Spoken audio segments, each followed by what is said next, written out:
the Sword of the End, friend of the divine, master of the Arcane, archenemy of catastrophic pollution, the youngest federal governor, honorary archbishop of the 12 ends of the final religion. At the opening ceremony of the new session of the Tuo Guang Holy Hall University, the host, microphone in hand, inquired, "Which title do you believe suits you best?" Coughing lightly, Fang Bai took the microphone. "To be honest, I am not particularly fond of any of these titles.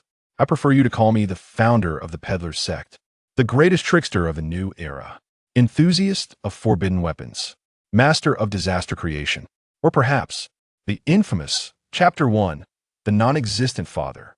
On the night when the world crumbled into dust, new shoots of a world emerged from the ashes of the Great Collapse. Year 1, the Celestial Tilt.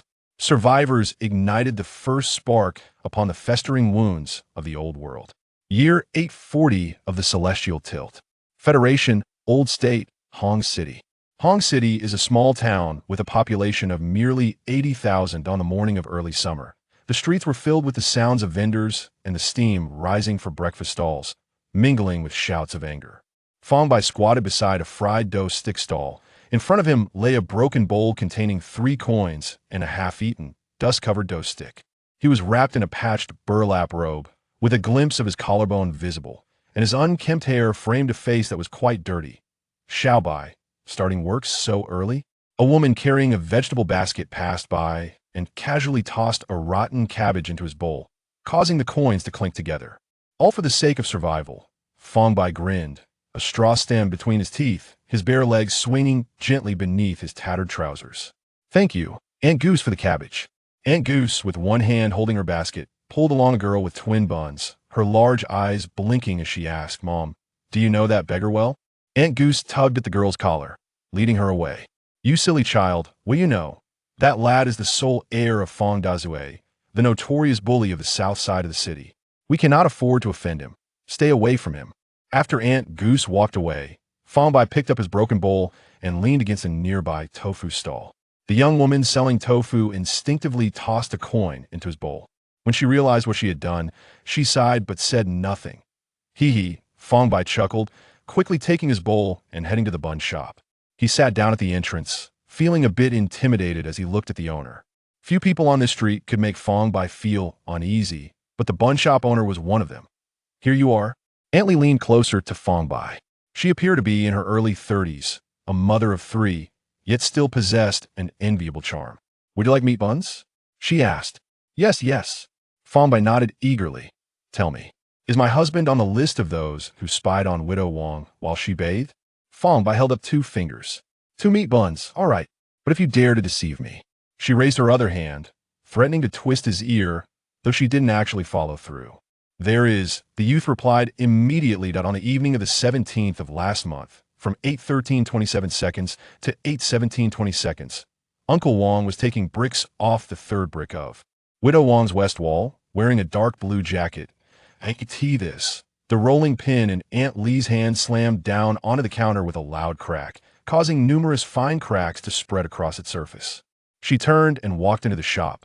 Moments later, a man's scream akin to a slaughtered pig echoed from within. Outside the bun shop, Fang Bai had already taken a bite of his bun and fled. After devouring 2 steaming meat buns, he contentedly rubbed his belly as he pulled out a sheet of paper filled with neat handwriting. Fang Bai's Survival Guide, version 2.8.8, 7 to 11 o'clock. Schedule: breakfast battle fundraising for charity fund, 11 to 12:30. Schedule: homemade nutritional lunch, 12:30 to 1800 hours. Schedule: working at the blacksmiths. After 1800 hours. Schedule: optional peddler chase working sequel. Staring at the words version 2.8.8, Fang Bai fell into a trance.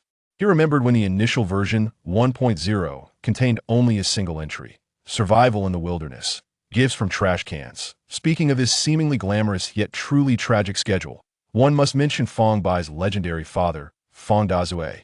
In this world, it seemed he was the only one aware of the truth. Fang Dazue did not exist. He, Fang Bai, was an orphan. Growing up on the kindness of strangers, he once relished in the most unpalatable offerings: sour rice balls, rotten leaves, once deemed delicacies. Since he could remember, he had struggled in Hong City. He had engaged in petty theft, constantly facing beatings. There was no other way. Otherwise, he would not have survived to this day. That dark period lasted a long time until, at the age of 10, an imaginary father suddenly appeared. Neighbors began to fear him, or rather, they feared his notorious father. This fictitious father, living in the whispers of the community, became an unparalleled scapegoat, from the disappearance of Widow Zhang's clothesline to the fire at the pork shop. Whenever moral condemnation was required, this airborne father would be invoked by the townsfolk. The advantage was that Fang Bai discovered he could act a bit more brazenly. From that day onward, his life improved slightly that he was no longer bullied by the usual ruffians, nor did he endure weeks of subsisting on boiled leaves. With a background, the desires he had long suppressed began to surface. This was directly reflected in the rapid updates of the Fang Bai survival guide, which advanced from version 1.0 to 2.8.8 in just 7 years. Though he still occasionally faced hunger, the thought of what lay beneath his bed filled him with hope for the future.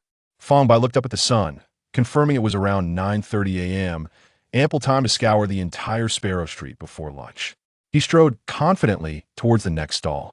Wherever he went, everyone avoided him. Even stray dogs carrying bones changed their course. They feared offending Fang Bai and incurring the wrath of the infamous Fang Daze. Chapter 2. Confronting Death. Due to enthusiastic public response, the fundraising for the charity continued until lunchtime. The coins in his broken bowl had covered the bottom and piled several layers high. The rain came suddenly. One moment the sun was shining, the next dark clouds surged across the sky like a wild dog with its tail stepped on. Fang Bai's expression slowly shifted. Joy and excitement gradually faded from his face.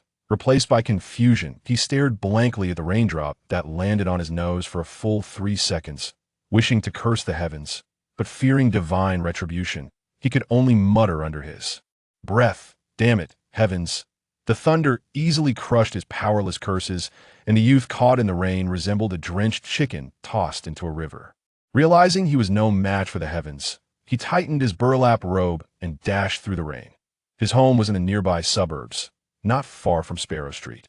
Only in the suburbs could one freely plan and build houses, as the lands in Hong City had to be purchased at high prices. Achoo! He sneezed while running. Suddenly, strange footsteps echoed behind him. Tap, tap, tap.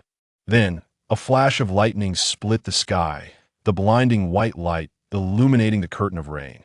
Fang Bai came to an abrupt stop and turned around, only to see an empty curtain of rain. Was that just in my head? He rubbed his eyes vigorously, slipped, and fell into the rain in the cracked bowl. Not a single coin had spilled, firmly welded to the bottom. Ignoring the sound from moments ago, Fang Bai quickly sprang to his feet and continued his frantic escape.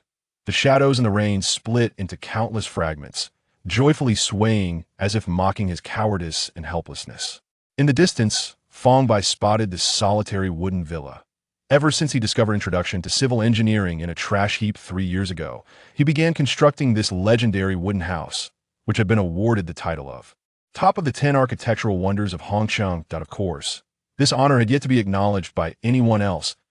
As he pushed open the wooden door, Fang Bai let out a long sigh of relief. "I'm back," he called out, fully aware that no one would respond, but uttering those words gave him a sense of homecoming. Today's rain feels quite ominous. Habitually, he glanced over the furniture in the room to confirm that no thieves had intruded. The bed, table, 2 chairs, a bucket, hay, firewood, an iron canister, salt, and a bowl were all accounted for. Initially, there had only been 1 chair, while the other, a metal chair, had been borrowed from Old Lee. Seeing it rusting in the storeroom, Fang Bai had decided to repurpose it. The metal chair, with its adjustable height and fireproof features, often served as a cooking stand. Aside from the bag of salt he had purchased, all other furniture and kitchenware were crafted from nature, fashioned by Fang Bai's own hands. Behind the house lay a small vegetable garden, but since he had become adept at his dubious business, that patch of land had fallen into neglect. The rain intensified, pounding on the roof with a rapid crackling sound, as if countless tiny hammers were striking it. Fang Bai huddled in the corner, trembling as he retrieved his treasured flint, carefully striking it a few times until it ignited a handful of dry hay below.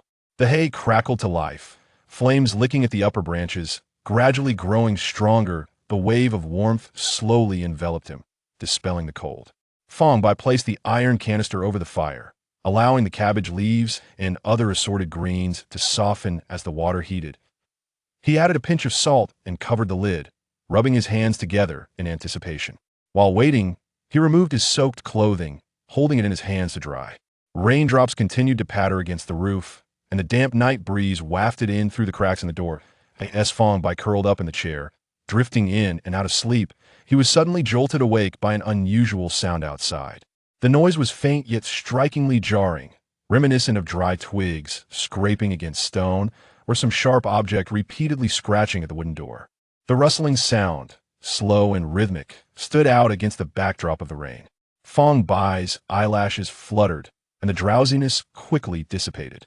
Instinctively, he twitched his nose, suddenly overwhelmed by an indescribable stench. It was reminiscent of decaying flesh, mingled with an inexplicable sweet rot. Realizing something was amiss, he stealthily approached the door, peering through the crack. The noise outside abruptly ceased, but the foul odor only intensified, as if something was exhaling foul breath through the door. Fang Bai recoiled, bumping his back against the table. At that moment, the old door hinge creaked slowly, as if something was gently forcing it open. Fang Bai fixated on the dark gap, which gradually widened. Outside stood nothing but emptiness, save for two bizarre, blood-red imprints on the ground, resembling claw marks rather than human footprints. The edges of the bloodstains still emitted wisps of warmth, releasing a nauseating stench. Fang Bai's complexion turned pale. Just then, a faint rustling sound came from behind him. He froze, slowly turning his head. On his only dining table, an unknown bloodied object had appeared. It resembled a skinned dog, its surface covered in writhing veins, slowly gazing back at him. Its face bore no eyes, only two dark voids. The mouth was a gash, revealing a multitude of sharp teeth, as a low, throaty gurgle emanated from its throat. Fang Bai's expression rapidly shifted from terror to daze, ultimately settling into a clumsy, polite smile. "Pardon the intrusion." With a resounding bang, he slammed the door shut and bolted into the downpour. "Goodness, there's a monster!" Fang Bai found himself speechless. The rancid odor enveloped him like a thick, viscous liquid, clogging his mouth and nose as he desperately tried to breathe, but could only inhale the nauseating stench. The sensation of suffocation washed over him like a tidal wave, as if an invisible hand was choking his throat. His legs felt heavy, refusing to move. His body leaned forward, his face making intimate contact with the ground, yet he felt no pain. The unending suffocation dulled all senses except for sight. He could only watch helplessly as the creature slowly approached, its bloodied form dragging a long streak of crimson through the muddy rain. Fang Bai's vision began to blur, the world before him gradually shrouded in a curtain of red. He could hear his heartbeat, pounding like a drum in his ears, each beat seeming to threaten to shatter his chest. A bone-chilling cold crept up from his feet to the crown of his head. Am I really going to die? This thought flashed through his mind, despair surging like a tidal wave. In his final moments, Fang Bai caught a glimpse of his home. Beneath the mattress lay an admission letter. 2A Guang, Shengtang University. A new world, a place seemingly unreachable for countless souls in Jiuzhou. That letter represented his hard-won hope and a ticket to a brighter future. Even now, he was still toiling to gather the exorbitant tuition fees. IT was the beacon of hope he had clung to in recent years, the starting point from which life began to take on flavor. He did not yearn for university for its own sake. He simply wished to escape, to leave Hongsheng, to depart from Jiuzhou, to see what the new world was like, to taste the delicacies that had emerged from the new world, featured in culinary magazines, even if it required spending a fortune. "I'm still young." His voice caught in his throat. Past hardships suddenly became painfully vivid. Those solitary, curled-up nights and the forced smiles of daylight now transformed into sharp needles, piercing his trembling heart. He had always believed that as long as he gritted his teeth, he could endure. Yet now, faced with imminent death, that facade of strength crumbled into dust. Warm tears streamed down his cheeks, carving burning trails that were immediately swallowed by the frigid rain. I had already decided to go to the new world. The grotesque creature inched closer, its decaying body leaving a sticky trail. What on earth is this? With his last ounce of strength, he tilted his head to gaze upon the looming monster. In the next moment, a hoarse scream, pierced through the rain. If you truly exist, come forth and save me. A flash of lightning split the gloomy sky, illuminating his cracked shadow. In that instant, silence enveloped everything. Even the torrential rain seemed to freeze in midair. The humid air was thick with suffocating oppression. Fang Bai's shadow suddenly contorted violently, dark tendrils erupting from the fissures, as something began to break free from its restraints. The ground trembled slightly. The rain in the air began to flow backward, forming a surreal curtain of water that a tall, dark figure emerged slowly from Fang Bai's fragmented shadow, its majestic and imposing stature commanding attention. Fang Bai stared blankly at this shadow. In the next moment, he fainted. The shadow did not turn back, merely standing silently before him, akin to an insurmountable mountain. Its fist slowly raised, thick darkness coalescing upon it, while a low, ominous hum resonated through the air. The creature seemed to sense a looming threat, emitting a piercing shriek as its bloodied surface cracked open, revealing countless grotesque mouths, each exhaling noxious black. Mist. Nevertheless, the shadow simply swung its fist with a gentle motion. Boom! In an instant, that blow pierced through the creature's form. The creature's shriek abruptly ceased, its bloodied body disintegrating into a pool of fetid liquid, which evaporated into nothingness before it could touch the ground. All returned to tranquility. The shadow retracted its fist, gradually turning away to cradle the unconscious Fang Bai. With determined steps, it advanced toward the wooden cabin, reminiscent of a stalwart guardian. It also bore the semblance of a father. The curtain of rain above grew increasingly heavy. Inside the cabin, after laying Fang Bai upon the ground, the shadow suddenly dissipated. Crash. The torrential rain cascaded from the rooftop. Chapter 3. Fang Bai's dream in the outskirts of Yanjia. Dusk enveloped the sky like molten lead. Old Li's blacksmith shop floated amidst steam and sparks. A white sedan, an anomaly in Hongcheng, roared into view. The roar of its engine shattered the delicate raindrops, startling the birds sheltering beneath the eaves. The wheels crushed the newly sprouted moss in the crevices of the bluestone pavement, coming to a steady halt at the entrance of the blacksmith shop. Old Li thrust a red-hot iron block into the quenching pool, a hissing sound rising in a thick white mist. Without lifting his head, he remarked, "The last time we met was at old Zhang's funeral. The tungsten steel urn you gifted was indeed impressive." A tall woman leaned against the car door, observing old Li as he busied himself in the shop. The belt of her trench coat accentuated her slender waist, her long hair casually cascading over her shoulder. She wore sunglasses that obscured much of her face, leaving only her exquisite chin and a hint of a smile at the corners of her lips exposed. Her presence brought a touch of elegance and mystery that seemed foreign to the muddy land. The woman nodded slightly, seemingly lost in thought. "I put effort into that." Old Li set down his hammer, wiped the sweat from his brow, and stepped out of the shop. "Is that your reason for exhuming and replacing the urn?" As she tucked a strand of hair behind her ear, two mechanical hands emerged from her belt, one frothing and the other wiping, diligently cleaning the mud from the hem of her coat. "Why send out cannot be for nothing," she smiled, adding, "though I do wish to reminisce. I am here on serious business. This small town has pollution." Leaning against the wall, Old Li casually pulled out a cigarette and lit it, exhaling a ring of smoke. "Isn't clearing pollution the work of the sword bearers? What does it have to do with tying Gongfang?" The woman gestured for silence, indicating secrecy. She pointed behind her. "The transmission turbine is clogged. It feels off during assimilation. Please help me clear it." Old Li squinted at the muddy white car behind her. "Are you faring worse than I am as a blacksmith? Driving this old relic. Even the traffic authorities would hesitate to issue a ticket. Retro style is all the rage." The woman replied, tapping the hood. "Isn't it handsome? Have you been gambling again?" Old Li scoffed, already understanding the whole situation. What a familiar script. After losing everything, she rummaged through a shabby market for unwanted gear, following the sword bearers on missions to earn money, only to gamble it away again. Old Li turned and rummaged through the shop. "Where's the jack?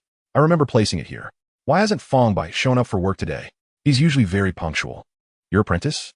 The woman raised an eyebrow, seemingly intrigued. "Not an apprentice." Old Li waved his hand dismissively. "That kid has potential, but a few quirks. Poor jack of mine is likely lost." The woman did not press further, merely pressing her hand against the car's front. In an instant, her hand melded with the vehicle, becoming part of it. With a gentle lift, She effortlessly raised the several-ton sedan. No need for a jack, she stated coolly. Old Lee, unfazed, took a metal pipe and reluctantly crawled under the car, muttering, "Be careful, don't crush me." From beneath the vehicle, Old Lee's voice echoed, looking at the casting marks. "Your retro style might even be older than me. Just how severe is the pollution?" The woman replied, lightly, "The pollution source." "What?" Old Lee abruptly sat up, entirely forgetting he was under the car. A loud thud resounded as his head struck the chassis. "Ouch!" He groaned, clutching his head in pain. "Pollution source? Do you have time to chat with me about this?" The woman remained relaxed against the car. "That's the sword bearer's job. I'm just a driver on this trip." Rubbing his head, Old Lee cursed as he crawled back under the car. The woman furrowed her brow, tiny mechanical components coursing beneath her skin, disconnecting from the sedan. In a realm of dreams, time stretched infinitely. A solitary young boy, clad in tattered clothes and barefoot, wandered through a bustling street. The thoroughfare was illuminated, filled with throngs of people, laughter, and joy echoing in the air. Children held hands with their parents, their faces alight with happiness, clutching curious toys. Their laughter rang like silver bells, piercing the boy's eardrums. He walked forward, head bowed, wary of disturbing the lively scene that felt alien to him. Occasionally, he glanced at the happy figures, only to quickly avert his gaze. His heart felt hollow, as if a piece had been carved out, with cold wind pouring in through the void, causing him to shiver. The sights of the street blurred past him, as if fast-forwarded. Countless joyful silhouettes flickered by, a father lifting a child high, a mother gently comforting her offspring. These images sliced through his heart like sharp blades. He often pondered how he had suddenly arrived in this world. Others had parents. Surely he must have them too. Countless times in dreams, he envisioned their faces, a tall, imposing father and a gentle, beautiful mother. They would hold his hand, assuring him that with them, he would never go hungry or feel cold. Yet each time he awoke, he faced the chilling reality. He had no parents, never had. Until the year he turned 10, when everyone told him he had a father, a notorious figure, yet one who could protect him. Everyone believed this wholeheartedly, except for him. He had never laid eyes on this so-called father. He could only piece together a vague image from others' fears and whispered conversations. The villain spoken of by others materialized in his mind as a simplistic figure, tall and assuring. He slept soundly, enveloped by a warm force.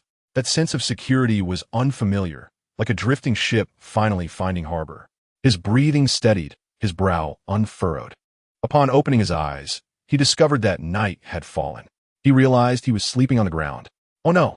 Fang Bai jolted upright, feeling a pang of regret. He would miss out on the blacksmith shop's perfect attendance. That was 100 Ali. Chapter 4. The luminescent sanctuary university, the remnants of a candle wept amber tears into a copper lamp, casting the slender figure of the youth against the wooden wall. Fang Bai sat on the bed, his brow furrowed tightly.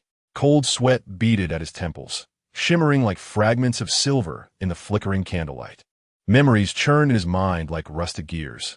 Images of fleeing through the rain. A skinless monster writhing like rotten flesh. A towering shadow that had appeared out of nowhere. This is how the memories should unfold.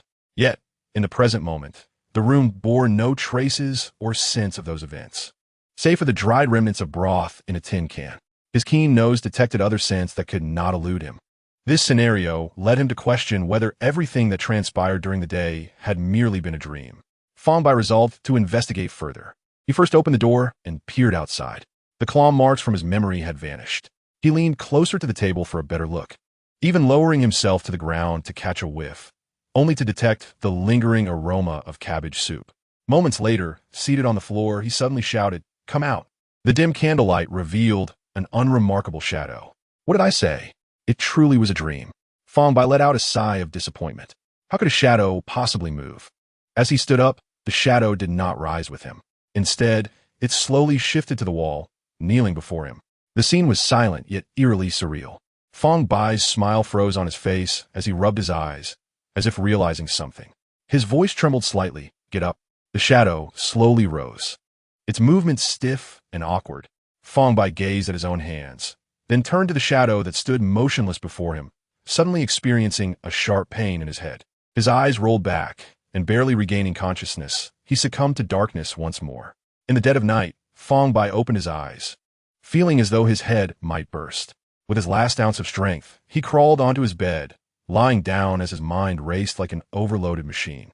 Through a haze of confusion, he began to piece together certain revelations.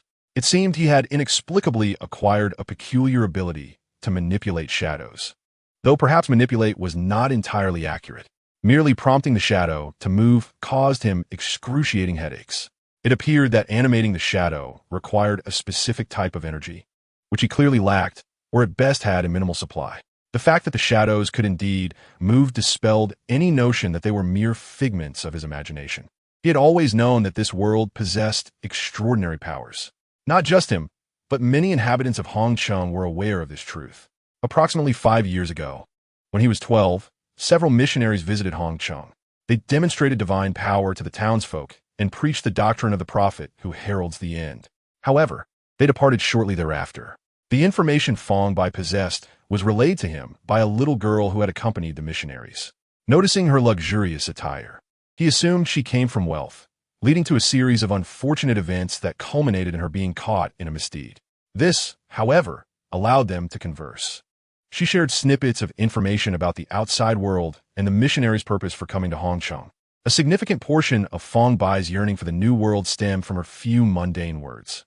What seemed trivial to her unfolded as a novel universe to him.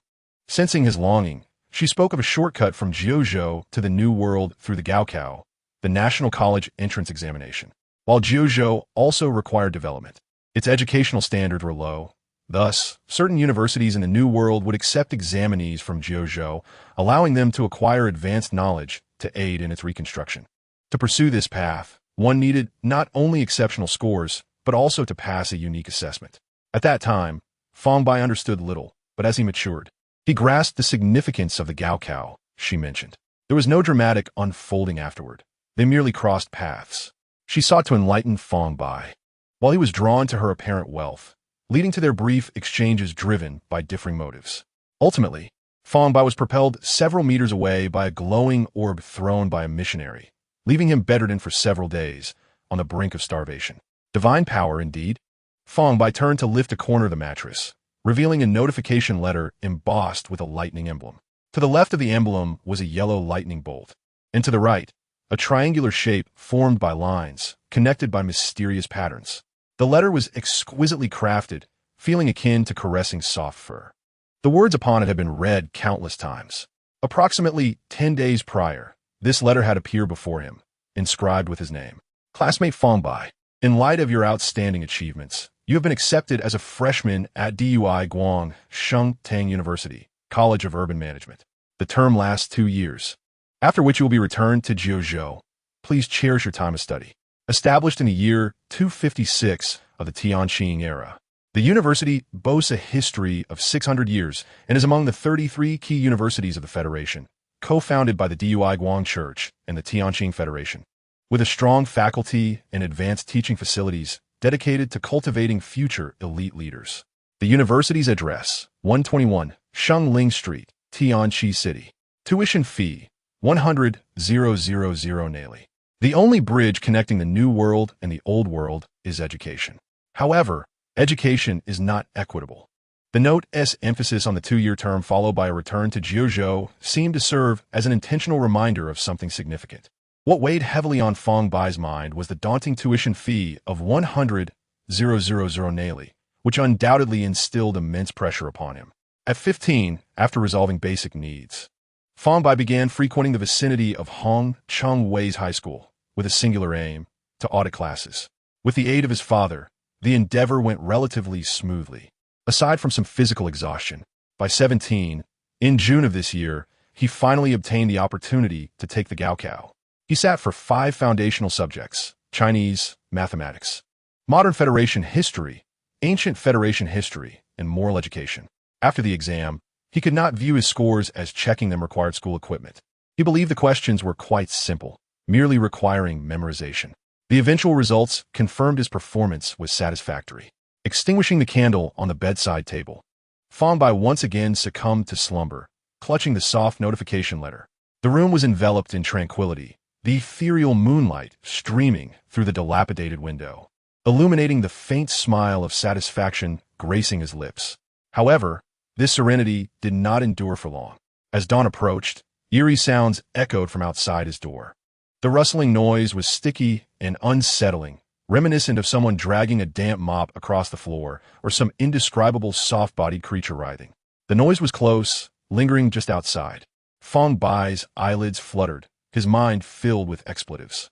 Was today the day he had to confront this? He cursed internally, but dared not vocalize it.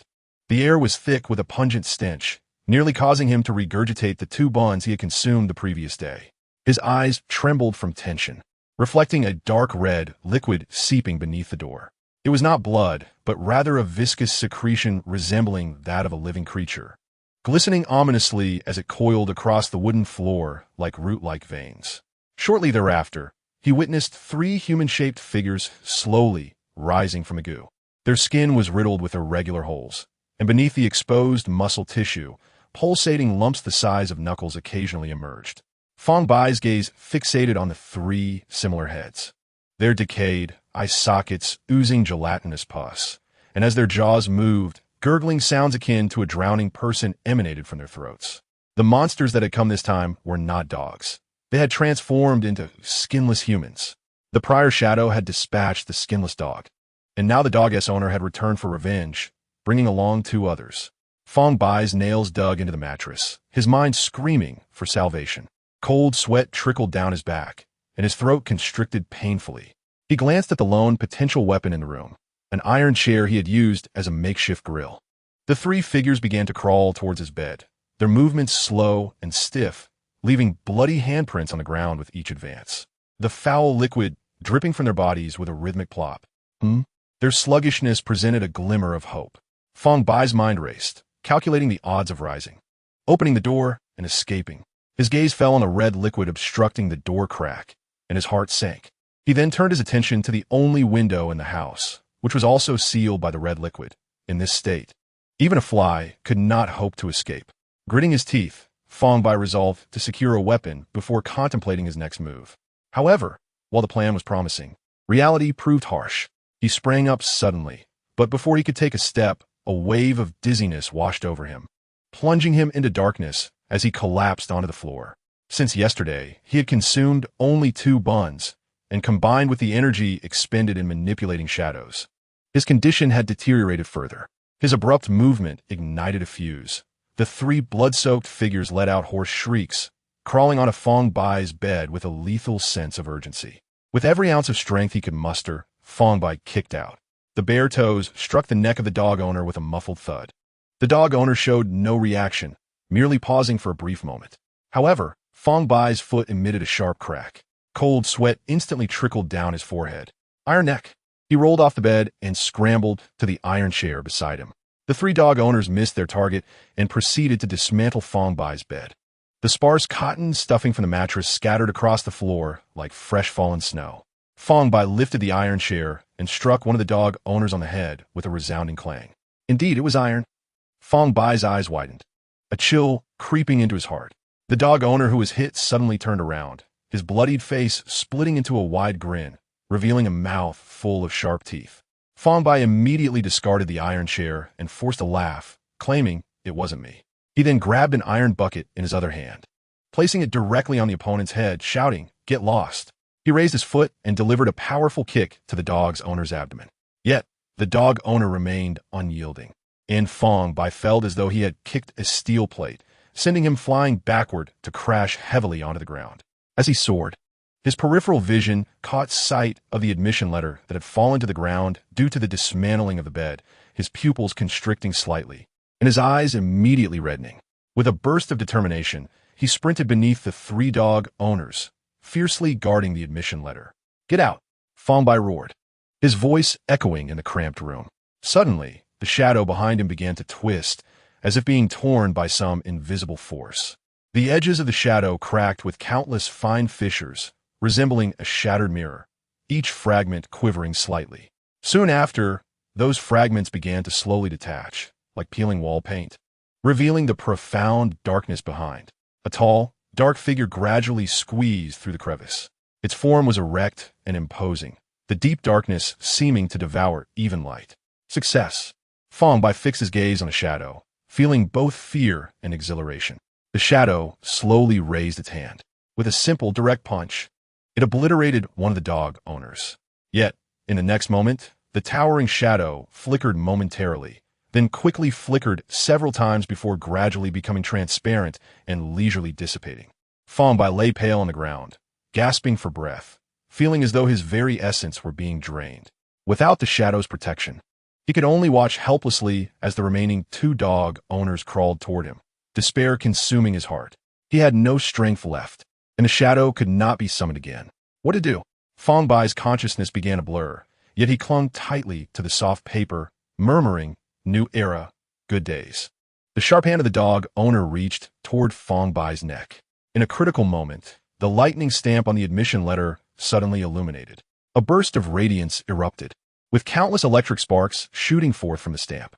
The sparks danced in the air like silver serpents, crackling with explosive sounds, instantly illuminating the entire room as if it were broad daylight. Chapter 6. The quartet Fang Bai lay sprawled on the ground, resembling a turtle turned upside down, limbs spread wide in an ungainly posture. A white line traced his outline, unmistakably marking a crime scene. Fang Bai appeared to be resting peacefully. Oh, if only the cacophony around him would cease. 3 individuals surrounded him. The once cramped room had never felt so congested. A lively girl with twin ponytails squatted beside Fang Bai, holding a lollipop, her sparkling eyes fixed on the admission letter clutched in his hand. Leaning closer to Fang Bai, the girl exclaimed in surprise, "Wow, it looks like he's holding an admission letter from DUI Guang Sheng Tang University. Sister Lung Shuang, come quickly and see."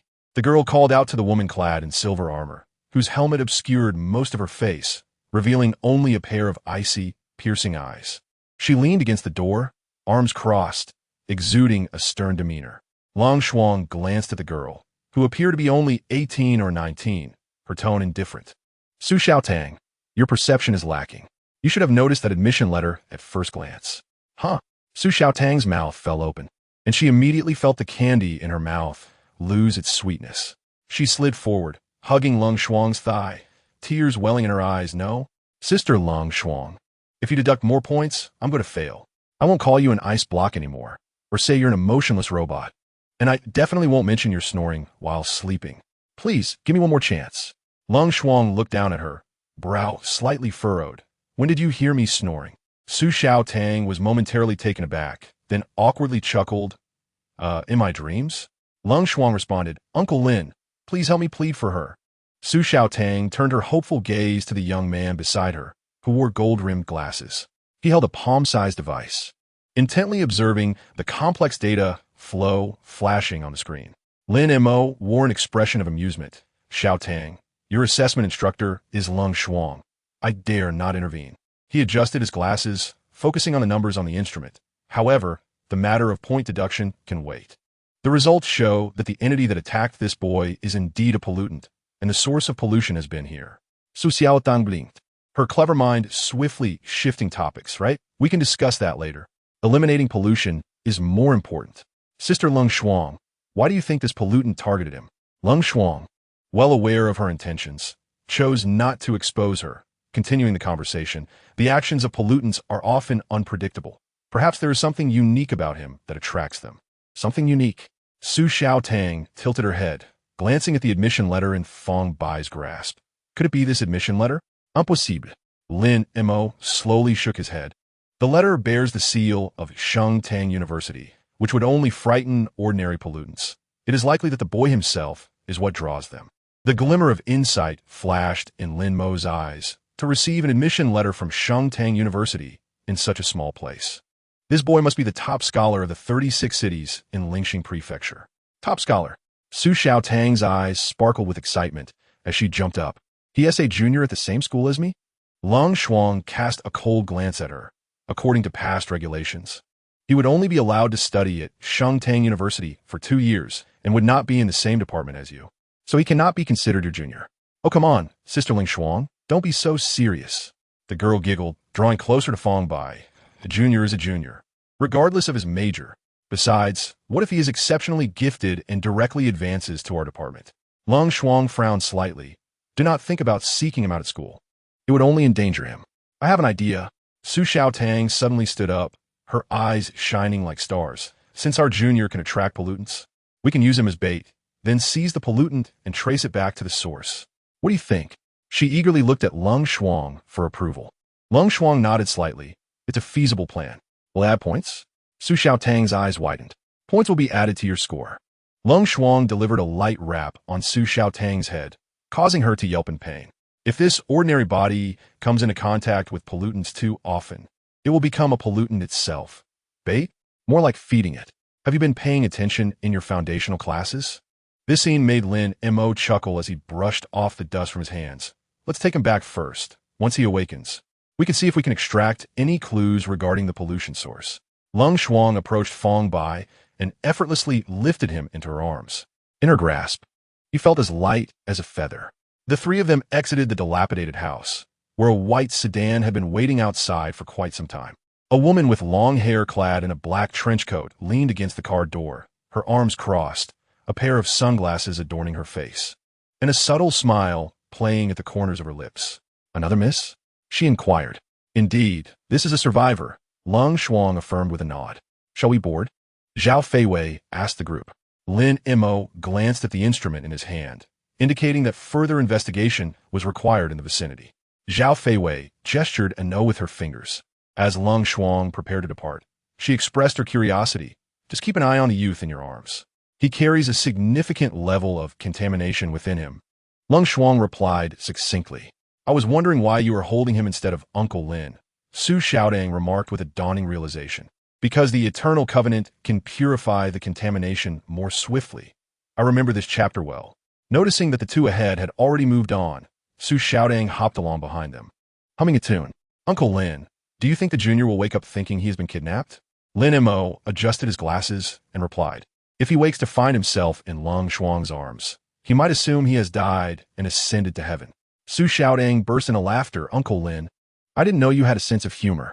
Without turning back, Lung Shuang remarked, Lin Mo, you have been influenced by Su Xiaotang. Lin Mo shrugged, remaining silent. It's so noisy. Is this hell? Fang Bai's consciousness remained hazy, yet he sensed he was being held. He attempted to open his eyes, but found he lacked the strength even to lift his eyelids. All he could hear was a cacophony of voices. Uncle Lin, do you think the junior might be a genius? After all, he is a top scholar.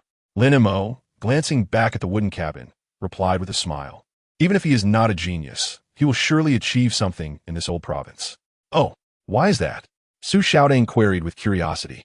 There's a saying in my hometown. When heaven is about to assign a great task to a person, it first exhausts their mind and bones, and stars their body, Lin Mo explained. Huh? What does that mean? Your hometown's dialect is quite peculiar. Chapter 7. Here for the monsters how warm. Fang Bai opened his eyes and immediately locked onto a pair of sparkling big eyes, resembling two glistening grapes, staring at him intently. He is awake. He is awake. The owner of those eyes exclaimed, leaping in excitement. Lung Shuang, the junior has awakened. What sister? What junior? Fang Bai felt a bit dazed, as if his mind was muddled. Perhaps it was an illusion, but he felt an unusual surge of strength throughout his body. Following the girl's gaze, Fang Bai beheld a woman clad in silver armor, her figure enveloped tightly, revealing only half of her face and a pair of eyes as cold as ice. Now that you are awake, don't just lie there. Tell us what happened last night. A frigid voice emanated from the armor, akin to the chill of a winter breeze, causing Fang Bai to shiver. Is this woman made of ice? He pondered, yet obediently rose from the bed. Sitting up, he glanced down and was momentarily stunned to find his shabby beggar's clothing had vanished, replaced by a brand new outfit. The fabric was soft and comfortable, well-tailored, even exuding a faint fragrance. A flurry of thoughts raced through his mind. Suddenly, he hugged himself in terror. Am I dirty? The girl's eyes widened, as if she had encountered some extraordinary creature. She realized that this junior might not be an ordinary person. Observing Fang Bai's expressive demeanor, she disdainfully remarked, You wish. It was Uncle Lin who changed your clothes. He went out to gather supplies. Uncle? Fang Bai's complexion paled, as if he had heard something dreadful. A black line appeared on the girl's forehead. That ragged outfit you wore had your backside exposed. You could run around in split pants without a care. A flicker of subtle confusion crossed Fang Bai's eyes. He quickly concluded that this seemingly adorable yet utterly unappealing girl was not from Hongcheng. He had fainted at home. No one would come for him. Therefore, they had come for those monsters. They defeated those monsters and saved him. Yet, if that were the case, they would not be inquiring about last night's events. While Fang Bai's mind raced, the girl, hands on her hips, assumed an imposing stance. What are you still dawdling for? Lung Shuang is calling for you. Fang Bai finally snapped back to reality and slowly approached Lung Shuang, deciding to take the initiative. Who are you? Where's this? Without addressing Fang Bai's inquiries, Lung Shuang directly asked, Do you remember what transpired last night? Of course, Fang Bai retorted, his anger flaring as he animatedly gestured. 3 dog masters. They squeezed through the crack in my door, their bodies as hard as iron, and they even wrecked my bed. Dog masters? Lung Shuang furrowed her brow, evidently puzzled by the term. I mean monsters. I named them dog masters. As he recalled the terrifying encounter, Fang Bai felt a shiver. They were drenched in blood, lacking skin, and had a formidable presence. Why that name? Lung Shuang continued to inquire. Because a dog came the night before, Fang Bai stated earnestly. Lung Shuang was momentarily taken aback, but soon comprehended Fang Bai's meaning. You're saying you experienced 2 attacks? Yes. Fang Bai nodded vigorously. From snippets of conversation, he had already discerned that they had come for those monsters. Were they good or evil? Uncertainty loomed in Fang Bai's heart, compelling him to observe further. To have survived 2 attacks, how did you manage that? Lung Shuang's tone held a hint of astonishment. The second time was due to activating the seal. How did you survive the first? Seal, what is that? Fang Bai was equally curious about how he had survived the second encounter, vaguely recalling a glowing acceptance letter before everything went dark. By the way, where's the acceptance letter? Fang Bai suddenly stood up, scanning the room hurriedly until he spotted the letter resting beside the bed, allowing him to breathe a sigh of relief. Phew, it's still here. What are you doing? You startled me. Su Xiaotang, standing behind Fang Bai, exclaimed, having nearly bitten her tongue in shock. She had harbored a small fantasy about this top scholar, which had now shattered, replaced by a bellyful of grievances. This person was nothing like she had imagined. We can discuss the seal later. First, tell us what happened the night before last, Lung Shuang instructed. Fixing her gaze on Fang Bai, he felt an overwhelming pressure. Complying, he recounted the events of the previous night. The bloodied creature, it was like jelly. I struggled with it. And just when I was about to triumph, a shadow suddenly burst through the door, smashing the dog's head with a punch. After that, the shadow simply left. Fang Bai embellished his victory slightly, omitting the fact that he had summoned the shadow. Revealing his secrets to these individuals before understanding their true intentions could be perilous. Fang Bai was a scholar of both courage and strategy. Triumphed, you say? Su Xiaotang leaned in, her expression filled with skepticism. You're lying. Were you not frightened? Enough. Lung Shuang cast a sidelong glance at Su Xiaotang, who promptly covered her mouth. A shadow? Lung Shuang fell into contemplation. Could it be the source of contamination? She pressed on. Is there anything else to add? Think carefully. Have you overlooked anything? Fang Bai pondered momentarily before smacking his forehead. There is one more thing. At this, both pairs of eyes focused intently on him. Fang Bai looked eagerly at Lung Shuang. Could you please explain to Old Li that my absence for 2 days was due to encountering monsters? So, he wanted to deduct my attendance? The sound of grinding teeth echoed behind him as Su Xiaotang nearly shattered her jaw. Lung Shuang maintained her composure. Who is Old Li? Just then, the door outside swung open. Is the apprentice Old Li mentioned you? Lucky lad. Fang Bai raised his head and observed a young man wearing gold-rimmed glasses entering the room, his hands laden with various packages. Following closely behind him was a tall woman, twirling a pair of sunglasses in her hands. Her gaze fixed on him with an enigmatic smile. Fang Bai instinctively shifted backward in his chair, sensing that this woman was undoubtedly formidable, akin to Aunt Lee from the Bowsy shop. Has the young man awakened? The youth greeted warmly. Are you hungry? He opened a bag filled with provisions, revealing an assortment of biscuits, bread, and several sealed packages of jerky. Fang Bai swallowed hard, realizing that he hadn't eaten in nearly 2 days. The sensation of hunger, so familiar yet strange, overwhelmed him.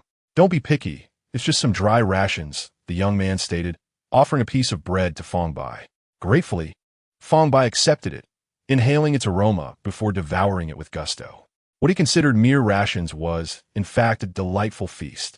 Observing his gluttonous behavior, Su Xiaotang murmured, Why eat so fast? Be careful not to choke. Lin Mo chuckled softly and approached, gently patting Fang Bai's back.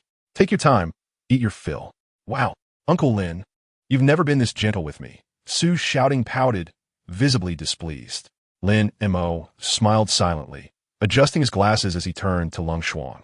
So, have you managed to gather any information? He has been attacked twice, the first time with the aid of a shadowy figure, and the second time, saved by Queen. This contamination seems to possess latent abilities, capable of slipping through door cracks.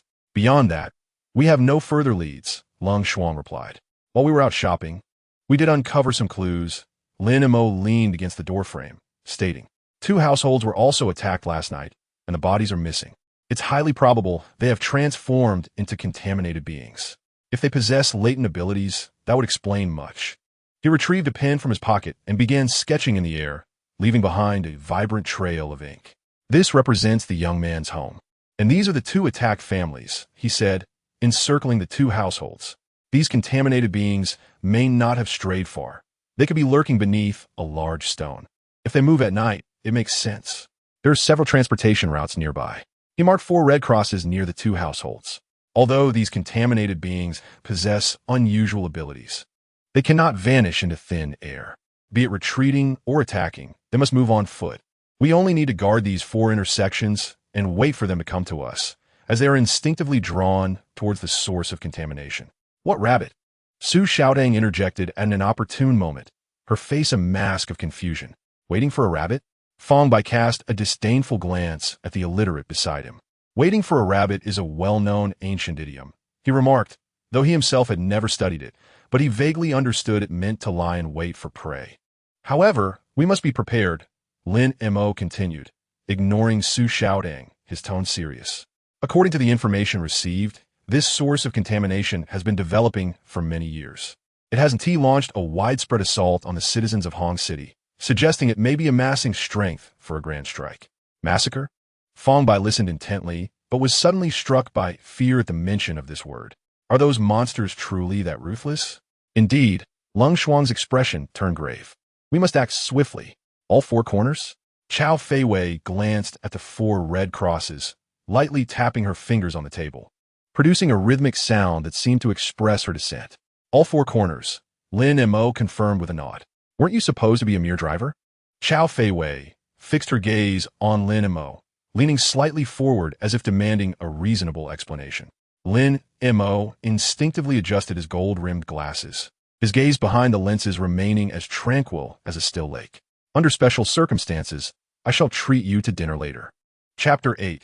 Back to life, these individuals appeared suddenly and departed just as abruptly, leaving behind a warning. Do not wander. Be cautious of contamination. Then, they all left the room in unison. Fang Bai stood in a daze, his mind a blank slate. He hurried to the window and pushed it open to peer outside. The commercial district of Yin Street lay below, and he was on the 2nd floor of the Yu Kalayan, not far from Old Li's blacksmith shop. A flicker of hesitation crossed Fang Bai's eyes as he pondered whether to visit the blacksmith shop. Ultimately, he deemed his life more precious. He had quicker ways to earn money, and his longing for the blacksmith shop stemmed from it being his first legitimate job.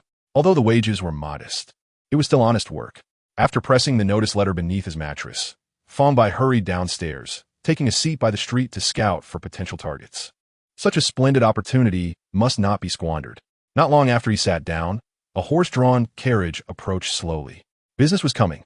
Fang Bai immediately stood up, feigning ignorance of the carriage, and strolled leisurely forward. Just as the carriage was about to collide with him, Fang Bai abruptly flew backward like a ball kicked away, tracing a graceful arc through the air. In mid-flight, he let out a piercing wail, the sound so tragic it could bring tears to the eyes of listeners and shatter hearts. Even passing dogs halted in their tracks, casting sympathetic glances. However, Fang Bai did not anticipate that this time he had overexerted himself. What was intended as a mere bump turned into a forceful collision, sending him several meters away before crashing against the inn's wall with a resounding thud. Ouch! My back! My back is broken! Fang Bai lay on the ground, clutching his waist. This time, he was not acting. The pain was all too real. What was happening? Fang Bai was bewildered. How had he ended up flying? Surrounding passers-by gathered around, pointing and murmuring. Oh, isn't that Fang Bai, the son of Fang Dachui? A woman exclaimed, covering her mouth in astonishment. I heard he was always looking for trouble, but this isn't just trouble. He really went and crashed. A nearby old man shook his head with a sigh, as if he could already envision Fang Bai's tragic life bedridden for the rest of his days. An elderly gentleman, who appeared somewhat affluent, disembarked from the carriage and, upon seeing Fang Bai, smacked his forehead in resignation. Fang Bai, I concede. How much do you want? Fang Bai pitifully extended 2 fingers, then quickly changed it to 3. 20 naili. No, seti. 30 naili? The gentleman paused, then burst into laughter, pulling out a banknote and tossing it casually to the ground. Have you ever seen such a high denomination? Unfazed by the gentleman's mockery and disregarding the pain in his back, Fang Bai swiftly retrieved the money and stuffed it into his pocket, contentedly sitting against the wall as he resumed his search for the next target, ignoring the gentleman entirely. How dare you ignore me? The gentleman fumed, stomping his foot in anger. Just as he was about to erupt, bystanders hastily restrained him, warning, calm down, shopkeeper. Be wary of Fang Dachui's retribution. Upon hearing the name Fang Dachui, the gentleman's expression changed instantly. He snorted coldly and climbed back onto the carriage. Driving away in a huff, Fang Bai toiled from dawn until dusk, remaining vigilant near the Ukulai Inn. As night fell, the streets became increasingly deserted, with horse-drawn carriages few and far between. It was only when the streets were completely empty that Fang Bai decided to close shop. Where did all those people go? Why haven't they returned yet? Are they out hunting monsters? Fang Bai rubbed his sore back, and seeing no sign of their return, he ascended the stairs. Without hesitation, he retrieved a piece of flatbread from his supply bag and sat by the window, eating heartily. Having earned money during the day, he now had a ready-made dinner. Such a life was truly gratifying. He pulled out all the coins from his pocket, counting them repeatedly. In total, he had 302 naili. Fang Bai focused on a 50 naili note, the center adorned with the words 50 naili encircled by a hexagram design, with images of a building flanking it and a woman's portrait on the right. Having studied the ancient history of the Federation, Fang Bai was aware that this woman's name was Naili, one of the pioneers of the new era.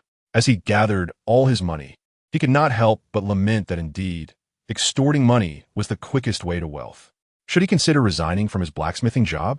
Stroking his chin, he pondered that since extorting money was so lucrative, why should he continue to swing a heavy hammer? However, before making a decision about quitting, he deemed it necessary to verify something. Approaching the bed, he took a deep breath, grasped the edge of the bed, and lifted it with ease. To his astonishment, the bed, though slightly heavy, rose effortlessly. What on earth? Fang Bai exclaimed, his eyes widening. The bed was made of hardwood, and in his previous state, he would have struggled immensely to move it, even a little. Now, it felt remarkably light. He set the bed down deep in thought. Earlier that morning, while extorting money, he had noticed that he seemed to jump farther than before. It appeared that his strength had also increased. Why was that? Did it have something to do with that shadow? Yet soon, he abandoned his thoughts. What did it matter? Increased strength was a good thing. Just as he was reveling in this notion, a strange howl echoed from next door. The sound was faint through the wall, yet Fang Bai heard it distinctly. No way. Not again. His smile instantly faded. He stealthily approached, locked the door, and secured the window, then held his breath, hiding beside the door. He had considered fleeing downstairs, but the noise would surely attract the monster. Moreover, there might not be just one monster. He had experience escaping, and the conclusion was that it was impossible to outrun a monster. The sound from next door grew softer, then the monster began to thud against the door beside him. Everything happened so suddenly that Fang Bai could barely react. It was coming for him. Had it merely snacked on the neighbor? Was he the main course? Thud, thud, thud. Each impact quickened Fang Bai's heartbeat, leaving no time to respond. Crash! The door was flung open. Fang Bai's eyes widened as he beheld the creature before him. It was a skinless man with 2 heads. The grotesque heads bared their teeth at him, a foul stench wafting towards him. Fang Bai felt a shiver run down his spine, yet recalling his newfound strength, a flicker of courage ignited within him. How dare you? You're going to find me every night. Gritting his teeth, Fang Bai resolved to confront the creature. He seized a nearby chair and swung it forcefully at the monster. Bang! The chair struck the monster's head with a resounding thud, yet it merely shook its head, seemingly unscathed. On the contrary, the chair shattered upon impact, splintering into pieces, one of its legs striking Fang Bai on the head. Staring at the remaining chair leg in his hand, he steeled himself and shoved it into the creature's mouth. With a crunch, the wooden leg was reduced to splinters. Seizing the opportunity, Fang Bai leaped, utilizing his extraordinary jumping ability to crash through the window, landing directly on the ground from the second floor. After rolling to a stop, he cried out for help. Someone help! As he fled, a figure opened a window to look out. They glanced at him and quickly shut the window. Before long, all the lights and candles on the street extinguished. The monster relentlessly pursued him, its foul odor lingering at his nose. Suddenly, a silver flash cut through the darkness, accompanied by a piercing whistle. Whoosh! A silver arrow precisely pierced through the monster's two heads, the accompanying chill erupting instantly, enveloping the air in a layer of frost. The monster's movements halted abruptly, its body rapidly encased in a thick layer of ice, crackling as it froze. In less than 2 seconds, the creature was entirely encased in a massive block of ice, its two heads maintaining their ghastly expressions. "Are you all right?" Su Xiaodong rushed over from a distance. Upon seeing her, Fang Bai felt as though he had found a savior. Hiding behind her and gasping for breath, "It's nothing serious, just almost died again." With hands on her hips, Su Xiaodong huffed a couple of times. "As long as you're fine." Lin Mo emerged from the shadows, approaching the encased monster. "It's a mutant." Upon hearing this, Su Xiaodong looked at Fang Bai with surprise. "You don't really have a polluted physique, do you? Even mutants are after you. The source of pollution is nearby." Lin Mo glanced at the surging readings on his instrument. "Xiaodong, protect him." With that, he vanished in a few leaps. Fang Bai collapsed to the ground, panting heavily, displaying a smile that was a mixture of joy and sorrow. He had survived once more. Chapter 9. No anomalies, do not worry. Su Xiaodong, having seemingly popped a lollipop in her mouth, spoke with a mouthful. "With me around, common pollutants cannot invade your body." Fang Bai lay sprawled on the ground, a look of despair on his face. "Who exactly are you? What are those monsters?" Su Xiaodong licked the sugary residue from her lips. "Have you heard of investigators? You probably haven't.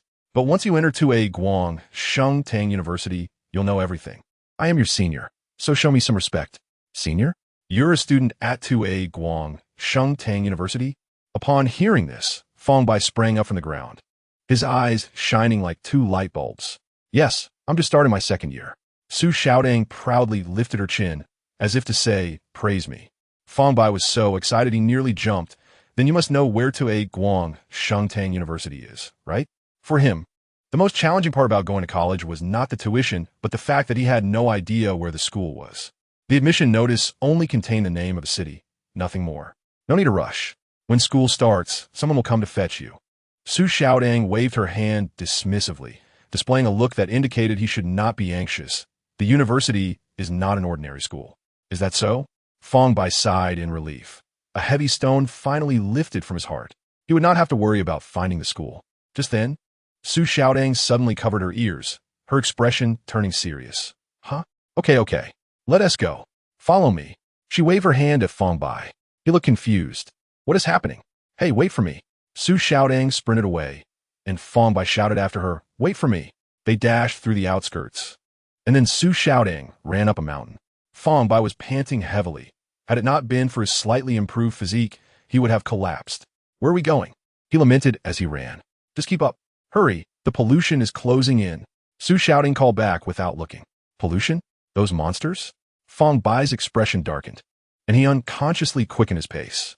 Finally, they reached the mountaintop. A white sedan was parked there, having waited for some time. Chao Feiwei leaned against the car door, smiling at them. Lung Shuang stood straight, wielding a massive sword forged from ice, her gaze as cold as the blade itself. Lin Mo, with his hands in his pockets, had the hem of his trench coat fluttering in the wind. "As expected, everyone is here." Lin Mo adjusted his glasses, his tone calm. "Em exhausted. Su xiao tan pantef." Looking at Lin Mo, "What you just said is true. Is the junior a source of pollution?" "Huh." Fang Bai's mind went blank. "Am I the source of pollution? These people are here to deal with the source of pollution? So, they are here to deal with me?" He quickly stopped in his tracks, retreating hastily. "You must be mistaken. I don't resemble them at all. He is not the source of pollution, but the source of pollution was created by him." Lin Mo said reassuringly to Fang Bai, "We will not harm you. The relationship between this matter and you is quite complex. For now, just observe your surroundings." Fang Bai gazed around and immediately inhaled sharply, taken aback. At the foot of the hillside, a multitude of skinless dogs and skinless humans were densely packed together. among which were several two-headed dogs and two-headed humans. Even more terrifying were the grotesque monsters, some of which glowed at their heart and exhibited even more distorted forms. Is this source of pollution? Su Xiaotang pointed into the distance. Behind the numerous monsters, a tall shadow loomed. Upon sighting that shadow, Fang Bai's pupils constricted slightly. How could this be? That shadow was identical to the one he had summoned from the depths of darkness. Why? Was it the source of pollution? Why could he summon it? Fang Bai's mind was in chaos. No matter how he turned it over, he could not comprehend what was happening. Lin Mo looked at Fang Bai and asked, "Is that shadow the one that saved you?" Fang Bai nodded in a daze. Lin Mo adjusted his glasses. Speaking in a grave tone, the human heart, like a magnet, attracts polluting substances akin to iron filings. They can transform into the shapes you desire, nurturing malice with hope and forging cracks with fear. Those delusions steeped in obsession are echoes of desire and reflections of expectation. The source of pollution was created by you. Pollution is birthed from the source of pollution. Thus, wherever Fang Bai is, the source of pollution will also be, and wherever the source of pollution appears, those pollutants will manifest, though they typically remain concealed. Fang Bai listened, utterly bewildered. What does that mean? Lin Mo gazed at Fang Bai. That shadow was born from your obsession. It is a response to your good intentions. It emerged long ago, but due to your kindness, this source of pollution has remained non-aggressive. However, in recent months, it seems to have been tainted by malevolence, beginning to sever its connection with you and thus attacking humanity. Su Xiaotang widened her eyes, taking out a pink notebook to jot down her observations. Uncle Lin, how did you deduce this? Lin Mo lightly pushed his glasses, responding calmly. When I brought Fang Bai back to the post, many people in Hongcheng recognized him. Fang Bai is quite famous, there due to his notorious father, Feng De Shui. The citizens speak of Feng De as a nefarious figure, one they dread. Yet, do you remember what we observed when we first visited Fang Bai's home? Su Xiaotang pondered for a moment before answering. We didn't see Feng De. At this, Lung Shuang clenched her fists, sighing before loosening them again. It is a house devoid of wealth, Lin Mo stated. If Feng De truly existed, Fang Bai's home could not be in such a state. Fang Bai's life also appears off-kilter. Despite being under Feng De's protection, he begs, engages in scams, and is despised by others. The worst he has done is steal candy from children. With Feng De around, he could have audaciously robbed, yet he refrained from doing so. It is this flicker of goodness that suppresses the source of pollution. The source of pollution, in accordance with Fang Bai's aspirations, protects him like a father, using the power of pollution to alter the memories of all citizens in Hongcheng, embedding the figure of Feng De into nearly every citizen's recollection. Perhaps troubled by matters at university, Fang Bai inadvertently harbored some malevolent thoughts aimed at quick wealth. These thoughts endowed the source of pollution with the ability to act autonomously. Its foremost objective is to eliminate Fang Bai. Only with Fang Bai's demise can it attain true freedom. Yet, due to its birth from Fang Bai's thoughts, it remains under Fang Bai's control. Thus, when Fang Bai finds himself in peril, it will still come to his rescue. The source of pollution's current instability mirrors Fang Bai's own instability. Fang Bai can suppress those spontaneous malevolent thoughts, yet for the source of pollution, even the slightest absorption of malevolence could spiral out of control, and before long, it would kill Fang Bai, breaking free from his grasp. Fang Bai stood dazed like a wooden statue. Is this true? He murmured. Because I wished for a father. I thus obtained one. But this father, due to my malevolent thoughts, has become a true villain, potentially a city destroyer. Fang Bai stared blankly at the towering shadow, a hint of doubt suddenly flashing in his eyes. It's different, he thought. This shadow is not the same as the one I saw before. It brought him no sense of comfort. Fang Bai turned to glance at his own shadow. Under the moonlight, his shadow appeared utterly ordinary, devoid of any abnormalities. Chapter 10. Parting from Hongcheng, a series of roars from the valley below jolted Fang Bai back to reality. He looked at the swarming dark figures rising up and felt a chill run down his spine. His legs began to tremble, just as he felt he might collapse. A petite figure stepped in front of him. Don't worry, I am your senior. It's my duty to protect my junior, Su Xiaotang declared, hands on her hips, clutching a lollipop, her tone brimming with confidence. Fang Bai, disregarding everything else, nodded repeatedly. Senior Xiaotang, I entrust my life to you. Just call me Su Xiaotang. She replied with a hint of disdain, stepping forward. Lin Mo removed his glasses and calmly stated, "Let's go." Before he finished speaking, he had already dashed out, his black trench coat fluttering in the wind. Lung Shuang followed closely, her icy greatsword emanating an intense chill. "Ah, this guy's making me work for free again." Zhao Fei Wei sighed softly, shaking her head. She placed her hand on the white car behind her, and the next moment, the vehicle transformed with a series of clicks into a towering automaton. What? A transformer? Isn't this a character from the comics? Fang Bai's eyes widened, nearly dropping his jaw to the ground. The automaton hoisted Zhao Fei Wei onto its shoulder and strode into the horde of monsters. Its fists hammered down like iron hammers, each blow reducing several skinless dogs to a pulp. Witnessing this scene, Fang Bai felt both astonished and envious. Lin Mo, engulfed in the pollution horde, had one hand in his pocket while wielding a pistol with the other, each shot striking true at the monster's vital points, dispatching them instantly regardless of how many heads they bore. Lung Shuang resembled a moving iceberg, with each swing of her icy greatsword. Surrounding monsters were instantly frozen into blocks of ice, which would then shatter with a resounding crack. Su Xiaotang stood beside Fang Bai, occasionally waving her hand, conjuring strands of light that ensnared the approaching monsters tightly. Fang Bai licked his lips, unable to restrain himself from asking, "Can you teach me that move?" Su Xiaotang lifted her chin, proudly declaring, "The resonance talent is unique. I cannot teach it." Just as Fang Bai was about to shower her with more praise. Eager to flatter this impressive senior, he suddenly spotted a two-headed dog breaking through their defenses, lunging toward them. Instantly, he retreated a step, hiding behind Su Xiaotang. "Senior, help!" Su Xiaotang, however, remained unfazed, effortlessly waving her hand as a barrier woven from light instantly appeared in front of them. The monster crashed into the barrier and was sent flying back. Fang Bai exhaled in relief, cautiously peeking out to survey the main battlefield below. Lin Mo and Lung Shuang had already closed in on the tall shadow, akin to two blades piercing through the enemy ranks. The towering shadow roared incessantly, inciting the surrounding monsters to become even more frenzied. At a certain moment, Lin Mo's figure suddenly became indistinct, as if the pollution's attacks passed through him, not even causing a ripple in the air. He charged forward with nonchalance, as if strolling through his backyard, swiftly encircling the shadow from behind. Meanwhile, Lung Shuang remained besieged by a throng of monsters, yet her icy greatsword swung like the scythe of death, cleaving through the crowd with each arc ice crystals exploded. The cold air palpable. "Have you been an investigator for so long that you've forgotten how a sword wielder fights?" Zhao Fei Wei stood atop the automaton's shoulder, her tone relaxed with a hint of teasing. Her body swayed slightly with the automaton's movements. The Autobot beneath him raised its colossal fist, the metallic joints emitting a cacophony of gear-driven sounds, before striking fiercely at the towering shadow. With a thunderous boom, the shadow staggered back several steps, the ground trembling beneath its footsteps, yet remained upright, resembling an immovable mountain. Lin Mo, adjusting his glasses, turned to Lung Shuang and inquired, "Are you joining us?"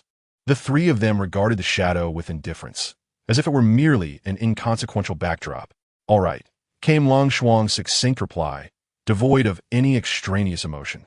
She lifted her ice greatsword once more, the icy crystals on the blade beginning to frantically reorganize and spread, producing a crackling sound. The greatsword, originally nearly 1.5 meters long, suddenly surged to 3 meters, emanating a chilling aura that froze the surrounding air into fine shards of ice. Gripping the sword with both hands, she executed a straightforward downward slash. The shadow instinctively raised its fist to meet the attack. Yet, at the moment of contact, the ice crystals spread visibly from the blade, swiftly climbing up the shadow's arm, then its shoulder, torso, and finally enveloping its entire form. The shadow's movements abruptly ceased.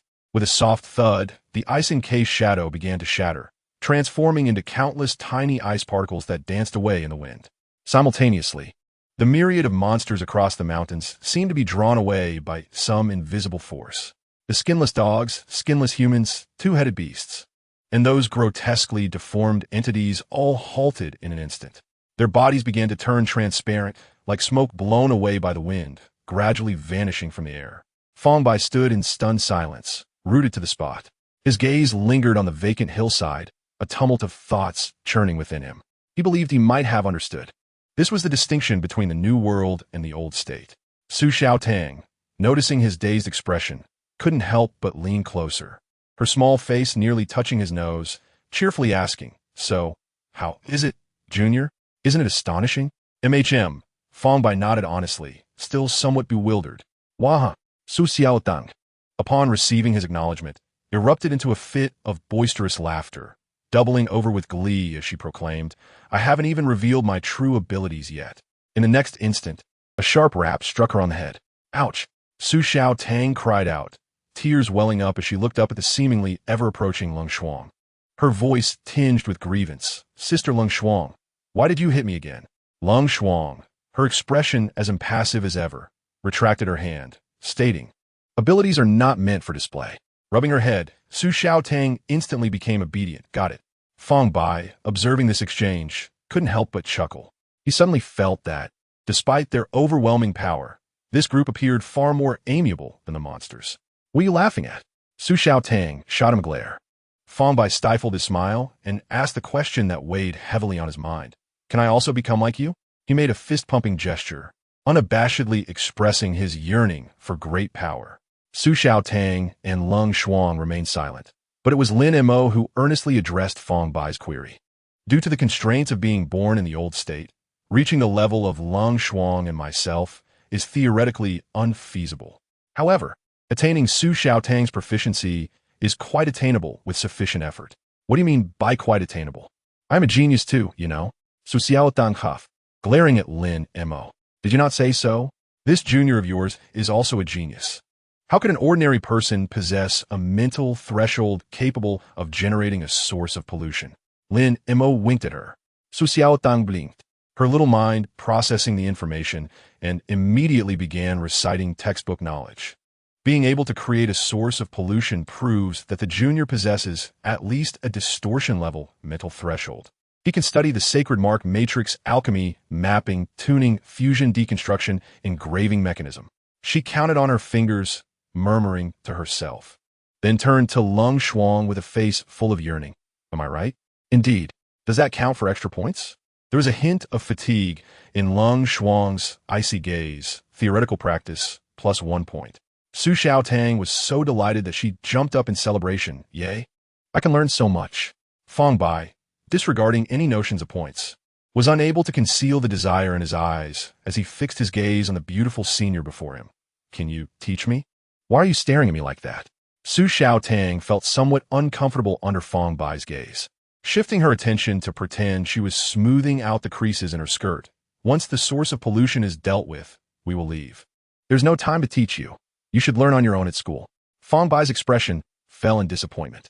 Lin Mo adjusted his glasses, the frame reflecting an unusual sheen as he turned to Lung Shuang.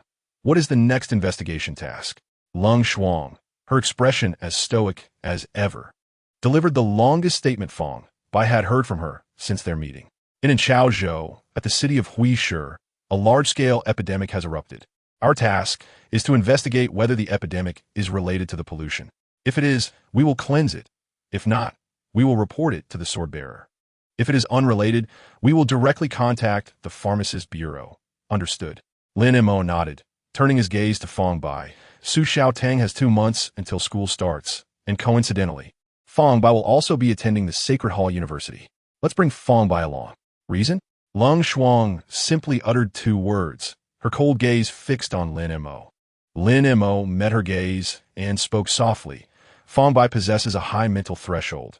Currently, he has only cleared the source of pollution, but that does not mean he will not generate new pollution.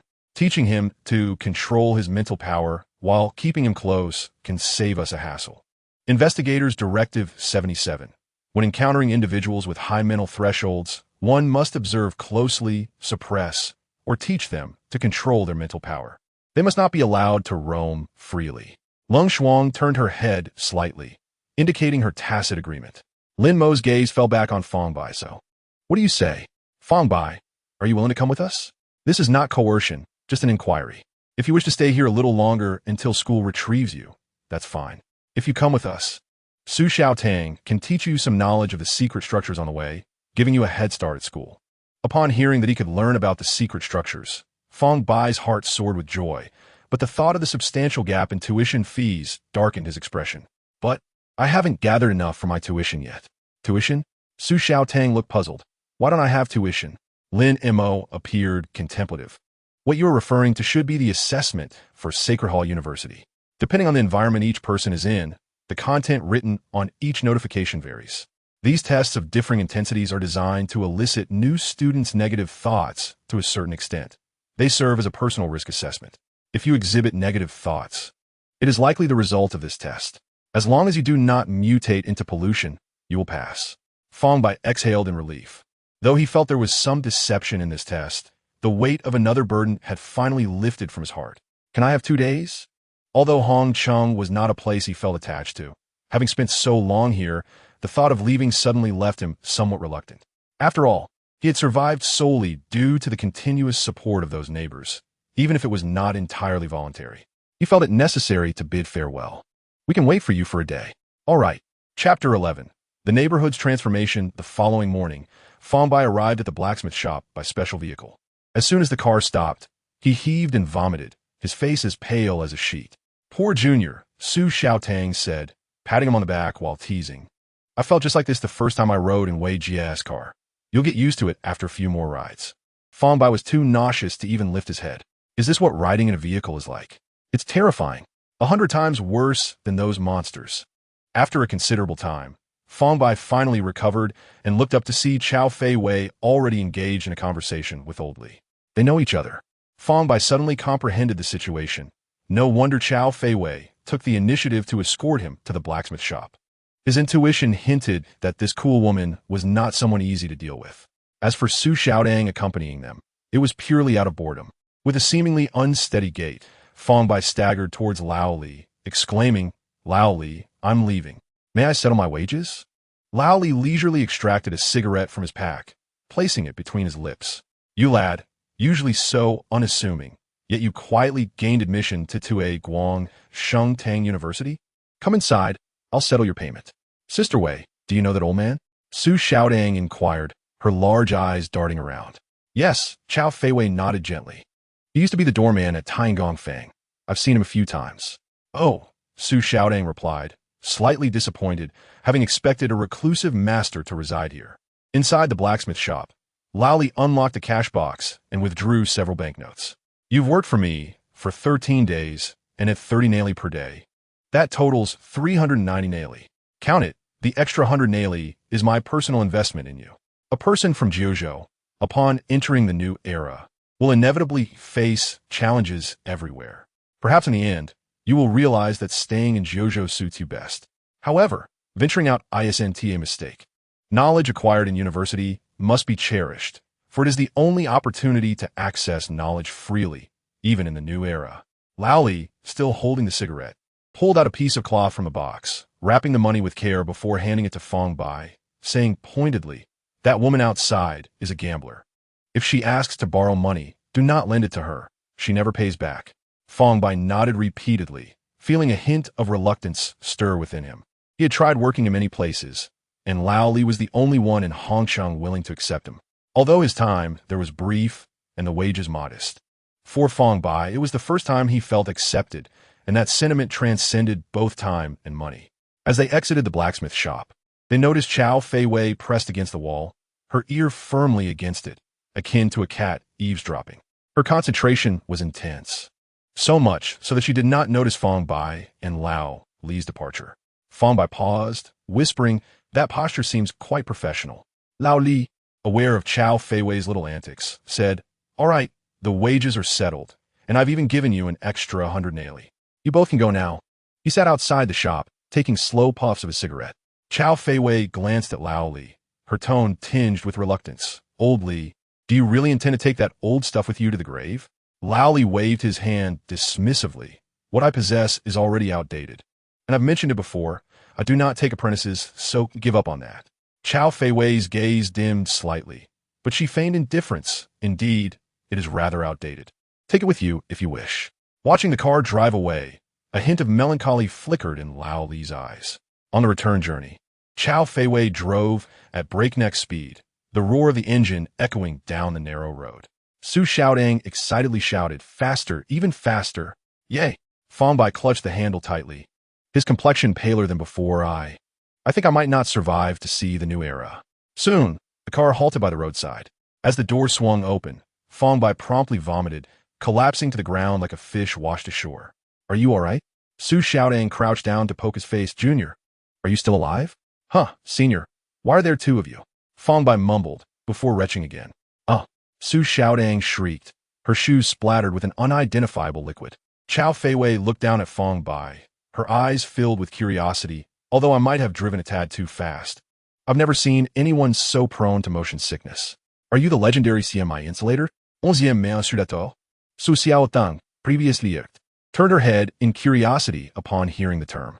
The legend spoke of a certain constitution that caused severe nausea upon contact with anything mechanical, even the simplest constructs. Is there really such a constitution? Su Xiaodong's eyes widened. It's just a legend. Who knows how much truth there is to it? Chao Feiwei crossed her arms. "If you're feeling better, hurry along." Fang Bai wobbled into K Street. Upon reaching the Baozi stall, Aunt Li was busy kneading dough, her hands dusted with flour. She looked up upon seeing Fang Bai. "Xiao Bai, why haven't you come by these past few days?" Fang Bai scratched his head. "I've been quite busy. Only, I'm leaving today to bid you farewell." Aunt Li paused, wiping her hands. "Leaving? Where to?" "To the new era," Fang Bai replied proudly. "I've been accepted into a university there." Aunt Li's eyes widened, followed by a beaming smile. "Oh dear, Xiao Bai has succeeded. The new era is a wonderful place. I've heard people there don't even have to cook for themselves. Machines do it all." Fang Bai's eyes also widened. "Is that so?" Aunt Li retrieved several steaming baozi from the steamer, placing them in Fang Bai's hands. "Take these for the journey. Don't go hungry. Keep this money too. Things are expensive in the new era, so spend it wisely." Fang Bai stood there, dazed, clutching the baozi and youqiao, his pockets bulging with various denominations of currency. At the last stall, Angu was peeling the yellowed leaves off a cabbage. Her 10-year-old daughter, sporting twin buns, helped beside her. Upon noticing Fang Bai's shadow, the girl curiously looked up, and upon meeting his gaze, she recognized him with his disheveled hair and dirty face. "Mom, the beggar is here." She tugged at Aunt Ji's side. Aunt Go paused her work, looking at Fang Bai. "Xiao Bai, you have so many things. Did you have a good harvest today?" Fang Bai smiled. "The neighbors gave me these." "Aunt Go, I'm leaving to say goodbye." Aunt Go was momentarily taken aback, echoing the same question. "Leaving? Where to?" "To the new era. I've been accepted into university there," Fang Bai replied almost identically. Aunt Go clapped her thigh. "The new era? That's south, an incredible place." She selected a few of the freshest cabbages from her stall, noticing Fang Bai could hardly carry them. She then pulled out several crumpled naily from her worn cloth bag, stuffing them into his already stuffed pockets. "I'm just a vegetable seller. I don't have much to give you. Take this as your fare. If you can't make it in the new era, just come back." "Okay." Fang Bai nodded gently. Looking at Aunt Ge, he suddenly asked Aunt Ge, "Do you know Fang Dachui?" "Who is Fang Dachui?" Aunt Ge looked up in confusion. Fang Bai froze in place. In the sunlight, he gazed down at his shadow. It was darker than others, as if thick ink had been splattered on the ground, a depth that stirred unease within him. "It's nothing, just a casual question." "I'll be on my way now," Fang Bai smiled. "No matter what happens in the future, remember to come back and visit," Aunt Ge advised. "Of course. Look at Xiao Bai. He has been accepted into a university in the new era. One achievement. You should study hard too, and aim to be just like your brother Fang Bai." "Mom, just a few days ago, you told me not to learn from him. Why the sudden change?" "But a university in a new era sounds impressive." "Did I say that?" Chapter 12. Fang Bai's heartfelt affection in the vast and barren desert. Sand swirled in the air. A white sedan sped across this desolate land, sometimes gliding gracefully, at other times making sharp turns, the tires kicking up dust that soared meters into the air. Suddenly, a head poked out of the window, braving the wind, hair tousled. Fang Bai's complexion was as pale as parchment, with white foam clinging to the corners of his mouth. He opened his mouth, intending to say something, but before he could utter a sound, he emitted a retching noise and expelled a stream of white foam that dissipated in the wind. "Shuedi, are you all right?" Su Xiaotang's voice came from the vehicle, tinged with a hint of schadenfreude. Fang Bai weakly waved his hand, his voice as faint as a mosquito's buzz. "How much longer until Ensure?" "Still quite a ways to go." When the sun had completely set, the white car halted beside a verdant oasis. Unlike the surrounding desert, this place was teeming with life. The lake was crystal clear, and a few gazelles leisurely drank from its edge, occasionally lifting their heads to warily survey their surroundings. On the grassy bank, a bonfire had been ignited, its flames dancing and illuminating the faces of those gathered around it. Fang Bai lay on the ground, utterly drained, resembling a desiccated salted fish. Beside the fire, Lin Mo adeptly turned the grilled fish, a tantalizing aroma wafting through the air. "Here, you've been retching all along. You must be famished," Su Xiaotang said cheerfully, handing Fang Bai grilled fish. "Uncle Lin's culinary skills are exceptional. You are in for a treat." The rich fragrance finally alleviated Fang Bai's dizziness. He instinctively grasped the wooden skewer and, swaying unsteadily, sat up. Where are we? The journey had left him with only faint memories of getting in and out of the car. During the ride, his consciousness had been completely absent, his mind a void of darkness. Feeling better? Lin Mo waved at Fang Bai. Although it was summer, the desert nights were still quite chilly. "Come over and warm yourself by the fire." Fang Bai's steps were unsteady, akin to a stiff zombie as he slowly made his way to the bonfire. Lin Mo scrutinized him closely and, stroking his chin, remarked, "In your condition, I've never seen anything quite like it. It may not merely be motion sickness. Once we reach the school, we need to investigate this thoroughly. He is a mechanical pulse insulator and should not come into contact with machinery," Su Xiaotang interjected, taking a bite of the grilled fish and flaunting her newly acquired knowledge. "Ahem," Zhao Fei Wei cleared her throat. "The probability of that is exceedingly low." Su Xiaotang looked at Zhao Fei Wei with suspicion. "Really?" After another 10 minutes, Fang Bai finally regained his composure. He quickly finished the grilled fish in his hands, nearly consuming the skewer as well. Although he was still not fully satisfied, he felt it inappropriate to ask for more. If these people deemed him a glutton and abandoned him halfway, it would truly be the end of him. Despite their seemingly friendly demeanor, Fang Bai understood that he remained an outsider. With a bit of sustenance in his stomach, Fang Bai gradually regained his energy and began to observe his surroundings. In the desolate mountains, the cold wind mingled with the growls of wild beasts, creating a haunting symphony. "Let us set up camp, aside from the driver. Everyone will take turns keeping watch," Lin Mo suggested, glancing at Fang Bai. "If anything unusual happens, just shout." "What kind of unusual things?" Fang Bai asked, a hint of anxiety in his voice. "The nights in the Old State Wilderness are fraught with pollution and ferocious beasts. You can hear the growls nearby. This is not a safe place." Lin Mo patted Fang Bai's shoulder. "However, there is no need to worry too much. There aren't any particularly dangerous creatures around here." After saying this, Lin Mo retrieved a silver-gray box from the trunk and pressed a button on its side. With a loud pop, the box unfolded. The several centimeters thick silver box gradually transformed into a sturdy villa. The exterior walls appeared solid as iron. "Lung Shuang, please set up the defensive runes. Everyone else, come inside," Lin Mo called, opening the main door. "How fascinating. What is the principle behind this?" Fang Bai asked, his face filled with curiosity. "There is nothing extraordinary about it. It simply utilizes the elasticity of ultra-thin fiber materials. Although the walls look like iron, they are actually filled with air. The furniture, too, is a one-to-one replica, though both hardness and softness are slightly lacking." Su Xiaotang yawned, stretching. "Finally, I can sleep. First, let us confirm the route, arrange the watch schedule, and discuss some precautions." Lin Mo had already drawn a map in the air with a remarkable pen. "You just need to confirm it." Su Xiaotang yawned again. "I need to take a shower first, and then sleep." Just then, Lung Shuang walked in from outside. "Casual behavior, -1 point." "Huh?" Su Xiaotang immediately put on a pitiful expression, skillfully sliding to wrap her arms around Lung Shuang's legs. "I know I was wrong. Sister Lung Shuang, as a member of the team, everyone needs to know where we're going next," Lung Shuang said, looking at Su Xiaotang. "You will be the first to keep watch tonight."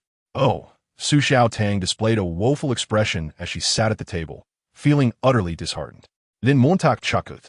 "If you want to become a sword-bearer, this is just the basics. You feel tired already?" "Who said that?" "I'm not tired at all," Su Xiaotang retorted, lacking energy.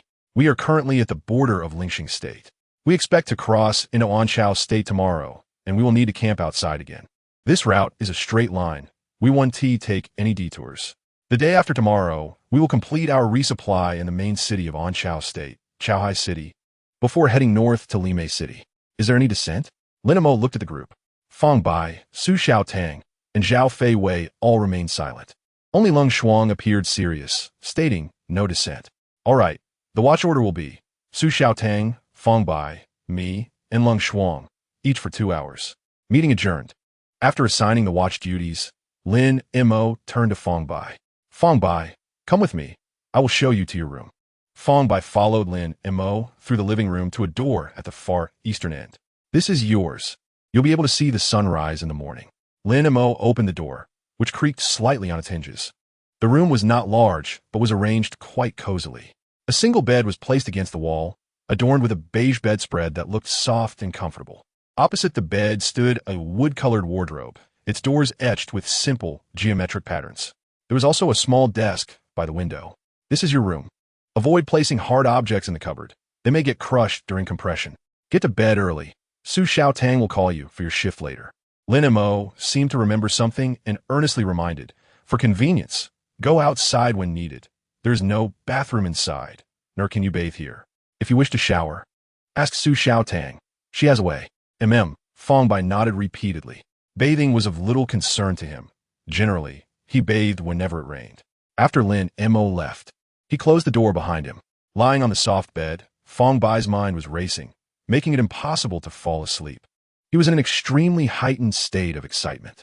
Half an hour passed, and still there was no hint of drowsiness. Quietly, he opened the door and stepped outside, only to find no sign of Su Xiaotang. "What are you looking for?" A voice suddenly rang out beside him. Fang Bai looked up to see Su Xiaotang standing on a small rooftop above, her hands gently resting on the railing, her pale pink dress fluttering in the night breeze. Just as Fang Bai was about to speak, Su Xiaotang's sudden exclamation interrupted him. "I got it. You're here for some privacy, right? Don't worry, a 1T peek. That can wait. Mainly, I can't sleep. Can I learn the art of secret constructs from you?" Fang Bai voiced his true intention, his eyes shimmering with unabashed desire. That wondrous power had been on his mind for quite some time. "Perfect. I'm bored too. Come up." Su Xiaotang's large eyes twinkled as if she had thought of something amusing, beckoning Fang Bai. "The stairs are inside. Go straight and turn left." Su Xiaotang feigned seriousness, hands clasped behind her back. "Although you are about to enroll in Shengtang University, the knowledge you will eventually encounter will have a different significance when I teach you in advance. Do you understand?" "Yes." Fang Bai nodded again. "Therefore, I cannot teach you easily." Su Xiaotang shook her head with an air of maturity, borrowing a phrase from Uncle Lin. "There are no free lunches in this world." Unless she deliberately elongated her tone, her eyes twinkling mischievously, as if harboring some ulterior motive. "I can pay tuition." Fang Bai pulled out a thick stack of coins from his pocket, all 50 and 100 denominations, amounting to several thousand naili. He looked at Su Xiaotang and asked earnestly, "How much do you want?"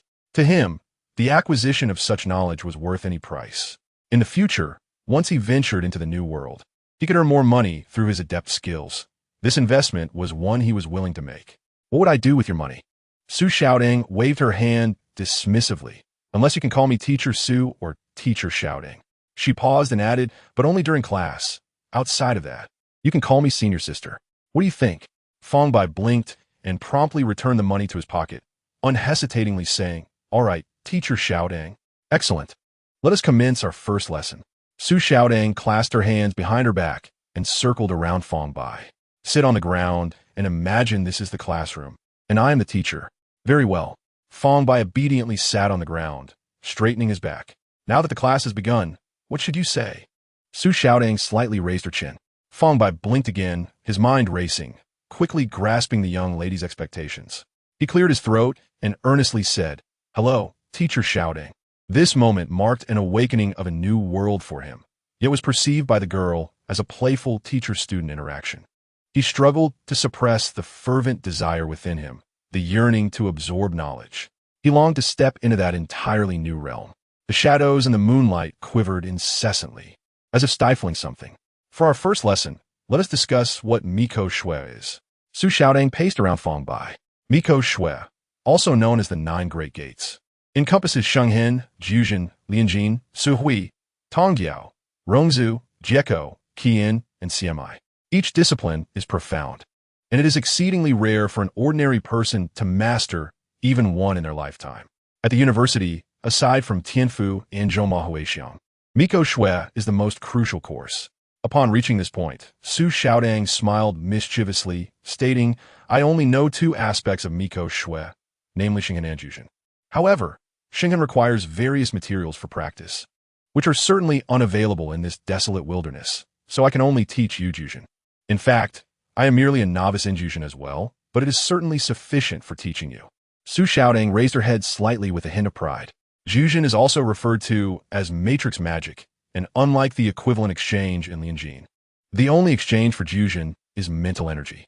I will teach you two basic matrices, fireball and lightness. Which one do you wish to learn?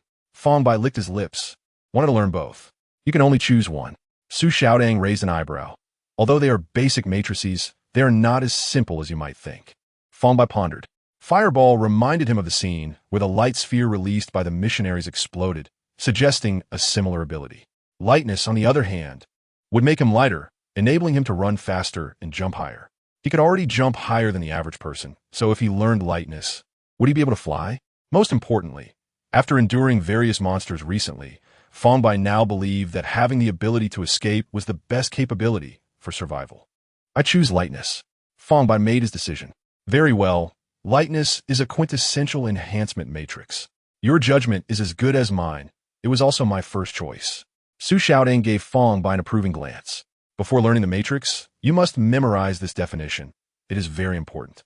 Su Xiaodang clasped her hands behind her back, gazing up at the bright moon, leaving Fang Bai with only her silhouette. Jujin is not merely a floating network or geometric light patterns, but rather the reverse compilation results of intelligent life, utilizing mental energy on the underlying codes of the universe. It is a transcendent interference tool that elevates discrete spiritual will into a continuous rule field, the essence of which can be summarized as a model that reconstructs objective laws through subjective cognition, creating temporary agreements within localized spacetime via mental resonance. This is the definition of the matrix. You must memorize it. Repeat after me several times.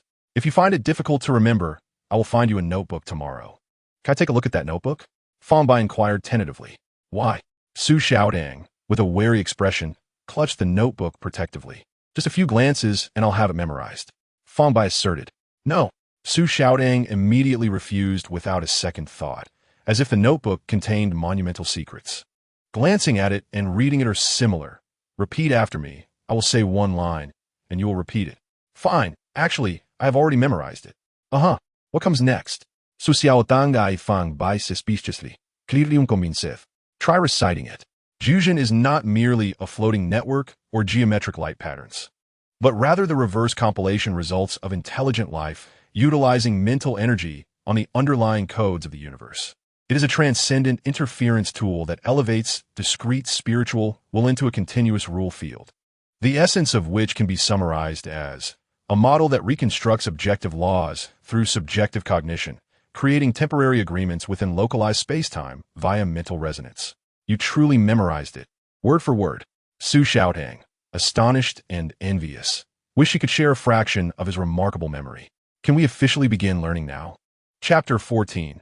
Mental Energy. There is still much to learn before we can officially start. Su Xiaodang sat cross-legged on the ground, imitating someone unknown, shaking her head as she spoke. After understanding the definition of the matrix, you also need to learn how to mobilize mental energy. She paused and solemnly remarked, no aspect of the 9 great Miko disciplines is separate from mental energy. The difference between a genius and an ordinary person is fundamentally the disparity in mental energy.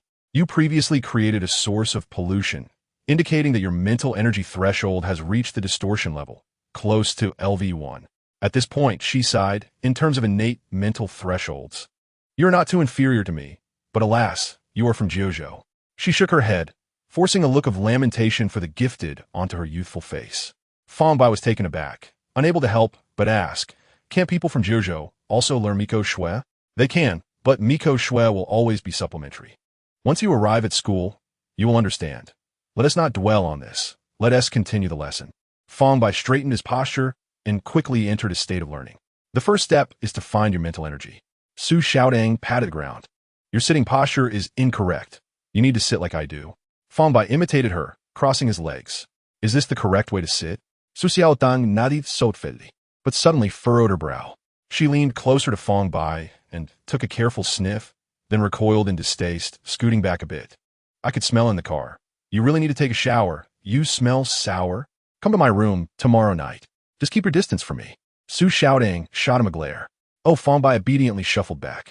He often encountered words like sour and stinky, which had become his protective coloration. Perhaps it was a habit formed from childhood. He truly did not enjoy bathing, or perhaps in his hierarchy of survival needs, this was not deemed essential. Well, don't stray too far. Su Xiaotang waved her hand, signaling him to stop. The two ultimately sat facing each other at a distance of 3 meters. Su Xiaotang cleared her throat and began to instruct him. Follow my lead, close your eyes, and project your consciousness onto the surface of your skin, either on the back of your hand or your face. Imagine an invisible hand caressing that spot. Concentrate until your skin experiences a tingling sensation. Fang Bai closed his eyes, his breathing gradually steadying. He envisioned the back of his hand and soon felt an itch, as if an invisible hand was gently stroking him. As the sensation intensified, he realized he seemed to transform into that invisible hand. Images began to form in his mind, the intangible hand appearing to sprout numerous eyes, capable of observing the surroundings from every angle without any blind spots. Fang Bai was thoroughly engrossed, manipulating and kneading with increasing skill. Focus intently. Imagine an invisible hand. It doesn't have to be a hand. Tentacles would suffice. In essence, whatever you conjure must be flexible. Su Xiaodang's voice floated over from the side. Fang Bai then remembered Su Xiaodang was beside him. He attempted to direct that hand toward her, but as it exceeded a meter away, the connection abruptly severed, and the hand slipped from his control. Nevertheless, it still followed the trajectory he had set, flying straight towards Su Xiaodang. Simultaneously, Su Xiaodang, observing Fang Bai, suddenly noticed his breathing had become rhythmic, each exhalation releasing visible strands of light. Impossible. Su Xiaodang's eyes widened in astonishment. Is this manifestation? Immediately after, she felt a sharp pain in her forehead, as if struck by a fist. She touched her forehead, sensing something was amiss. Looking back at Fang Bai, although it was somewhat incredible, the evidence was undeniable. Fang Bai. Su Xiaodang stood up in a huff, hands on her hips as she approached him. Did you do this? What did I do? Fang Bai opened his eyes, a look of confusion on his face.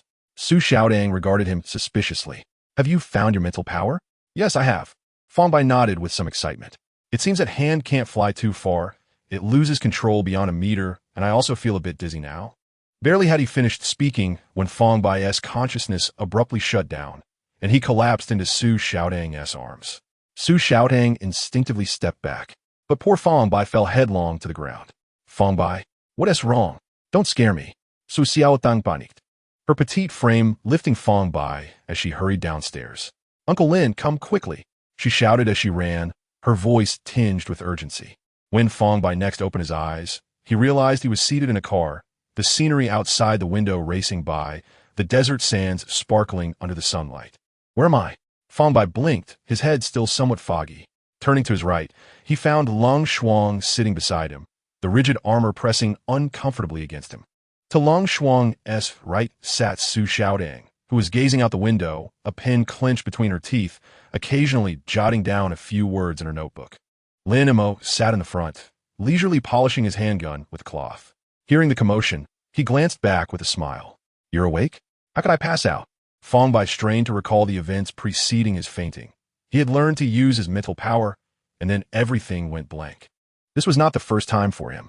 He had felt the same when controlling the shadow. Last night, you expended all your mental energy at once. Mental power is not meant to be used that way. Lin Imo's tone held a hint of jest, but it's not entirely your fault. Mainly, it's due to teacher Xiaodang's negligence.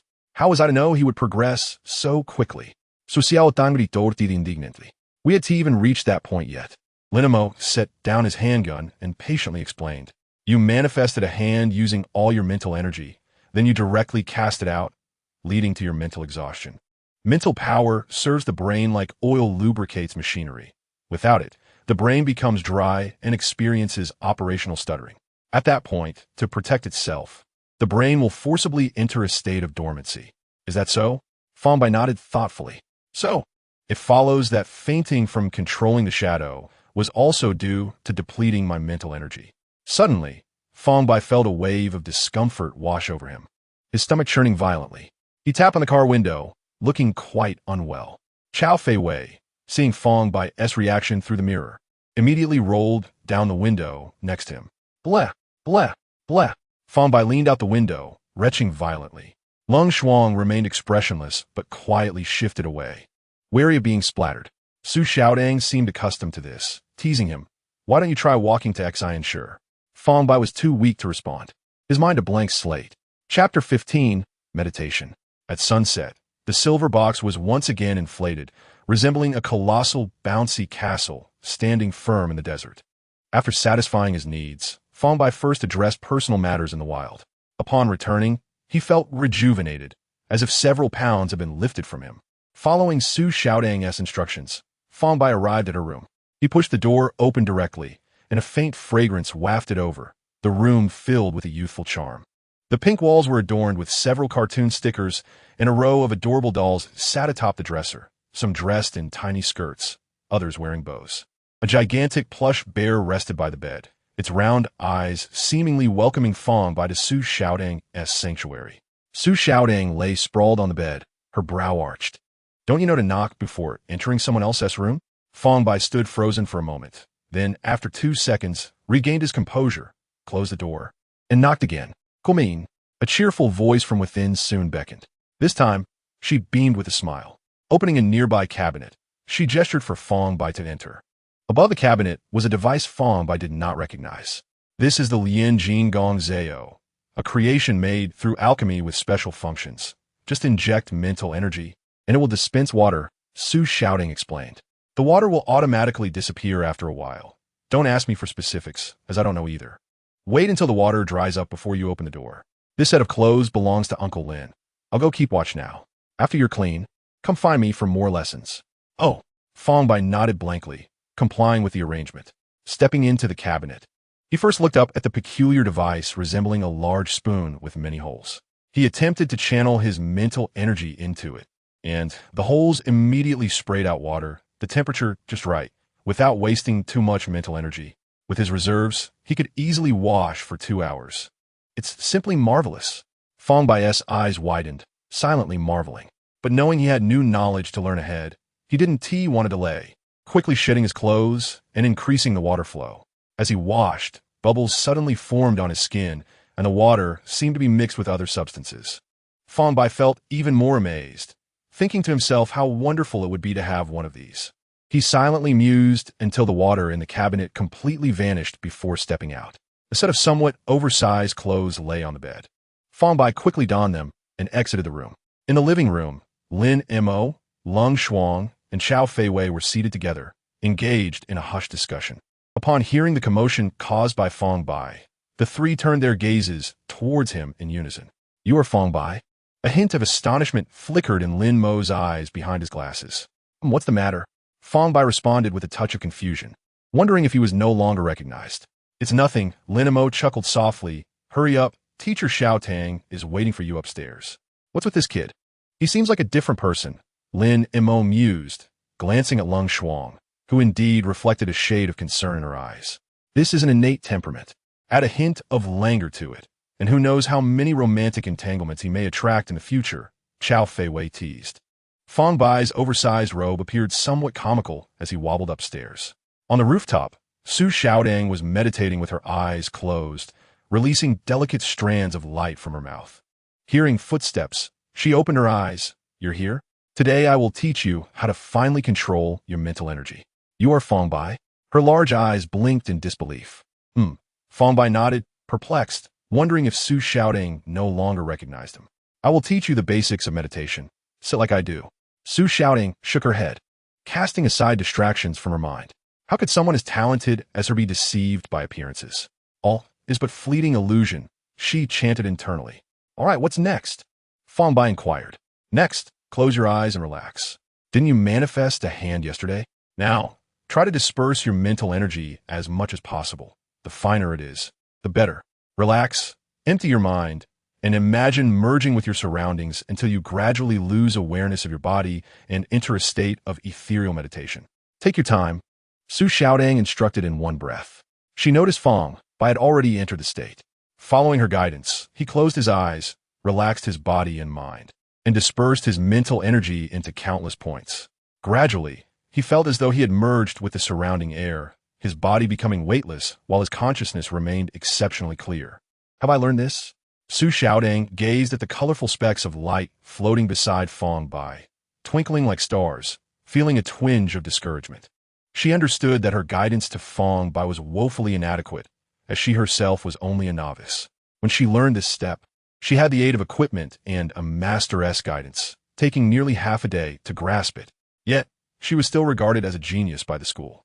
If only he were born in the new era, with such talent, he might achieve remarkable feats. Su Xiaotang's thoughts wandered while her eyes meticulously scrutinized Fang Bai. What kind of youth is this? A boy who should have learned indifference through suffering. Why does he possess such a commendable mindset? She had always taken care of Fang Bai, feeling a bit of pity for him, having heard from Lin Shu about his past. However, it seemed he did not require anyone's pity. She sensed that this young man knew precisely what he desired, and everything else was inconsequential to him. Beneath the moonlight, the youth's delicate features were accentuated beautifully. To say he was exceptionally handsome would be an exaggeration, yet he exuded a certain charm that was pleasing to the eye. When he was lively, he appeared somewhat foolish and amusing, but in moments of quietude, the world around him fell silent. After an indeterminate period, Fang Bai opened his eyes, feeling invigorated. I am replenished. The mental energy he had previously expended was fully restored. Su Xiaodang yawned and left behind 3 hefty books along with a graceful silhouette. Study these books well tonight. If you comprehend them, I will start teaching you Matrix tomorrow. If you have questions, ask me tomorrow. I'm going to sleep now. It will soon be your turn to keep the night watch. Call for help if anything unusual occurs. Chapter 16. Scarred Adornments. Sacred Marks. Fang Bai gazed at the 3 thick books piled on the floor. Each one was substantial, resembling a dictionary. He felt puzzled. Where did these books come from? Wouldn't they be crushed if placed in that inflatable room? Unable to fathom it, Fang Bai dismissed the thought and reached for the first book titled Introduction to Matrices. The cover illustrated a complex geometric figure, resembling a labyrinth woven from countless lines, adorned with the label of the Tianjin Federation Publishing House's standard university textbook. As he turned to the second page, a neat handwriting caught his eye. Su Xiaodang, Level 39 Secret Structure Study, Matrix Class 1001. The handwriting was tidy, almost allowing him to envision Su Xiaotang's proud face through the strokes. Fang Bai began to rapidly skim through the content, never flipping back, and finished all 200 pages in just over an hour. Most pages contained simple geometric figures accompanied by sparse analyses. Introduction to Matrices primarily documented the correct drawing methods of matrices and the light patterns during carving, alongside hundreds of mainstream geometric light pattern techniques. Deeper content mentioned that matrices had 2 applications. The first was direct carving, which required substantial mental energy and time. Even a master of matrices could not guarantee perfection with each carving. The second application involved carving a permanent matrix that could be stored in circuits. Its advantage was that it eliminated the need for repeated carvings, allowing for rapid activation while conserving mental energy. However, it occupied circuit space. Fang Bai understood the circuit as a large box for storing mental energy, with the permanent matrix being a smaller box for storing matrices.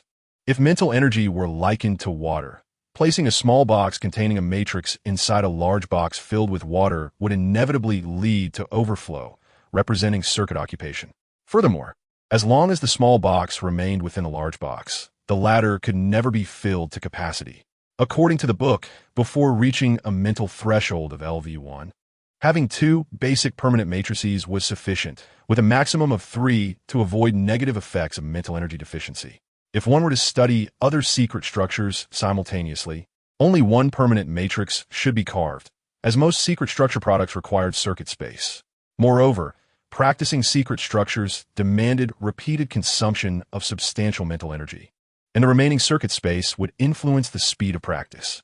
Though the book was filled with theory, Fang Bai was utterly captivated, immersing himself in the intricate formulas and patterns, to the extent that he was oblivious to the presence of someone standing behind him.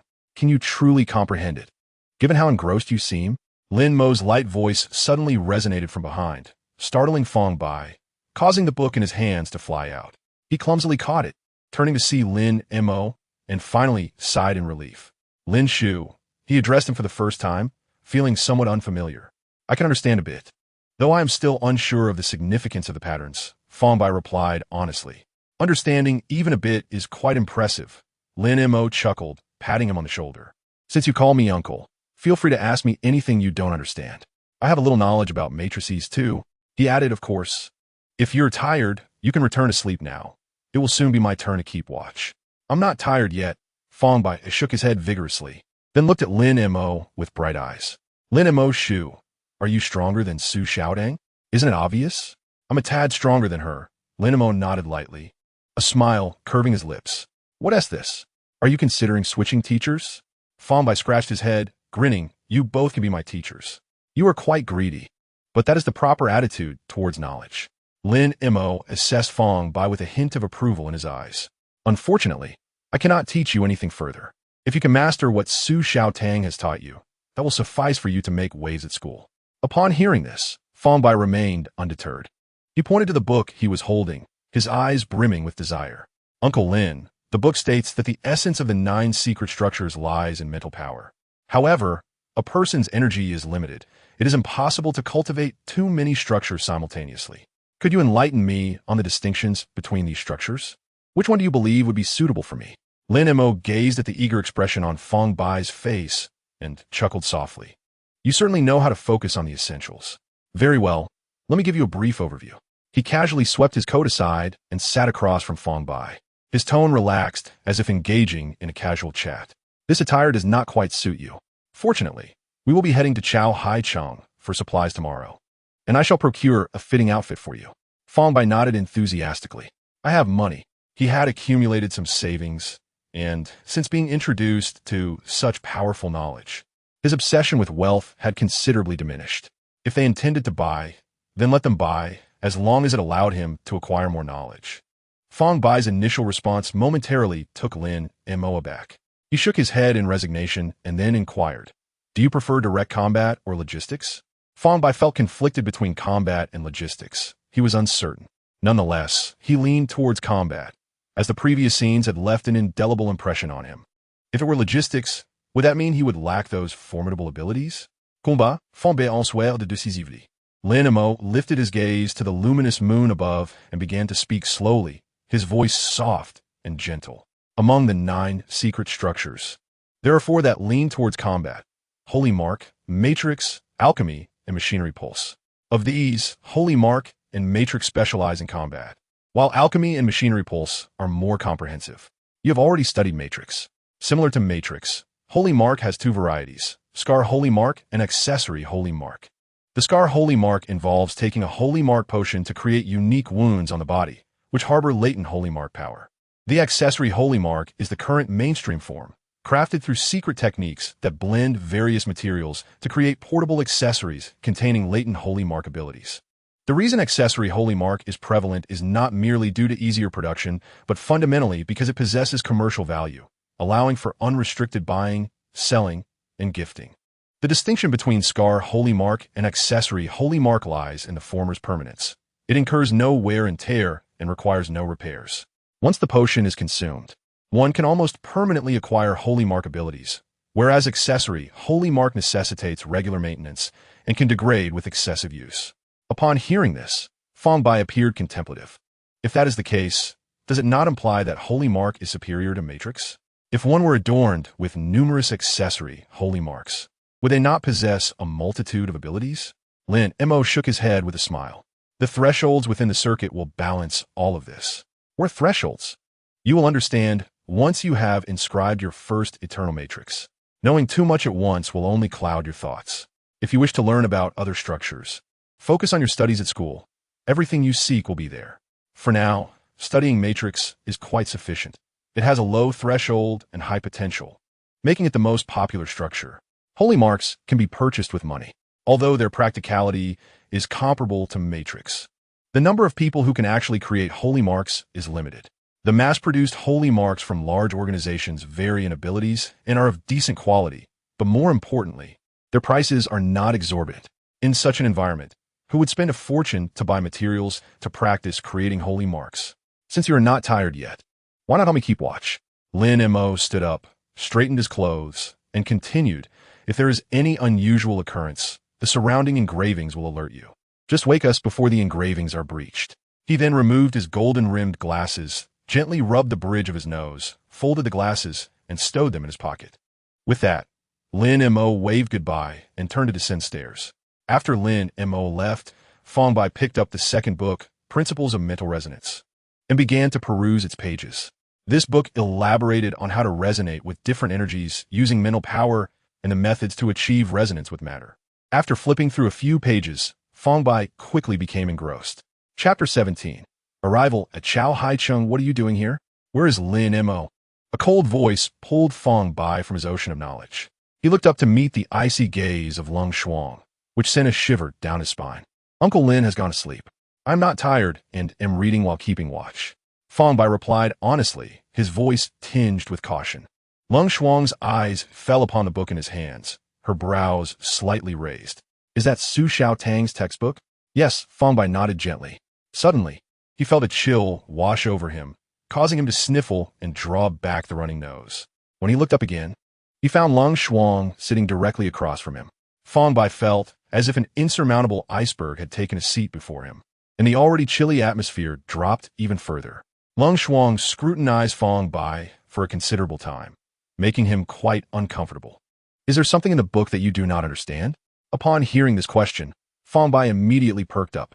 I still did not fully grasp resonance and harmony. Lung Shuang did not respond. Instead, she extended her hand, slowly manifesting a crystalline ice sword.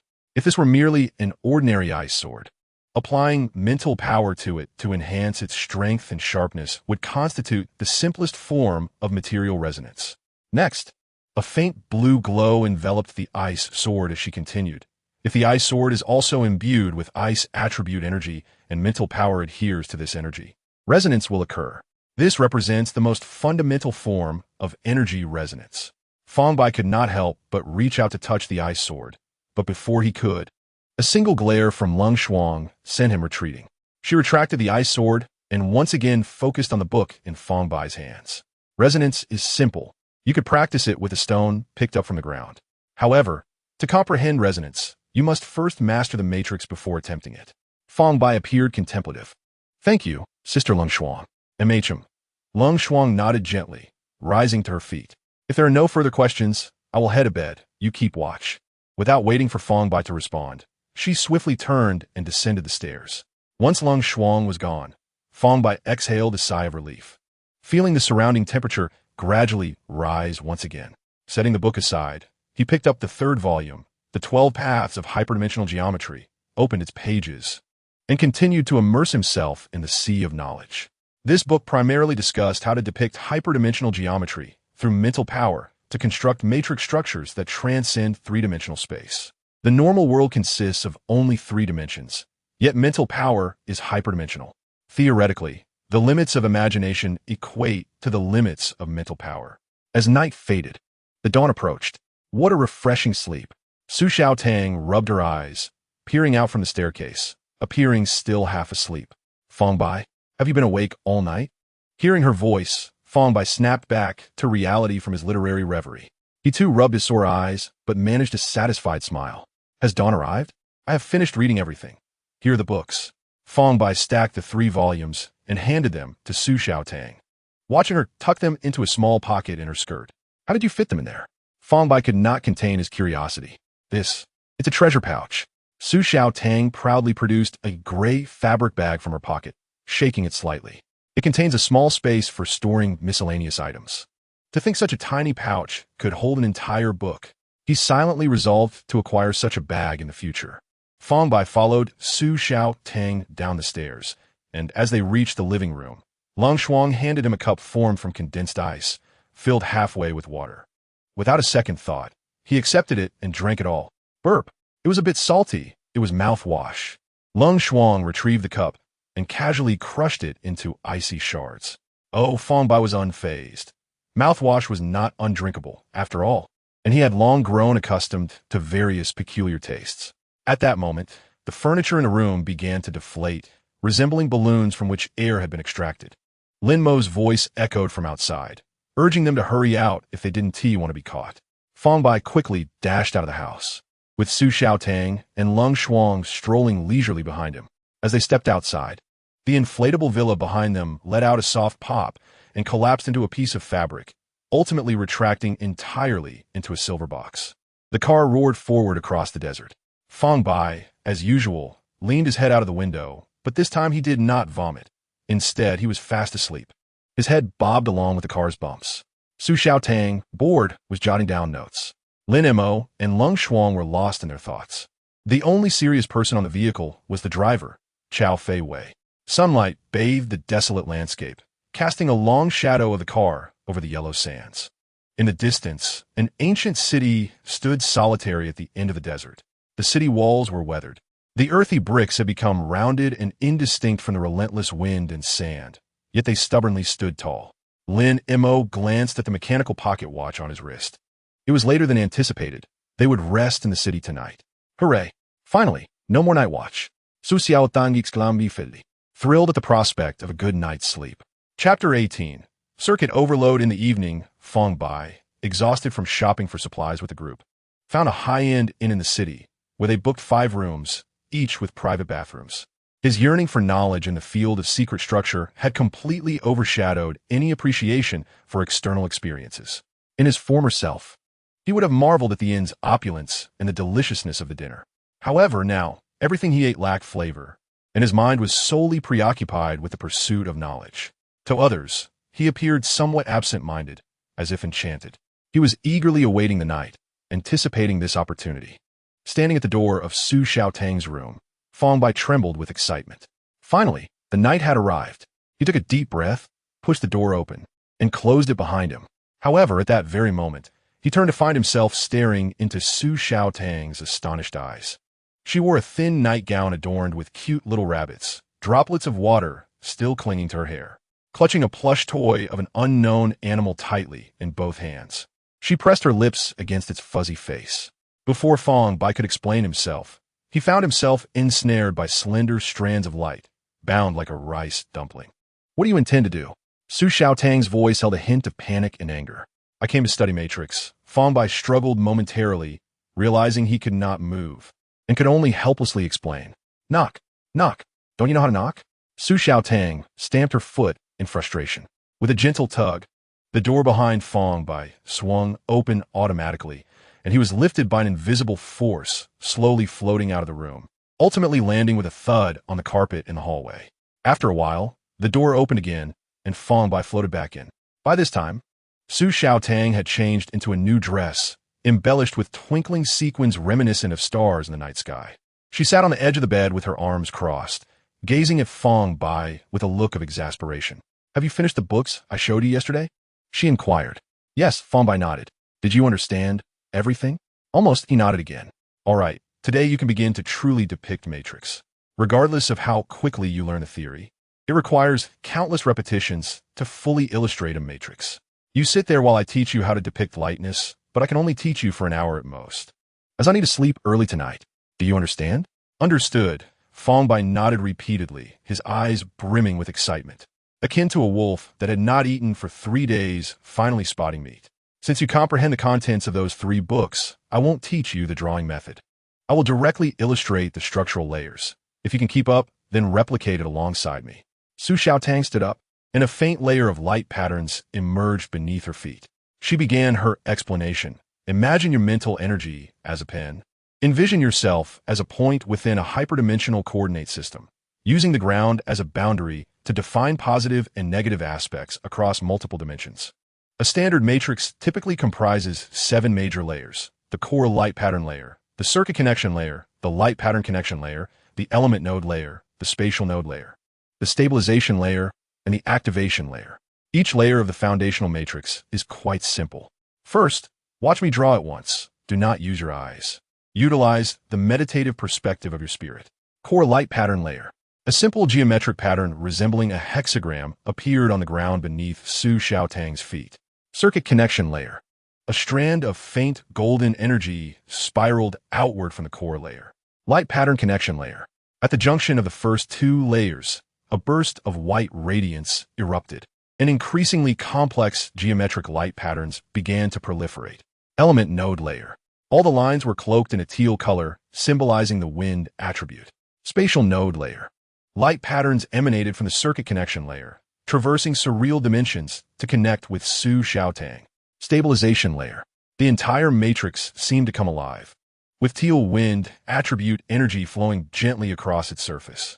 Activation layer. A miniature, simplified matrix materialized upon the established matrix. Laitnis, Su Xiaotang murmured softly. In the next instant, the matrix dissipated, enveloping her in a thin layer of azure energy. To ensure you see clearly, I broke it down step by step. In reality, even temporary depictions are much faster. This segmented approach is exhausting, consuming mental energy equivalent to more than 10 times the normal usage of lightness. Su Xiaotang retracted the light patterns and turned to Fang Bai, explaining that the matrix involved hyperdimensional space, making it impossible to illustrate on paper.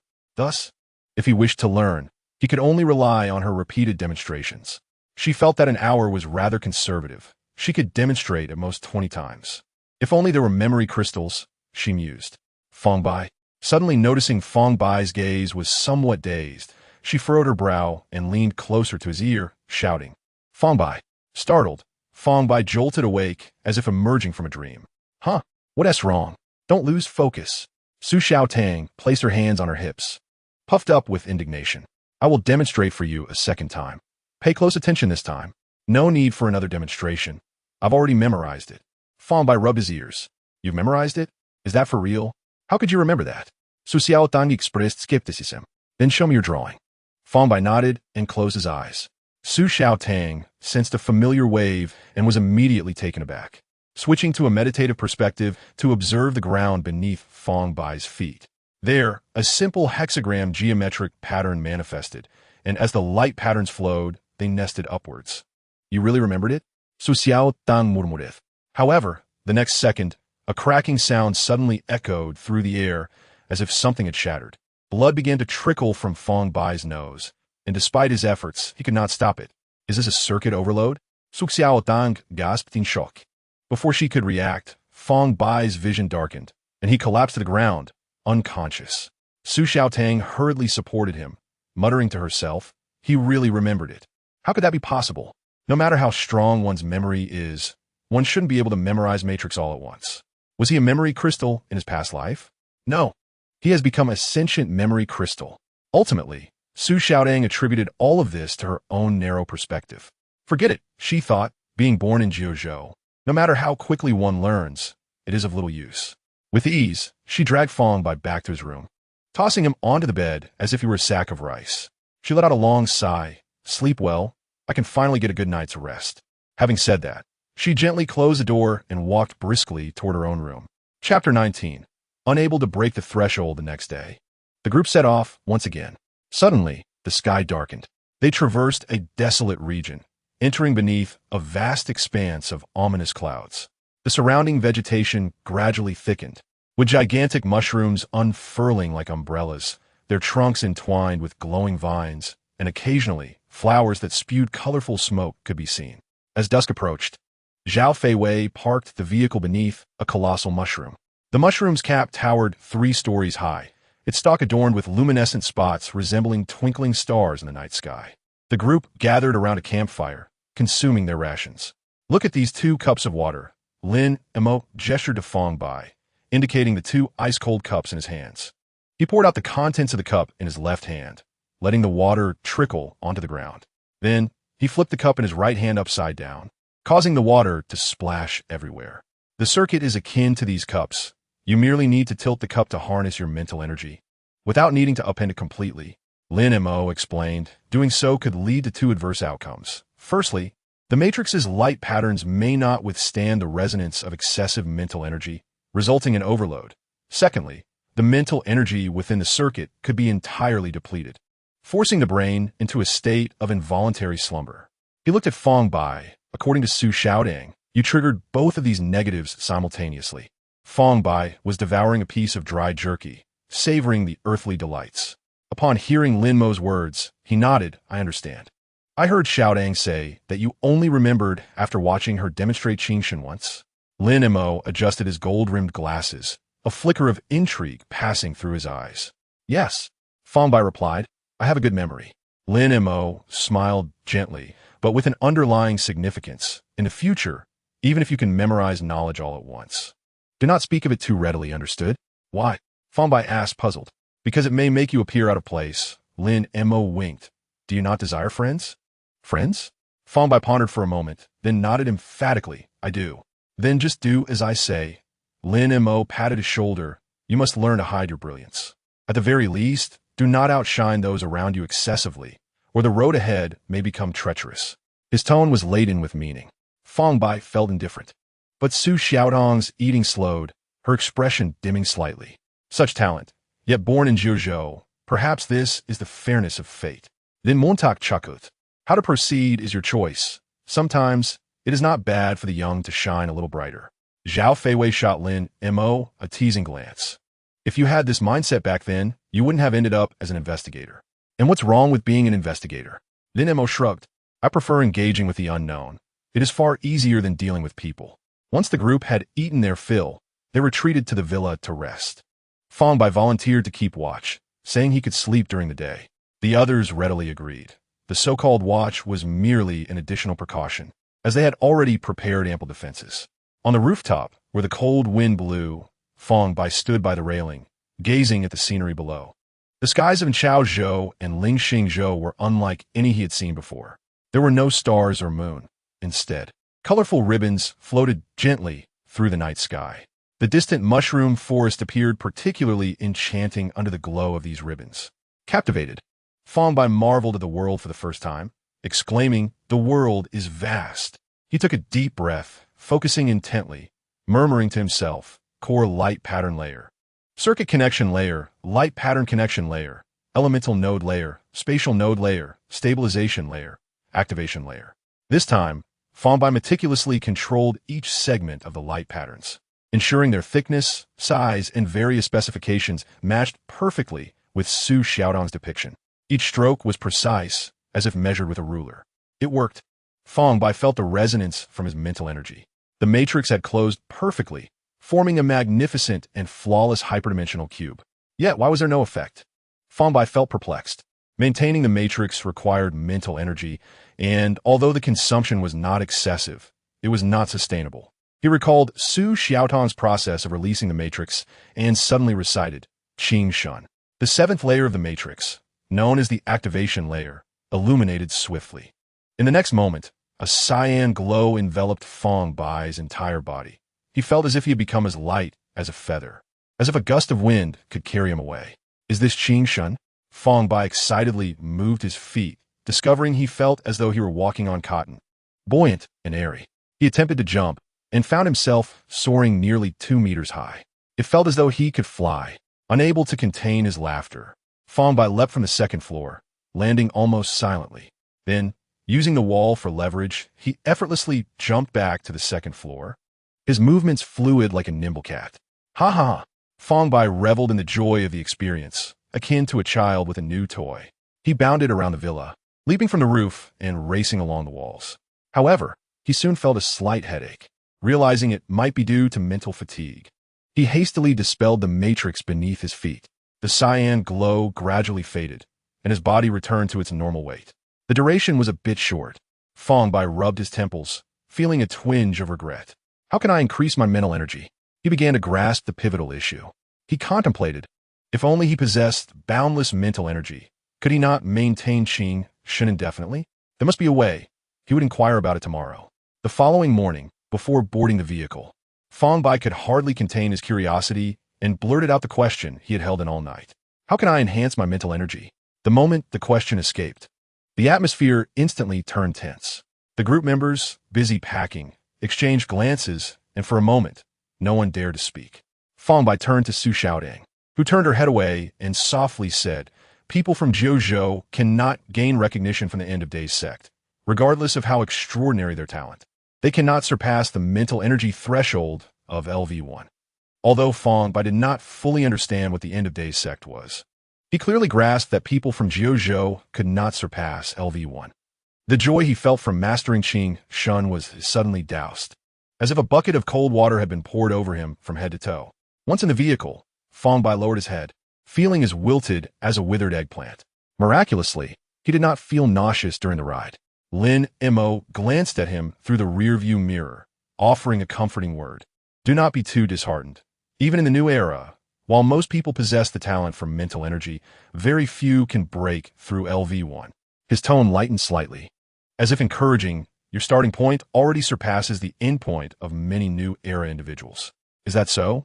Fang Bai raised his head. I surpass most of the new era people. Indeed, Su Xiaodong nodded in agreement. However, she no longer heard Fang Bai's response, for he had already stretched his head out of the window, his eyes glazed over, drooling, his complexion as pale as a corpse. Chapter 20.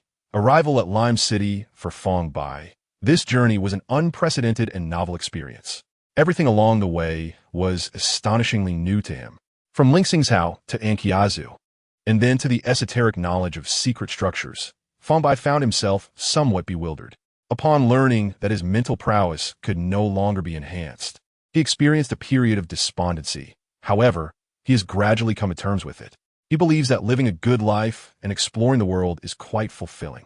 Compared to his previous existence, he now leads a life brimming with happiness. So what reason does he have to feel discontent? In the days that followed, Fang Bai not only learned the method of delineating the eternal matrix, but also studied another matrix called Fireball, acquiring preliminary offensive techniques against pollution. For Fang Bai, delineating the eternal matrix was not particularly challenging. It merely involved shifting the delineation point from outside the body to within the circuit. Once he mastered introspection, the methods remained consistent. The difficulty lay in inscribing the matrix within the circuit, which consumed an immense amount of mental energy. Fang Bai spent an entire night meditating to recover his mental strength, yet could only inscribe one layer of the matrix. According to Su Xiaodong, once the delineation of the eternal matrix is completed, its abilities could be activated and deactivated at will. If the timing of activation and deactivation is precise, even with a lower mental threshold, it could sustain prolonged combat. On the fifth day, in Anqiazu, they finally beheld their destination, Lime City. From a distance, the silhouette of Lime City appeared particularly oppressive beneath the gray sky. A profound haze enveloped the city, as if an invisible hand were tightly clutching the entire metropolis. This place was likely tainted by pollution. Lin Mo's expression grew grave as he fixated on the instrument in his hand, its readings continuously rising. Was this scale indicative of a tyrant? What had transpired in this city? Zhao Feiwei furrowed her brow, her tone laced with unease. There is something ahead. Slow down. Then Mo cautioned. Zhao Feiwei glanced at the oppressive darkness ahead, puzzled. Was it pollution? Beside Fang Bai, Lung Shuang had already entered a state of readiness, her gaze sharp, prepared to confront any anomalies. In that moment, the unconscious Fang Bai's nose twitched as if activated. He opened his eyes, murmuring the scent of monsters. For reasons unknown, he felt a stirring within, a yearning for sustenance. Perhaps he was simply hungry. He rubbed his stomach, that emptiness even suppressing the sensation of motion sickness, allowing him to clearly perceive the scenery of Lime City for a brief moment. However, the sight before him caused his heart to plummet. The roads outside the city were strewn with withered bones. Emaciated individuals desperately surged toward them, murmuring pleas for food, begging for salvation. Some lay motionless on the ground, their bodies decaying, emitting a nauseating stench. More suffocating was the sight of individuals kneeling and gnawing on corpses of their kind. Some used knives to carve flesh from their own bodies, feeding it to children who had long since perished in their arms. The air was thick with despair and the stench of death. Fang Bai felt as though his throat were obstructed by something, opening his mouth yet producing no sound. The scene before him induced a wave of dizziness. Where's this? Fang Bai's voice trembled. No one answered. Lin Mo merely gripped his instrument tightly. Su Xiaodong's complexion had also paled, evidently shaken by the sights. Around them, refugees crowded, the vehicle ensnared in their midst, unable to move. We can only proceed on foot, Zhao Feiwei remarked, raising an eyebrow. As they disembarked, an unseen force gently parted the throng of refugees, as if an invisible hand were clearing a path for them. Su Xiaodong rummaged through her pocket, seemingly intent on retrieving something, but was restrained by Lung Shuang, who firmly grasped her wrist. Why? Su Xiaodong, with wide eyes, gazed at Lung Shuang in confusion. There are far too many pitiable souls in this world. We cannot extend our sympathy to them all, Lung Shuang replied calmly, her tone unwavering. Observing Su Xiaodang's expression, Lin Mo felt a moment of disorientation, as if recalling something. He clarified, what Lung Shuang means is that we do not yet know if there are supplies within the city. If we give them our food, we will have nothing left for ourselves. We cannot return to Chaohai City merely for supplies, can we? Let us first enter the city to assess the situation before making any decisions.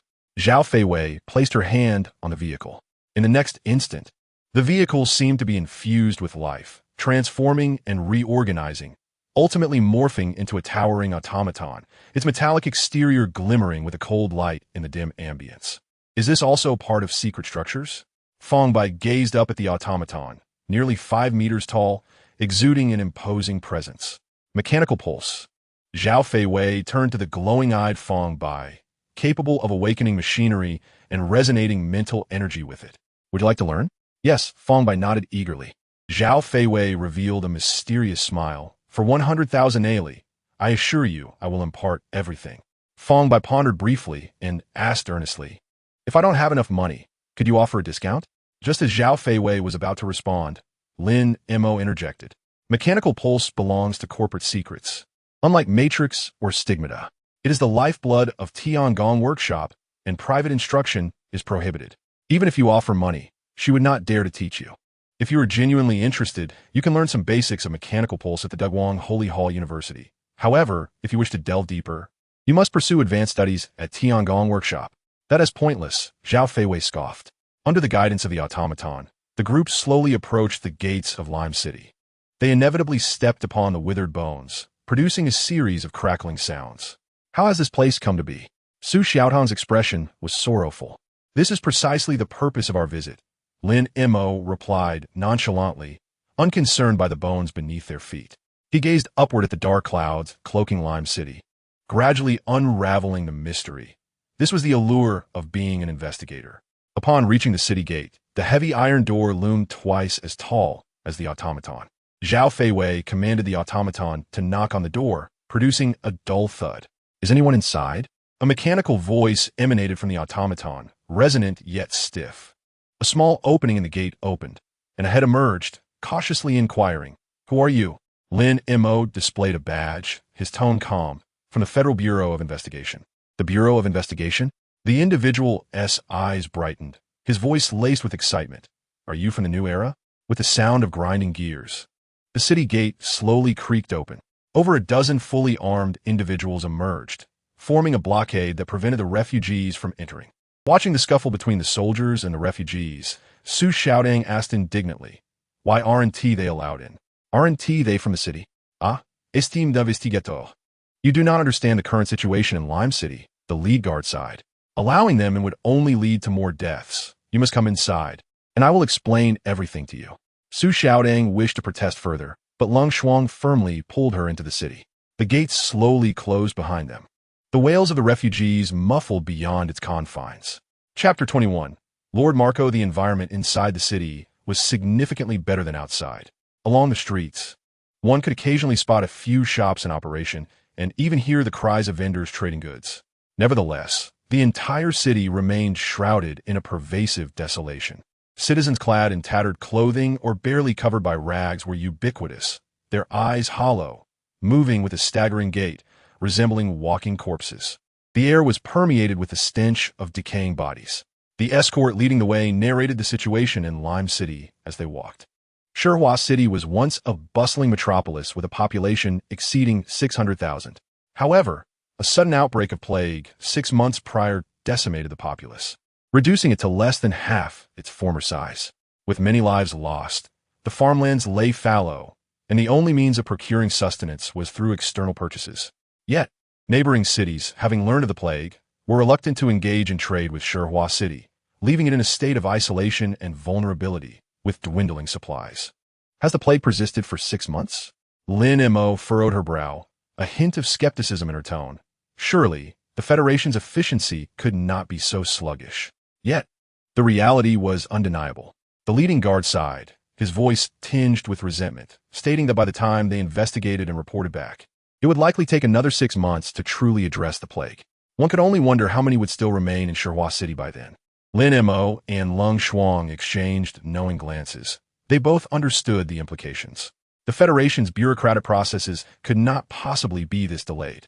Widespread mortality often correlates with contamination. Even if it were merely a straightforward plague, the mass fatalities would undoubtedly create pollution. The Federation would respond promptly to any level of contamination, no matter how minor. There was certainly more to this situation than met the eye. The group followed the guard through the streets of Shihua City. Since the city had proactively reported the situation, their first course of action should be to connect with the informant to gain a comprehensive understanding of the circumstances. As they walked, Fang Bai suddenly witnessed a citizen, clad in tattered garments, collapse without warning, losing their life. Su Xiaoding rushed over to check for breath, but was quickly dissuaded by the guard. Do not approach. You might contract the disease. Wait for the sanitation team to clear the area. Shortly thereafter, several individuals wearing ragged masks hurriedly arrived with a stretcher, swiftly lifting the body and departing. The entire process was rapid, a grim routine that had become part of daily life in Shihua City. As they progressed toward the city center, the surroundings improved and the atmosphere of daily life thickened. Shops began to appear along the streets, and some relatively well-dressed citizens could be spotted. Nevertheless, their faces bore the marks of exhaustion and numbness. Come aboard, the guard said, leading them to a rudimentary cart pulled by a horse, lacking a roof and furnished only with makeshift wooden seats. It is still a distance to the Lord's manor, he explained. Once everyone boarded, the wheels creaked over the cobblestone road. As the cart moved forward, the scenery gradually transformed into a more vibrant scene, contrasting starkly with the desolation they had just traversed. The cart eventually halted before a grand estate, its stone pillars adorned with intricate carvings, exuding a sense of solemnity and dignity. The leading guard bowed respectfully as he conversed with two sentinels donned in golden masks at the entrance. One of the guards retreated inside to deliver a message. Moments later, the guard emerged, addressing them with deference. The Lord requests your presence. They entered the Lord's manor and traversed a long corridor, revealing a spacious hall adorned with opulent chandeliers and walls draped in exquisite paintings. The Lord approached them, appearing to be under 30, with a handsome visage shadowed by fatigue and anxiety. Finally, you have arrived. Shihua City may finally see hope, he declared, his voice quivering with excitement. Lin Mo stepped forth and shook his hand, her tone steady. Greetings, Lord. Here are my credentials. The Lord took the booklet and badge Lin Mo offered, scrutinized them carefully, and returned them with solemnity. I am Klaus Marco. You may call me Marco. I implore you to resolve the plague in our city. We shall do our utmost, Lin Mo replied, nodding. Could you please enlighten us on the origins of this plague? What are the specific symptoms? Certainly, Marco replied, leading them into the interior of the manor, into a spacious parlor. He gestured for them to take a seat while he occupied the main chair. The plague struck abruptly. Initially, only a few individuals exhibited fever and cough, leading us to believe it was a common flu. However, the symptoms rapidly deteriorated. Patients developed severe skin lesions and organ failure, ultimately succumbing in excruciating agony. His tone was grave. We have tried various remedies, but nothing has worked. Now, thousands die daily from the plague, and Shihua City teeters on the brink of collapse. Upon hearing this, Lin Mo pressed further. Are these merely the visible symptoms? Do the afflicted experience any psychological issues? Marco paused, then spoke slowly. In addition to physical ailments, they also manifest a form of hysteria. Hysteria? Lin Mo's eyes gleamed with a sharp intensity. What does that entail? Marco's expression grew solemn. Those afflicted may suddenly fall into a state of extreme frenzy at unpredictable moments. Some scream, claiming to see deceased loved ones, while others become violently aggressive, attacking those around them. He paused, lowering his voice further. I suspect it may be linked to contamination. Every lord of the old states, no matter how small the city, must gain the Federation's recognition and undergo training in the capital. They are all well aware of the implications of contamination. Lin Mo fixed her gaze upon him. If you suspected contamination, why did you not report immediately? Marco lowered his head, shame and turmoil evident on his face. I intended to resolve it myself, but the former lord's sudden passing left me desperate for results to secure my position. I never anticipated it would escalate to this extent. His voice dwindled to a whisper. It is my fault. My selfishness has cost the lives of hundreds of thousands. Once this issue is resolved, I will await the Federation's inquiry. Lin Mo rose. Setting aside your personal failings, our urgent task is to locate the source of this plague. I hope for your cooperation. Marco also stood to atone for my mistakes. I will fully cooperate. Lin Mo nodded, her tone softening slightly. First, please arrange accommodations for us. I will arrange it immediately, Marco responded. There are several guest rooms within the manor. Though not luxurious, they are safe and comfortable enough for your stay. He led them through winding corridors to a secluded courtyard within the manor. The courtyard was modest yet serene, with several neatly arranged guest rooms on either side, adorned with blooming flowers. This is the place, Marco announced, opening one of the doors. The room was simply yet elegantly furnished. Should you require anything, feel free to summon the servants. Lin Mo nodded. You may attend to your duties. We can manage ourselves. Once Marco departed, Su Xiaotang muttered under her breath. This lord is inhumane. He has caused so many deaths. Lin Mo smiled knowingly, her tone suggestive. He may be concealing something. She gazed out the window. Although the hour was still early, the gray sky offered no warmth of sunlight. After such a long journey, fatigue weighed heavily upon them. Let us rest for now.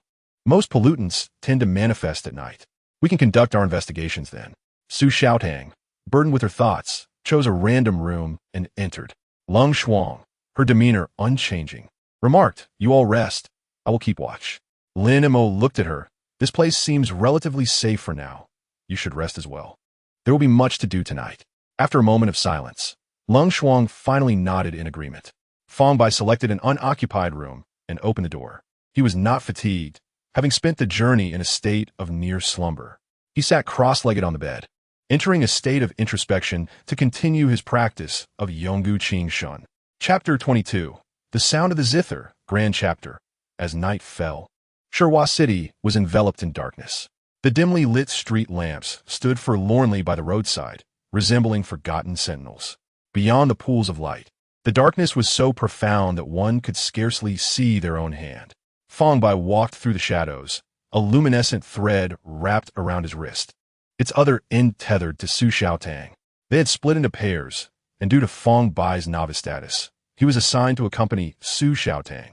In truth, he could have remained behind, but he had eagerly volunteered to partake in the investigation. Though somewhat embarrassed to admit it, he yearned to contribute to their small team. In this pitch blackness, where the path was obscured, he pondered the futility of his efforts should they encounter a tainted being. Suddenly, a blood-curdling scream erupted from beneath Su Xiaotang's feet. A ghost! She shrieked, leaping behind Fang Bai like a startled rabbit, gripping his arm tightly. What ghost? You stepped on my hand. Watch where you're going, came a weary male voice from the darkness. Realizing her mistake, Su Xiaotang summoned forth a fireball, illuminating a small area around them. There, on the ground, lay a gaunt middle-aged man, cradling his injured hand. What are you doing sleeping here? Su Xiaotang exhaled, relief mingling with a hint of contrition. A ghost. Upon seeing the floating fireball beside her, the man jolted upright, scrambling away into the shadows without a backward glance. The scream seemed to awaken the night, rousing hundreds of slumbering souls along the roadside, leading to a chaotic scene as they collided with one another in confusion. Su Xiaotang deftly cast out a glowing thread, ensnaring the middle-aged man and dragging him back. Do not be afraid. We are not ghosts. However, the man had already succumbed to faintness from fright. Su Xiaotang blinked, her expression tinged with helplessness as she released him. She clasped her hands together and softly apologized. I am sorry. I did not mean to scare you. As she surveyed the commotion around her, Su Xiaotang was filled with bewilderment. Why are all these people sleeping by the roadside? Do they have no homes? Fang Bai interjected at the opportune moment. This city can accommodate 600,000 inhabitants. Yet half have perished due to the plague. Most houses are surely vacant. Indeed, they must have homes. Surely 2 rooms would suffice for a person, Su Xiaotang mused, realization dawning upon her. Fang Bai blinked and suggested, Senior sister, I believe we should ask someone about why they're sleeping outside. All right, we shall do as you suggest. Su Xiaotang nodded emphatically before raising her voice. Do not flee. We are federal investigators here to address the plague crisis. Whispers arose from the darkness. One in the world is a federal investigator. Sounds like a lengthy name for a ghost. Never heard of it. Federal. Does that refer to the Tianqing Federation? After a considerable pause, the chaos began to subside. A voice emerged from the shadows. What is this federal investigator? You claim you are here to resolve the plague? Is that true? Indeed, it is true, Su Xiaotang replied, then continued, I have a few questions I would like to ask you, and I hope you can provide us with clues to assist our investigation. The other party remained silent for 2 seconds before responding. You may ask, why do you all sleep outside when you clearly have homes? Su Xiaotang Yingguayif. We do not wish to sleep outside, but we hail from the outer districts, which are the epicenters of the plague. Each night, the infected emerge to bite people, and we have no choice but to flee to the city. We will return at dawn, came the reply from the darkness. Fang Bai quietly urged, senior sister, ask about the epidemic zone. Though Su Xiaotang appeared somewhat dim-witted, she occasionally displayed flashes of cleverness. Why is the slum area the epicenter? Does the plague specifically target the impoverished? She immediately probed. The plague does not discriminate, but those in the inner city have means to combat it. They can afford to eat well, are physically robust, and have access to clean food and water. I have heard that the guards of the Lord's Manor have never contracted the plague. If you continue down this road, you will reach the slum area. We in the outer districts can occasionally secure a meal, but the food supply in the slum has been cut off for 3 months. It is said that they resort to cannibalism to survive. You would do well to avoid that place. Even the uninfected there may resort to eating people. We should investigate the slum area, Su Xiaotang proposed, eager to gather clues. Is that wise? What if we get bitten? Fang Bai hesitated. Do not worry. I will protect you. I assure you, not even ordinary individuals, let alone a few tainted beings, can approach you, Su Xiaotang vowed, patting her chest. Without waiting for Fang Bai's response, she quickened her pace. The thread around Fang Bai's wrist urged him forward, making his steps quicker and less laborious than before.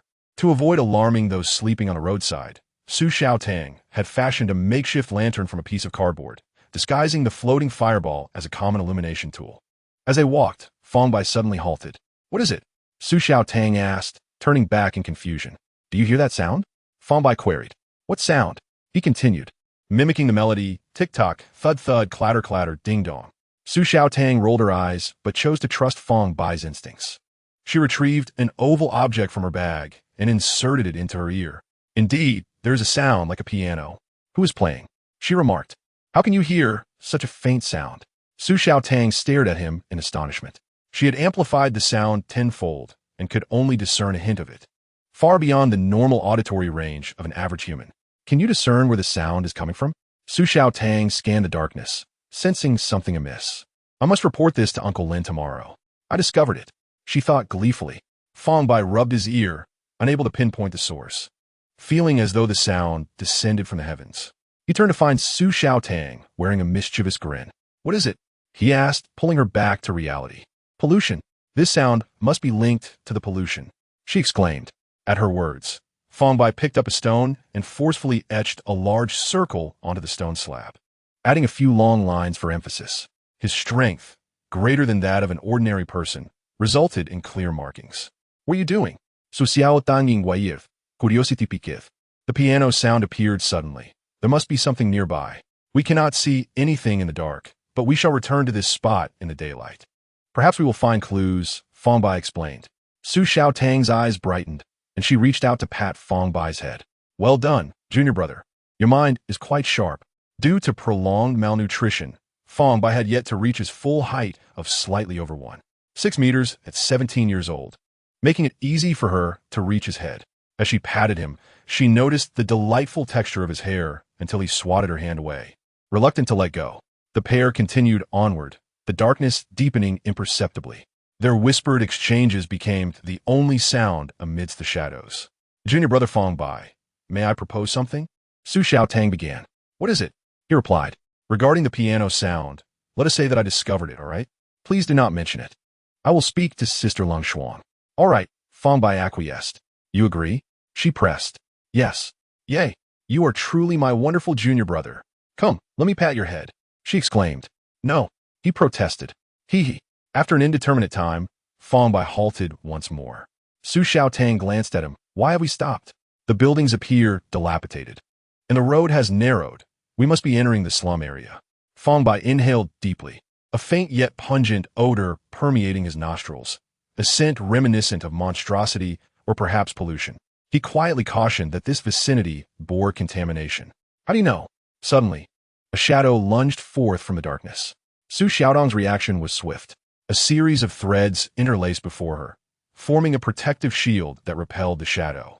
The fireball burst free from its paper confines, its radiance intensifying tenfold, illuminating the surrounding area. In the brightness, the figure of the shadow became discernible, an anthropoid creature. Prostrate on the ground, its sharp fangs glinting and its eyes glowing a sinister crimson. It was a distorted entity. High behind me. Su Xiaotong's expression grew serious as her hands deftly wove intricate designs. With her motions, radiant threads emerged within a 5-meter radius, intertwining to create a luminous web. As the polluted entity attempted to breach the web, a sizzling sound erupted upon contact with the threads, releasing plumes of white smoke. Achapache, mindless creature, Su Xiaotong scoffed, waving her hand lightly. The blazing threads extended, severing all possible avenues of escape for the contaminated being, tightening until it was ensnared in a glowing cocoon. With the threads constricting further, the entity emitted a haunting wail, ultimately dissipating into a cloud of fine ash. Fang Bai gazed at the small heap of ashes. Swallowing hard as an insatiable urge to consume surged within him, as if an unseen force compelled him closer to the remnants. Phew! Su Xiaotong exhaled, relieved. It was fortunate that she had reacted promptly. The appearance of the distorted entity was no mere coincidence. It was evident that a source of pollution existed within the city. In the darkness, Fang Bai crouched down, his fingertips brushing against the ashes when a sudden, chilling sensation coursed through his palm. His shadow writhed as if awakened, expanding and distorting upon the ground, the inky edges rippling unnaturally. A slender tendril of black mist erupted from the shadow, slithering above the ashes in a serpentine form. The black serpent opened its toothless maw, and the ashes began to defy gravity, swirling into a spiraling mist above. Fang Bai's wrist involuntarily rotated, intricate black patterns resembling a spider's web emerging in his palm.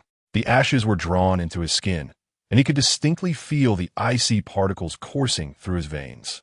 Moments later, everything returned to normal. Fang Bai was left with a splitting headache, yet he did not succumb to unconsciousness. After the pain subsided, he felt invigorated. The gnawing hunger somewhat alleviated, though not entirely extinguished. What are you doing? Don't stray too far from me. Su Xiaodong approached with a fireball in hand. Chapter 23. Consuming ashes to expand the circuit. It's nothing. I was merely curious about how pollution is formed and why it turns to ash upon death. Fang Bai shook his head, rising with an air of feigned nonchalance. Ash. That is human ash. Do not meddle with it. Su Xiaotong retorted sharply, explaining that the distorted entity was once human, reduced to ash after being consumed by pollution from the inside out. Have I not previously mentioned how pollution is formed? It arises from malevolent thoughts. Fang Bai recalled the knowledge he had acquired earlier and pressed further. Can individuals with a low spiritual threshold still generate pollution? When human emotions fluctuate significantly, their spiritual threshold can temporarily surpass its limits, and moreover, spiritual energy possesses a certain affinity. Su Xiaodong pointed toward the sky. Did you see that patch of black cloud during the day? I did, Fang Bai nodded. Her tone shifted to one of gravity. That cloud is not a true cloud, but a conglomeration of resentment, harboring immense malice. If not purged in a timely manner, it could evolve into a formidable pollution referred to as tyrant. However, that is not our responsibility. The personnel from the Jingjia Sea have already set out. Let us proceed inward and see if there are any more pollutants to cleanse. Su Xiaodong gestured for him to follow. After vanquishing one source of pollution, her confidence surged once more. Fang Bai trailed behind, still lost in contemplation about the recent events. Feeling somewhat dazed, where had the ashes gone? Had they been consumed by a shadow? Why? He yearned to inquire of Su Xiaodong, but an instinctive voice within warned him against revealing this matter to anyone. It wasn't a voice in the literal sense, but rather an instinct, akin to a beast knowing what to prey upon and what to evade. As they walked, Fang Bai caught a whiff of the foul odor once more. Senior. Xiao. Fang Bai suddenly realized Su Xiaodong had vanished. The threads entwined around his hand had, unbeknownst to him, been severed. He touched his wrist, confirming that the threads had indeed broken, and not merely an illusion. When had this occurred? A sense of foreboding gripped Fang Bai. Just then, a shadow lunged from the darkness. The environment was too obscured for Fang Bai to see anything clearly, yet the foul stench was all too familiar. Fireball, he murmured, only to quickly realize there was no time left.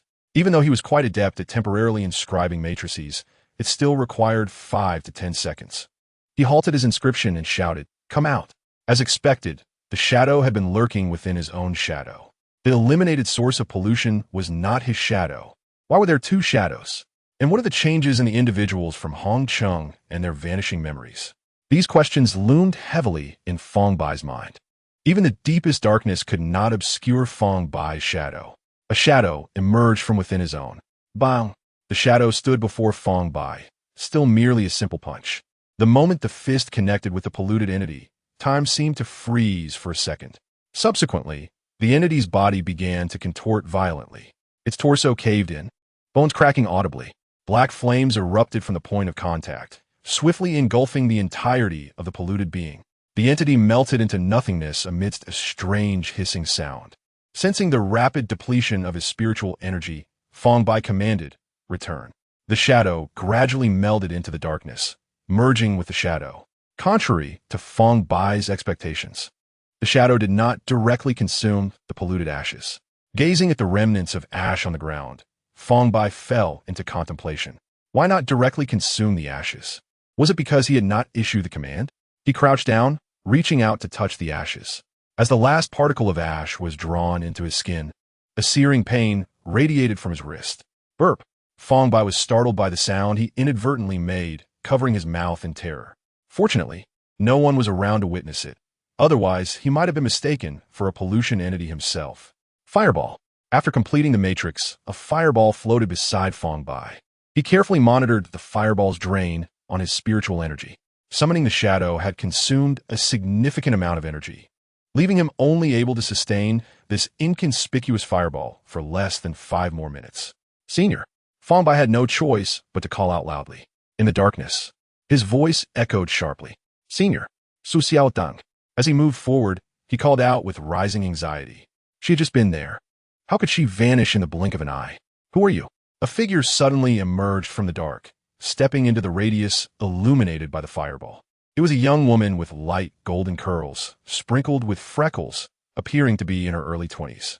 She wore simple linen attire. "I am a federal investigator's assistant." Fang Bai introduced himself, then immediately inquired, "Have you seen my senior?" "A girl with black hair and a skirt." "I have not seen her. I heard shouting and thought someone was in distress," the woman replied calmly. "Federal investigator, are you also an extraordinary being?" The woman gazed at Fang Bai. "Extraordinary being? I suppose I might be," Fang Bai replied, scratching his head. "And who might you be?" "I reside here, a denizen of Shui Chung. The outside is perilous." "Come with me," she said, turning to lead the way. Fang Bai cautiously inhaled, ensuring there was no foul odor emanating from her, before following. The woman led him deeper into the darkness, entering a modest abode. Inside, there was merely a wooden bed, a table, and 2 chairs.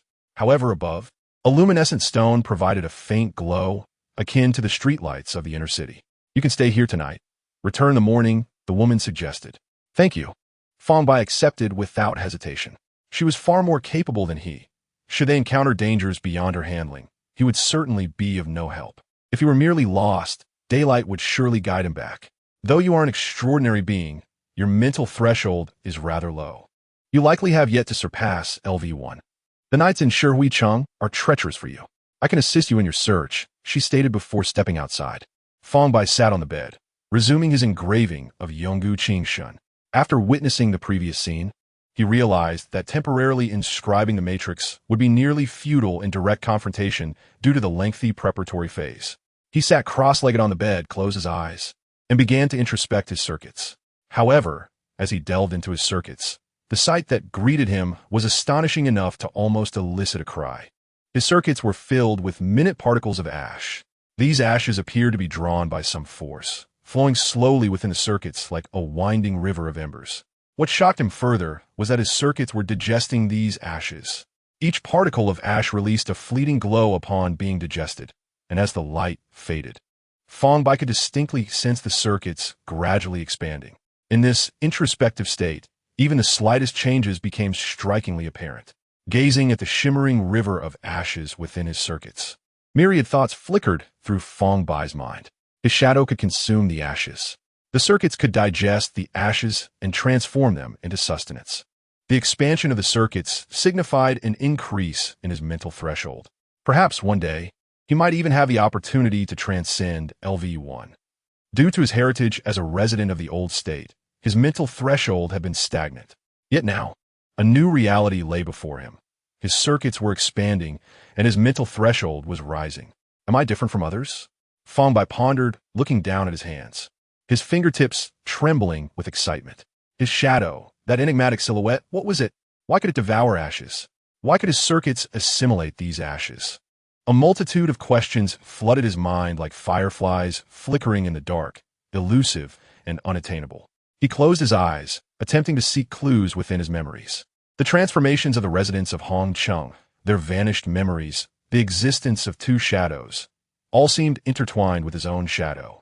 He raised a hand, extending a finger to touch the air before him. His shadow quivered slightly in the dim light, shifting from behind to the front. A finger emerged from the shadow, gently touching his fingertip from below. This scene was exceedingly strange, yet Fang Bai had grown accustomed to it. The only regret was that each interaction with the shadow drained his mental energy rapidly. Manipulating shadows was exceedingly taxing. Nonetheless, this was a positive development. He chose to set aside thoughts of the shadow and focused on continuing his engraving of Yonggu Qingshin. In 3 more days, the matrix would be complete. Chapter 24. The Plague Clue Fang Bai. Fang Bai, where are you? In a haze, Fang Bai heard someone calling his name. He immediately opened his eyes, leaping from the bed and hastening outside. The dawn light had begun to break, dispelling the previous darkness. The squalor of the slums appeared even more desolate in the morning glow, with ramshackle houses leaning precariously together, their walls marred by cracks and stains. On the streets, numerous individuals afflicted by the plague huddled in corners, their eyes hollow, as if their souls had been siphoned away. Occasionally, he spotted unattended corpses, exuding an appalling stench. Fang Bai navigated through the narrow alleys, arriving at the main street. He immediately spotted Su Xiaotang, accompanied by Lin Mo's senior sister. I'm here. Fang Bai waved his hand and called out. Upon hearing his voice, Su Xiaotang turned sharply, relief washing over her face upon seeing him. Thank goodness. I knew you wouldn't perish. She rushed to Fang Bai, her tone brimming with excitement. Perish? Fang Bai was momentarily taken aback. This place is exceedingly dangerous, rife with pollution. I'm relieved you are unharmed, Su Xiaotang said, patting her chest. It seems so. Fang Bai recalled the events of the previous night. Had it not been for the shadow, he might indeed have fallen victim to the pollution entity that had appeared behind him. Where did you go last night? Fang Bai inquired of his senior sister. Su Xiaotang scratched her head awkwardly. I saw a pollution entity and went after it. By the time I defeated it, I realized I was lost. She paused before adding, but I searched for you all night. Fang Bai stared intently at her, recalling that she intended to use his discovery for academic credit. Though he had agreed, he was uncertain of her intentions. Why are you looking at me like that? Su Xiaotang felt a bit aggrieved under his gaze. I accidentally lost you. A scene flashed in Fang Bai's mind, a moonless, windy night. With a coldly expression, Su Xiaotang grinning ominously in the dark, saying, Fang Bai, I'm sorry. Only the dead can remain silent. Never mind. That was improbable. Fang Bai dismissed the surreal image. Just then, Lin Mo approached, chuckling. After losing you, Xiaotang was frantic, searching all night and then running back to the city lord's mansion to find us, back and forth without a wink of sleep. She wouldn't have been so anxious if she had lost me, Fang Bai retorted. Lin Mo continued to tease. What are you talking about, Uncle Lin? Xiaotang crossed her arms defiantly. Fang Bai is so weak. Encountering a pollution entity would genuinely endanger him. Lin Mo chuckled, glancing at Fang Bai. Glad to see you're all right. Where did you spend the night? A local woman brought me into a safe house, Fang Bai replied. Oh, she mentioned I was some sort of extraordinary being. Extraordinary being? Lin Mo adjusted his gold-rimmed glasses, a glimmer of interest in his eyes. Take me to see her. I don't know where she is. Fang Bai shook his head. Lin Mo peered inside, saying I know. The group followed the narrow path, re-entering the impoverished district. No matter how many times he witnessed it, the sights along the streets always struck Fang Bai profoundly. These people were suffering immensely. Sushiatan Kunanchet had feasts. Some individuals, upon seeing their well-dressed appearance, reached out, begging for something. As Su Xiaodang was about to take action, Lin Mo restrained her once more. If you wish to become an exemplary sword-bearer, keep all pity within. Consider whether to save one person or an entire city. Lin Mo cautioned. Su Xiaodang's expression dimmed, yet she halted her movements. Not far along, Lin Mo led the way into a house. Fang Bai saw the woman he had encountered the previous night, seated by the bed, carefully feeding a bowl of medicine to a frail elderly man. Upon hearing a disturbance, the woman furrowed her brow and replied in a cold tone. What are you investigators doing here instead of uncovering the truth behind the plague? Is it true that the plague was deliberately instigated by Lord Ma Ke? Lin Mo inquired. Looking at her, believe it or not, she said without lifting her head, continuing to administer medicine. How do you know this? Lin Mo pressed further. My teacher told me. She replied, her tone calm. Your teacher? Yes, he was once the most skilled loot craftsman in Shihui. He was killed by that beast Clown Ma Ke for knowing the truth about the plague. If you truly are federal investigators, you should thoroughly investigate the Lord's mansion. All answers will naturally be revealed. After she spoke, her tone grew even colder. Now do not disturb me here. There are many sick individuals in need of care. Upon returning to the main street, Su Xiaotang Luke Basiv. Do you know her? Not exactly, Lin Mo explained. I encountered her last night while investigating the contamination. We exchanged a few words. She's not an ordinary person. She is indeed an extraordinary being and quite formidable. We must return to the Lord's mansion. That Ma Ke might truly have significant issues. Lin Mo turned to the two, saying, you both should rest well. This matter involves extraordinary beings, and it would be best for you to refrain from participating in the upcoming investigation. Why not? I'm also an extraordinary being. Su Xiao Tan Kimplant. My mental threshold has already reached LV 137. Lin Mo chuckled, his tone laced with meaning. Extraordinary beings differ from contaminants. Even the most cunning contaminants are not as capable as a human being. Su Xiaotang pouted, clearly dissatisfied with Lin Mo's response. Chapter 25. Surviving at the Lord's Mansion. Lin Mo sent Su Xiaotang and Fang Bai back to their rooms to rest and went alone to seek out Lord Ma Ke. Unlike Su Xiaotang's discontent, Fang Bai carved no sots. After carving the matrix all night, he was in dire need of sleep. Meditation could only expedite the recovery of his mental energy, but could not alleviate fatigue. Sleep was essential. Fang Bai could distinctly sense the mental energy within the circuit. It was overall quite lethargic, almost sickly. This would directly lead to fatigue. If fatigue reached its peak, the mental energy, acting as a lubricant, would fail to serve its purpose, and the brain would inevitably enforce a state of dormancy. Fang Bai lay on the bed and instantly fell asleep. In the afternoon, feeling quite hungry, Fang Bai rose from his slumber, rubbing his sleepy eyes. After attending to personal matters in the courtyard's outhouse, he knocked on Su Xiaotang's door. With nothing to eat in his pocket, he could only rely on her. After knocking for a while with no response, he pushed the door open and found Su Xiaotang absent. Looking up at the sky, he saw only a dark cloud with no sun in sight, and he had no idea what time it was. He stepped out of the courtyard to search for Su Xiaotang and the others within the Lord's mansion. As he wandered, Fang Bai suddenly caught a whiff of the fragrant aroma of rice porridge. His stomach grumbled in response. Following the scent, he arrived at what appeared to be a kitchen. Pushing the door open, he was greeted by 3 large vats of steaming white rice porridge, the aroma wafting invitingly. Without hesitation, he grabbed a bowl and filled it to the brim, gulping it down in one go. He drank 2 more bowls before feeling satisfied. Who are you? A melodious voice suddenly rang in his ears. Fang Bai looked up to see a young woman standing at the door.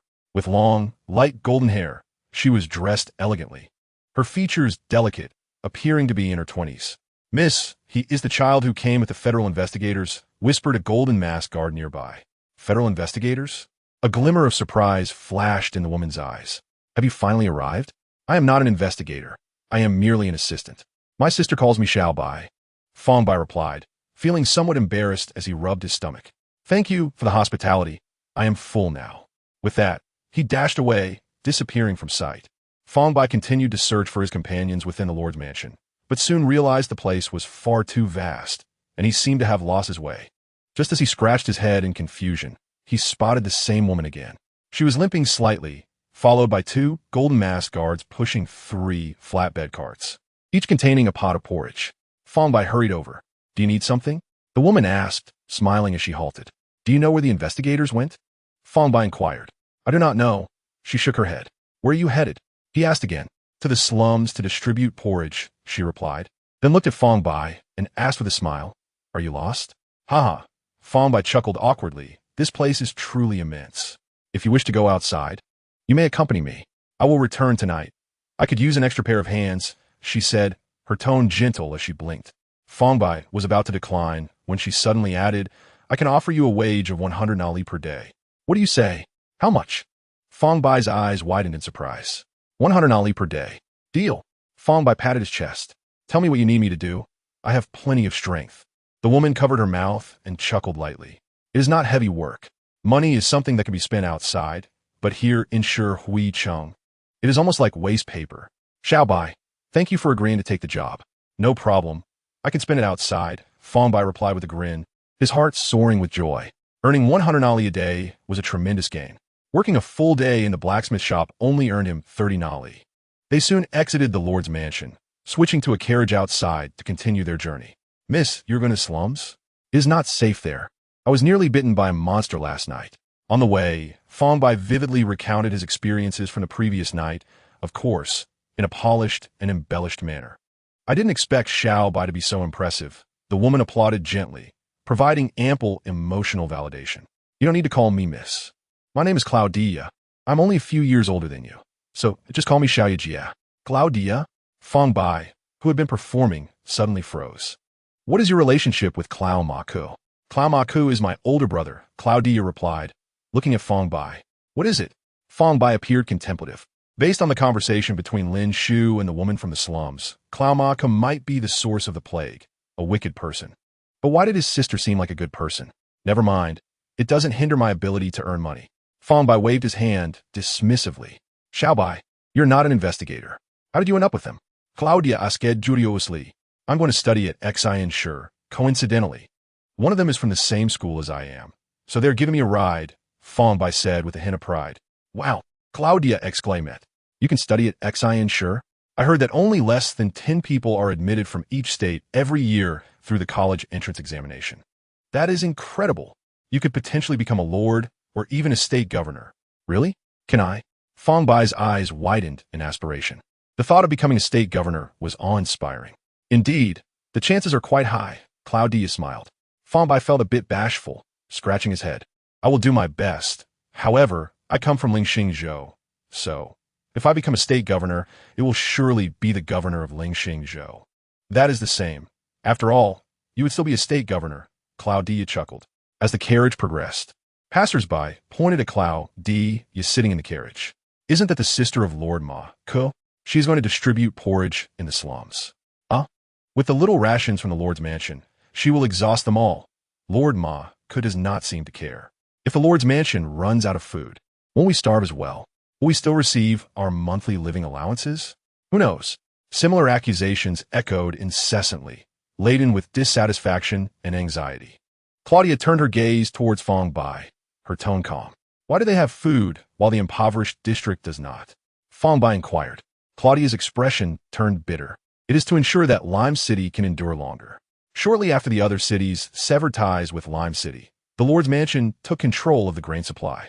Initially, the distribution was unified, but due to the overwhelming population, the granaries could not meet the demand, leading to rations being allocated solely to the inner-city residents.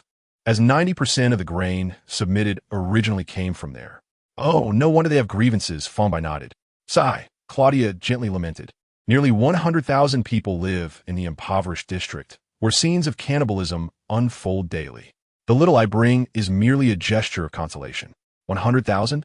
Fang Bai was taken aback by the figure, which exceeded the population of Hongcheng. Indeed, Claudia nodded softly. The atmosphere grew heavy. Claudia fell silent, and Fang Bai refrained from further inquiries, his gaze fixed on the ground. He noticed that the marks he had drawn on the ground after hearing the music the previous night seemed to have vanished, absent throughout their journey. Half an hour later, the carriage reached the end of the main street, entering the impoverished district through the outer city. The demeanor of the surrounding populace towards Claudia was markedly different, filled with gratitude and respect. Miss Claudia has arrived. How wonderful. She has brought so much rice porridge. Of course, Miss Claudia promised that she would ensure we all have enough to eat. Do you not believe it? I certainly do. The carriage turned into a narrow path, halting in a familiar alley. The woman Fang Bai had seen the previous night awaited them. Claudia disembarked, limping slightly, her tone gentle. "Julie, here's today's supply. Please distribute it quickly." A cold glimmer flashed in Julie's eyes. 100,000 people, 3 large vats of porridge. How do you expect me to distribute it? A spoonful for each? Claudia spoke, almost pleadingly. Could you allow for a little more time? I will do my utmost to bring more. Allow? Allow. At these words, Julie's tone suddenly became fierce, as if long-suppressed rage erupted at that moment. You always speak of allowance. Back when the impoverished district still had 200,000 people, you spoke of allowance. In just 3 months, those who died from sickness or starvation have halved. As she spoke of the painful reality, Julie's fist struck the nearby stone wall with force. The air trembled before her fist even made contact. Her blow carried a violent force, as if to unleash all the anger and despair in that single strike. Bang! The moment her fist met the stone wall, a dull thud resonated. Numerous cracks radiated outward from her fist, spreading like a spider's web across the entire wall. The already slightly crooked structure groaned under the impact of her fist, eventually collapsing with a thunderous crash. Bricks and stones scattered, dust swirling, enveloping the entire alley in a haze of gray. The people in the inner city eat their fill every day, and you say there's no surplus? Do you intend to wait until the outer city people are all dead before you're satisfied? Julie's voice echoed through the alley. Had it not been for you, we would have stormed the Lord's mansion long ago. I truly suspect that this entire scheme is a joint conspiracy between you and that scoundrel Marco, aiming to starve the impoverished district to conserve grain. Her gaze bore into Claudia, filled with both anger and profound disappointment. Claudia, I know you're a good person, and I acknowledge your high standing in the eyes of the people. Many believed until their last moments that you would bring them enough food, for you promised and never deceive them. But what is the reality? Julie's voice gradually lowered. For this long, have they survived solely on the meager porridge you provide? They have had to resort to consuming corpses just to endure. Do you know what it is like to eat human flesh? Have you ever tasted it? As she spoke of cannibalism, Julie's eyes became hollow, lost in a terrifying recollection. But I know. I have eaten it. Can you imagine? Claudia's face turned as pale as paper, her lips quivering, yet she could not utter a word. Her eyes brimmed with guilt and helplessness as she choked out repeated apologies. I am sorry. I am truly sorry. I have done my utmost. Your utmost is merely to maintain the impoverished district, ensuring we do not create chaos in the inner city. There is no need for apologies. Julie took a deep breath, delivering her final ultimatum. You have 7 days. If the Lord's mansion is still unwilling to distribute food, I will personally lead the people of the impoverished district to seize it. But you cannot contend with my brother's guard. Claudia's expression was sorrowful. A glint of determination flickered in Julie's eyes. Contend? Should we just wait here to die? Fang Bai stood by, observing the scene. The suffering of these people was palpable. He felt that each individual bore their own burdens. In this calamity, who was right and who was wrong? Chapter 26. A busy day, the stalls were quickly set up. The corners and alleys of the impoverished district were already filled with starving individuals. Fang Bai was exceedingly busy, continuously ladling porridge onto tables. Once the hungry had their fill, they placed down their bowls and left in an orderly fashion. After about 2 hours of labor, the porridge in the 3 large vats was entirely distributed. Even though the vats were large, with each serving only half a bowl, he had managed to serve fewer than 500 bowls. The 2 vats, tended by the guards wearing golden masks, yielded a similar number of servings. Ultimately, only around 1,500 people received the porridge. Compared to the multitude of starving individuals in the impoverished district, this amount was but a drop in the bucket. The long line behind them showed no signs of ending. Today, as porridge is all gone, Julie announced with a loud voice tinged with helplessness. Please, just one more spoonful. My child is on the brink of death. A frail woman pleaded, clutching her barely breathing child, her voice trembling. I have not eaten for 3 days. I cannot move. An elderly man sat on the ground, his eyes vacant. So hungry, a little girl murmured as she approached. A low sound of weeping emerged from the crowd. If this continues, we will all perish. Move along, Julie shouted. Gathering here will only accelerate the spread of disease. At her words, the crowd gradually dispersed, fading into the streets and alleys. Julie turned to Claudia, her tone serious. I need to speak with you. She then glanced at Fang Bai. You should come too. The three retreated deeper into the alley. Julie's expression was grave. Claudia, I was serious about my previous statement. I can give you a maximum of 7 more days. If you cannot bring sufficient food, as promised, I will lead the militia to storm the Lord's mansion and redistribute the grain. Claudia sighed lightly, remaining silent this time. If we succeed, we will seek assistance from the Federation. Aren't these investigators here? The Federation would never allow tens of thousands of us to starve to death. You should know very well that if it weren't for your brother suppressing the news in the city, the Federation's people would have come long ago. Why is he suppressing it? You know very well that he is the architect of this plague. That cannot be. My brother would not do such a thing. He has no reason to instigate this plague. Claudia immediately retorted upon hearing this. No reason? Julie pressed closer, questioning, my teacher, Vittorio, do you remember him? He told me directly. Do you think he would deceive me? He was captured after being ambushed by your brother and remains unaccounted for to this day. I also greatly respect the maestro. Half of the extraordinary individuals in the city were taught by him. But what evidence do you have that the maestro was captured by my brother? Claudia retorted defiantly, choosing to unreservedly support her brother in the face of the accusations. Claudia, you remain stubbornly unyielding. To prevent the people of the outer city and the slums from perishing from hunger, our only recourse lies in rebellion. Do not attempt to intimidate me with the guards. We possess extraordinary individuals as well. Furthermore, the golden mask was crafted by my mentor. Do you think I lack ways to exercise restraint? I shall reveal to you the abominations hidden beneath the masks of those inner-city nobles. Julie turned to Fang Bai, her tone resolute. Young man, return and inform your investigator companions that we will assault the Lord's manor in 7 days. I hope to gain their assistance in exchange for the truth about the plague. Just deliver the message. I have faith that the strength of the federal investigators will yield a fair judgment within this time frame. On the way back, Claudia appeared unusually quiet. She hugged her legs and wept softly. Why are you crying? Fang Bai inquired, sitting beside her and rubbing his ears. The faint sound was far from inconspicuous to him. Xiao Bai, what should I do? Claudia looked at him with tear-filled eyes. Fang Bai was about to reply that he had no idea, but the despair in her gaze stirred something within him. Is there food at the Lord's manor? He asked. Yes, but not much. The inner city can't last many days with what they have. The daily rations I can procure are only thanks to my constant pleading with my brother, Claudia replied, her voice tinged with fatigue. So, there's essentially no food? Are you deceiving them by claiming they can be satiated? Fang Bai gazed at Claudia. Her expression darkened. I am already seeking solutions. I have contacted the Federation. New World will surely send food. They will also cleanse the pollution. Everything will improve. I just hope we can hold out until help arrives. If conflict erupts between the outer and inner cities, then Lime City will be doomed. Am I doing the right thing? Fang Bai, I truly saw them. Eating people. Claudia's emotions shattered as she broke into sobs. Fang Bai gently patted her shoulder and said earnestly, you are not at fault, nor are they. It is those who have orchestrated this plague that you should unite against. But we have no idea how the plague originated. Claudia shook her head. Have you never suspected your brother? Fang Bai asked. I asked him, and he said it wasn't him, Claudia replied. Fang Bai was at a loss for words, directly questioning how he could possibly admit to it. Uncle Lin mentioned he has contacted the Purification Bureau.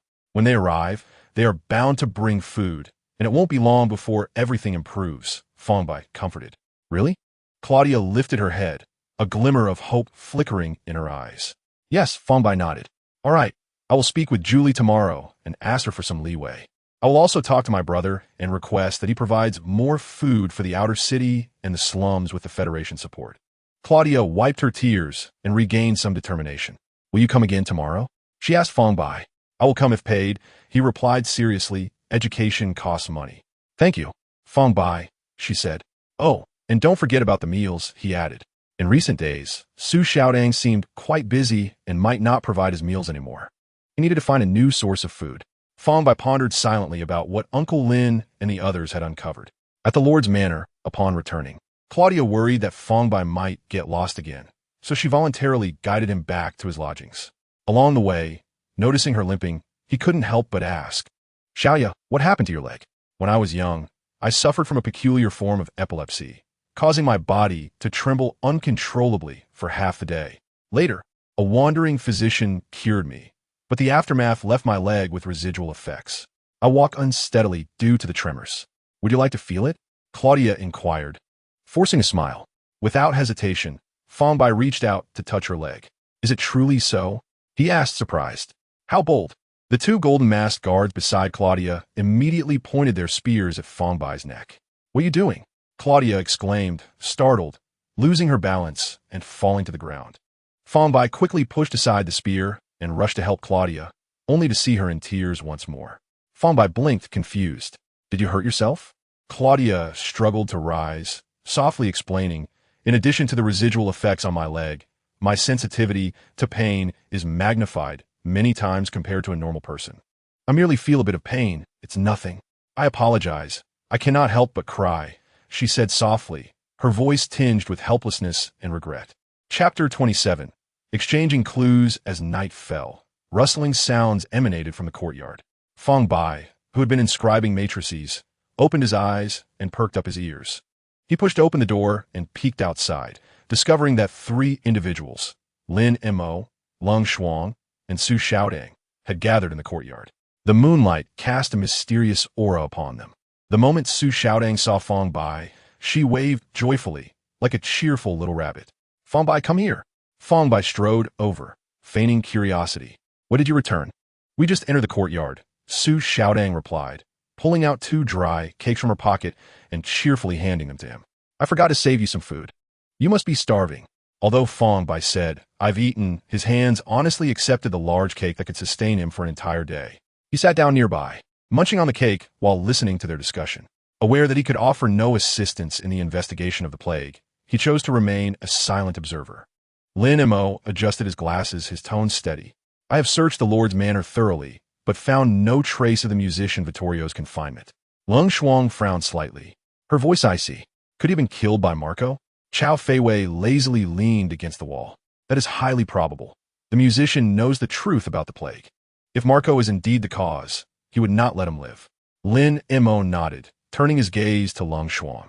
What about your findings? Lung Shuang replied calmly. Julie possesses a unique form of alchemy that allows her to create various instruments imbued with extraordinary powers. She has armed hundreds in the slums with this energy and seems poised to attack the Lord's manor. She represents the interests of the outer city and the slums, yet simultaneously suppresses those teetering on the edge of life and death. If she were to rally them, Lime City would plunge into chaos. Pausing, she continued, she bears no suspicion. This plague is merely a disaster for her. Lin Mo then looked at Chao Feiwei. And you? Chao Feiwei replied lazily. The musician spent 5 years in the New World, where he likely learned alchemy. He subsequently brought this skill to Lime City, selecting those with mental fortitude as apprentices. He is at least partially responsible for the city's former prosperity. She paused, a glimmer of mockery in her eyes. Moreover, when a musician returned, he brought back a wife, a woman from a new world who was willing to come to Lime City to live with him. Unfortunately, she died in an accident the year before the plague struck, leaving the musician in despair, and the power of the Lord's manor began to surpass his. On the surface, it appeared to be a struggle between the Lord's manor and the musician. In reality, it was a conflict over interests between the inner and outer cities. The influence of Julie in the outer city stems from being the most exceptional disciple of the musician. What was the nature of her accidental death? Lin Montauk inquired. Chao Feiwei slowly shook her head. I do not know. Lin Mo finally turned to Su Xiaodang. And what about you? Su Xiaodang immediately straightened her posture, brimming with pride. I have made a significant discovery. She lowered her voice conspiratorially, revealing that the sanitation teams responsible for collecting corpses were mandated to transport the bodies to the Lord's manor for cremation. Moreover, anyone afflicted by the plague would be forcibly expelled from the city. Most importantly, since it was indeed a plague, there ought to be doctors to treat the sick.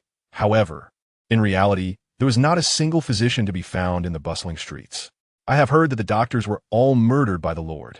As she concluded, Su Xiaodang stamped her foot in frustration, lamenting the malevolence of the Lord. Lin Mo adjusted his glasses, a faint smile gracing his lips. The last piece of information was indeed quite valuable, and the answers might have already begun to surface. His fingers tapped rhythmically on the table, the cadence steady and forceful, as if he were silently calculating something.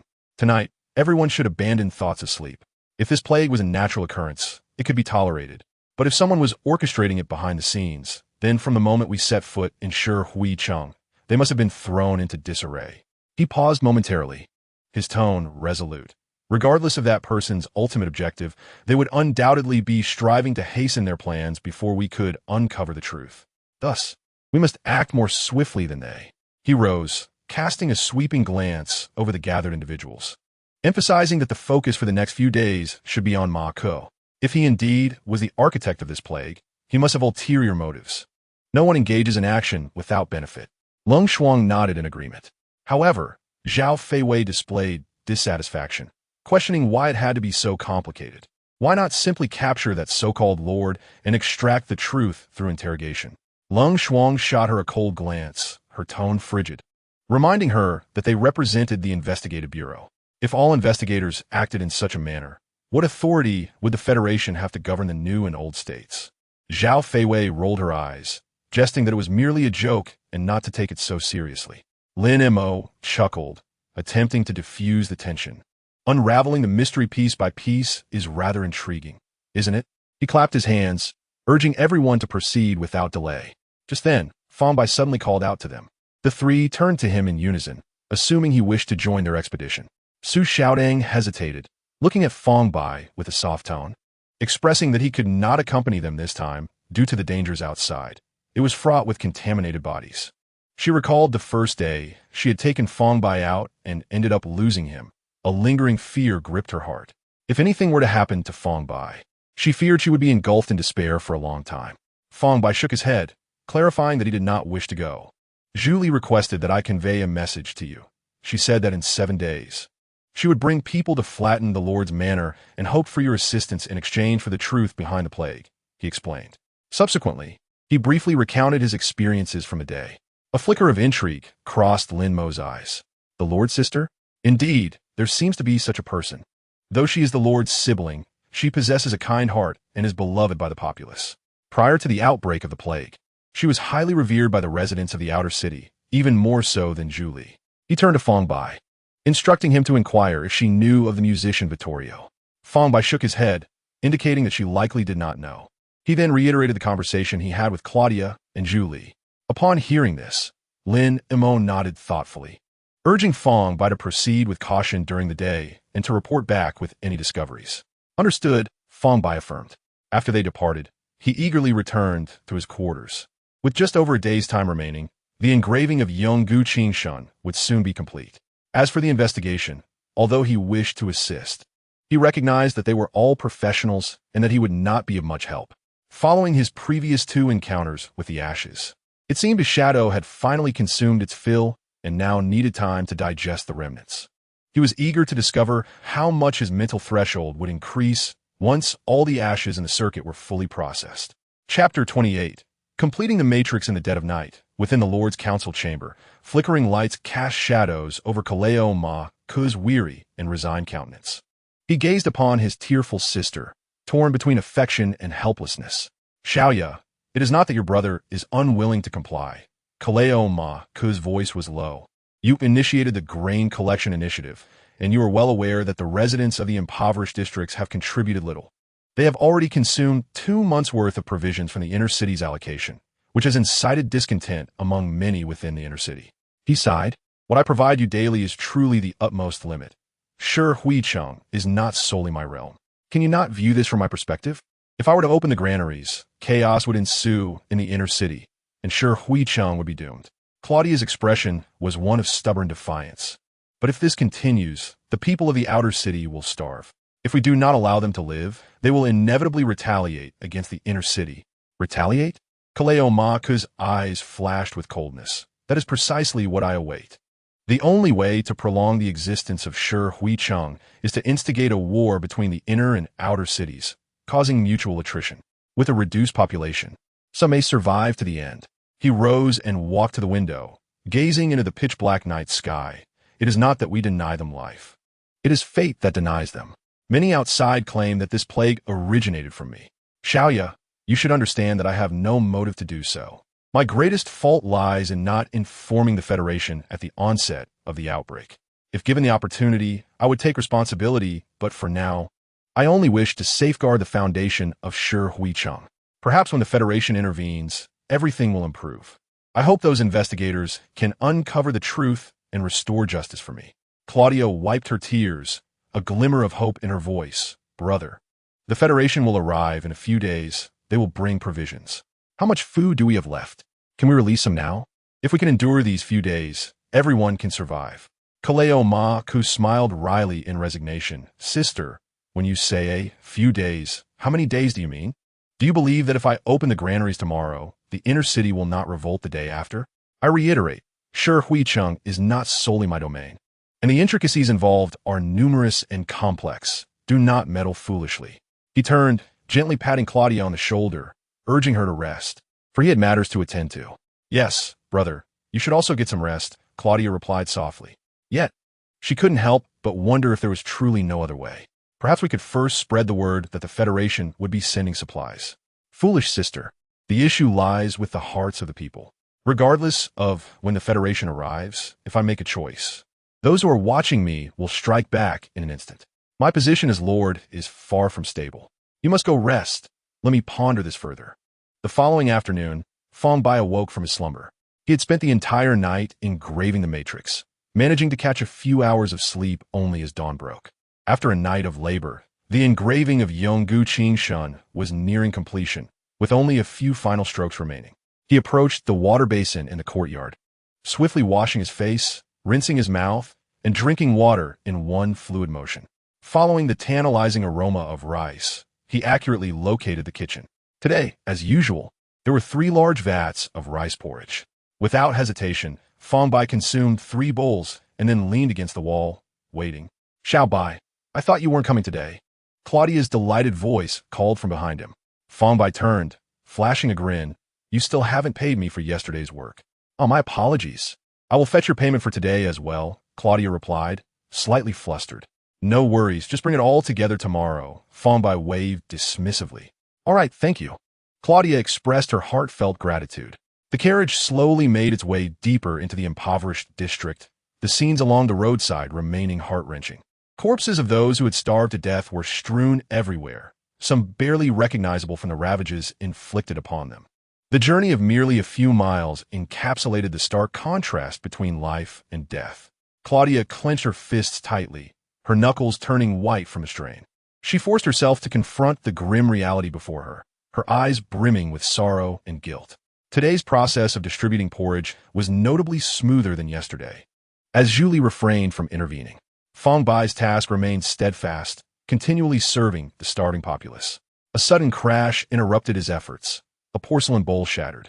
A frail, emaciated elder trembled on the ground, porridge spilling in every direction.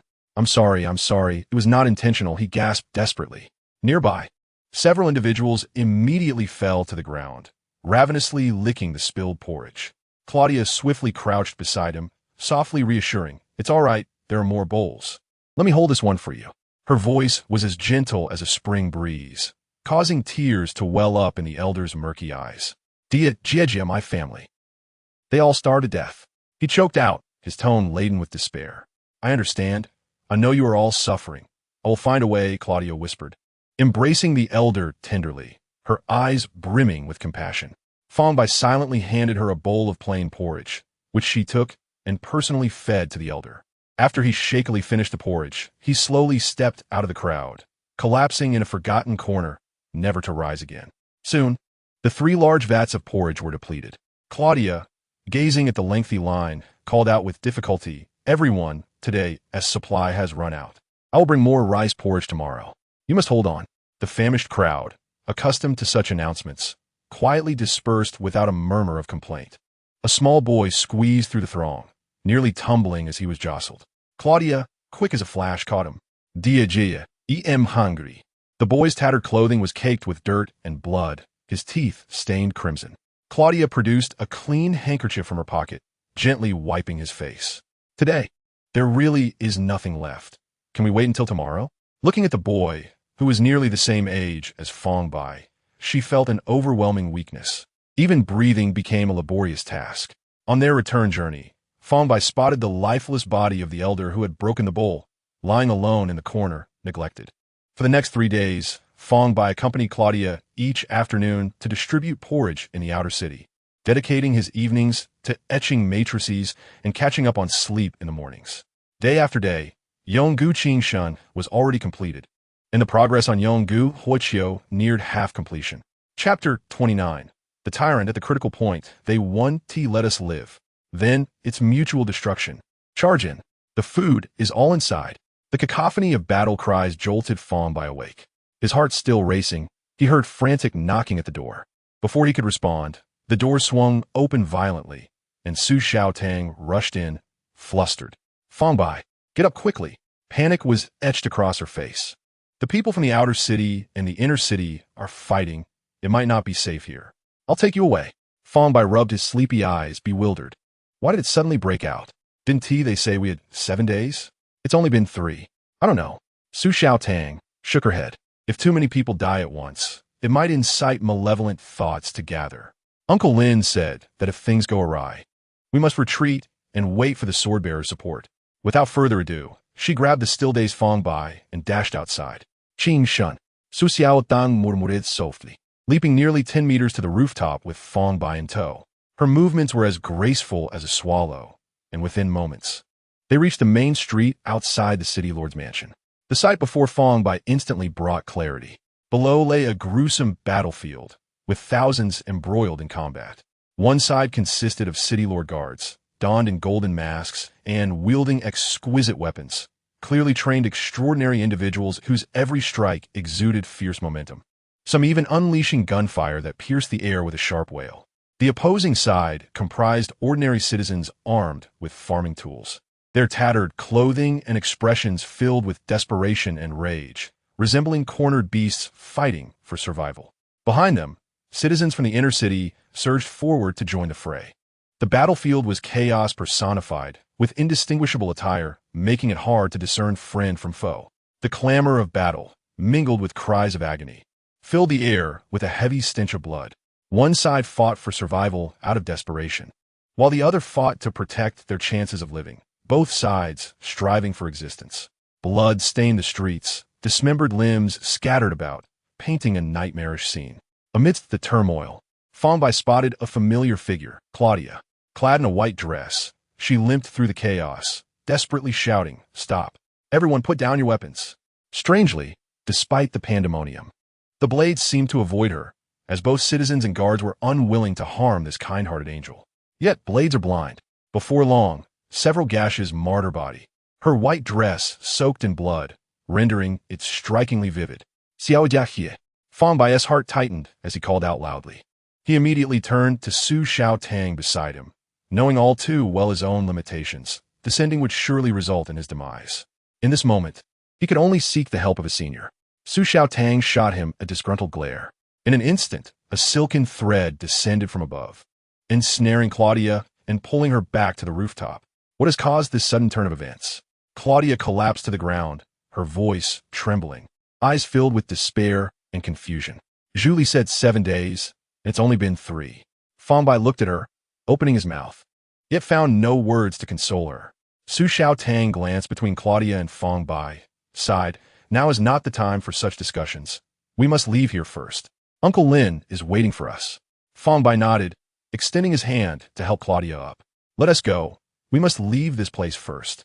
Claudia lifted her gaze to Fang Bai, gratitude flickering in her eyes. She managed a faint smile, softly saying, "Thank you." Su Xiaotang rolled her eyes, seemingly unimpressed with Claudia's thanks. Nevertheless, she extended her hand, assisting Fang Bai in supporting Claudia. "Hold on tightly." Qing Shun. Su Xiaotang gripped Fang Bai with one hand while clutching Claudia with the other, leaping between rooftops with ease. Despite carrying 2 individuals, her speed remained unimpeded. Her figure danced gracefully atop the rooftops, as delicate and fleeting as a leaf in the wind. Fang Bai could only marvel at the swiftness of his senior. Before long, the trio had distanced themselves from the clamor of battle. Though the chaos outside the city lord's mansion appeared monumental, the actual number of participants was just over 10,000. Aside from the blood-soaked area, the rest of the streets remained tranquil. Su Xiaotang led them to a midsection of the city wall, where Lin Mo, Lung Shuang, and Chao Fei Wei awaited. Lin Mo sat cross-legged on the ground, a small device resting on his lap, resembling a book, but far more exquisite. its surface adorned with intricate gears and copper tubes. His fingers glided across the device, his expression focused and grave. Lung Shuang stood nearby, her gaze fixed on a dark cloud in the sky. The cloud hung low, threatening to descend at any moment, her brow furrowed, eyes filled with concern. Chao Fei Wei leaned against the wall, hands in his pockets, appearing languid as if indifferent to the turmoil around him. Lin Mo closed the iron book with a serious expression, stating, "The yuan has reached its critical point, and a tyrant could emerge at any moment. The Jing Jie has already set out, but they won't arrive for another 10 days. He sighed, "I fear may be too late. We can only take a gamble now." Indeed, Lung Shuang nodded slightly, her voice icy. "Wait a few more days. Once signs appear, Xiao Tang must leave with Fang Bai. The tyrant is beyond your reach." "What about the people in the city?" Su Xiao Tang asked anxiously. "If it truly is the tyrant, sure Hui Cheng cannot possibly withstand it. Should we warn them in advance?" "We will inform them beforehand," Lin Mo replied calmly. "If they wish to leave, they may. If they wish to stay, they may do so. By the time we arrived, it was already too late. The origin of the plague is no longer relevant." "What are you talking about? What is a tyrant? Is it a formidable pollution?" Claudia inquired, her expression one of confusion and unease. As the sister of the city lord, she had some understanding of pollution. Lin Mo regarded her. "I will discuss the details with your brother. It is up to him to decide. My suggestion is that it would be best for the people in the city to evacuate. You might persuade them." "Evacuate? Where can we go?" Claudia began to grasp the nature of the tyrant. Lin Mo pondered for 2 seconds. "You can apply to the Federation. Just inform them of the situation. Perhaps they will allocate a piece of land for you in another city. Although the process will be cumbersome, it is better than waiting here to die." Claudia lowered her head, her hands tightly clutching the hem of her skirt. "I will try to persuade him when I return." Chapter 30. The underground secret chamber under the joint suppression of the Golden Face Guards and the citizens of the inner city. Nearly 10,000 civilians from the outer city involved in the riot fell almost entirely on the broad, main street outside the city, Lord's Manor. The ground was littered with corpses for miles, and the cobblestone roads of the inner city were stained a glaring crimson. The air was thick with the stench of blood, and even the wind carried a rusty odor. The sanitation team began the grim task of collecting the bodies. Fang Bai, Su Xiao Tang, and Claudia walked side by side, silently traversing this bloody battlefield. Fang Bai and Claudia fared relatively well. One was resolute of spirit, while the other had endured such environments for a lengthy period. However, Su Xiao Tang suffered greatly. She had spent the earlier part of the journey nearly retching. Even now, her complexion remained pale, devoid of color. After the civil war concluded, Lin Mo instructed them to return to the city Lord's Manor on their own. According to him, as long as the manor had not been breached, it was the safest place in Sure Hui Cheng. No matter how audacious Marco was, he would not dare to lay hands on the personnel of the Investigation Bureau. Before heading back, the trio made a point to seek out Zhu Li. In response to their queries, Zhu Li provided a definitive answer. The turmoil was not orchestrated by her, but was a spontaneous uprising by the outer city civilians, unrelated to the impoverished districts, of which she had no prior knowledge. Her tone carried a hint of disdain. If it were me, things would not have been so simple. Nevertheless, the timeline she provided remained unchanged in 4 days. Regardless of the existence of the so-called tyrant, she required a substantial amount of food. Upon returning to the small courtyard, Su Xiao Tang and Fang Bai had a light meal before retreating to their respective rooms. Fang Bai continued to engrave the fireball matrix over the past few days. The ashes in the circuit had nearly been fully assimilated. With the completion of the eternal lightness engraving, Fang Bai gradually understood the significance of the valve slots. The valve slots are the embedding slots within the circuit. Originally, there were only 6 in a circuit. The embedding of eternal lightness occupied one. However, after assimilating those ashes, the total number of his valve slots increased to 8. Currently, 7 slots were available for use. Once the eternal fireball was completed, it would revert to 6. Each valve slot serves dual purposes. Embedding, such as skills like Matrix, can be embedded into the slots, and recovery, where the mental energy restored during meditation is actually generated from slots. Thus, the more valve slots one has, the more efficient the meditation process becomes. However, once a matrix is embedded in a valve slot, mental energy will no longer be expelled during meditation. From Su Xiaotang.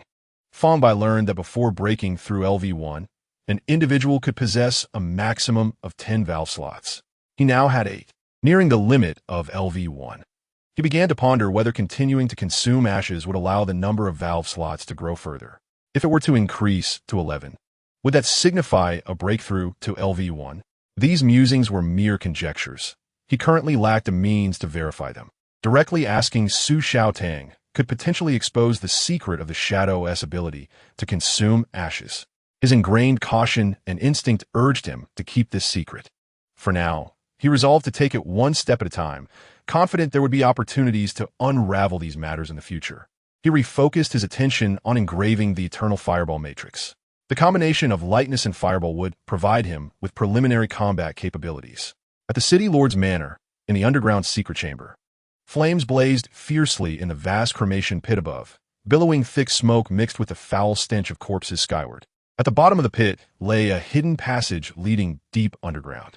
Under the cover of flames and smoke, the bodies were quietly conveyed below. A spacious secret chamber was covered with jade that could obstruct mental energy, and the surrounding walls were embedded with dimly glowing luminescent stones, emitting a faint cold light. The chamber was packed with corpses densely clustered, numbering in the thousands. In the center of the chamber sat a figure. He was gaunt and haggard, yet still exuded an indescribable elegance. His hands were bound by iron chains, and deep marks marred his wrists. Klaumaca stood before him, a smirk gracing his face. Vittorio, this batch of corpses will surely serve as materials for the bone harp. Vittorio raised his eyes to Marco, his voice hoarse. These people did not die from a plague. What have you done? Marco scoffed. I merely stirred the pot a little, and this group of rioters attempted to assault the City Lord's Manor. Thanks to the golden mask you crafted, my people suffered almost no casualties. He paused, his gaze cold. These individuals, before their demise, held strong convictions. Just look. Can they be used as materials for the bone harp? If they're not suitable, I will have to seek others. There's not much left in the outer city. A flicker of anger flashed in Vittorio's eyes as he struggled against the chains, the clinking sound sharp. Where is Julie? Kloma Kiskiviko Smirith. As long as you comply with my instructions, I assure you she and her people will remain safe, and you may even reunite. You should know she is still alive. I will give you just 3 days to strip these bones and construct the bone harp. Vittorio fell silent for a moment, then quietly asked, what about the third string? Without the third string, the eternal melody cannot be played, Vittorio continued. Klauma's expression darkened. Focus on making the bone harp first. You need not concern yourself with the third string. With that, he turned and departed, his footsteps echoing in the chamber until they gradually faded. Vittorio looked up, his gaze falling upon the mountain of corpses. Slowly he stood, dragging the chains along the floor with a dull sound. He approached a corpse, gently placing his hand on its chest and murmuring, bone refinement. As his words fell, the flesh of the corpse automatically parted, revealing a complete skeleton. Vittorio knocked the teeth from the skeleton one by one, then dragged the skeleton toward the center of the chamber. He stepped on a mechanism, and the ground suddenly flipped, revealing a raging inferno below. He tossed the skeleton into the fire pit, and the flames quickly engulfed it, sparks flying and emitting a hissing sound. At that moment, a transparent figure slowly emerged from the darkness in one corner of the chamber. It was Claudia. Her form was ethereal, as if she might vanish at any time. Julie is safe. Claudia's voice was weak and airy. Vittorio nodded gently. You have seen the eternal melody. You should know that the third string of the bone harp requires the bloodline of the user's closest kin to forge it. Klauma's only remaining family in this world is you. Claudia lowered her head, her voice barely audible. I knew from the very beginning that my brother would kill me. Vittorio gazed at her, a flicker of compassion in his eyes. What are your plans now? The moment the melody of Yongsheng Lezhang begins to play, unforeseen events will unfold. Immortality is the greatest lie in this world. Claudia lifted her gaze, confusion swirling in her eyes. Can you cease the crafting of the lute? Vittorio's mind doppia avere y. If I stop, Julie will perish. Moreover, your brother was raised by Fan Yen. He can craft the lute himself. I simply do not wish to waste time on this matter. There remains only the final part. Whether I forge it or not is inconsequential. He stared directly into Claudia's eyes. The issue lies not with me, but with what you plan to do. Claudia fell silent. After a long pause, she whispered, I intend to find a place where my brother cannot find me and quietly perish. I cannot bring further disaster upon Lime City or its surrounding areas because of my existence. Vittorio shook his head. That is not a wise course of action. You are far too important. Your brother would undoubtedly ensure your safety. Your life or death is of little significance to him. What matters is your corpse. Claudia's voice trembled. But that is all I can do. Vittorio scrutinized her intently, as if he could penetrate her thoughts. This cannot be the truth. The best choice is to disclose everything to the investigator. Those who become investigators possess considerable skill. As long as we can capture Kilamarco, everything can be averted. Federal investigators place great emphasis on evidence. Mere suspicion does not compel their intervention. You and I are the evidence that can prompt them to act. You could have done this long ago. Why have you not? Did you not stir the news of Lime City to attract the investigators with this very intention? Claudia lowered her head once more, her voice nearly inaudible. I do not know. Vittorio sighed softly. Regardless of your final decision, you need not come to me starting tomorrow. Deliver the bone flute I gave you to Julie, and have her leave Lime City swiftly. Upon hearing this, Claudia slowly raised her head. I cannot give it to her yet. If Julie learns you are here, she will undoubtedly rush in to rescue you at all costs. A glimmer of surprise crossed Vittorio's eyes, seemingly taken aback by the naive and kind-hearted girl's thoughts. He chuckled bitterly. I have overlooked this. Do persuade her. If we cannot escape, then it shall be fate. Claudia nodded gently. Yes, I will. Her figure gradually faded away. In the secret chamber, only the crackling flames and the clinking of chains remained. Chapter 31. A commission for Fang Bai the next day, the bloodstains on the cobblestone path had dried, presenting a dark red, mottling reminiscent of serpents winding silently, recounting the horrors of the previous day. The air was thick with a stifling sense of oppression, as if even the wind carried the scent of rust. Fang Bai sat in the carriage, his gaze sweeping across the streets. Yet his mind pondered the conversation from the previous night with Lin, Mo, and others. Their intentions were clear. The ominous clouds above had accumulated to their limit, and seeking the true culprit of the plague was now futile. The current task had transformed into ensuring that if the tyrant appeared, it must not be allowed to escape Lime City. Compared to investigating the plague, they were far busier today. After gathering last night, they had mysteriously vanished without a trace. Upon awakening in the morning, the courtyard remained deserted. Gazing at the increasingly heavy black clouds, Fang Bai could sense an invisible urgency. However, this urgency was swiftly interrupted by the joy of earning money. He could not help but think how fortunate it would have been if the riot had not occurred yesterday. For then he could have earned an additional 100 naili. The day's itinerary was proceeding smoothly. Yet, on the return journey, Fang Bai noticed Claudia was crying. What was wrong? Fang Bai could not resist asking, his mind musing why the young lady of the Lord's Manor was always in tears. It seems you did not fall today. Fang Bai, are you free tonight? Claudia wiped her tears, her voice slightly choked. Could you accompany me for a walk? Tonight? Fang Bai frowned, mentally calculating that the Yongu fireball still required more than a day to engrave, and he needed to seize the time. He initially intended to decline, but upon seeing the tears in Claudia's eyes, he softened. I have no pressing matters, but it cannot be too late, or I shall expect payment. Thank you. A hint of a smile broke through Claudia's sorrow, akin to a ray of sunlight piercing through the gloom. Also, please treat me to dinner. Fang Bai added. No problem. What would you like to eat? There may not be anything too extravagant. Rice porridge. Upon returning to the Lord's Manor, it was only 4 in the afternoon. Claudia had scheduled their meeting for the evening. Thus Fang Bai returned to his room, sitting on the bed to continue engraving the array. After exhausting his mental energy, he resorted to meditation for restoration, cycling through the process. So engrossed was he that he forgot his promise to accompany Claudia. In the dead of night, a knock suddenly echoed at the door. Fang Bai assumed it was Su Xiaodang and the others returning. But the rhythm of the knock was not quite characteristic of Su Xiaodang. He opened the door to find Claudia standing outside, holding a bowl of rice porridge topped with minced meat and vegetables. 2 golden-masked guards followed closely behind her. Fang Bai looked up at the sky, now enveloped in darkness. He blinked. Sister Xia, is this what you call evening? Yes. Claudia nodded gently, looking at Fang Bai. You promised me. You cannot go back on your word. Without responding to Claudia's words, Fang Bai impatiently accepted the bowl from her hands. After eating, the two walked side by side through the Lord's Manor. Claudia remained silent. and Fang Bai did not initiate conversation either. They strolled to a small courtyard. "Where's this?" Fang Bai inquired. "My residence." "Oh." Fang Bai nodded. The layout of the Lord's Manor was intricate. Besides the main hall, there were many independent courtyards and even barracks. Claudia's courtyard was noticeably larger than where they resided, adorned with a small flowering tree. The petals exhibited a faint blue hue.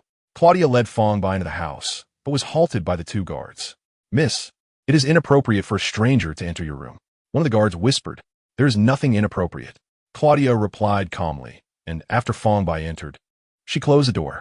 The interior was simply yet elegantly decorated, with several landscape paintings adorning the walls and a delicate round lamp illuminating the room brightly. Fang Bai felt somewhat bewildered. Had they not agreed to merely take a walk? Why had she brought him home? What was unfolding here? "I apologize, Fang Bai, for the delay in your wages."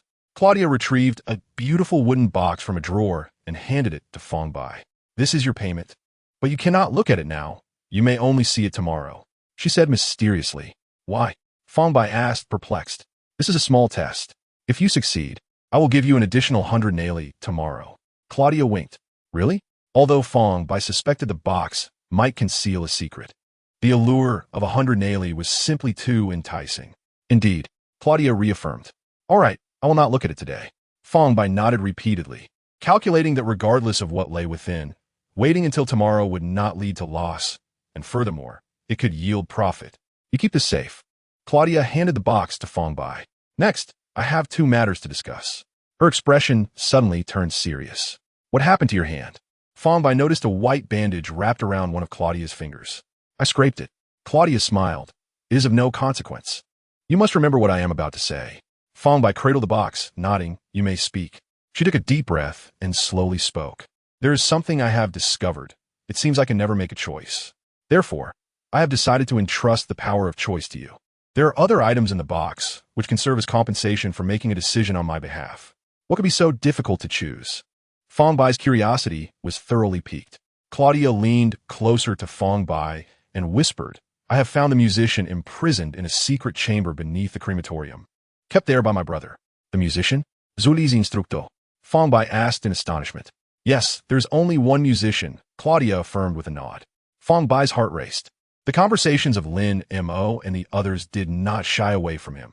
He knew the musician could be a crucial lead in uncovering the source of the plague. "Now that you are aware of this, what do you choose to do?" Claudia inquired. "Of course, I will inform Uncle Lin and have him investigate." Fang Bai replied without hesitation. Claudia chuckled softly. "Indeed, entrusting the choice to you is the right decision. I must make a choice of my own."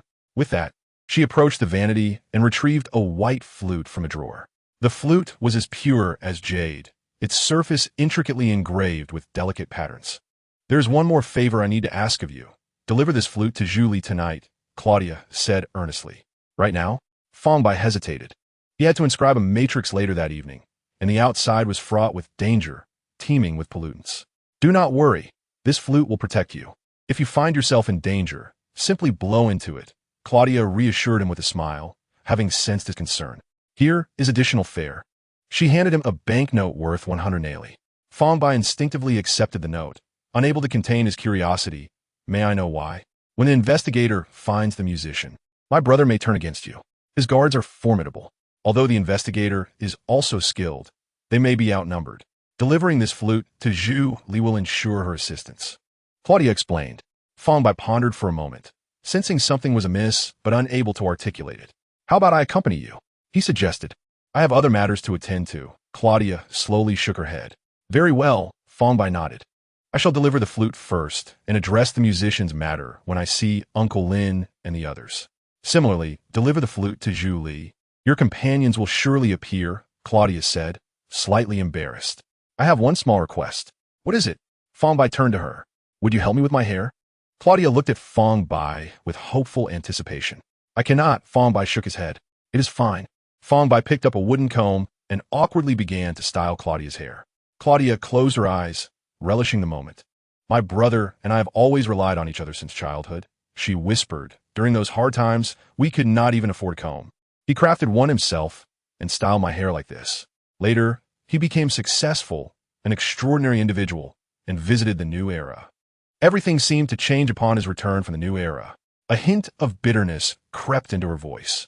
People from the old state should not venture into the new era. Human desires are boundless. He forgot his original self. Fang Bai remained silent, quietly tending to her hair.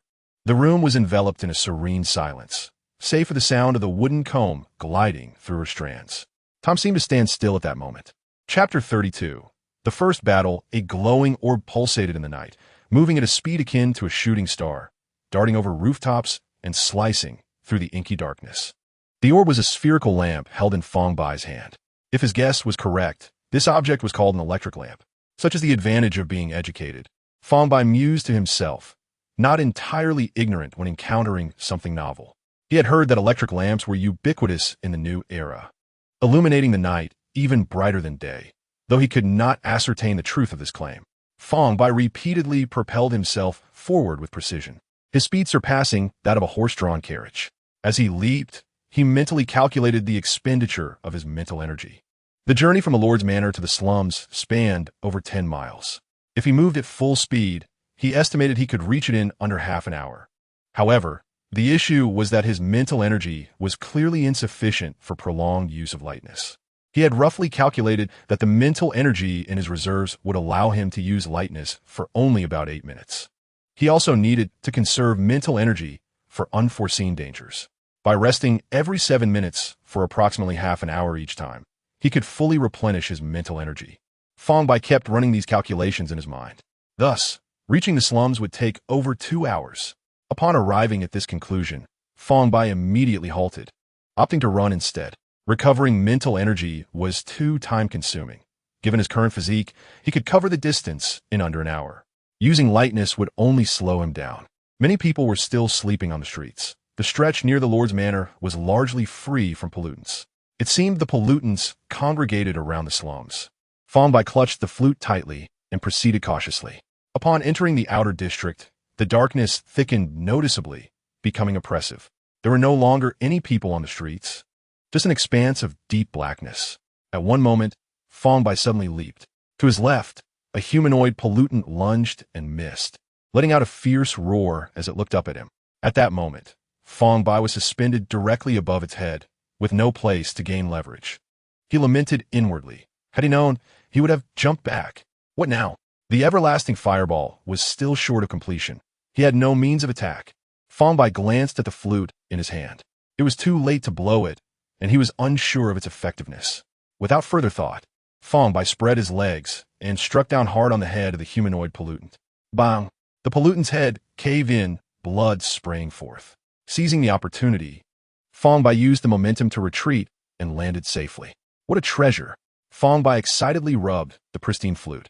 This was his first time injuring a pollutant. As he examined it, he suddenly noticed that the flute's material resembled bone. Bone or not, it was still a treasure. Fang Bai's eyes gleamed with greed as he glanced at the struggling pollutant. So, you were called a pollutant? He licked his lips, displaying a predatory grin. Perfect. I happen to be hungry. With that, he swung the flute down with force. The ensuing battle was a one-sided massacre. Fang Bai wielded the flute, smashing down on the pollutant with relentless strikes. Thanks to lightness, he effortlessly evaded the pollutant's simplistic attacks. Ultimately, the unfortunate pollutant was bludgeoned to death by Fang Bai's flurry of blows. Fang Bai crouched beside the fallen pollutant, a look of vengeance fulfilled upon his face. You have bullied me for so long. Consider this reprisal. The fallen pollutant swiftly evaporated into crimson mist, eventually transforming into a small pile of ashes. Fang Bai reached out to touch the ashes, and a black serpent emerged from his shadow. The ashes on the ground floated upwards against gravity, spiraling in the air before being absorbed by the black serpent. This one did not seem as formidable as the two that Su Xiaodang had vanquished. Fang Bai inspected the bone, ash floating in the circuit, and found it to be less than 1/10 of the previous amount. He then looked down at the flute, noticing the foul bloodstains gradually evaporating from its surface until they disappeared entirely.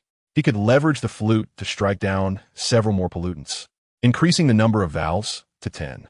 Fang Bai contemplated silently, then stood tall and continued forward without fear. However, curiously, the pollutants that had previously been unavoidable did not approach him again. He had already entered the slum area. Even upon reaching the destination, Fang Bai remained undeterred.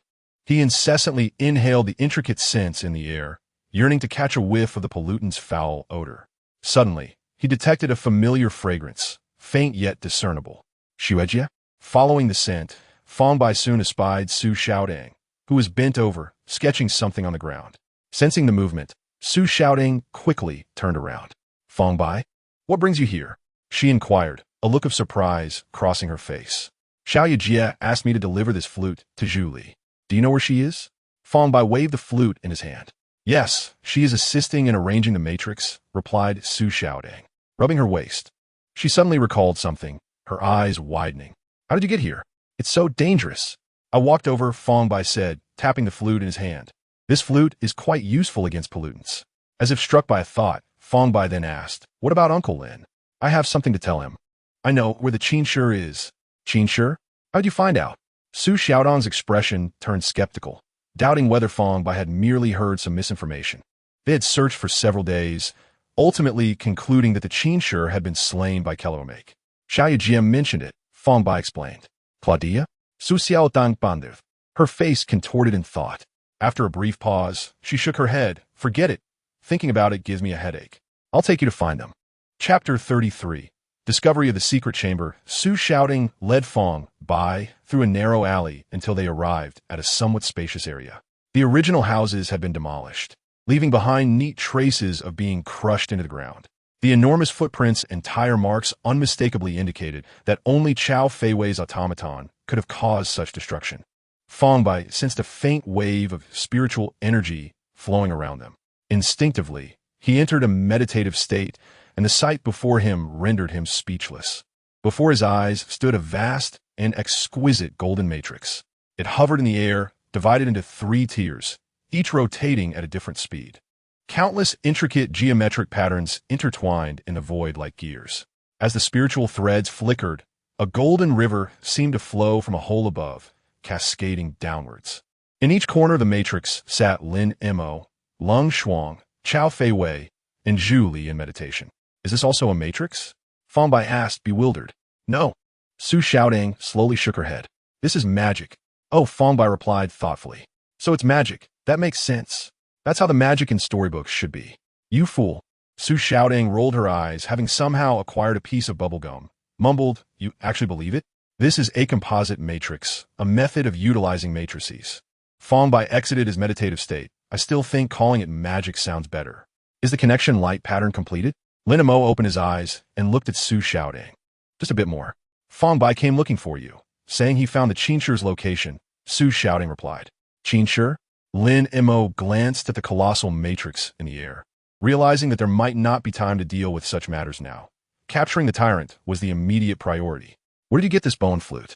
At that moment, Zhu Li suddenly rushed to Fang Bai's side, grabbing the bone flute and examining it closely. Her fingers trembled slightly. It's unmistakable. It's the teacher's bone flute. Where did you get this? Zhu Li gripped Fang Bai's arm tightly, her voice laced with urgency and anxiety as she repeated her question. Fang Bai winced in pain, his bones creaking under her grasp.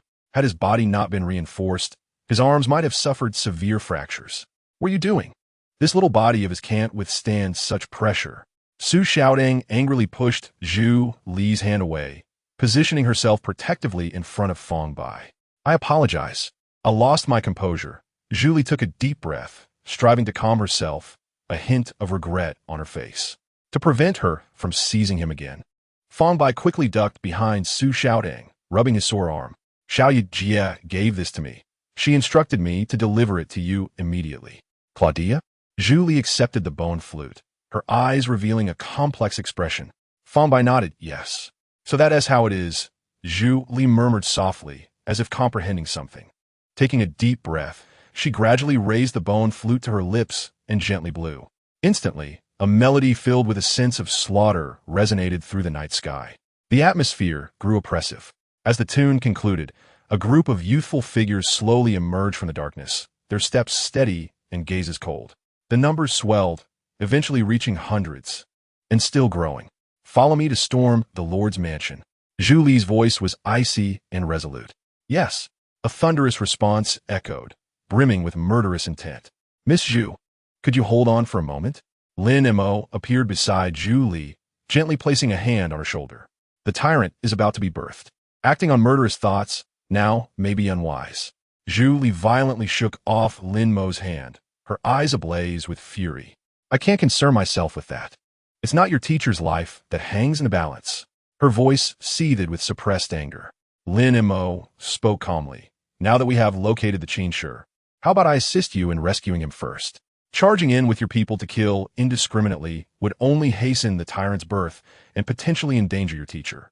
At his words, Zhu Li's emotions slightly stabilized, her fury gradually replaced by reason.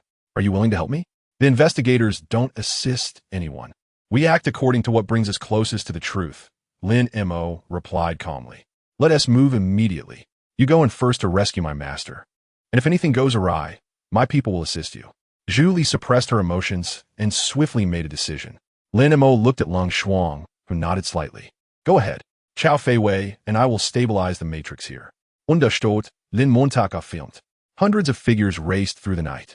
Lin Mo grasped Fang Bai with one hand and Su Xiaodang with the other, moving like the wind and leaving the others far behind. Within 5 minutes, they arrived at the Lord's mansion. Lin Mo glanced at the mechanical watch on his wrist and stated in a low voice, we have 26 minutes left. We mustn't allow them to make contact. Many in Old Prefecture do not comprehend what the tyrant signifies. Where exactly is the Qinshi located? Lin Mo inquired of Fang Bai. In the cremation pit, Fang Bai answered. Cremation pit?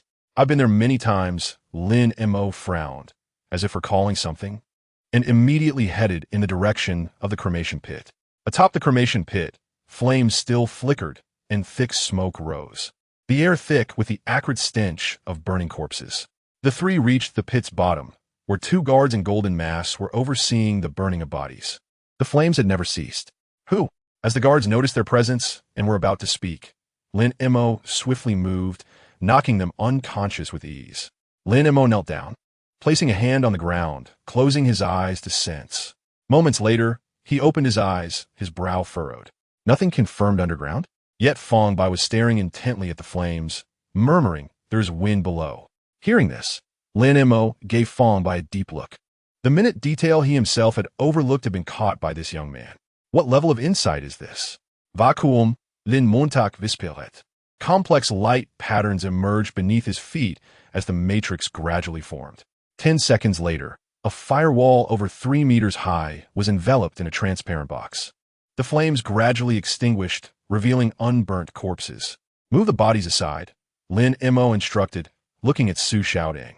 Reluctantly, Su Xiaodang utilized her spiritual energy to shift the incomplete corpses, revealing a charred, flat stone slab beneath. Yusher Lin Mo scrutinized the stone slab, realizing why his mental energy could not detect anything. He had underestimated this remote and impoverished place. Su Xiaotang used a luminous thread to lift the slab, revealing a staircase leading downward. Lin Mo took the lead as they descended the stairs, the only sound in the dark passage being the echoes of their footsteps. Chapter 34. Siblings in the City Lord's Mansion. Kaluo Di sat quietly before her vanity. After gifting a spherical lamp to Fang Bai, she could only light a candle for illumination. The candlelight cast a soft glow on her face, creating a gentle halo. She picked up a long-unused blush, lightly dipping her fingertips into it before meticulously applying it to her cheeks. The blush, reminiscent of a blooming rose, added a hint of vitality to her pale complexion. Her movements were delicate and focused. In the mirror, she appeared like a painting, her eyes and brows exquisite, her lips the color of cherry blossoms. At that moment, the door suddenly swung open. Glancing at the figure reflected in the mirror, Kaluo Di revealed a radiant smile. Brother, you finally came. Do you think I look beautiful today? She asked, awkwardly twirling around, the hem of her white dress fluttering gently. Kaluo Maku stood at the doorway, gazing at the smile on Kaluo Di's face and her carefully crafted appearance, momentarily lost in thought. His throat felt constricted, and, after a long pause, he managed to ask in a low voice, Are you putting on makeup? Kaluo Di smiled sweetly, stepping forward to take a Makia's hand. Her eyes brimming with anticipation. You still haven't answered me. Do you think I look beautiful today? Maku's gaze fell on her face, a pang of pain striking his heart. He forced a smile, his voice hoarse. Of course my sister is beautiful. Kaluo Di's smile blossomed even more brightly. as if she had received the most precious compliment in the world. She gently held Ma Ke's hand and walked to the window, whispering, "Brother, do you remember? When I was little, I had epilepsy and my body was covered in folds. Others call me a monster, but you never despised me." Her voice was soft, like the whisper of the night wind. Back then, I would always hide in my room and cry, too afraid to face anyone. But every time, you would push open my door and say, "Xiaoya, true beauty lies in the heart. You are so kind. How could you be a monster? Do you remember?" Ma Ke's body trembled slightly, a flicker of anguish passing through his eyes. He certainly remembered. At that time, Kaluo Diya was frail and pale, her body marred by frightful folds. Everyone avoided her, and some even called her a cursed child. But to him, she would always be his beloved sister. I remember. Ma Ke's voice was low, as if it were forced from the depths of his throat. "You used to cry, and I would tell you stories, saying that once you got better, we would go see the splendor of the new world together." Yes, Kaluo Diya's eyes glimmered with tears. Yet she continued to smile. "Back then, my greatest dream was to visit the new world because you always told me that the nights there were brighter than the days. Without darkness, filled with colorful lights, more beautiful than the stars in the sky. I have always remembered." Ma Ke's hand trembled slightly, as if something within him was being ruthlessly torn apart. Looking at her pure smile and listening to her reminisce about those beautiful times, he found himself unable to lift his hand. "Brother, what is wrong?" Kaluo Diya sensed his unease and asked softly. Ma Ke opened his mouth, yet found himself unable to produce sound. On one side lay ambition and desire. On the other, familial bonds and memories. He struggled to speak, his voice hoarse to the point of being barely audible. Yet, Kaluo Diya appeared oblivious to his distress, still smiling. "Brother, do you remember the comb you made for me? I have kept it all this time." She turned to retrieve an aged wooden comb from the vanity and handed it to Ma Ke. "Look." Ma Ke gazed at the comb, trembling as he accepted it. "Brother, do you remember what you once said?" Kaluo Diya's voice was gentle. It pierced Ma Ke's heart like a sharp knife. "You said that no matter what happened, you would protect me and never let me get hurt." Tears finally escaped from Ma Ke's eyes. He abruptly turned away from Kaluo Diya, his shoulders shaking slightly. "Brother?" Kaluo Diya's voice carried a hint of unease. "I'm sorry." Ma Ke's voice was deep and pained. Sorry, Xiaoya." Kaluo Diya's smile gradually faded, her eyes reflecting a glimmer of sadness. She gently approached him from behind and wrapped her arms around him, whispering, "I know what you want to do. It's all right. I don't blame you. I know. You know everything." Kaluo Diya nodded, her eyes filled with tenderness. "It seems I cannot compare to you, brother. You are always more exceptional than I." Ma Ke turned around and tightly embraced Kaluo Diya, his voice choked with emotion. "This time I have lost. You can act now." Kaluo Diya looked up at Ma Ke and said, "They have already discovered the pianist's location. He should be in the basement now." Feeling Ma Ke's tremors, Kaluo Diya gently patted his back, just as he had comforted her in their childhood. "It's all right, I understand. You have just lost your way. It must be the dazzling sights of the new world that have you entranced. You have yet to emerge from that brilliant glow. This time, let me save you." The night was deep, and the candlelight continued to flicker, illuminating the final moments for this pair of siblings. Kaluo Diya gently pushed Kaluo Ma Ke away. "After we rescue the pianist, you will have no more chances." Ma Ke's hand trembled as he slowly drew a sharp dagger from his bosom. The blade glimmered coldly in the candlelight, exuding a lethal chill. Kaluo Diya gazed at the glimmering dagger and slowly closed her eyes. "If you have done something wrong and have become the villain in others' eyes, I will do good and become the best of good people. This way, your sins can be lessened." Ma Ke's hand trembled even more violently, the dagger nearly slipping from his grasp. No. Ma Ke's voice was hoarse and fragmented, as if resisting something. I cannot. Kaluo Diya, however, gently grasped his hand and slowly pressed the dagger against her heart. "It's all right. This is the last thing I can do for you." "No." Ma Ke's voice suddenly turned hysterical. He tried to retract his hand, but found Kaluo Diya's grip surprisingly strong. Her eyes were resolute yet gentle, as if conveying that this was her willingly chosen path. The sound of the dagger piercing her heart resonated sharply in the silent room. Kaluo Diya's body trembled slightly, a trickle of blood escaping from the corner of her mouth, yet her smile remained pure and radiant. "Brother, don't cry." Her voice was so weak it was nearly inaudible. Tears streamed from Kuluo Ma Ku's eyes like a broken dam. He held Kuluo Di yet tightly, his voice hoarse and desperate. Ah! Kuluo Di's hand gently caressed Ma Ku's face, her fingertips cold yet tender. Brother, I don't know what deal you made with the pianist, but perhaps he is concealing something from you. Be careful. Her voice grew fainter, and as she spoke her final words, her hand slowly fell, the light in her eyes gradually dimming. Practice bone peeling. The candlelight continued to flicker. It could no longer illuminate the darkness within Ma Ku's heart. Chapter 35. Meeting the pianist in the cremation pit, underground. After traversing a staircase nearly 10 meters long, the view opened up before them. What lay in sight was a chamber entirely paved with jade. The luster of the jade appeared particularly cold in the dim environment, enveloping the entire chamber in a faint glow. In the center of the chamber sat a thin, haggard, middle-aged man. Thick chains were wrapped around his wrists and ankles, and he appeared utterly exhausted, yet a glimmer of sharpness remained in his eyes. "You are the pianist, Vittorio?" Lin Mo approached and asked in a steady tone. "It is I." The Chain Master raised his head, his voice hoarse. "You must be the investigators from the Federation, am I right? You have arrived too late." He sighed gently, a hint of helplessness in his tone. By the time that little girl made her decision, Marco had already taken the bone sheen from me. Though my sister is intelligent, how could she possibly contend with a brother as cunning as he? What do you mean by too late? You are still alive, aren't you?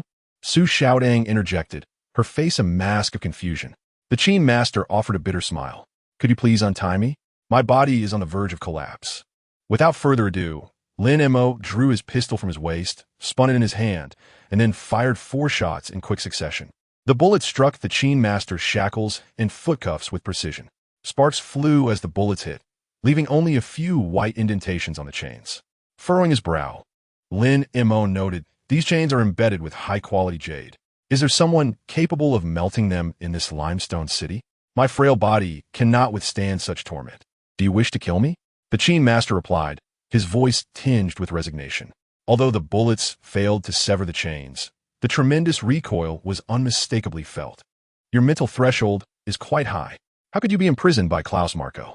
Lin Mo inquired as he approached the Qin Master, drawing a short blade from an unknown source. The blade glinted as it sliced through the chains with ease. "Truly severed?" A flicker of apprehension crossed the Qin Master's eyes. After stretching his limbs, he spoke softly. "I measured my mental threshold long ago at LV 155, yet the Lord of Marco possesses a threshold nearing LV 2, coupled with his ambush. Do you not think I deserve to be chained? Let's go. Your disciple, Zhu Li, is on her way. Advise her not to act rashly.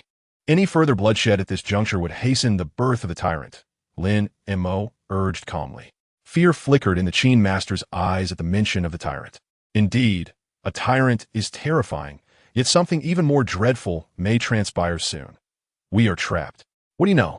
Lin Mo's gaze was piercing. The Qin Master sighed deeply, fatigue evident in his tone. "All the calamities stem from me. Enough with the riddles. Just say it all at once." Su Xiaodang glared at the Qin Master, frustration evident. "Did you not hear Uncle Lin? If a fight breaks out outside, it will be dire. We came to rescue you, yet you are still dawdling." The Qin Master pointed to the ceiling. "Look up. Is there any way out?" At his words, Lin Mo swiftly approached the entrance from which they descended, inspecting it closely. His expression grew grim. "There are mechanisms. The passage is sealed. We are 10 meters below ground level, with 2 layers of nearly half a meter of jade above us. And the interlayer is filled with composite metals fused with jade. Unless a LV2 powerhouse arrives, it is utterly impenetrable." LV2? Su Xiaodang looked at Lin Mo, her expression one of inquiry. Lin Mo ignored her gaze and turned back to the Qin Master. "Jade melting materials, mental barrier plates. How could a former lord of Old State possess such things?" A sense of foreboding stirred within him, hoping his fears were unfounded. "Who knows?" The Qin Master sighed softly. "Right now, we could do nothing but wait." At that moment, Lin Mo produced a square box from an unknown location. He twisted it a few times before tossing it to the ground. The box began to morph, awakening like some mysterious mechanical creature. For slender metal legs extended from its base, firmly anchoring it to the ground. The top of the box slowly rose, and a glimmering silver drill emerged from its center, gradually ascending. As the drill struck the jade above, a sharp cracking sound echoed. The jade shattered before it like fragile glass, swiftly creating a small hole the debris falling like snowflakes. The slender drill soon penetrated through the 10-meter-high barrier. However, the tiny hole would not suffice for a person to escape. They merely needed to carve a circular opening around the perimeter. This is a mechanical drilling device. Lin Mo explained simply as he sensed Fang Bai's gaze. Drilling through the ceiling is equally effective. The walls above are reinforced with jade, significantly reducing their hardness. This little fellow has enough remaining energy to create a circular exit. We merely need to wait a moment. With that, he sat beside the Chain Master, seizing the opportunity to inquire. Now, let us discuss Lord Marco. Why were you captured, and what exactly does he intend to do? Upon being asked about the matter, the Chain Master's eyes filled with regret. As I mentioned, all this calamity originates from me. He paused to gather his thoughts. You must have investigated my identity and know that I have been to the New World and brought back my wife. I am aware. Lin Montauk nodded. My wife, named Zhu Fanyan, was an exceptional alchemist specializing in musical instruments, a graduate of Glass Alchemy University. The Chain Master's voice was low, tinged with nostalgia and pride. A woman of the yellow race? Lin Montauk inquired. Indeed, the Chain Master nodded gently. She was of Asian descent, her mother a winged being and her father the yellow race. As he spoke, his voice grew hoarse. She passed away due to an accident, leaving behind a tome titled Eternal Melody, which is strictly forbidden knowledge by the Federation. One can only produce the bone sheen by merging it with the bones of 100,000 lingering souls to resonate the melody's contents. I kept Eternal Melody safe, knowing it was taboo, and never considered attempting to play it. However, Marco somehow learned of its existence. About half a year ago, he ambushed me, threatening my adoptive daughter Zhu Li's life to force me to hand over Eternal Melody. I complied, yet he still didn't trust me, imprisoning me here and continuing to use Zhu Li as leverage to compel me to forge the bone sheen for him, desiring to play Eternal Melody. I had a backup plan. Before Marco could strike, I sent our token, the Lost Bone Flute, to Marco's sister, a kind-hearted girl. Yet, I miscalculated. Perhaps familial ties triumphed over goodwill, as she was willing to bear the weight of her brother's sins. The Lost Bone Flute was made from part of my bones and allows the holder's spiritual essence to briefly connect with mine. She witnessed all my dealings with Marco. Initially, she chose to remain silent, but as Marco began to unleash plagues and the death toll in the city rose, she sought me out for a way to contact the Federation. I provided her with the information, and the subsequent arrival of your team was due to her relay. However, her ability to transmit messages surely had Marco's tacit approval. There is a connection between the Lord's seal and the holder. Marco never harmed her, perhaps still holding some affection for their sibling bond. She disseminated information to the Federation, likely hoping they would intervene to quell the plague in the city. Yet when you investigators finally arrived, she fell silent, evidently still wishing to protect her brother. With a note of resignation in his tone, the Chain Master continued. Marco has always known that his sister was privy to the truth. If she spoke, all his schemes would unravel. Yet he never laid a hand on her, until this very moment. Before your arrival, Marco took the bone sheen. If my suspicions are correct, Claudia is likely dead. Dead? Fang Bai trembled, disbelief evident in his voice. Why? Did he not already have the bone sheen? Why would he harm Sister Xia? The Chain Master regarded Fang Bai. To play Eternal Melody, he requires the bones of a close relative to craft the third string of the bone sheen. It is clear that Claudia consented, willing to assist her brother in this endeavor. Perhaps feeling guilty towards the citizens, she notified you in advance, hoping you would stop Marco. On one hand, there was the endeavor to aid make in forging the bone lute, while on the other, there was a fervent desire for someone to thwart him. A young girl manipulated you all, myself included, into a dizzying dance. The lute master sighed softly, filled with admiration yet enveloped in a sense of helplessness. The chamber fell into a brief silence, punctuated only by the sound of the drill whirring. He is dead, Fang Bai murmured. His gaze appeared somewhat dazed as realization dawned upon him. He comprehended the choice that Claudia had compelled him to make. By relaying the news of the lute master's imprisonment in the basement, Make would be faced with a decision. Either abandon all his schemes or eliminate Claudia at once to reap the final rewards. Were it not for his message, everything could have continued to unfold normally. Make might not have been driven into a corner, and thus would not have taken action against Claudia. In fact, they might have held out until the federal support arrived. This was not a choice. It was clearly an ultimatum to kill her. Shadows began to twist in the dim light, elongating and contracting as if striving to break free from some unseen restraint. Yet, this turmoil lasted only a fleeting few seconds before Fang Bai forcibly suppressed it. "I dislike making choices," he muttered. Chapter 36. The Society of Twilight and Dawn. Lemore rose and approached the now open circular exit. He gazed up at the night sky, which had begun to pale, and inquired, "What is the specific effect of the Yongxing Yuezhang?" The Loot Master's voice came from behind him. "It is said to grant eternal life, but in reality, that seems improbable. I only know that the effects vary depending on the quality of the forged bone loot. The one Make has constructed incorporates at least 130,000 bones imbued with desires." "Yongxing Yuezhang," Lemore repeated quietly, a hint of gravity in his tone. "Forbidden knowledge, and such arrangements. Indeed, could this be the work of the Society of Twilight and Dawn?" He turned, his gaze sweeping over the crowd, his tone leaving no room for dispute. "I shall seek out Make. Regardless of the effects of the Yongxing Yuezhang, he must not be allowed to play it. Loot Master, you must explain the situation to your disciple. She ought to be arriving at the Lord's mansion shortly. Xiao Tong, go find Ling Shuang and inform her that there are members of the Society of Twilight and Dawn within Shihui City. Make may merely be a pawn." Without waiting for a response, Lemore leaped through the opening, his silhouette swiftly vanishing into the night. The Society of Twilight and Dawn?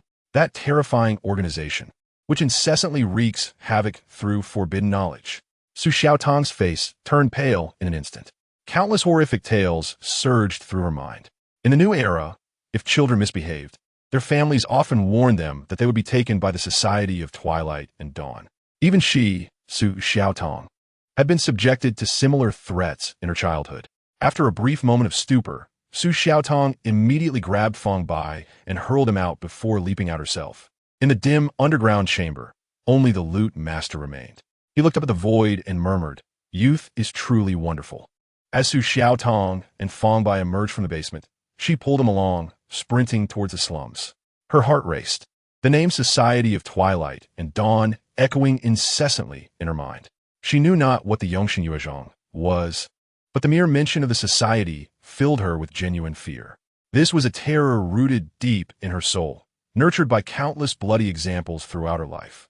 Fang Bai, grasped by Su Xiaotong, felt the wind rush past him, leaving him somewhat disoriented. Why did such a good person suddenly disappear? That was the first individual in this world who had sincerely praised him. Though he longed to seek Claudia, he understood that the Lord's mansion was no longer safe. Perhaps the entirety of Shihui City was perilous now. Tyrant, Yongxing Yuezhang, Society of Twilight and Dawn, all were exceedingly dangerous entities. Fang Bai felt a tumult of emotions as he momentarily suppressed his sorrow. Claudia might not truly be dead. Perhaps it was merely the Loot Master's unfounded claims. What he ought to worry about most was his own predicament. In such an environment, could he truly survive to reach the new era? What he had thought to be a jest had unexpectedly turned into a portent. Suddenly, he heard some commotion. Looking down, he noticed the sky was beginning to brighten slightly, revealing a throng of hundreds rushing down the main street. Leading the way was Zhu Li, followed closely by youths of similar age to Fang Bai, clad in tattered garments, unarmed except for rough, white bone whistles hanging around their necks. Su Xiaotong brushed past them without pausing. In mere seconds, Zhu Li and her group vanished from sight. A few minutes later, they reached the slums. Su Xiaotong, breathless, approached Ling Shuang, her tone urgent. "Sisterling, something terrible has happened. What is it? Take your time." Ling Shuang replied, her expression calm. "Uncle Lin said there are members of the Society of Twilight and Dawn in this city." The Society of Twilight and Dawn? Ling Shuang's expression grew serious, though she remained composed, merely asking, "Where's Lin Ma?" "Uncle Lin want to find Lord Make. He is indeed the mastermind behind the plague, aiming to collect corpses to forge the bone loot capable of playing the Yongxing Yuezhang." Su Xiaotong articulated with unprecedented clarity. "Yongxing Yuezhang? That is forbidden knowledge." Su Xiaotong added. Ling Shuang fell silent, as if organizing her thoughts. Is the Society of Twilight and Dawn pursuing forbidden knowledge? Su Xiaotong pressed on. "What should we do now? What else can we do?" Chao Feiwei interjected impatiently. "The Society is far too dangerous. Who knows what level of forbidden knowledge they possess? We should retreat at once. Li Ma will surely be fine. We must reassess the situation and wait for reinforcements from the Federation before making any plans." No. Lung Shuang interrupted firmly. Forbidden knowledge must be recovered. What is wrong with you? Chao Fei Wei frowned. You are merely a lowly investigator. Not only have you taken on the role of sword-bearer, but now you wish to seize the work of the sanctuary of the Covenant? How greedy you are! Hurry up and come with me. Li Ma will run if he cannot overpower you, and we do not possess his ability to flee. If investigators could resolve all issues, there would be no drawn-out processes, and many lives could be spared, Ling Shuang remarked calmly. Since the problem has arisen, it can be resolved through force, which is much simpler. Moreover, I am not trying to usurp anyone's role. I previously worked at the Sanctuary of the Covenant. You should go. I will check on the situation. As Ling Shuang spoke, she glanced at Chao Fei Wei. You take Xiao Tong and Fang Bai and leave. Before her words had fully dissipated, Ling Shuang's figure had already vanished into the night. Let us go, Chao Fei Wei urged. No. Su Xiaotong gritted her teeth, chasing after her sisterling. Wait for me. I can help. Chao Fei Wei looked at Fang Bai, her tone laced with resignation. You do not intend to follow as well, do you? Fang Bai clenched his fists, then slowly relaxed, ultimately shaking his head. I fear for my life. At last, someone sensible. A rumble echoed as an automaton approached with heavy footsteps. Chao Fei Wei leaped onto the automaton's shoulder, and it extended its hand before Fang Bai. He climbed aboard, and the automaton gently placed him on its shoulder. All set, Chao Fei Wei said. The automaton took off at a brisk pace, and upon reaching the boundary of the city wall, flames erupted from its feet, propelling it over the nearly 20-meter-high wall. Chao Fei Wei set Fang Bai down outside the wall. She retrieved a coin from her pocket, tossed it into the air, caught it, and upon opening her hand, allowed a soft sigh. The life of a gambler is always fraught with uncertainty. This is your admission notice. The automaton opened its trunk, and a notification floated before Fang Bai. If we become separated, as long as you hold on to this, the people from the school will be able to find you. After saying this, Chao Fei Wei took out a pair of sunglasses from her pocket and put them on. The automaton crouched slightly and then leaped up, stirring a whirlwind. Fang Bai looked up and saw Chao Fei Wei leaning against the shoulder of the automaton, her eyes reflecting a trace of melancholy. He stood in a daze on the other side of the city wall, voicing incomprehensible inquiries. Wasn't it said to be very dangerous? Why still venture forth? The breeze brushed past, bringing a hint of coolness. Chapter 37. The Eternal Symphony. Fang Bai leaned against the cold city wall, his body sliding down to the ground in exhaustion. He hung his head low, murmuring to himself, "These people are truly irresponsible, leaving me here with neither food nor drink. How am I to survive?" Deep down, he understood that their act of sending him out might have been their utmost compassion. The matters that followed were beyond his involvement. Fang Bai had no intention of intervening. He feared for his life. He could only pray that Lin Mo and the others would defeat the villains and come to rescue him, taking him to the new world. He yearned to acquire more knowledge and behold a broader realm. He did not wish to squander his life due to fleeting impulses. The experiences of these days had made him more appreciative of life. To him, only by living could he progress step by step. He could go to the new world to learn, and thus his future would be promising. Fang Bai slowly raised his head to gaze at the sky. The dark, ominous clouds were drawing nearer, seemingly hanging above him, suffocating him. Occasional flashes of lightning pierced through the clouds, casting a pale and eerie light. It should already be considered tomorrow. Sister Xiaoya, I have kept my promise. He retrieved a delicate wooden box from his bosom. The box was flat, with intricate patterns carved on its surface. As he opened the box, his pupils constricted sharply upon seeing its contents. At the very top lay a bloody finger, slender and pale. The sight of this finger immediately reminded Fang Bai of the white cloth wrapped around Claudia's finger. Why? He pondered, his voice laced with confusion. He forcefully tore a piece of fabric from his clothing and wrapped the finger within it. Then he continued to inspect the items beneath it. It was money, thick stacks of it. At this moment, Fang Bai did not pay much attention to the money. Beneath the cash lay a letter, which he quickly extracted. Unfolding it, he read, "Little Bai, I regret having to bid you farewell in this manner. You must have already received word from the musician. I did this willingly. Do not blame your brother. I have seen the Eternal Symphony, and I know it has been tainted by knowledge. He has been consumed by malevolent thoughts, and everything he does is not of his true will. I watched helplessly as my brother caused the deaths of hundreds of thousands of citizens, yet I did nothing. My sins are beyond redemption, and for me, Each day alive is torment. I wish to accomplish one last thing with my life. The effect of the eternal symphony is to summon the spirits of the bone instruments.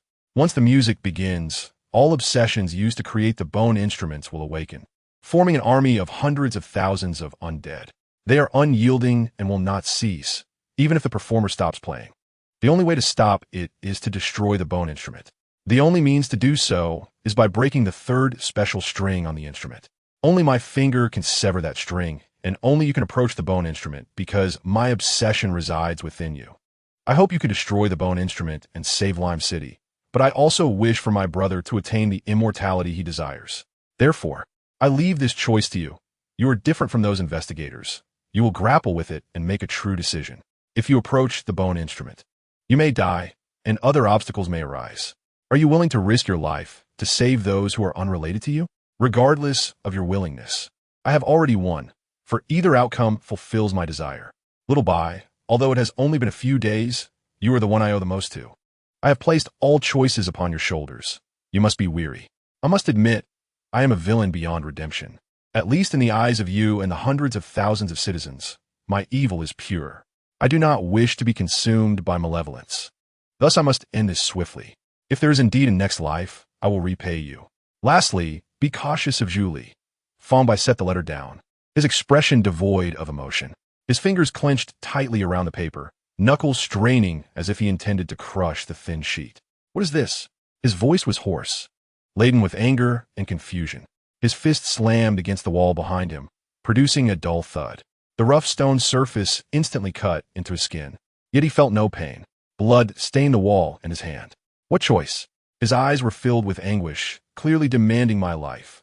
I have yet to master even the simplest fireball. His fist fell weakly at his side, droplets of blood trickling from his fingertips, forming a dark red stain on the ground. I wish to be a good person, but I do not wish to be a hero, he murmured softly. After sitting in silence for several minutes, he suddenly whispered, "Come forth." The words were soft yet resonated with an inexplicable authority beneath the vast expanse of the city wall. As his voice faded, a strange wave rippled through the air. A shadow slowly emerged, as if separating from the darkness of the ground. The shadow knelt before Fang Bai. He looked at it and declared, "I want to enter the city." The shadow remained in its kneeling posture, raising an arm composed of darkness, its fist clenched tightly. Its movements were slow but carried an irresistible momentum. In the next moment, its fist struck the heavy stone wall with tremendous force. Boom! A thunderous echo reverberated, shaking even the air. The stone wall crumbled beneath the shadow's fist as if it were fragile paper, instantly creating a massive breach. Debris flew, and dust filled the air. This blow nearly drained Fang Bai's mental energy. His face turned pale as paper, and he hoarsely shouted, "Go back." The shadow's form gradually blurred, ultimately vanishing into the night. Fang Bai clenched his fist and stepped into the city. Upon entering, he heard an unusual melody. The sound began faintly, as if emanating from a distant horizon, carrying an ethereal and profound rhythm. It resembled neither the music of the world nor the sounds of nature. At times it was deep, like a wail from the depths of the earth, imbued with a stifling sorrow. At other moments, it soared, as if plummeting from the clouds, sharp enough to induce heart palpitations. The melody intertwined with an indescribable rhythm, akin to countless tiny footsteps or whispers of murmurs, weaving together to form a chilling resonance. Fang Bai felt as if his consciousness was being drawn by this melody, involuntarily conjuring vague images in his mind, pale skeletons, drifting spirits, and endless darkness. These visions seemed forcibly implanted in his mind by some power, refusing to fade. Is this the eternal symphony? Fang Bai murmured softly. He raised his head, his gaze piercing through the dim night towards the direction of the city lord's mansion. Chapter 38. Chaos. Fang Bai was filled with trepidation. However, despite his fear, he felt compelled to take action. He had never harbored grand ambitions of saving the world. Such thoughts were beyond even his dreams. He was merely an ordinary person, a small figure incapable of caring for himself. He did not desire to be a hero. Yet one day, when a burden heavy enough to suffocate him suddenly fell upon his shoulders, Fang Bai discovered an inexplicable impulse surging from deep within him. He yearned to give a try. This impulse transcended even his fear of death, leaving him incredulous. He remained unaware that the vast majority of individuals in this world yearn to shine, to become heroes, if only for a fleeting moment. Yet, most people spend their entire lives without such an opportunity. Now, this chance lay before him, heavy enough to nearly crush him. If he were to flee, he feared that in his dreams he would encounter the lives he had failed to save, the disappointed gazes of his companions, and the image of his own cowardly figure. Such guilt might prove even more unbearable than death. Nevertheless, he still harbored deep resentment towards Cularodia, the wicked woman. Why must she burden a fledgling like him with such a weight? She was fully aware of his frailty, knowing he could scarcely defend himself, yet unhesitatingly thrust everything upon him. Cularodia was the first woman to praise him, and simultaneously the first to deceive him. In retrospect, perhaps she had been scheming to exploit him from the very beginning. Ultimately, Fang Bai concluded that women are formidable, especially those who appear beautiful and devoid of malice. Extending this conclusion further, Su Xiaotang is quite terrifying. Fang Bai shook his head, attempting to refocus his errant thoughts. Despite his belief that Cularodia was a vile woman, her death still evoked a sense of sorrow within him. She had known her brother had committed heinous acts, causing countless deaths, yet she chose to assist him, even at the cost of her own life. In this moment, Fang Bai pondered the complexities and contradictions of human nature, recognizing that he too was no exception. He was paralyzed by fear, his legs trembling as if they might give way at any moment. Yet, what propelled him forward towards the city lord's mansion?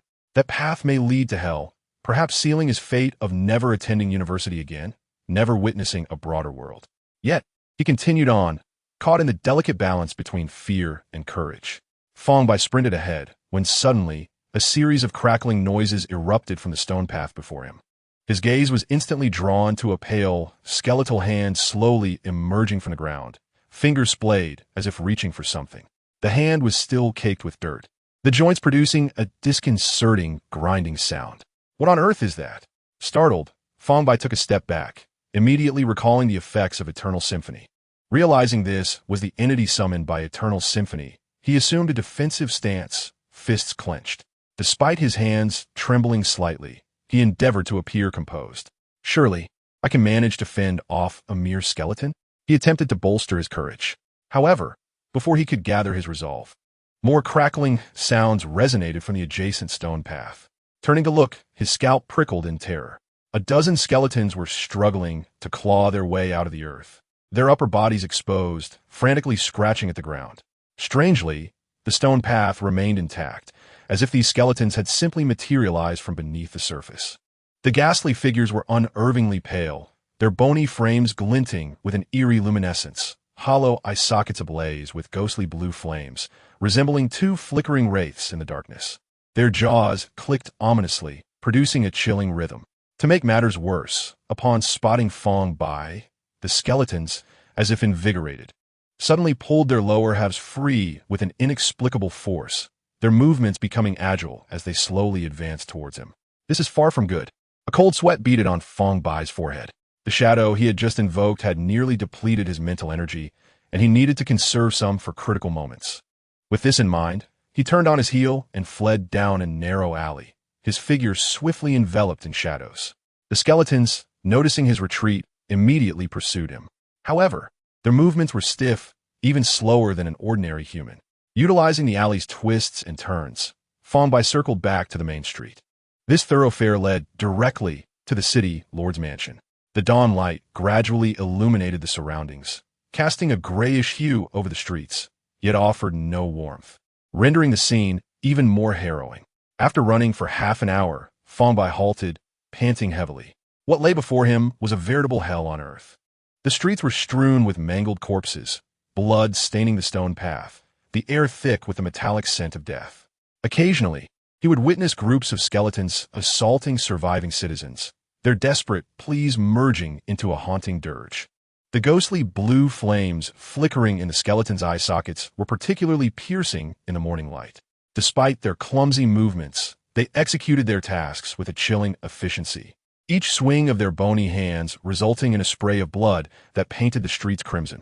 Fang Bai observed this grim tableau, feeling utterly powerless, unable to ensure his own survival. Gritting his teeth, he pressed onward, sidestepping any skeletons he encountered, striving to remain unnoticed. As long as he kept running without being cornered, those skeletons would not catch up to him.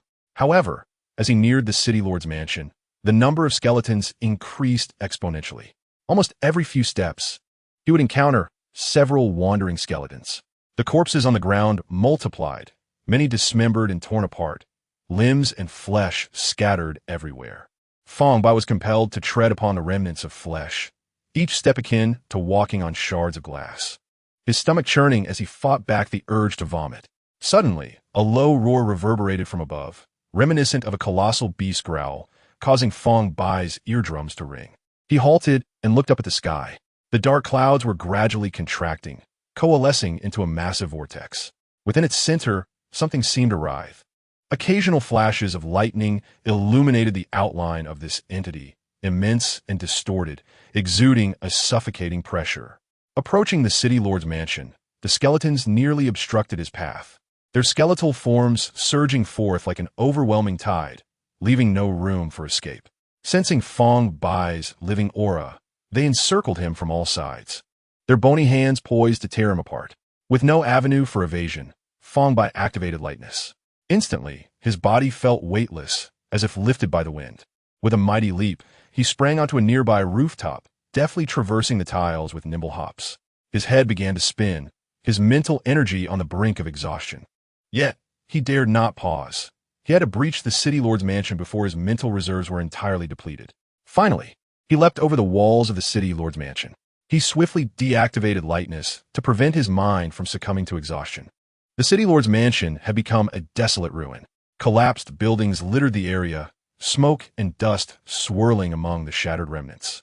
In the distance, youths wielding bone whistles engaged in fierce combat with golden-masked warriors. Each time they blew the whistle, they temporarily gained the resilience of bronze and iron, impervious to injuries even when pierced by spears. Fang Bai could not afford to linger, his gaze sweeping through the debris, searching for the presence of others. Chapter 39, The Final Echoes. A sudden explosion erupted in the distance, causing Fang Bai's eardrums to throb painfully. He turned towards the sound, where clouds of dust billowed on the other side of the city lord's mansion. The sharp pain in his head left him no time to ponder, and he promptly sat down cross-legged to meditate, striving to restore his mental energy. He now finds himself on the outer wall of the lord's mansion, perched at a height that renders the skeletal adversaries below unable to ascend, thus qualifying as a relatively secure vantage point. Fang Bai closes his eyes, immersing his spirit within the Hui Lu. The 7 valve slots resemble a spring, continuously emanating mental energy that nourishes his parched Hui Lu. After 2 minutes, the stinging sensation gradually subsides. Fearing that delay might lead to unforeseen changes, he refrains from further recovery, rises to his feet, and dashes along the edge of the lord's mansion's high wall toward the direction of the recent explosion. 5 minutes later, he finally arrives at the battlefield. The scene before him is one of utter devastation, the ground riddled with cracks and craters. Fang Bai's gaze swiftly locks onto the 3 figures engaged in combat. Marco stands at the center, enveloped in a foul, black mist reminiscent of pollution. His eyes are blood red, radiating a near-mad ferocity. His attire is tattered beyond recognition, with only a few strips of black fabric clinging to him, and his exposed skin is adorned with bizarre patterns. Hovering beside him is a bone piano of an eerie white hue, exuding a chilling aura. Lin Mo and Lung Shuang occupy opposite corners, encircling Marco from both front and rear. Lung Shuang is entirely encased in ice crystals, her face obscured by an extremely angry red mask, a stark contrast to her usual calm demeanor. Armed with a nearly 2-meter-long ice sword, its blade shimmers with a piercing cold light, each swing conjuring a gust of frigid wind. Surrounding Lin Mo are numerous geometric patterns, triangles, circles, rectangles, and rhombuses, constantly rotating and combining, their purpose unknown. He still grips his pistol, but above its barrel, a white digit flickers, cycling from 1 to 9. Marco gently rests his fingers on the bone piano, plucking its strings, which emit a low, resonant hum. Subsequently, waves of pollution surge forth like a black tide from the strings, rushing toward Lung Shuang and Lin Mo wherever the pollution passes. The ground is corroded into deep ravines, and the air crackles with a hissing sound, as if even space itself groans under the burden. Lin Mo reacts swiftly, raising his pistol with the digit flashing to 3. He pulls the trigger, and the bullet, propelled with tenfold speed, pierces the wave of pollution, heading straight for Marco's chest. However, Marco merely brushes the strings, and a black energy barrier materializes before him, devouring the bullet without a trace. Seizing the opportunity, Lung Shuang swings her ice sword violently toward Marco. He retreats to evade, unwilling to confront her assault head-on. Although his movements are quick, Lung Shuang's relentless onslaught follows closely, with each swing of her ice sword posing a lethal threat, forcing him to dodge repeatedly. Perhaps provoked by the relentless pursuit, Marco's fingers frantically dance upon the strings, and the music sharpens to a piercing shriek. Countless faces pour forth like a torrential storm, densely covering the sky. These faces are twisted and grotesque. Some scream silently with mouths agape, while others shut their eyes tightly as if enduring immense agony. The faces swirl in the air, intertwining to form a dark shroud that obscures the sun. Lin Mo flashes and appears behind Lung Shuang. The skeletons in the city have been replenishing my mental energy. We cannot outlast them. Lung Shuang quickly conjures an ice shield before her. The shield shatters under the onslaught of the faces, ice shards scattering in all directions. What do you intend to do? Lung Shuang asks, looking at Lin Mo as she retracts her shield. Lin Mo slowly shakes his head. I have no means to counter the forbidden knowledge. Were you not once of the Holy Covenant containment? You have no solutions either? The first method is to find a loophole, but we lack the facilities and corresponding capabilities. The second method is to crush it with absolute power. Yet our mental thresholds are insufficient. It is hopeless, Lung Shuang states. Did you not mention containing eternal melody? What do you intend to contain if it is hopeless? Lin Mo retorts, opening fire several times. This is not ordinary forbidden knowledge. I will attempt to initiate the final echo. You should conserve strength to cover the retreat. Very well. Lin Mo nods slightly in agreement with the plan. In the next moment, his body suddenly vanishes and reappears at Marco's flank. The digits on his gun flicker to 7, and as he pulls the trigger, a layer of searing flame envelopes the bullet, hurtling toward Marco's back. Yet, Marco seems to have anticipated this. With a flick of the strings, a black energy barrier once again intercepts the bullet. The flames explode upon contact with the barrier, but fail to harm him in the slightest. Xiaojia. Marco's voice is hoarse and deranged, his crimson eyes burning brighter, as if suppressing some profound anguish. I'm sorry. Final echo. Lung Shuang calls softly. Immediately, her body begins to transform. The ice crystals that once enveloped her shatter rapidly, morphing into countless tiny specks of light that swirl around her. Her form gradually becomes enveloped in a radiant white glow, her outline visible as it reshapes. When the light dissipates, Lung Shuang's appearance has entirely transformed. She dons a flowing robe of pure white, the fabric reminiscent of ice and gauze, light and ethereal, yet imbued with an intense chill. The edges of the robe are embroidered with intricate frost patterns, each seemingly containing the essence of extreme cold. A cerulean silk sash cinches her waist, fluttering like a flowing glacier. Her hair has turned silver white, pure as snow, the ends gently swaying, merging with the surrounding cold. In her hand, the ice sword has also undergone a transformation. Its blade has shrunk, becoming elongated, now covered with a faint layer of ice flame. This fire devoid of warmth, yet radiating a heart-stopping chill. Fang Bai, observing from a distance, cannot help but widen his eyes, his mouth slightly agape, as if witnessing an extraordinary spectacle. Has she transformed? Sister Lung Shuang, you look stunning. Why have you always worn that armor? Fang Bai muses, feeling somewhat superfluous in the current situation. Given the circumstances, not only is he incapable of destroying the bone piano, but he cannot even approach the battlefield. At the edge of the battlefield, he spots a familiar figure, Su Xiaotang, who is also watching the fight. Slowly, Fang Bai approaches her, his eyes still riveted on the center of the battlefield. After completing her transformation, Lung Shuang darts toward Marco like a bolt of lightning. Her speed is so swift that Fang Bai can only catch a fleeting glimpse of a blue blur racing through the air. Clang! A crisp collision resonates as the black energy barrier swiftly shields Marco's sword. Upon impact, a burst of ice blue sparks erupts, intertwining cold and darkness, generating a powerful energy wave that radiates outward, Lung Shuang does not falter. Leveraging her speed, she weaves through the battlefield, while Fang Bai can only hear the sounds of their clashes in the air, unable to see anything. Nearby, Lin Mo occasionally fires a few shots to provide support. Chapter 40, Tyrant? Senior Sister, Su Xiaotang, intently watching the distant battle, suddenly hears a familiar voice behind her. She turns in surprise to see Fang Bai crouched low, stealthily approaching. Fang Bai? Su Xiaotang's eyes widen in disbelief. Didn't T-Sister Fei Wei say you had left the city? Why have you returned? Fang Bai, catching his breath, straightens up, exuding a sense of righteous determination. How could I possibly abandon you? Su Xiaotang rolls her eyes in exasperation. This is bad. I was already a burden, and now you've come back too. You shouldn't be here. Don't you know your own limitations? In battles of this caliber, we are utterly outmatched. Fang Bai scratched his head, contemplating the dangers outside. Yet, the city lord's mansion did not appear as terrifying as he had envisioned. It seemed that Lin Mo Shu and Lung Shuang Jie could hold their own against Marco. Su Xiaotang sighed, pointing to the diminishing dark clouds above, her tone heavy with foreboding. This is just the beginning. The true peril has yet to arrive. Look at those clouds. The tyrant is almost taking shape, and the members of the Hui Ming society have yet to reveal themselves. Lin Mo Shu mentioned that Marco is merely a visible pawn, with a far greater conspiracy lurking behind. Fang Bai looked around, suddenly asking, "Where's Fei Wei Jie? Where did she go?" "She and Julie went to guide the townsfolk to safety," Su Xiaotang explained. This action not only helps to slow down the formation of the tyrant, but also prevents Marco from siphoning more spiritual energy from those skeletons.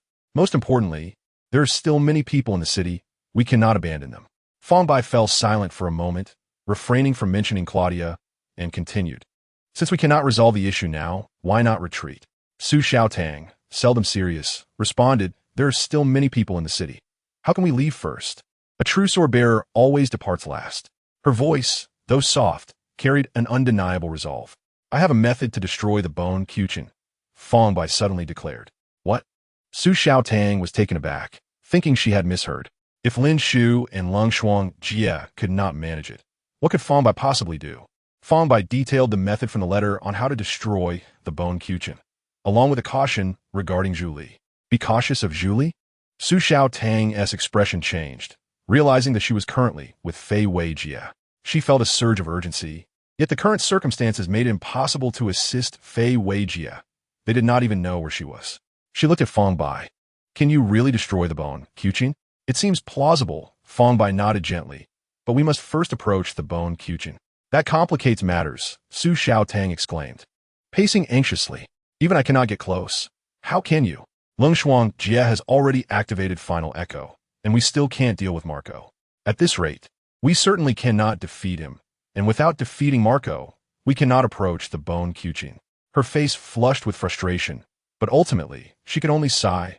"I am helpless." "Your mind is so resourceful. Think of something."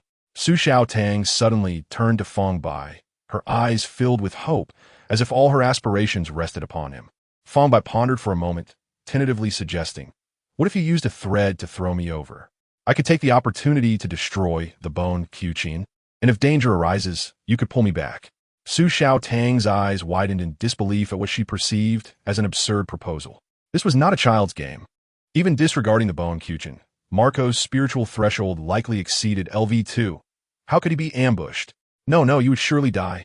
She adamantly shook her head, rejecting Fang Bai's suggestion. "Xiaotang, take Fang Bai and leave first." Lin Mo's voice suddenly interjected. "We may not be able to look after you soon." Su Xiaotang pouted, muttering under her breath. "Here we go again, always making me run first." If it were only her, she might have insisted on staying. "But with Fang Bai present, let us go. We should not create more chaos here," she stated. Fang Bai felt disoriented. He had finally mustered the courage to return and contribute. Yet when he stood there, he realized he was powerless. That sense of impotence was akin to an ant determined to move a boulder, only to realize, upon nearing it, that it was an utterly impossible task. For the first time, he profoundly understood what true helplessness felt like. In the presence of those extraordinary beings akin to deities, he felt as minuscule as a speck of dust. Never before had he yearned for power as he did now. "Is this part of your plan?" Fang Bai whispered, his gaze fixed on the bone Qiuqin behind Marco, as if conversing with an unseen entity. You offered me a choice, yet is an unfair one. You still favor your brother, leaving me with merely a possibility, a nearly unattainable possibility. What are you mumbling about? Hurry and leave. Lung Shuang Jie's final echo will soon conclude, and we may truly be unable to escape, Su Xiaotang urged, pulling Fang Bai as they prepared to flee the battlefield. Before departing, she shouted, Claudia warned us to be cautious of Zhu Li. Before Lin Mo could react, an inexplicable pressure descended from above, immobilizing everyone instantly.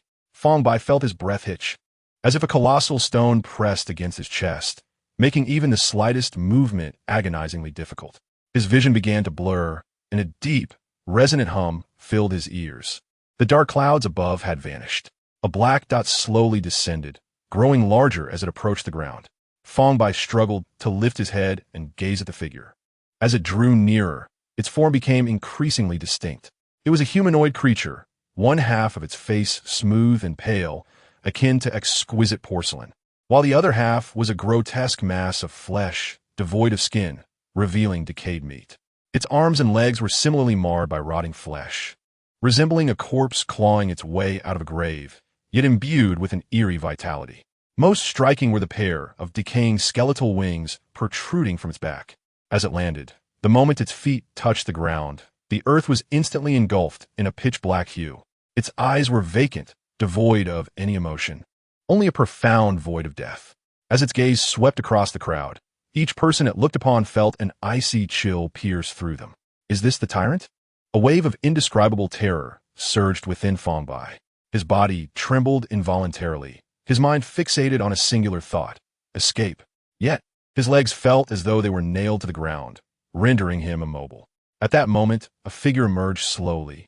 It was the musician, wearing an expression of near-manic joy, tears glistening in his eyes as he murmured, Fan Yin, is that you? I did it. I truly succeeded. You have come back to life. His voice trembled as he staggered closer to the half-whole, half-decayed woman, his steps unsteady yet resolute. In his eyes, she was the sole focus. Fan Yin, do you not recognize me? I am Leo, the musician who brought you back. His words were infused with desperation, as if he awaited her reply. However, the woman merely raised her hand slowly, her movements stiff and mechanical. Her fingers, sharp as blades, pierced the musician's chest, and blood gushed forth in an instant. The musician's body quaked violently, his earlier joy freezing into disbelief. Why? The musician's voice wavered, filled with pain and confusion. Fan Yin, do you not recognize me? The woman offered no response. She simply withdrew her hand, gripping a still-beating heart within her palm. With a gentle squeeze, the heart exploded and blood scattered like blooming flowers. The musician's body collapsed weakly, the light in his eyes gradually fading, ultimately succumbing to silence. Not just the tyrant, but Su Xiaotang's mind short-circuited at the sight. How could the tyrant possibly be human? Chapter 41. The man behind the curtain, following the musician's inexplicable demise. A woman stepped forward, lightly clapping her hands as she emerged from the shadows. Her strides were calm, as if this catastrophe bore no relation to her. As her visage gradually came into focus in the dim light, the crowd could not help but gasp in astonishment. The woman was none other than Zhu Li. How delightful, she remarked, her voice laced with admiration, as if she had just enjoyed a splendid performance. With this letter of introduction, I can finally join the Hui Ming Society. Her gaze swept over the now-still Lin Mo and Lung Shuang, a glimmer of amusement flickering in her eyes. What surprised me, however, was the sheer strength you possess, despite being mere investigators. Even Marco, bolstered by the bone harp, could not vanquish you. Your true identities must be far from ordinary. She paused, a knowing smile curling at the corners of her lips. You are an unexpected gain. Are you the mastermind behind it all? Lin Mo regarded Zhu Li with a complex expression. This woman, whose mental threshold was similar to Su Xiaotang's, harbored such deep scheming, manipulating everyone with ease. Lin, the investigator, did you not harbor doubts about me? Zhu Li chuckled lightly, her tone laced with derision. I have not concealed anything from you. It is merely your own foolishness that blinds you to the truth. Her gaze deepened, tinged with melancholy. Alas, the wisest Claudia has already perished. Had she not been aiding her brother, I might have found her a formidable opponent. That girl, do not let her deceive you. Claudia is a thorough hypocrite. Upon hearing Claudia's name, Marco's eyes flared crimson once more. His reason was nearly spent, continuously murmuring his sister's name. Lung Shuang retreated to Lin Mo's side, vigilantly watching Zhu Li. She had reverted to her armored form, her icy greatsword still radiating a chilling aura. Zhu Li remained silent as she approached the half-decayed woman, gently caressing the bony wings upon her back. Remarkably, the woman showed no sign of aggression towards her. "Allow me to share a story with you," Zhu Li spoke calmly. She pointed at the lifeless musician on the ground. "He was my father, Vittorio." Then she gestured towards the decaying woman beside him. "She is my mother, Zhu Fanyan." You may find it hard to believe, but Vittorio was once a sword-bearer. Zhu Li continued with a hint of intrigue. One day, his team received a seemingly simple task to cleanse pollution, only to find themselves entangled in forbidden knowledge. After a fierce struggle, Vittorio's team was nearly annihilated, and the one wielding the forbidden knowledge was gravely injured, fleeing to the old state, here in Lime City. He recuperated and delved into the eternal melody, seeking refuge from the swordbearers, and settled down, marrying and having children, namely Claudia and Claumaco. This pair of siblings possessed the bloodline of the New World, thus gifted with exceptional mental prowess. The brother was chosen as a candidate for the city lord at a young age, yet the sister was unfortunate, plagued by a hereditary affliction since childhood. Shortly after their birth, their father returned to the New World with the eternal melody. Due to the pollution ravaging his body, his days were numbered. He entrusted the eternal melody to his sister in the New World, my mother, Zhu Fanyan. My uncle, whom I have never met, was unaware that Vittorio had trailed him to Lime City years earlier. With his team annihilated, Vittorio knew he stood no chance alone, thus he bided his time, masquerading as a musician. Upon returning to the New World, Vittorio, utilizing his identity as a sword-bearer, revealed my uncle's whereabouts, leading to their ambush by the sword-bearers.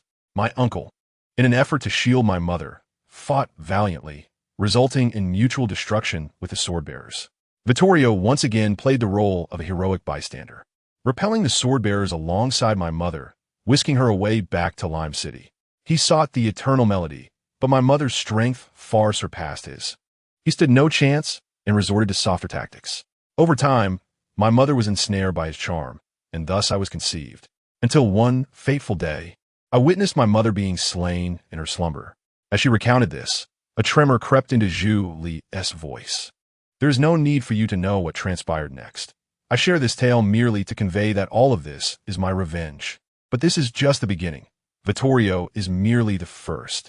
Fang Bai suddenly turned to Zhu Li, skepticism lacing his words. You claim the musician killed your mother. How do you explain his recent demeanor? He clearly sought to resurrect her. Quite perceptive for one so young, Zhu Li replied coldly. He does not wish to revive my mother. This pertains to the core of the eternal melody, and I cannot divulge that information. She scanned the group once more. Now, you need only remain silent and await your demise. Additionally, I harbor no interest in senseless slaughter.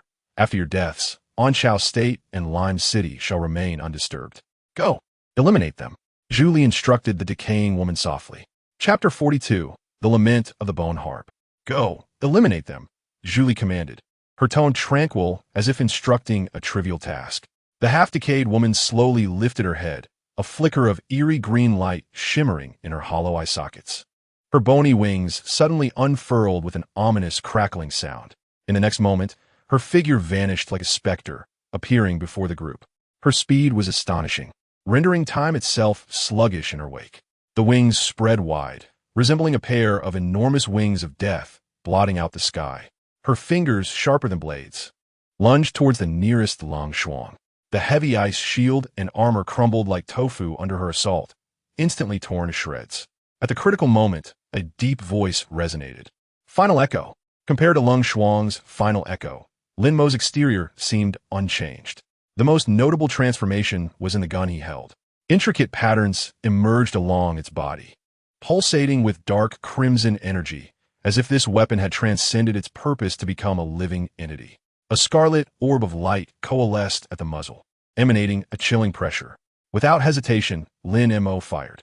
The scarlet orb erupted, transforming into a searing beam of light that surged towards the woman. As the beam passed, the air was torn asunder, the ground scorched, even the space around it subtly distorted. The decaying woman sensed the threat, her bony wings flaring as she attempted to evade. However, Lin Mo was faster. He blinked and appeared at her flank, firing once more. This time, a sphere of pitch-black energy erupted from the muzzle, containing a dreadful force of destruction. Boom! The energy sphere detonated behind the woman, propelling her body several meters away, her wings splintering and decaying flesh scattering. A chasm nearly 2 meters in diameter formed at the explosion center. Yet, she did not fall. The wings suddenly unfurled, lunging once more at Lin Mo. The two figures intertwined in the air, clashing repeatedly. Kiss of truth. At a certain moment, Lin Mo roared, as if proclaiming an irreversible fate. As his words fell, a phantom of a terrifying weapon materialized in the sky. The weapon was immense, its barrel nearly 10 meters wide, gathering terrifying energy that warped the surrounding air into a vortex. Boom! The muzzle erupted with a blazing beam of light, infused with the power to annihilate all.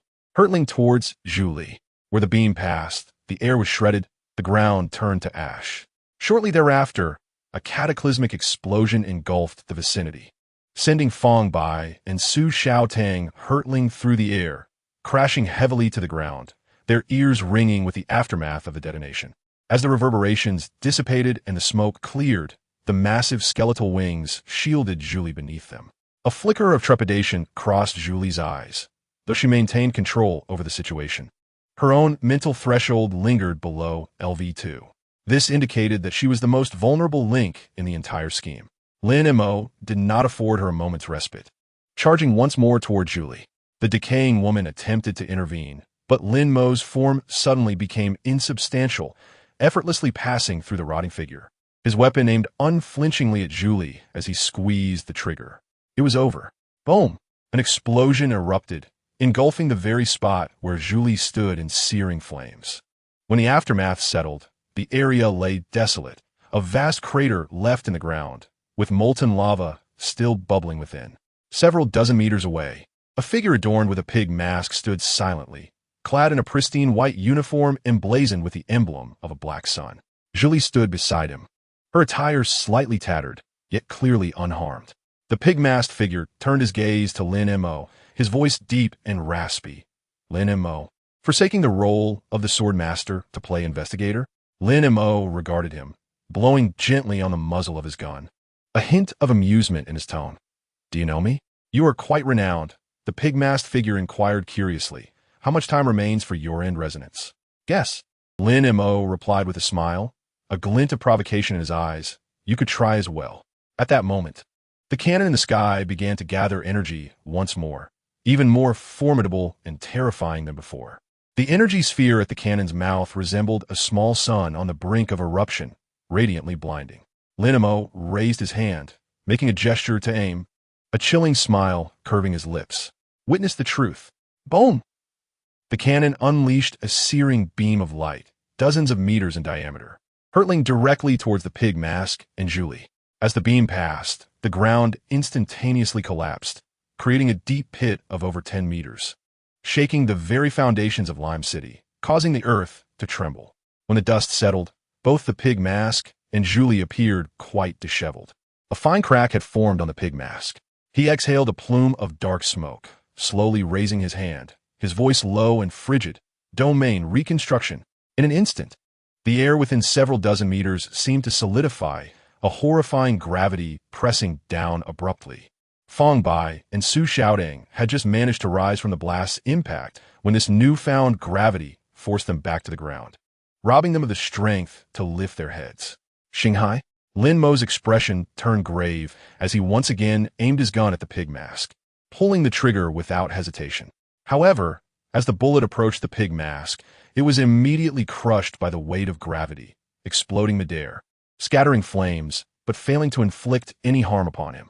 Your mental threshold should have surpassed LV25, yet it remains insufficient. The pig mask's voice dripped with mockery. You cannot defeat me, nor will you need to lift a finger. No sooner had he spoken than the decaying woman charged at Lin Mo once more. Under the oppressive force of the gravitational domain, Lin Mo's movements became sluggish, each evasion appearing desperate.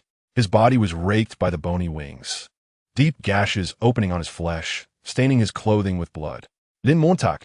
Lung Shuang's voice was tinged with urgency. But having just expended her end resonance, she was still in a weakened state and could not assist. She could only watch helplessly as Lin Mo struggled against the gravity. "You go retrieve the bone lyre," the pig mask instructed Julie. "Understood." Julie nodded, swiftly dashing towards Mako's direction. Yet, just as she was about to reach him, Su Xiaotong's threads coiled around her ankle like a serpent, binding her firmly. "You cannot even manage this," the pig mask scoffed, his form flickering before he materialized before Mako. As the pig mask moved, the gravitational domain was lifted, allowing Lin Mo a chance to assist, but he was blocked by the decaying woman. Forced to watch as the pig mask extended his hand towards the bone lyre. Mako, now lost to madness, strummed the bone lyre, attempting to launch an attack. However, the pig mask merely retrieved a score from his pocket. Mako's actions halted abruptly, as if shackled by an unseen force. Lighten. At that moment, Fang Bai sprang into action. As the pig mask reached for the bone lyre, his wrist was suddenly ensnared by spiraling threads. He exerted a slight force, snapping the threads.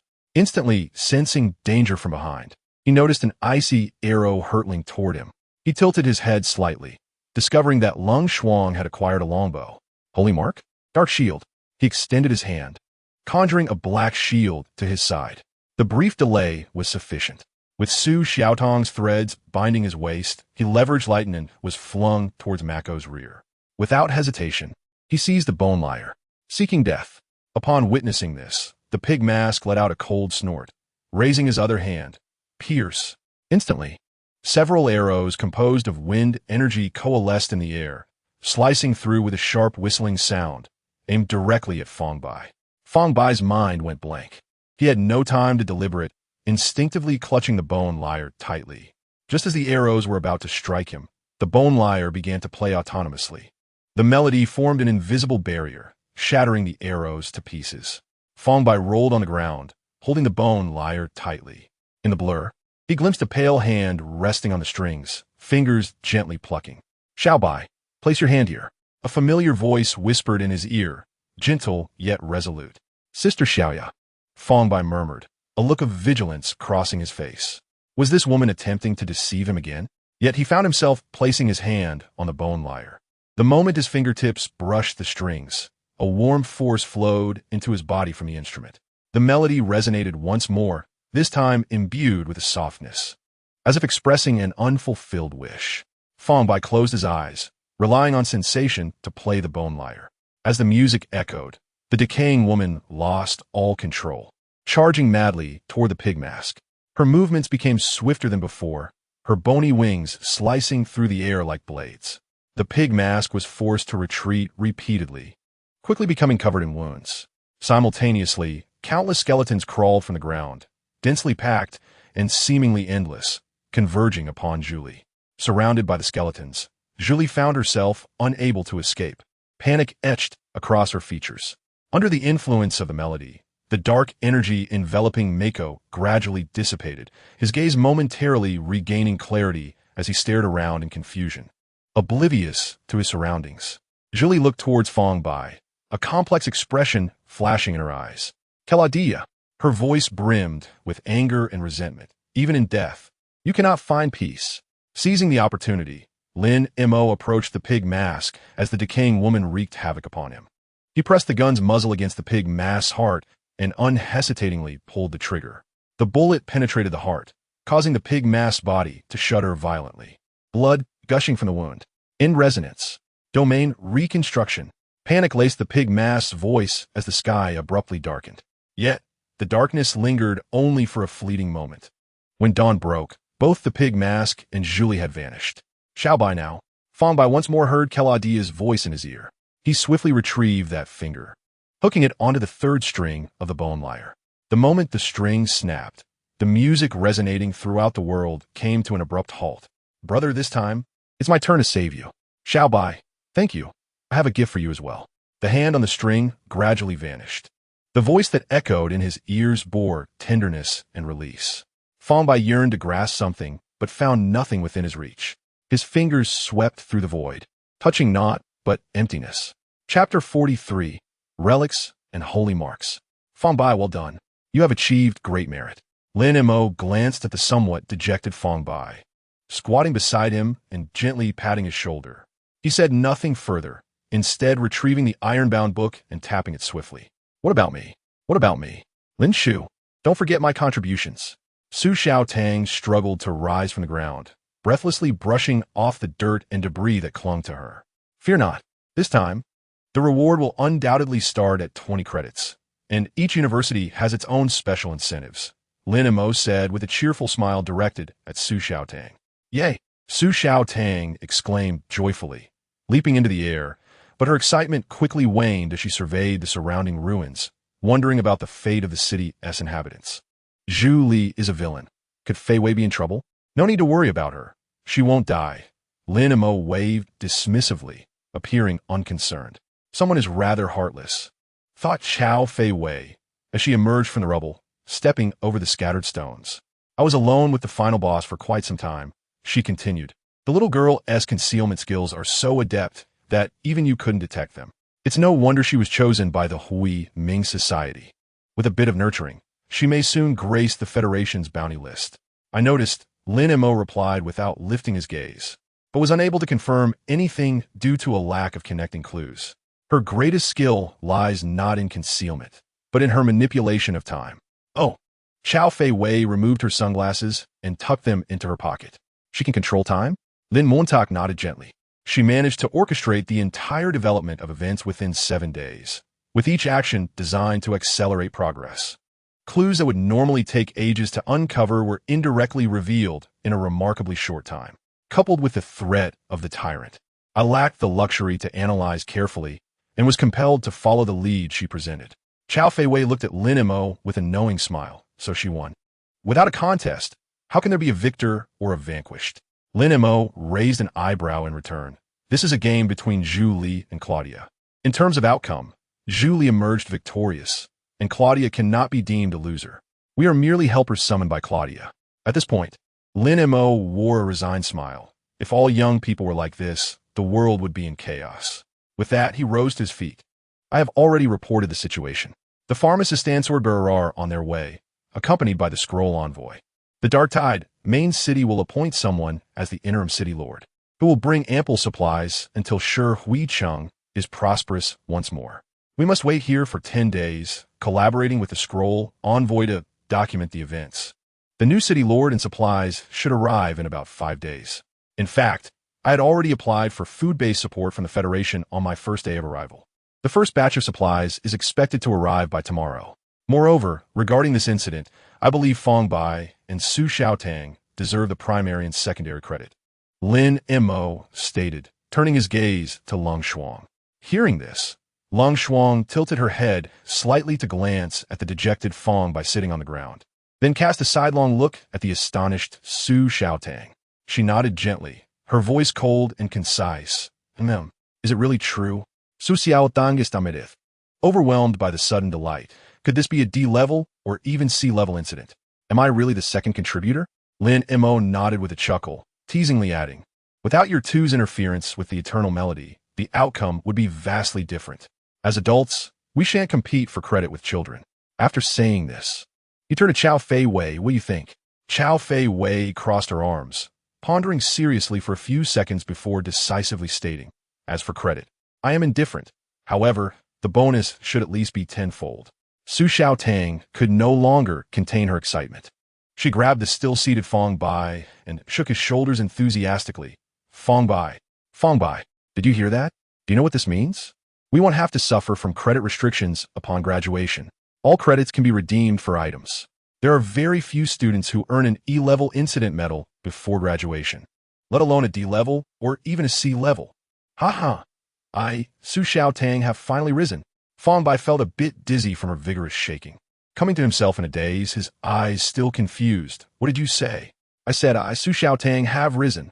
Seeing his lethargy, she continued to shake him. What are you doing? You look sickly. Didn't we win? Our final cooperation was splendid.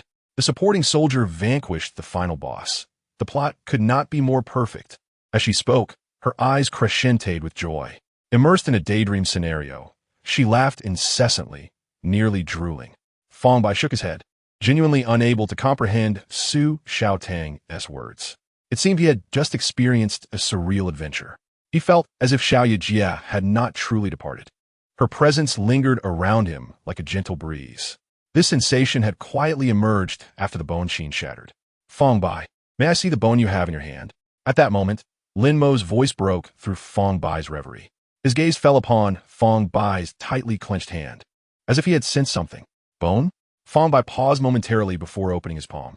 The finger that had once been stained with blood was now a piece of pure white bone, its surface smooth and delicate, emanating a faint glow. Fang Bai handed the bone to Lin Mo. Lin Mo took the bone, examining it closely for a moment, his fingertips gently caressing its surface, as if seeking to feel the power contained within. Do you recall our discussion regarding the two classifications of holy marks? Lin Mo inquired, looking at Fang Bai. I remember. Fang Bai nodded. The wounded holy mark and ornamental holy mark. Precisely.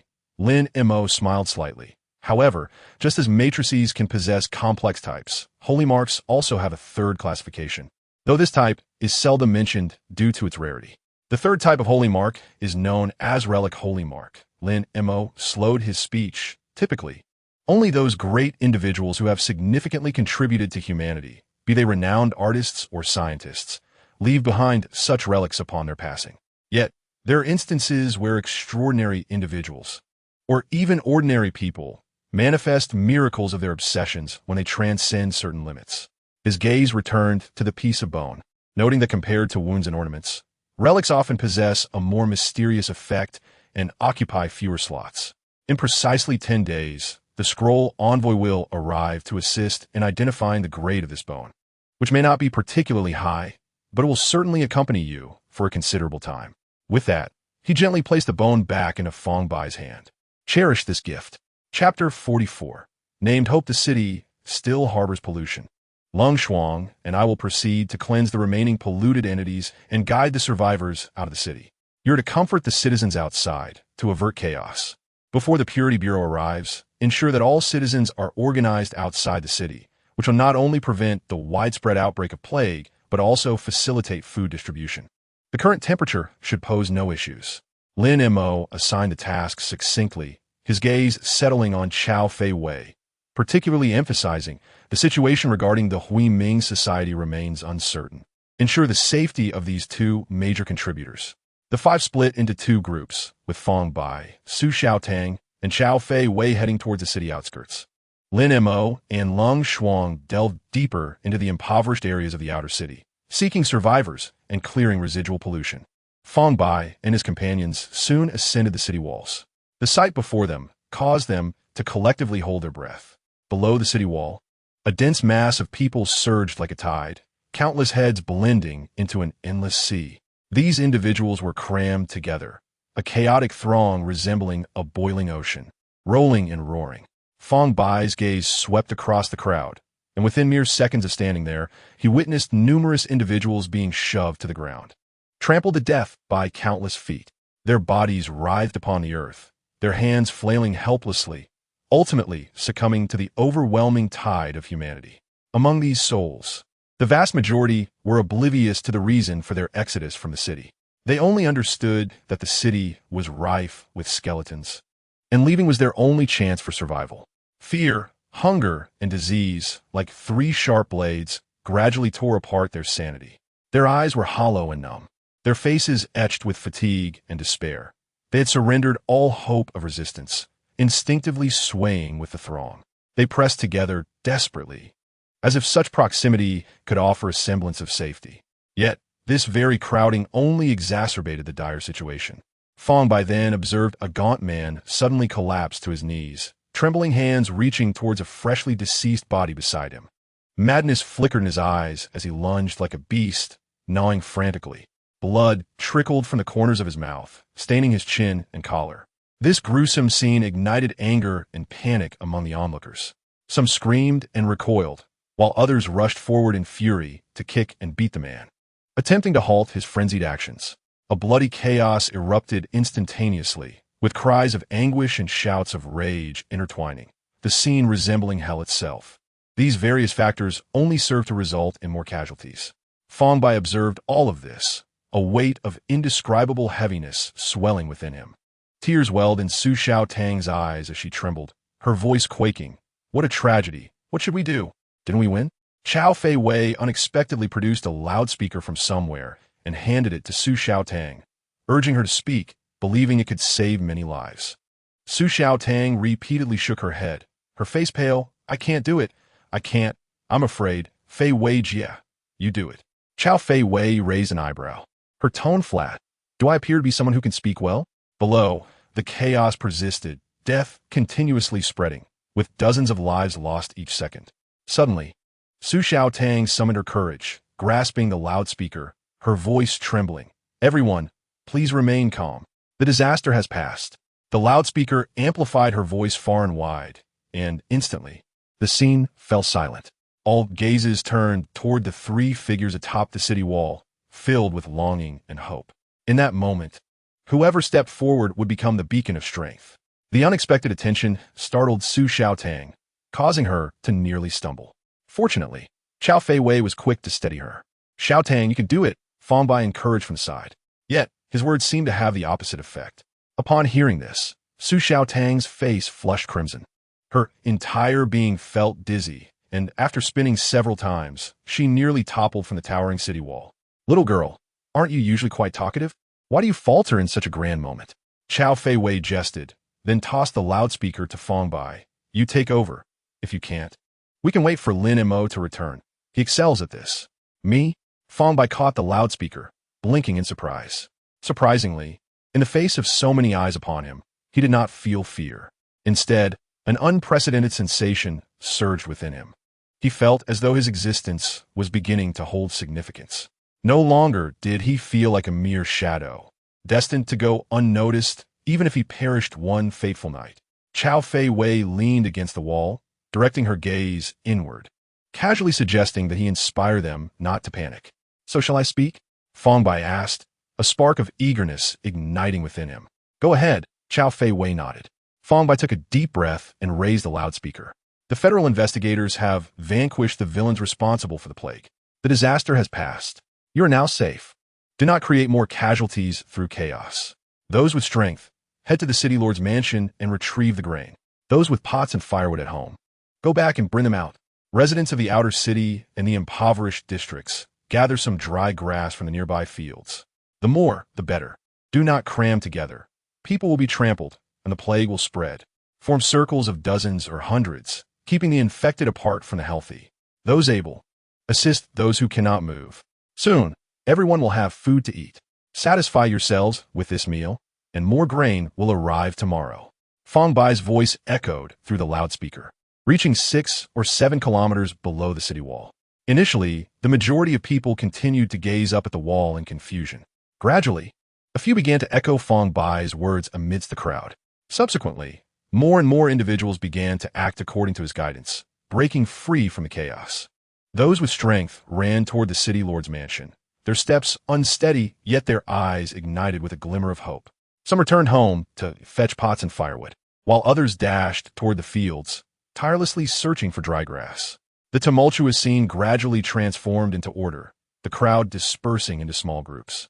As if gently nudged by an invisible hand, forming circles across the vast fields beyond the city. Chao Fei Wei stood nearby, gazing at Fang Bai in astonishment. In him, she perceived the shadow of someone remarkable. Yet, even that individual could not have achieved such composure at the age of 17. To remain unperturbed under the watchful eyes of tens of thousands, while systematically delegating tasks, was a feat even the heirs of powerful conglomerates or dignitaries would struggle to accomplish. And Fang Bai was merely a destitute youth emerging from a small town in an old province, who had previously subsisted by begging on the streets. Chao Fei Wei's gaze shifted to the dazed Su Xiaotang beside her. A rosy hue still lingered on her face, her entire being seemingly drained of energy as she leaned against the city wall, her eyes glazed. Chao Fei Wei couldn't help but reflect that perhaps some qualities are indeed innate. She refocused her attention on Fang Bai. That frail and diminutive figure appeared remarkably upright in the morning light, like a small tree resiliently growing in the storm, though not towering. It already possessed the potential to support a vast sky. A slight smile crept upon Chow Fei Wei's lips as she began to anticipate how this young man's story would unfold in the future. How would he confront the myriad temptations of the new world? Would the allure of wealth, power, strength, and fame, akin to dazzling stars, lead him astray? As noon approached, bags of rice from the city lord's mansion were being carried out. Circles of people, stretching to the horizon, had already constructed large cooking stoves. Tendrils of smoke began to rise, gradually dispelling the despair that had settled in people's hearts. His response evidently did not satisfy Su Xiaodang. Turning her head away, she chose to disregard him. Not wishing to make a fool of himself, Fang Bai redirected his gaze towards the crowd below. The scene transformed from chaotic disarray to orderly calm, from barbarism to civilization. At this moment, Fang Bai perceived the boundary between the two to be exceedingly thin. He even felt that the presence of food equated to civilization. In its absence, savagery would ensue. When hunger and despair enveloped individuals, they would revert to beast-like behavior, resorting to any means necessary for survival. He was no different. He would do anything to stay alive. However, once their hunger was satiated, they would regain their humanity and embrace civility. Similarly, once he was no longer preoccupied with food, he began to contemplate thoughts he had never considered before. The hearth transformed into a natural bonfire, and after feasting, the people began to engage in lively conversations filled with laughter. The elderly, who had previously held no status amidst the calamity, began to gain respect and stature within this newfound civilization. They meticulously organized the youth, imparting knowledge and essential skills. They commenced teaching how to weave simple mats from hay in preparation for the impending night. Fang Bai was captivated by this metamorphosis from barbarism to civilization. This spectacle held greater significance for him than any knowledge he could acquire. At that moment, Lin Mo and Lung Shuang returned. Their footsteps shattered the tranquility atop the city wall, prompting Chow Fei Wei to raise a hand in a gesture for silence, subsequently pointing towards Fang Bai. Lin Mo and Lung Shuang exchanged a brief glance of surprise and followed her indication. There sat Fang Bai, absorbed in concentration. Surrounding him were shimmering strands of light that gradually coiled around him before being drawn into his being. These strands resembled tiny fireflies flickering with a faint glow, enveloping Fang Bai in an ethereal halo. Lin Mo and Lung Shuang shared a look of astonishment and discreetly stepped aside. As the setting sun cast its golden rays upon the city wall, elongating their shadows, Fang Bai's nose twitched. The brilliance in his eyes faded, and he felt as though he had drifted into slumber. Turning his head, he noticed that Su Xiaodang had vanished. The enticing aroma beckoned him, and as he turned, he discovered that those behind him had begun to eat and laugh. The large flatbreads were sizzling over the fire, turning a golden brown, their surfaces puffing up and exuding an irresistible fragrance. The jerky had been cut into bite-sized pieces, sizzling on the iron griddle to a perfect crisp, the grease popping and crackling, filling the air with a tantalizing aroma that made Fang Bai's mouth water. You're awake. Deep meditation can last 4 hours. Even longer than Su Xiaodang. How do you feel now? Lin Mo's voice drifted from his side. Su Xiaodang exclaimed in exasperation. Stop comparing me to Fang Bai. I'm starting to doubt whether I'm truly a genius. How do you feel? Fang Bai scratched his head. I feel a bit hungry. The meat is ready for you, Lin Mo said with a smile, waving him over. Fang Bai sat beside Su Xiaodang and accepted a piece of perfectly cooked, tender meat from Lin Mo. He tore off a bite and savored it, the flavor bursting in his mouth as the richness of the fat mingled with the smoky aroma of the fire. For someone like Fang Bai, who rarely had the chance to eat meat, this was not merely delicious. It was a sumptuous indulgence. He devoured a palm-sized piece in haste, reaching for a second, only to be stopped by Su Xiaodang. It's been so long. How can you always act like you've never eaten? It's hot. You need to use chopsticks. Lin Mo chuckled at the scene and advised, don't rush. First, check your circuits. Only then did Fang Bai set the meat aside, closing his eyes to inspect his circuits. To his surprise, the eternal fireball, which had been just shy of completion, had inexplicably finalized its engraving and occupied a valve slot, restoring his usable valve slot count to 6. The ash from the previously slain corrupted entity had been fully digested, but his mental threshold had only seen a slight increase. Aside from that, there seemed to be no other changes. Fang Bai opened his eyes in confusion, looking towards Lin Mo with a hint of uncertainty. Carefully observe your valve slots, Lin Mo reminded him. Fang Bai nodded and re-entered his introspective state, concentrating on the valve slots. They resembled springs, with wisps of mental energy emanating from them. Suddenly, he noticed that one of the valve slots was emitting a faint golden thread within the transparent mental strands, flickering subtly. Fang Bai opened his eyes, astonished. What is happening? Golden mental energy? Lin Mo explained with a smile. Initially, you would encounter these things shortly after arriving at the academy, but since you triggered deep meditation, I'll give you a brief overview. Valve slots can be enhanced in 3 ways. First, by improving the quality of the mental energy they emit. Second, by enlarging the valve slot's inlet. And third, by increasing the quantity of mental energy produced. Each enhancement requires talent, mental threshold, and money. Among these, enhancing the quality of the emitted mental energy is the rarest. Even if you elevate your mental threshold to the legendary LV5, without deep meditation, the energy emitted would still be ordinary.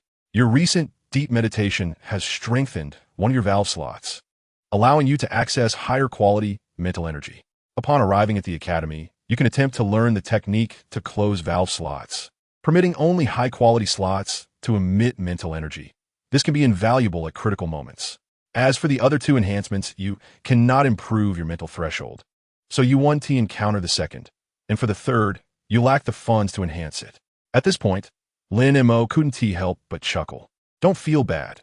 Even Cole Frost and I find it challenging to enhance ourselves. Fang Bai listened attentively, nodding thoughtfully, committing these insights to memory. Beyond the 9 secret constructs, one could also grow stronger by enhancing their valve slots. The notion of enhancing the quality of mental energy, in his understanding, was akin to the difference between striking someone with an iron rod versus a wooden stick. Setting these thoughts aside for the moment, Fang Bai quickly grabbed another piece of meat and stuffed it into his mouth, disregarding the heat, chewing a few times before swallowing it whole. Su Xiaotang, who was savoring her food slowly beside him, was taken aback. Can you even taste it? Chapter 46. The Wolf Hunt Night fell. After the decayed woman disintegrated, she reformed into a black cloud drifting in the sky. Although the cloud was much thinner than before, it still obscured the stars above. Fang Bai sat alone atop the city wall, gazing into the distance. Before him lay nearly 1,000 intense flames, resembling stars sprouting from the ground. For reasons unknown, following his deep meditation, Fang Bai felt an extraordinary tranquility within. Although this serenity was gradually fading, its lingering essence still enveloped his heart. Except for Fang Bai, the others had gone to inspect the surroundings, clearing pollution and beasts. Due to his insufficient strength, he had been left behind. He continued to observe quietly until he noticed one flame near the left side of the wall, flickering erratically. The once harmonious crowd erupted into chaos once more. Faint screams and angry roars mingling, shattering the night's tranquility. Beasts. Fang Bai glanced at his hands. At this moment, his mental energy was abundant, sufficient to handle unforeseen circumstances. Lightness, he whispered, his body enveloped in a soft azure glow. Without hesitation, he leaped from the 20-meter-high city wall, his body descending gracefully like a falling leaf.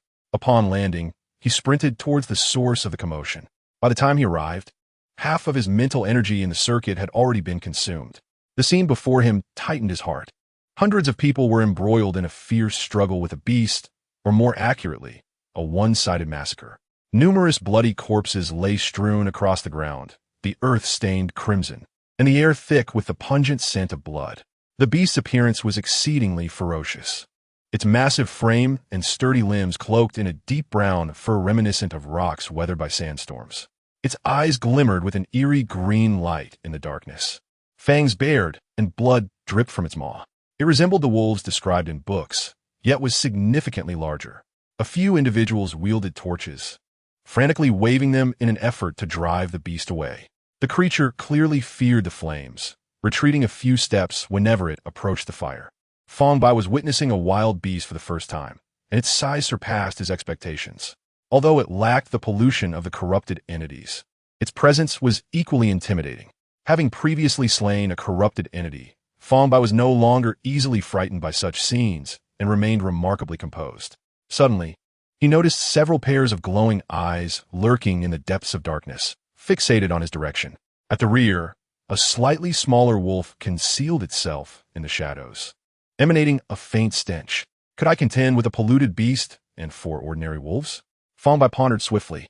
He raised his hand, channeling his mental energy, and softly intoned. Fireball. A small fireball coalesced in his palm before swiftly launching towards the polluted wolf. The fireball's speed was modest.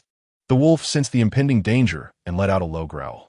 However, another ordinary beast suddenly leaped up, using its body to shield the fireball.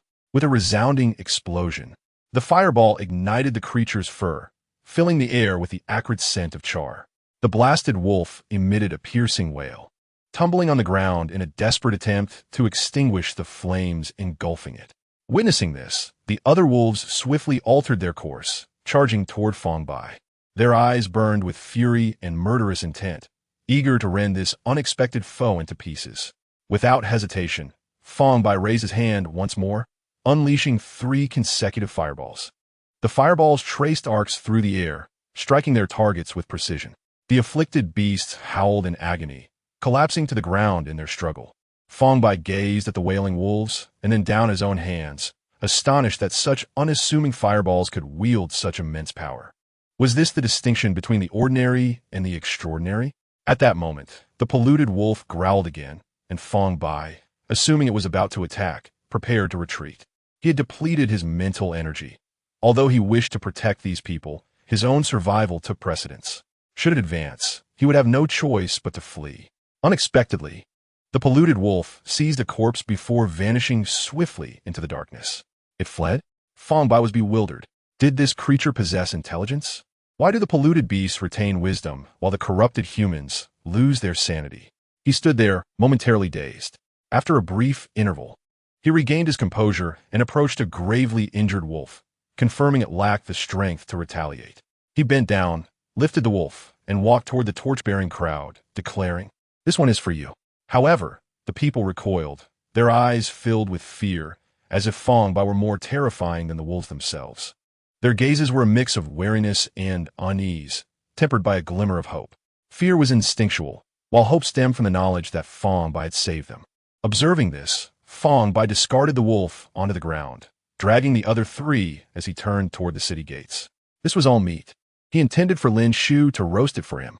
With that thought, Fang Bai couldn't help but wipe his mouth and quicken his pace. By the time he delivered the 3 wolves to the city wall, he was breathless and exhausted. Leaning against the wall, he wiped the sweat from his forehead. Soon, the last person he wished to be alone with returned first. Clad in silver armor that glimmered coldly under the dim night, she approached Fang Bai, her gaze landing on the 3 feeble wolves, her tone flat yet tinged with curiosity. "What is this?" "They should be wolves, I think," Fang Bai replied uncertainly. "I know they are wolves, but where did they come from?" Lung Shuang's voice remained frosty, though a flicker of curiosity danced in her eyes. Fang Bai briefly explained the wolves' origins.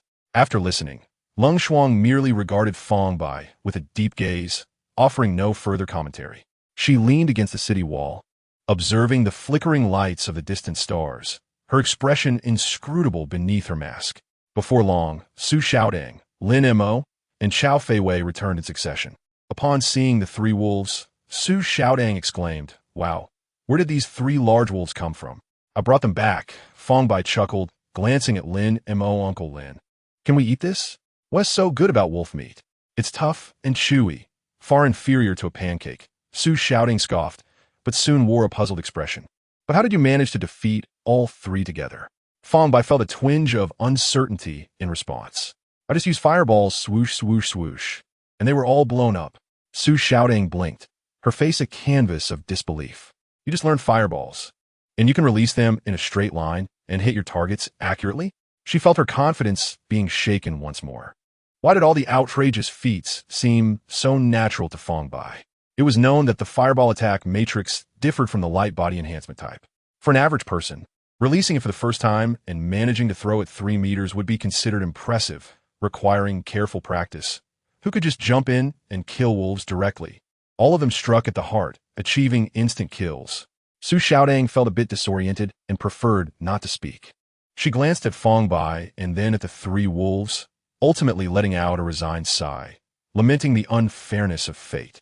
Under Fang Bai's insistence, Lin Mo simply prepared the wolf meat and placed it on the fire to roast. Fang Bai gazed at the meat on the grill, his eyes alight with anticipation. Lin Mo yawned, his voice tinged with fatigue. After a long day, let us turn early. The decision to build the city here must have been well planned. I just took a stroll, and there is little pollution nearby. Aside from the pollution, there are only a few beasts attracted by the corpses. Even ordinary people can cope with them. The threat they pose is not as great as that of a plague. Fang Bai nodded repeatedly, suddenly recalling something and looking up to ask, what about Mako? I don't know. Lin Mo shook his head, his tone calm. He said he would accept the federal trial. This is beyond our jurisdiction, and the sword-bearers will escort him. What if he escapes? A flicker of concern crossed Fang Bai's eyes. He is a major villain. We can't just leave him be. Lin Mo chuckled, patting Fang Bai on the shoulder. The federal system is traditional. Each department has its clear responsibilities. If it's not under my purview, I won't concern myself with it. If he runs, there will naturally be someone to pursue him. His tone was light, as if such matters were commonplace. Seeing Lin Mo's confident demeanor, Fang Bai could only nod in agreement.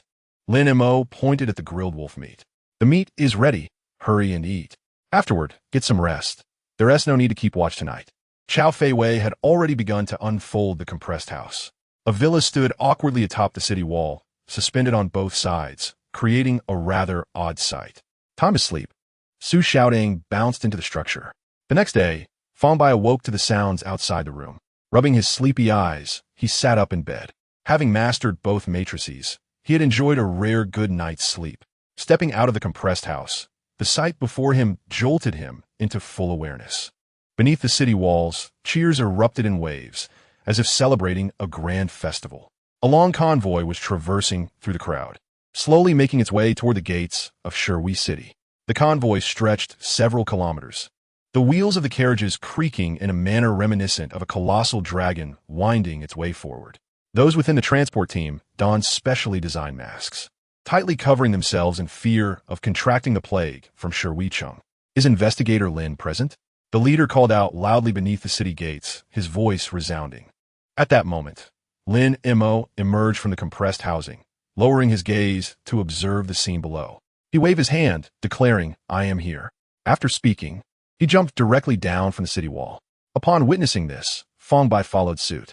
Upon landing, he activated lightness, ensuring a stable descent. After confirming Lin Mo's identity, the convoy leader retrieved a form from his bosom. Greetings, Investigator Lin. I am a captain of the Chao Hai Chang transport team. Per the federal directive, this shipment was funded collectively by 6 cities. The primary cargo consists of rice, along with a small quantity of essential items such as salt. A total of 1,300 vehicles carrying 650 tons of rice, sufficient to feed 300,000 people for approximately 10 days.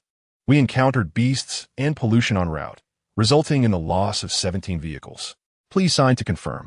Lin Mo accepted the form, scrutinizing it closely, then retrieved a pack of cigarettes from his pocket, offering one to the captain. You've worked hard on the journey. The captain accepted the cigarette, a smile gracing his face, and the atmosphere instantly lightened. He lit the cigarette, inhaled deeply, and exhaled a cloud of smoke, his tone tinged with nostalgia. Brother, your smooth tongue has kept us running tirelessly for 5 consecutive days. We faced countless beasts and pollution along the way. Thankfully, my brothers possess some skills. Even so, we lost 2 of our own. As he spoke, he shook his head, sighing. However, I just saw the state of Sherwei Chung. It truly suffers. In its prime, it was a grand city. Lin Mo chuckled heartily, signing the form and returning it. All of this is for the people. Would you like to take a moment to rest in the city? The captain waved his hand dismissively. No. Please count the cargo and inform the higher-ups that the goods have arrived. I do not wish to carry back the plague from here, and besides, the mark on the horseshoes will not endure for long. Should it fail prematurely, the losses would be considerable. Lin Mo nodded, gesturing toward the city wall. No need to count. Just stack it outside the wall. Understood, the captain replied, turning to call out, Brothers, let us get to work. The more than 1,000 carriages swiftly formed a circle, returning the empty ones while those laden with goods continued to unload. The entire process was remarkably orderly. By midday, the flanks of the city gates were piled high with rice and various essential supplies. Each bag of rice was neatly stacked, resembling small mountains, while other goods were categorized and arranged. The transport team arrived swiftly and departed just as quickly. Once the last bag was unloaded, the lengthy convoy departed majestically. "Do you see anything?" Lin Mo inquired, glancing at Fang Bai. Fang Bai, lost in thought, slowly replied, "The Federation is quite formidable. From the distant new era, a command is issued, and within mere days, resources from 6 cities can be mobilized simultaneously, organizing a vast transport team to traverse numerous dangers and deliver supplies to Shiwicheng. The Federation is in control of the entire world. Investigator, you are the eyes of the Federation." Fang Bai's words left Lin Mo momentarily speechless. Were these the sentiments he wished to hear? Lin Mo smiled wryly, responding, "What you perceive is order, yet you are mistaken about one point. The Tianqing Federation does not control the entire world. There are still other smaller nations, such as the Yarn Kingdom. How vast is the Federation?" Fang Bai asked with curiosity. 5,000 old states, plus one world. One world? Fang Bai questioned, puzzled. Indeed, the new era is referred to as such because it represents an entirely new world. Lin Mo nodded gently. So, the world of the old states and the world of the new era are, in fact, two distinct worlds? Fang Bai's eyes widened, as if he had stumbled upon a monumental secret. What else could it be? Lin Mo retorted with a smile. The new era has always been literal in its meaning. Are you shocked? Lin Mo teased. Fang Bai nodded, still in disbelief. I recall my senior sister mentioning that this place is only tens of thousands of kilometers from the new era. Fang Bai recalled what Su Xiaodang had previously said. In terms of distance, that is indeed the case. You will understand more in a few days. Lin Mo refrained from revealing additional information, merely smiling with significance. He turned and returned to the city wall, borrowing a loudspeaker from Chao Feiwei. Standing at the high wall, Lin Mo cleared his throat, raising the loudspeaker. "Citizens, the first wave of food has arrived. No one shall go hungry any longer. Next, please follow my instructions." His voice echoed through the air, immediately capturing the attention of all. The previously noisy crowd gradually quieted, countless eyes fixated on Lin Mo atop the city wall. "I grant you an afternoon to select 10 elders over 60 years old, 10 middle-aged individuals around 50, and 10 youths around 30, a total of 30 individuals. In the coming days, they shall be responsible for the distribution of supplies and the organization of personnel. Those selected should approach the city wall for a second round of selection. Only one person may be chosen from each group." Lin Mo paused, adding, "The sooner you finish selecting, the sooner you may receive supplies." As soon as his words fell, the crowd erupted in commotion. The circles that had formed began to rapidly splinter, with people engaging in discussions and disputes. Some groups even erupted into heated arguments. Elders were nominated, while middle-aged and younger individuals stepped forward to undergo scrutiny and selection. Fang Bai returned to the city wall, observing the scene below. Some groups quickly reached a consensus, while others descended into chaos, with several individuals arguing fiercely, unwilling to yield. A few young people even resorted to physical altercations over the coveted spots. As time passed, more and more individuals were nominated, approaching the base of the city wall, their faces tinged with apprehension. "This is a long-term solution," Lin Mo remarked to Fang Bai, instructing. "After last night's interactions, a basic understanding has been established among a few individuals. The one who can recognize the most people in the shortest time and gain the most recognition will be the best leader. The character of a leader cannot be assessed at this moment. As long as they can make the correct choices and distribute resources fairly, they are sufficient to temporarily assume this role. Selecting 30 individuals greatly increases the margin for error. Too many may lead to disputes, while too few pose risks. Once the new city lord arrives, they can form the initial leadership team, and their continued presence will depend on the new city lord's capabilities." Fang Bai nodded thoughtfully, absorbing this knowledge, although he felt it might not be particularly useful for him. Chapter 48. Identification time flowed relentlessly, and in the blink of an eye. It was already the 5th day. The newly appointed city lord arrived punctually at Shiwicheng, receiving the leadership team that Lin Mo had prepared in advance for him. Fang Bai found himself with little to do during these days. Most of his time was spent following Su Xiaodang, pestering her for information about the school, hoping to learn something new.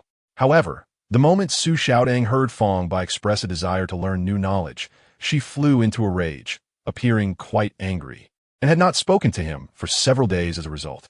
Fang Bai was baffled by this reaction, but did not quell his thirst for knowledge. Unable to pursue extraordinary knowledge, Fang Bai shifted his focus to Lin Mo's exquisite barbecue skills. Lin Mo generously shared his expertise, even gifting him a book titled Old State Beast Meat Quality Analysis Atlas. This book left Fang Bai in awe once more. It documented over 300 species of beasts commonly found in the old states, detailing their meat characteristics, cooking methods, and levels of deliciousness. What astonished Fang Bai the most was the assertion that the more powerful the beast, the more delectable its meat.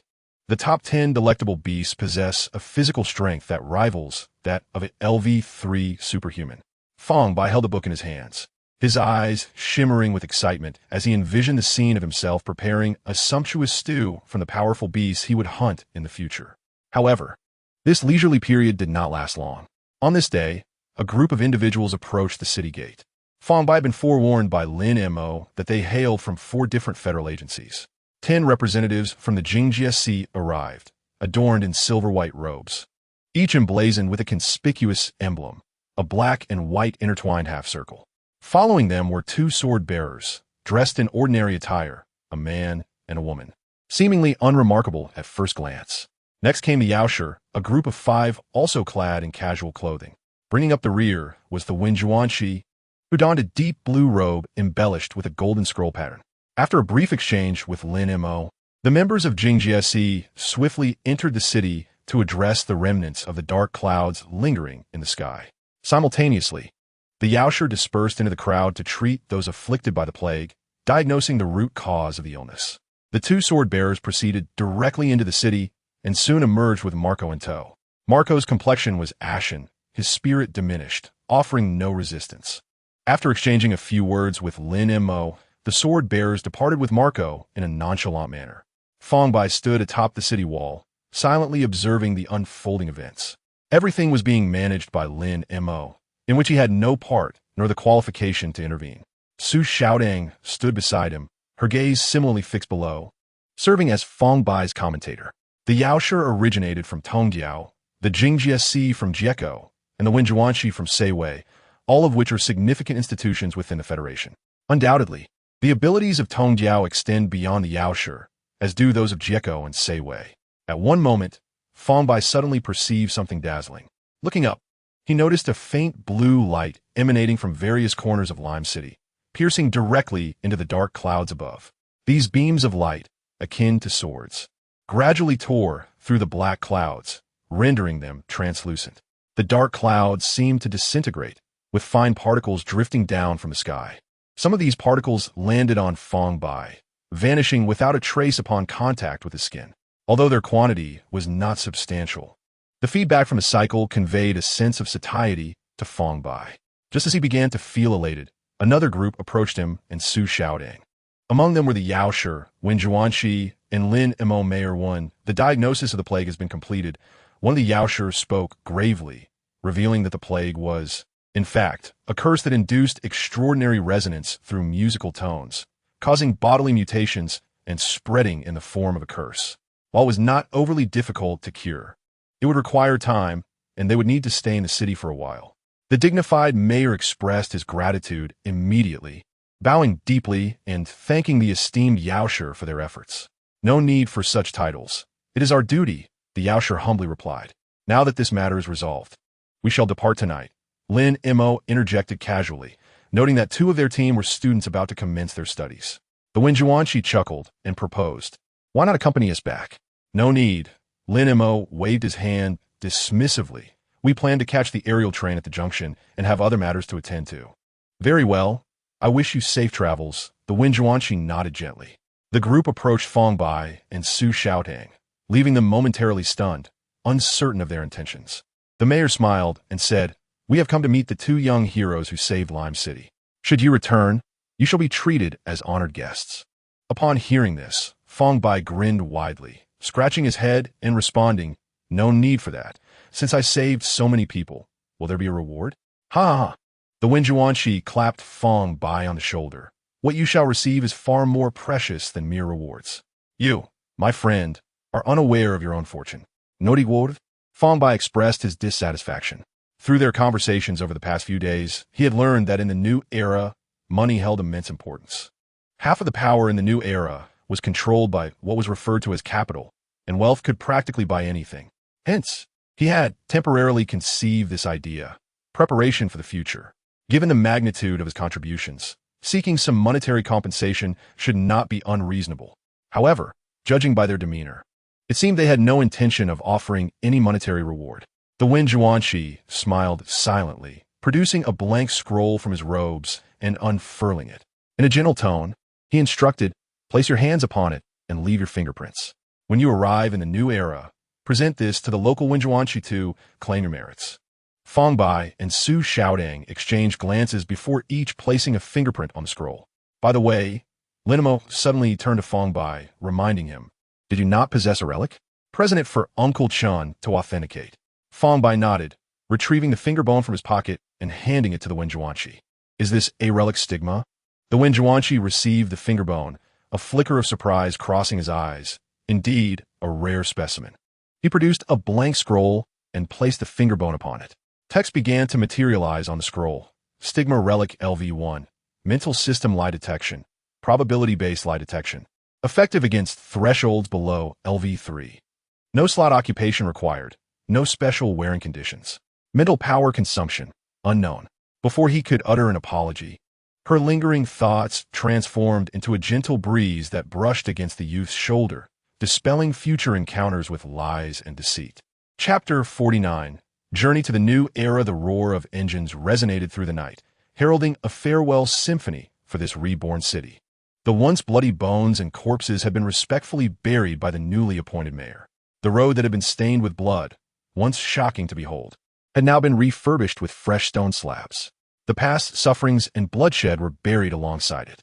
The city buzzed with activity as construction workers moved about under the night sky, their figures illuminated by the flowing lights. The sounds of hammering and shouts intertwined. With the presence of Yaosher, the plague could no longer stir up chaos. Everything thrived harmoniously. Once prepared for departure, the group resolved to travel through the night, having no reason or necessity to remain.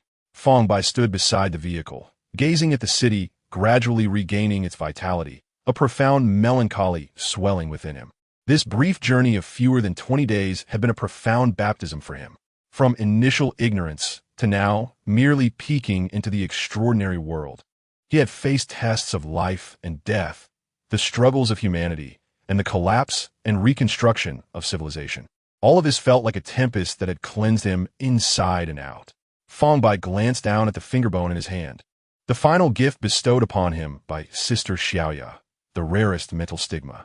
From Uncle Lin, Fang Bai learned that in this world, all attributes associated with the mental realm were highly esteemed, providing additional enhancements. The reason being that mental power is the starting point for all extraordinary phenomena, as well as their source. Consequently, despite the finger bone being only LV1, it held the potential to unlock LV3.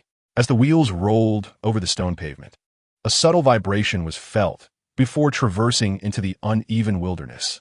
Fang Bai leaned against the window, watching Lime City fade into the distance, silently bidding it farewell. Ahead lay the new era. Suddenly, Fang Bai felt a wave of nausea and vomited. For the duration of the journey, he remained in a state of near unconsciousness. After a night of travel without rest, it was not until the following evening that they finally set up camp beneath a colossal mushroom. Fang Bai stumbled off the vehicle, dazed. Upon encountering this mushroom, Fang Bai comprehended that they had yet to emerge from the depths of Enchaozhou. The group ignited a fire and unfurled a compressed tent. Naturally, Fang Bai extracted a skewer of meat, the origin of which remained a mystery to him, from a grill. He also procured a large flatbread. Without uttering a word, he indulged in his meal. After enduring numerous days, he had indeed begun to assimilate into this team. Why the silence? Have you become withdrawn? Su Xiaotang's large eyes fixed upon Fang Bai, pondering whether he was missing his sister, Xiaoya. No, she is merely a wicked woman, Fang Bai replied, biting into the meat, contemplating why he felt nauseous as soon as he boarded the vehicle. Lin Montauk interjected. Regarding this matter, we discussed it while you were unconscious. Your symptoms may not solely be a case of motion sickness, but rather likely related to resonance or sympathy. Resonance? Sympathy? Fang Bai gazed at Lin. Mo slowly shook his head, indicating that they needed to find someone proficient in synchronization to examine the matter. This type of logistical support is beyond our expertise. You should seek assistance at school. Very well, Fang Bai conceded, fervently consuming his food. By now, it had been a day and a night since he last ate. While eating, he mumbled, "I will take the night watch." The group readily accepted this proposal. Suddenly, Fang Bai inquired, "Is there anything to pass the time?" Upon hearing this, Su Xiaotang remained silent, merely casting him a glance, her lips twitching slightly. She was acutely aware of Fang Bai's intentions. "What do you wish to occupy your time with?" Lin Mo regarded Fang Bai with keen interest. Fang Bai hesitated briefly before finally voicing the question that had been on his mind for some time. "How did you all elevate your mental thresholds?" At this, Lin Mo paused for a moment, then elucidated through the meditation method. This meditation method is neither a meditative practice nor a secret technique from illustrated texts. It originates from the 12 final faiths, and upon worshipping the deity, one can select the meditation method. The meditation method serves as both a mark and a key that can enhance one's mental threshold. Lin Mo's tone bore a hint of resignation, explaining that there are 3 scenarios. When a new individual couples with another new individual, there is a probability of acquiring the meditation method or the resonance gift. When a new individual pairs with someone from the old state, there's a chance to gain the meditation method, but not the resonance gift. When 2 individuals from the old state unite, they cannot acquire either the meditation method or the resonance gift, as the deity does not respond to individuals from the old state. Fang Bai felt a twinge of disappointment and pressed further. "Why does the deity not respond to individuals from the old state?" "I do not know." Lin Mo slowly shook his head, gazing into the distant night. "This has been the case since ancient times. Perhaps there is a reason, but it is not something I can comprehend." "Very well," Fang Bai nodded, somewhat disheartened. Yet he soon regained his spirits. He still had his shadow, which could assist him in elevating his mental threshold. "Oh, do not be disheartened." Su Xiaotang generously consoled him, her tone exaggerated. 8 threshold slots already surpass many new individuals. Once we reach the new state, I shall treat you to a grand feast. "Really?" Fang Bai's eyes sparkled with excitement, his face alight with desire. A grand feast in the new state was indeed one of his aspirations. "Truly," Su Xiaotang affirmed with a serious nod, then added, "Keep a good watch tonight. I shall retire to sleep. I want to eat shuiji mei xiang shizi tu, qing tong tao taiji, qian xing han bao, and deping kalu." Fang Bai promptly recited the names of the dishes from his memory. Upon hearing this, Su Xiaotang halted, turning in surprise to regard Fang Bai. "Where did you hear those?" "From a New State culinary magazine," Fang Bai replied proudly, lifting his chin.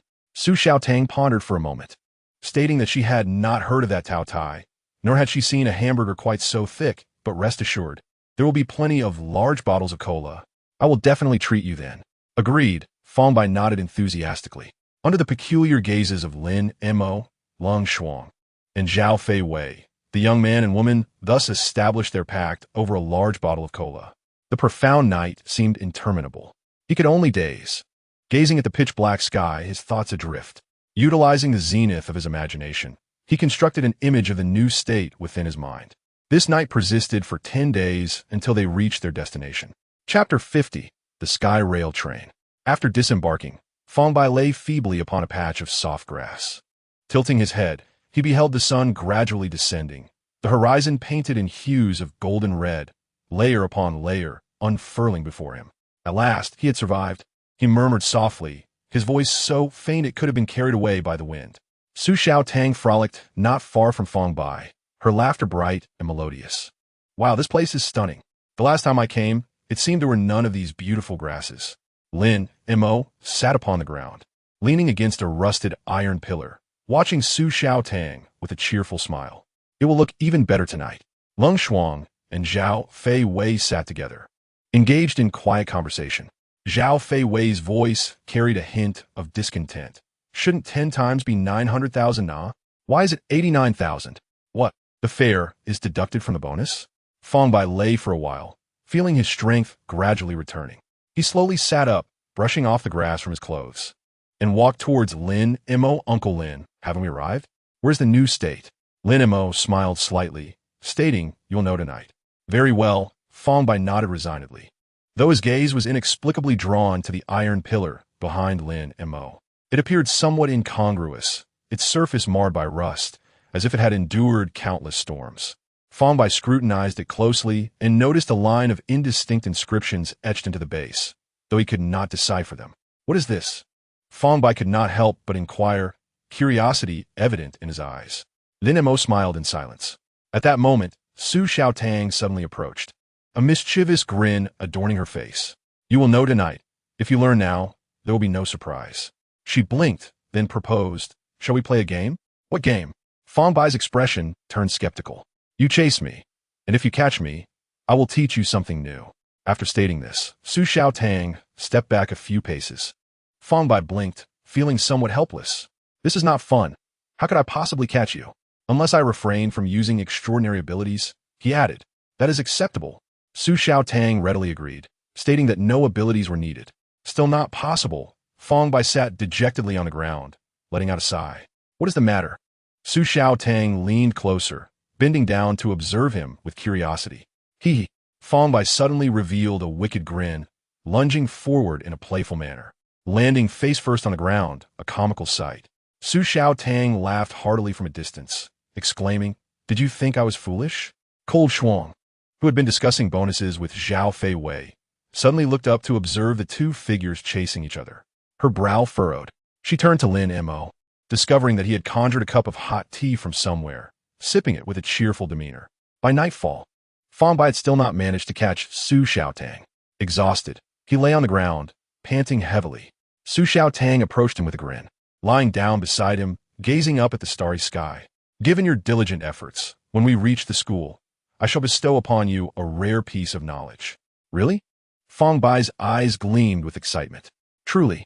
Just then, that incongruous iron pillar erupted with a dazzling beam of white light. The beam pierced the night sky like a sword, scattering the clouds that had obscured the stars. Starlight cascaded down, illuminating the heavens. Simultaneously, the grass beneath them began to emit a faint glow. The fine hairs on the grass appeared awakened by some mysterious force, gently floating, resembling countless tiny fireflies dancing in the night sky. Fang Bai stared, entranced by this dreamlike spectacle. He then noticed that one star above was peculiar, far too brilliant. As Fang Bai gazed intently, the star above began to swell in size, its radiance intensifying. In the blink of an eye, it descended from the depths of space to hover directly above them. It resembled a meteor slicing through the night sky, trailing a long, seemingly endless tail. Fang Bai's pupils dilated in astonishment, rendering him speechless. What on earth is that?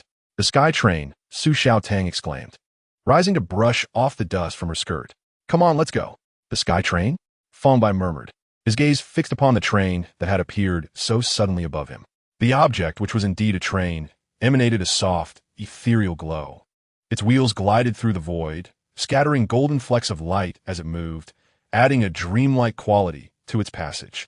Most astonishingly, before the train's front advanced, a vast matrix unfurled in advance. This matrix was composed of countless intricate geometric light patterns. The front of the train constantly traversed the matrix, as if crossing invisible thresholds. Each passage sent forth a delicate wave of light, rippling across the night sky. Bright white light poured from the windows, and through them. One could faintly discern the silhouettes of passengers inside. Fang Bai held his breath. This scene was more surreal than any dream. The train gradually decelerated in the sky, finally coming to a stable stop before the onlookers. Its axles did not touch the ground. It hovered serenely in the air.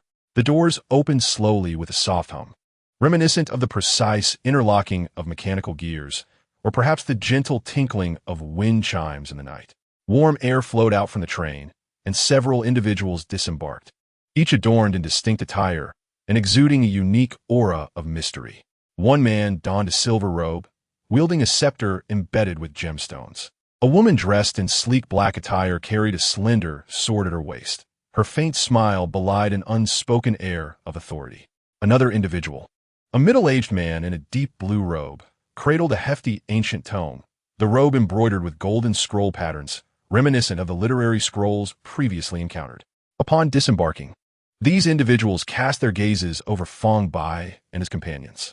Lin Mo inclined his head slightly in acknowledgement. He then turned to Fang Bai and said, "Let us board."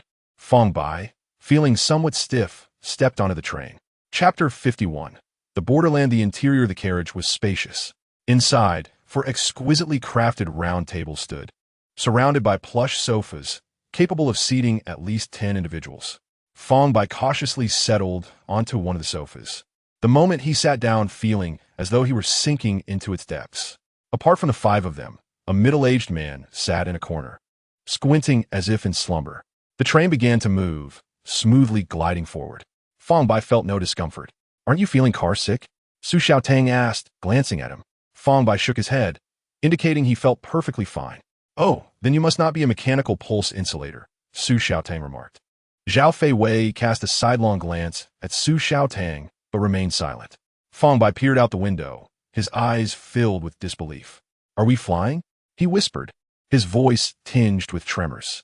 Below, the vast expanse of land sprawled, mountains and rivers shimmering in the moonlight like silver. The distant mountains resembled the backs of giants, undulating and merging seamlessly with the horizon. The train began to accelerate, and the scenery outside blurred. Gradually, the starlight at the edge of the sky elongated into thin beams. An indescribable awe surged within Fang Bai, leaving him at a loss for words to articulate his feelings. They traveled in this state for quite some time until the outside world abruptly plunged into darkness. At that moment, a gentle female voice echoed within the carriage. "The train is about to cross the world barrier. Bumps are to be expected. Please do not panic."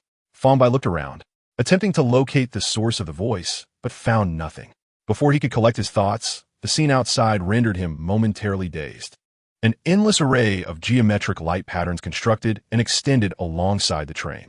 These light patterns grew larger and more numerous, gradually forming a massive light shield that enveloped the train entirely. The train entered a bizarre realm of color darkness. Everything around became hazy and distorted, yet the vast light shield remained resolute. Suddenly, the train began to shake violently, as though traversing some invisible resistance. The lights within the carriage flickered slightly. Fang Bai gripped the armrest tightly, his heart racing. Once the train stabilized, Fang Bai rose and leaned against the window. "Is this the new era?" Lin Montauk calmly explained. "This is not the new era yet. It is the borderland." "The borderland?" Fang Bai echoed the name with curiosity. The borderland, as its name suggests, is a realm where 2 worlds intersect. Lin Mo approached Fang Bai, hands clasped behind his back. "This is the closest place to the new era. Here, there is no distinct sky or ground, nor the cycle of day and night, and even the usual laws of nature are absent. Once, it was merely a realm of void, but to facilitate the connection to the old state, the Federation constructed 2 port cities here as transit stations." The train glided slowly into the air above the borderland, and the panorama outside left Fang Bai breathless. A ghostly city, seemingly forgotten in the crevices of time, flickered into view. "The borderland port has arrived. Passengers disembarking here, please remember to take your belongings with you. The next stop is New Era Jerusalem." The gentle female voice resonated in the carriage. The train doors opened slowly, a crisp chill rushing into the carriage. Fang Bai took a few deep breaths, finding it somewhat difficult to breathe. "Let us go. We will disembark here. This train does not go through Tianqi City." Lin Mo stood and walked towards the door. Fang Bai quickly followed, his heart brimming with curiosity and anticipation. They found themselves on a broad and flat platform, the ground composed of a smooth metallic material. Not only was their train present, but another train was parked nearby. The train they had just boarded began to move slowly, its wheels gliding through the void, scattering light flecks of pale gold. The train gradually ascended, gaining speed, until at one moment, it transformed into a luminous star, vanishing into the depths of darkness. Shortly thereafter, another star fell from the sky, gradually slowing down, finally coming to a steady halt on the platform. "Come on, don't dawdle," Lin Mo said, patting Fang Bai on the shoulder. "Be careful not to get lost. This place is a mix of people and can be quite chaotic." Fang Bai nodded, taking a deep breath, and stepped forward. "Ah, I feel like I can't breathe," Su Xiaotang complained beside him. "The oxygen in the borderland is artificially created. It can't compare to the old state or the new era. Just take some time to adjust," Lin Mo replied. Fang Bai was gradually acclimatizing to the air here. As long as he breathed slowly, it was not too uncomfortable. His gaze wandered, never lingering for long. Although there were some people around, the place did not seem prosperous, lacking the bustling energy of Hong City. The streets were eerily quiet, seldom resonating with sound. The entire city was shrouded in an oppressive silence. The environment was dark, illuminated only by scattered dim yellow lights. The buildings were low, averaging 2 or 3 stories, their walls bearing the marks of time, appearing somewhat dilapidated. Sensing Fang Bai's disappointment, Su Xiaotang began to explain, "Though it is my first time here as well, I have heard of the borderland.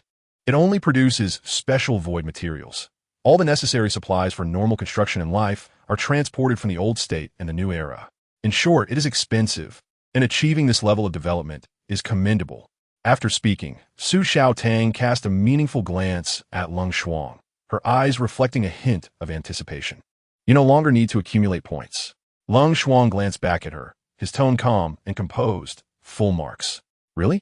Su Xiaotang's eyes widened, and a radiant smile instantly blossomed on her face. "Indeed," Lung Shuang nodded. "Ha ha, full marks?" Su Xiaotang laughed joyfully, her voice echoing peculiarly on the quiet street. Passers-by cast curious glances, as if witnessing an unexpected anomaly.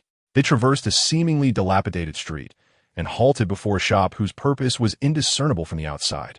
The storefront was modest, and the sign's inscription had faded. "Please wait for me here," Lin Mo instructed before entering alone. Inside, the lighting was dim, and a fox-headed man stood behind the counter. "Boss Lin?" Upon seeing Lin Mo, the fox-headed man inquired with uncertainty, his voice hoarse. "Where's the merchandise I requested?" Lin Mo cut straight to the chase. "It's ready," the fox-headed man nodded slightly, turning to retrieve a cloth bag from the back counter, carefully placing it on the counter. All of it is new stock from the nearby Tai gang, though the fox-headed man rubbed his hands together, his tone laced with difficulty. "Recently, the Federation has been cracking down hard, making this job quite challenging. The price has to be increased." Chapter 52. The disbandment at the platform. Su Xiaotang stared suspiciously at the cloth bag Lin Mo had been weighing in his hands. "Uncle Lin, what did you go in there for?" "I bought some Su Wu Tai," Lin Mo replied casually, as if discussing something utterly mundane. "Hiss." Su Xiaotang gasped, her eyes wide. "Su Wu material? Isn't that a prohibited item?" Lin Mo smiled faintly. "It's hard to believe that a shop has been running for over a decade without closing down for selling items the Federation prohibits." Su Xiaotang paused for a moment before suddenly realizing. "I get it now. There are people behind that shop." Lin Mo smiled without speaking. "However, Uncle Lin, what do you need Su Wu Tai for?" Su Xiaotang said with some concern, having heard that if not handled properly, Su Wu materials could produce severe pollution. "I have my own uses for it." Lin Mo chuckled. "Little girl, you needn't to worry about that." "Humph." Su Xiaotang huffed softly, turning her head away, a hint of dissatisfaction on her face, but she did not press further. Fang Bai stood nearby, listening to their conversation. "Su Wu material? Why does it look edible?" Fang Bai licked his lips, suppressing his desires and impulses. Before long, another train arrived at the platform. This one was not heading to Tianqi City. "We'll wait for the next one." Noticing Fang Bai's movements, Lin Mo quickly stopped him, gesturing towards the back. "There's a timetable back there." Fang Bai turned to look behind him, where a massive sign displayed a myriad of luminous characters flickering. "LB 2349 LC 1021 next stop, Jiao Jiet D. Tai Gang, New Era, Shengtushi. Yerengwadu, Platform 11, Final Stop, New Era Border, Platform 8. LB 2357 LC 129 next stop, New Era, Shun In City, Deep Dive Rift, Platform 3, Final Stop, Elfenhome, Platform 2.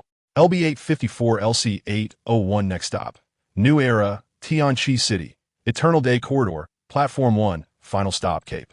Fang Bai blinked, confirming he hadn't misread. They would need to wait until tomorrow morning at 8. Since they had so much time, why not take the opportunity to explore the Jiao Jiedi? However, it was evident that Lin Mo had decided to wait here. Even the usually lively Su Xiaotang stood quietly in place. Fang Bai's gaze swept over the names of the platforms. Yerengwadu, Deep Dive Rift, Elfenhome, Cape. These 4 stations lacked the New Era prefix. Do they not belong to the New Era? If the New Era is an independent world, do these places exist outside of it? The number of people on the platform grew. Some whispered, others pondered alone, all waiting for their respective trains. Half an hour passed. Fang Bai finally could not restrain himself and asked, "Why must we stand here waiting? Can we explore the Jiao Jiedi?" Lin Montak, who had been deep in thought with closed eyes, slowly opened them and explained, "Because this place is the safest. The interior of Jiao Jiedi is chaotic. And aside from the commercial street we just visited, All other areas are fraught with various dangers and troubles. We have no need to provoke them. If you're tired, you can sit down or even lie down. With that, Lin Mo sat cross-legged on the ground and closed his eyes once more. Fang Bai imitated his posture, but found it impossible to remain still. Uncle Lin, those station names without the new era prefix, are they like old states? Not part of the new era? Lin Mo did not open his eyes, merely shaking his head slowly. They exist in the same world as the new era, but do not belong to it. The new era is the Federation's designation for its controlled territory. As I mentioned earlier, the Federation does not govern the entire world. Pollution has severed the new era's ties with its surrounding areas. The places represented by those station names include both governed territories and unexploitable wildlands. In any case, the Federation's influence in those regions is minimal. Fang Bai nodded thoughtfully. Although he appeared to understand on the surface, his heart remained full of questions. Pollution has severed the new era's connections with its surroundings? Could he interpret this to mean that the entire area surrounding the new era is polluted? Fang Bai shook his head, temporarily casting those complex thoughts aside, and began to idly count the empty rail trains passing by. When he reached the 73rd train, the LC-801 finally appeared on the horizon. Fang Bai's heart raced. This time, he was truly heading to the new era. The train doors opened slowly, revealing an interior layout identical to the train they had ridden before, albeit in slightly different colors. With excitement coursing through him, Fang Bai settled onto the soft sofa. He leaned against the window, his gaze fixed intently outside. Minutes later, the train began to move, and the scenery outside blurred into a cascade of vibrant, fleeting colors. Several hours later, darkness vanished. The train abruptly emerged above a prosperous city. Fang Bai's eyes sparkled with a kaleidoscope of hues. The vista of the new era contrasted starkly with the Jiedi. Although it was nighttime, the city below shimmered as brightly as day, countless luminous stars converging into a dazzling sea of light. The train gradually descended. Fang Bai noticed massive light boards displaying images of women, who moved seductively across the screens, clad in scant attire. Fang Bai frowned, finding the images devoid of meaning. Yet soon, those images transformed into mouth-watering delicacies. "Senior sister, I want to eat that," Fang Bai exclaimed, pointing at the large screen. At his words, Su Xiaotang, who had been dozing with her head on the table, looked up. She gazed outside and saw an advertisement on a building featuring a curvaceous female star. She shot Fang Bai a fierce glare. "Oh, you have good taste. This is a big star." Leaning back with his legs crossed, Lin Mo patted Fang Bai, saying, "Then you must work hard. In the new era, anything is possible." "I will do my best," Fang Bai nodded vigorously. The train gently landed at the station in the new era. The station resembled a grand palace, its smooth, mirror-like floor reflecting light, making it feel as though one was walking amidst the stars. The ebb and flow of the crowd resembled a deluge, threatening to engulf Fang Bai, who was new to this place. Just then, Chao Fei Wei stretched lazily, reminding, "Don't forget my bonus." With that, she vanished into the throng. "We must return to the investigation bureau as well." Lin Mo grinned at Su Xiaotang. "There's still 10 days until school starts, so I'll leave Fang Bai in your care." Saying this, he departed with a carefree demeanor. Leng Shuang looked at Su Xiaotang, instructing her to find a place for him to stay near the school, not to bring him home, before chasing after Lin Mo, leaving Su Xiaotang bewildered in the wind. Chapter 53. The affluent Su Xiaotang. Why did they all leave? Su Xiaotang ran her fingers through her hair, her tone tinged with impatience. "I want to go home too." She glanced back at Fang Bai, discovering him gazing about like an inquisitive child, his eyes brimming with novelty and excitement. Unable to suppress a sigh, she resignedly remarked, "Let me take you to a hotel. Stay there obediently, and I will visit you when I have the time. Before school starts, do not wander off. It would be impossible for anyone to find you if you got lost." As she spoke, she tugged at Fang Bai's sleeve, signaling him to follow. Fang Bai nodded repeatedly, though his gaze continued to wander around. "Stay close to me. The platform is crowded," Su Xiaotang advised, and then she stepped forward, leading Fang Bai into the bustling flow of people. On the platform, the throng surged like a tide, with the sounds of footsteps, conversations, and the low hum of departing trains intertwining to create a unique rhythm. The two navigated through the bustling crowd until they reached the very edge of the platform. Fang Bai paused momentarily, captivated by the sight before him. At the end of the platform, a row of transparent square boxes stood neatly aligned, resembling a series of floating crystal containers. Their shells were clear and luminous, occasionally glimmering with faint light, as if breathing in a gentle rhythm. Through the transparent barrier, he could vaguely see a few figures standing inside. This is called an elevator. Su Xiaotang's voice came from beside him. The platform is quite high, at least 1,000 meters above the ground. We need to take this down. 1,000 meters? Fang Bai was momentarily taken aback, instinctively glancing around. The towering buildings loomed even higher than the platform beneath his feet. It dawned on him that what he had always presumed to be the ground was merely a mid-level of the city. Although Tianqi City spanned 600,000 square kilometers, it boasted a population of 500 million, with numerous colossal structures and buffer zones surrounding it. Without high-rise buildings in the city center, it would be impossible to accommodate its inhabitants. As Su Xiaotang explained, she led Fang Bai toward one of the transparent square boxes. Tianqi City is divided into two parts, the upper city and the lower city, she continued. What you see now, and where we are heading, is all part of the upper city. Below the ground lies the lower city, which primarily provides food and produces essential supplies.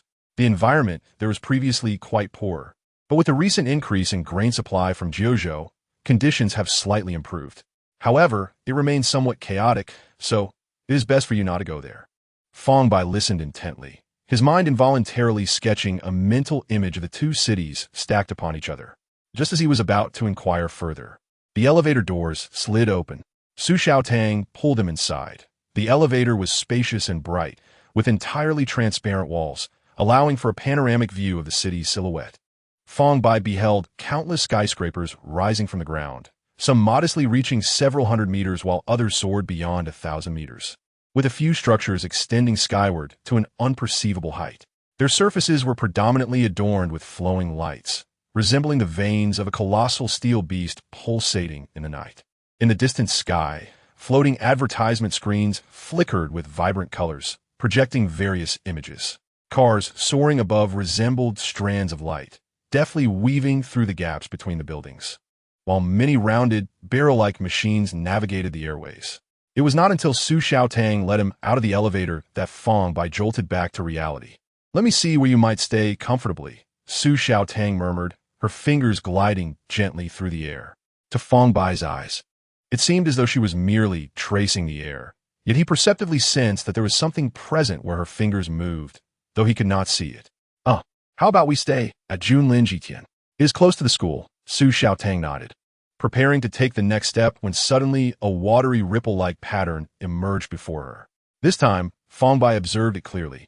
It was a wave composed of dozens of fine vertical lines, undulating rhythmically. "Xiaotang, are you back?" A commanding male voice resonated from the wave pattern, deep and powerful. "I just got off the aerial train. I will return shortly," Su Xiaotang hurriedly replied, a hint of anxiety in her tone. The vertical wave emitted sound again. "Wait there for a few minutes. I will send someone to pick you up." No need," Su Xiaotang quickly interjected. "I still have some matters to attend to." "What matters?" "Your mother hasn't seen you all summer. She misses you. Whatever you need to do can wait, or I can have someone assist you. Just stay there." The male voice's tone brooked no argument. Subsequently, the vertical wave gradually faded into transparency until it disappeared entirely. "What was that? Who was speaking just now?" Fang Bai asked, his expression one of astonishment. Su Xiaotang ran a hand through her hair, flustered. "What should I do? If my father discovers you are with me, he will surely kill you." "Kill me?" Fang Bai was momentarily lost, his voice tinged with confusion and unease. "Why?" Su Xiaotang did not respond. Instead, she took a deep breath and suddenly brightened, exclaiming, "I have an idea." She quickly slid her fingers through the air once more, and the vertical wave reappeared. "Xiao Dang," came a young male voice from the other side, playful and teasing. "Where have you been these days? I've been unable to reach you. You haven't fallen into the new world, have you?" "Don't call me Xiaotang. It's utterly nauseating." Su Xiaotang rolled her eyes, her tone filled with disdain. "All right, Xiaotang." The other person deliberately elongated the syllables, amusement evident in his voice.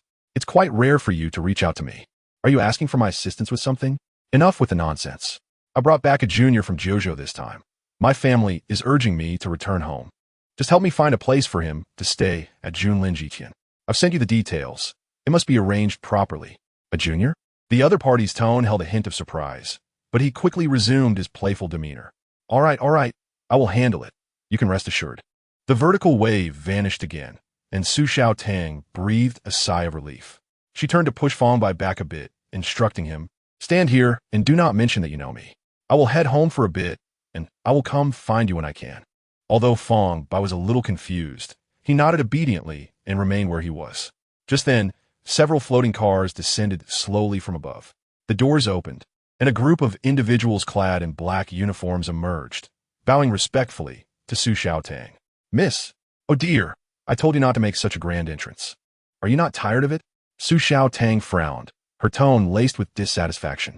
She glanced back at Fang Bai, her eyes conveying a mix of apology and helplessness. Before stepping into the vehicle, the uniformed individuals quickly returned to the car, which gently lifted off before soaring into the sky, disappearing amidst the shimmering neon lights of the night. Chapter 54, Number 105. Fang Bai waited in place for quite some time, idly gazing up at the moon. A round, silver disk hung above the towering buildings. The moonlight, which should have illuminated the world, was overshadowed by artificial lights. The surrounding crowd flowed in and out, dressed in splendid and exquisite attire. Men donned impeccably tailored suits, while women draped themselves in flowing silk gowns. Fang Bai, in his somewhat shabby and outdated clothing, became the focal point of attention in this setting. One floating car after another passed before him. Hours later, one finally came to a halt in front of him.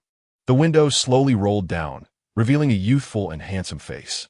The individual wore a deep purple velvet coat, adorned with a subtly shimmering gemstone brooch at the collar, and a wristwatch intricately designed with elaborate patterns. His hair was slightly tousled, casually resting on his forehead, and a roguish smile graced his lips. Hello there, brother. You must be Su Xiaotang's junior? The man raised an eyebrow, his tone playful. MHM, Fang Bai nodded, appearing somewhat reserved. Get in. The individual waved his hand, causing the car door to open automatically. As Fang Bai settled into the vehicle, the hover car surged forth at a staggering speed of 300 kilometers per hour. The sleek body adeptly navigated through the narrow gaps between towering edifices, occasionally making sharp turns and ascending vertically. Oh, the man exclaimed excitedly, turning to Fang Bai, brother, isn't this exhilarating? However, Fang Bai's complexion had turned ashen, his eyes vacant, and froth was escaping from his mouth. Junior? The man froze momentarily, hastily bringing the car to a stop on a hovering platform. His gaze filled with concern as he looked at Fang Bai. Are you all right? He extended his hand, intending to pat Fang Bai's shoulder. Just then, Fang Bai suddenly reacted.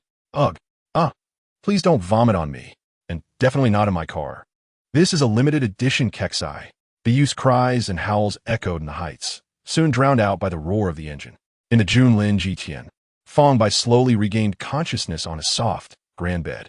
Turning his head, he beheld a massive transparent glass wall, revealing a vibrant night scene outside. Neon lights intertwined in the night sky, creating a dazzling web of illumination, while hover cars streaked across the horizon like shooting stars, leaving colorful trails in their wake. You're awake? A languid voice drifted from beside him.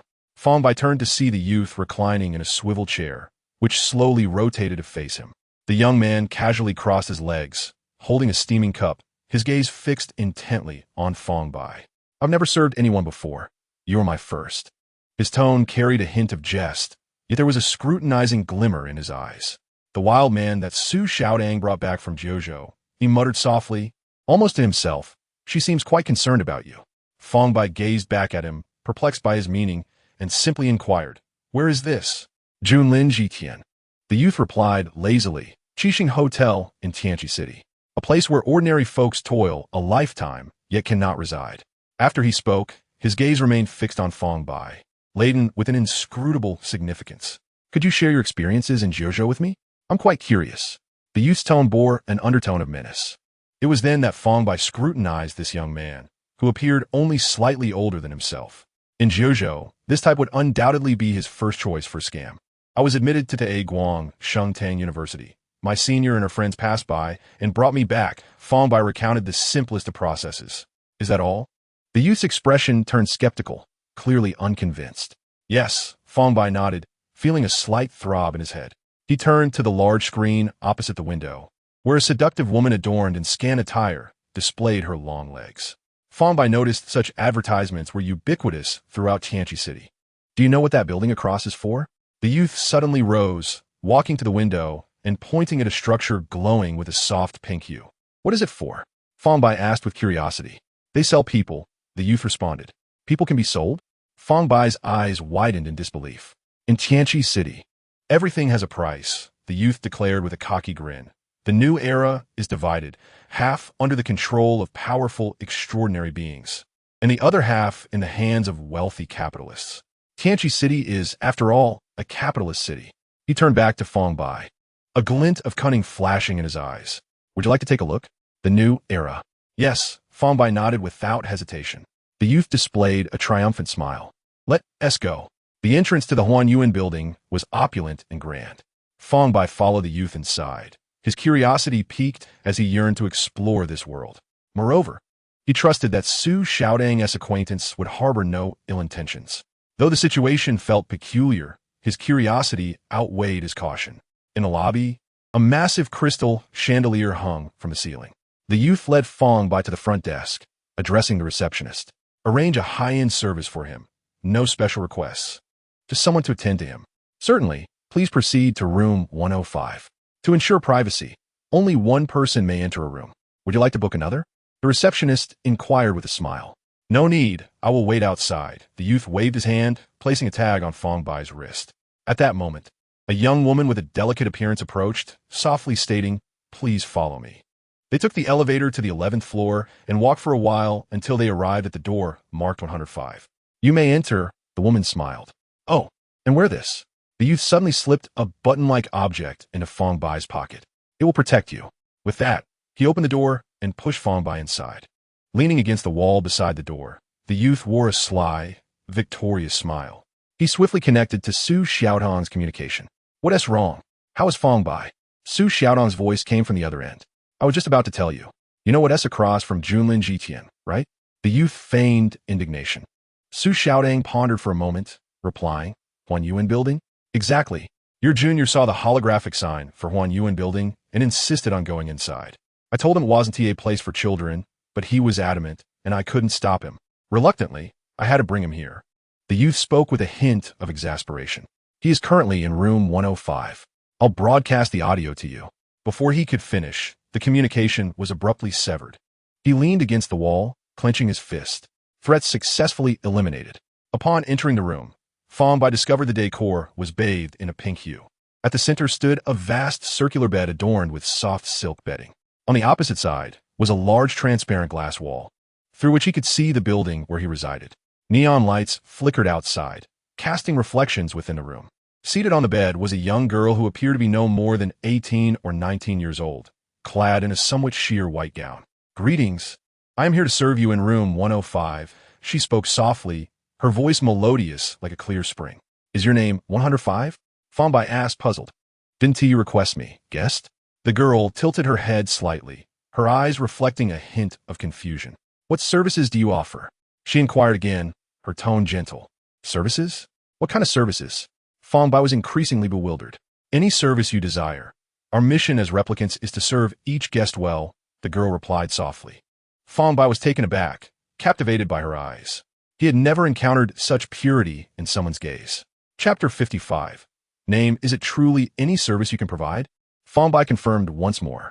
Yes, guest 105 nodded gently. I'm hungry. Do you have anything to eat? Fang Bai looked at her, his eyes devoid of any impurities, filled only with pure anticipation. 105 appeared slightly taken aback, as though she had never encountered such a request. I will order a late-night snack for you right away. She promptly stated. Thank you. I will give you a good review. Fang Bai replied with a sincere smile. A fleeting, imperceptible shift occurred in 105's eyes, but she remained silent. 10 minutes later, the door swung open from the outside. A youthful girl, seemingly not much older, wheeled in an exquisite cart laden with a steaming late-night snack. The enticing aroma of a fragrant noodle soup, several delicate side dishes, and a steaming beverage filled the room, igniting an irresistible appetite in Fang Bai. Without hesitation, he sat at the table and began to feast heartily. His manner was somewhat unrefined. As in mere minutes, he had devoured the entire late-night meal. He patted his stomach and said contentedly, I'm full. Thank you for the hospitality. Wow, this bed is so soft. Fang Bai turned and lay down on the bed, reaching out to touch the soft silk bedding, his face revealing delight. Room 105 lay down beside him and softly said, "If the guest is satisfied, we may begin." Begin what? Fang Bai turned his head, looking bewildered. Room 105 sat up, gazing at him with calm eyes. "What is the guest here for?" "Don't keep calling me the guest. My name is Fang Bai," he replied. "What are you here for, Fang Bai?" Room 105 inquired further. "To see the new world," Fang Bai answered honestly. Room 105 paused for a moment, seemingly digesting this response. She then walked to the window and quietly said, "You may have come to the wrong place. This does not belong to you." "Why?" Fang Bai asked, puzzled. "Because of your eyes." Room 105 smiled slightly, a smile that seemed meticulously crafted, perfect yet devoid of warmth, unlike those of the people here. "Your eyes lack desire." Fang Bai lay on the bed, gazing at the pale pink crystal chandelier, a hint of helplessness in his tone. "I don't quite understand what you're saying. Perhaps I've been deceived again. I know some things as well." He continued, "I have a rough idea of what this place is. Back in Hongcheng, I encountered similar places, but you are different from them. Those people's eyes are murky. Why are your eyes so clear?" Fang Bai looked at room 105, his gaze inquisitive. "Because I am a synthetic being," room 105 replied softly. "Clear eyes can better arouse a guest's desire." "Synthetic being?" Fang Bai frowned, unfamiliar with the term. To replicate a person's consciousness, bound by a program, and placed within a lifelike body, is what constitutes a synthetic being, room 105 explained. Her tone calm, as if recounting the most ordinary of matters. Fang Bai listened, perplexed, yet he firmly committed this information to memory. After a brief silence, he suddenly asked, "Is your daily work solely to serve guests?" "That is the purpose bestowed upon me by the ones who created me," room 105 answered. "Have you never thought about doing anything else?" Fang Bai pressed. "When not working, I look at the scenery outside," room 105 said, gently touching the thick glass, her gaze penetrating through it towards the distant neon lights. Fang Bai blinked. "Isn't that terribly dull?" "The program constrains the emotions of synthetic beings.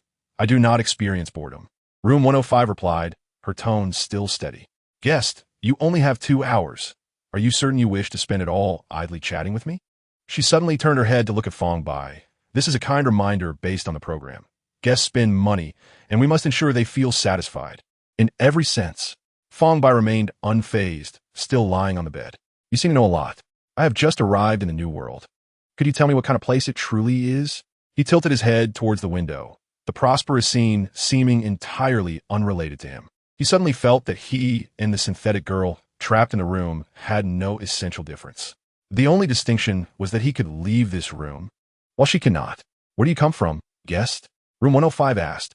"My name is Fang Bai," he reiterated. "Fang Bai, where do you come from?" Room 105 obediently rephrased her question. "Old State," Fang Bai replied. "According to my memory, Old State is a backward place.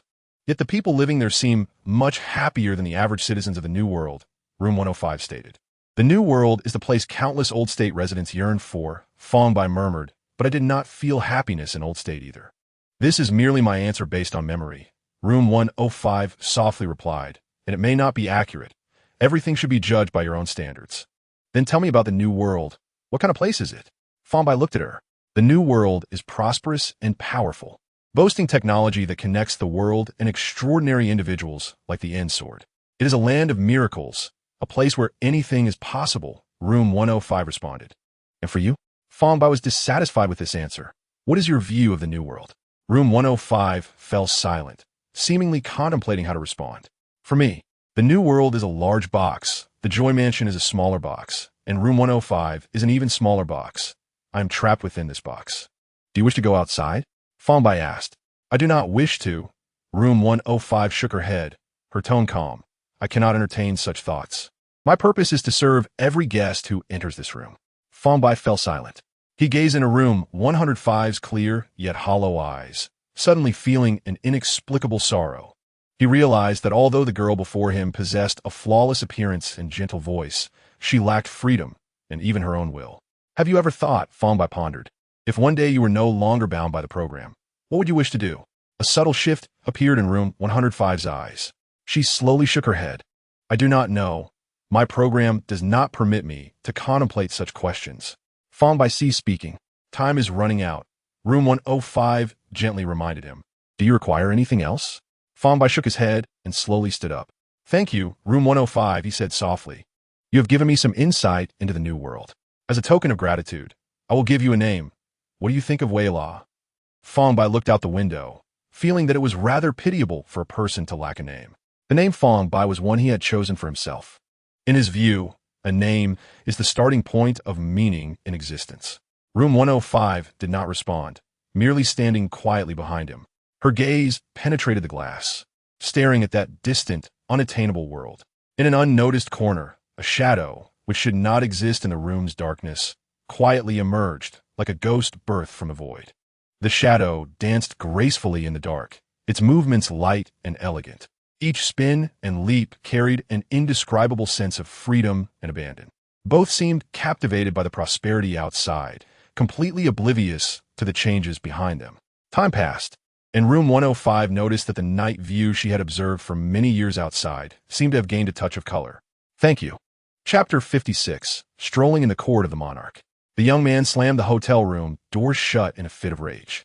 Taking a deep breath, he attempted to quell the anger within, but evidently failed. He dialed a communication. The call was quickly connected.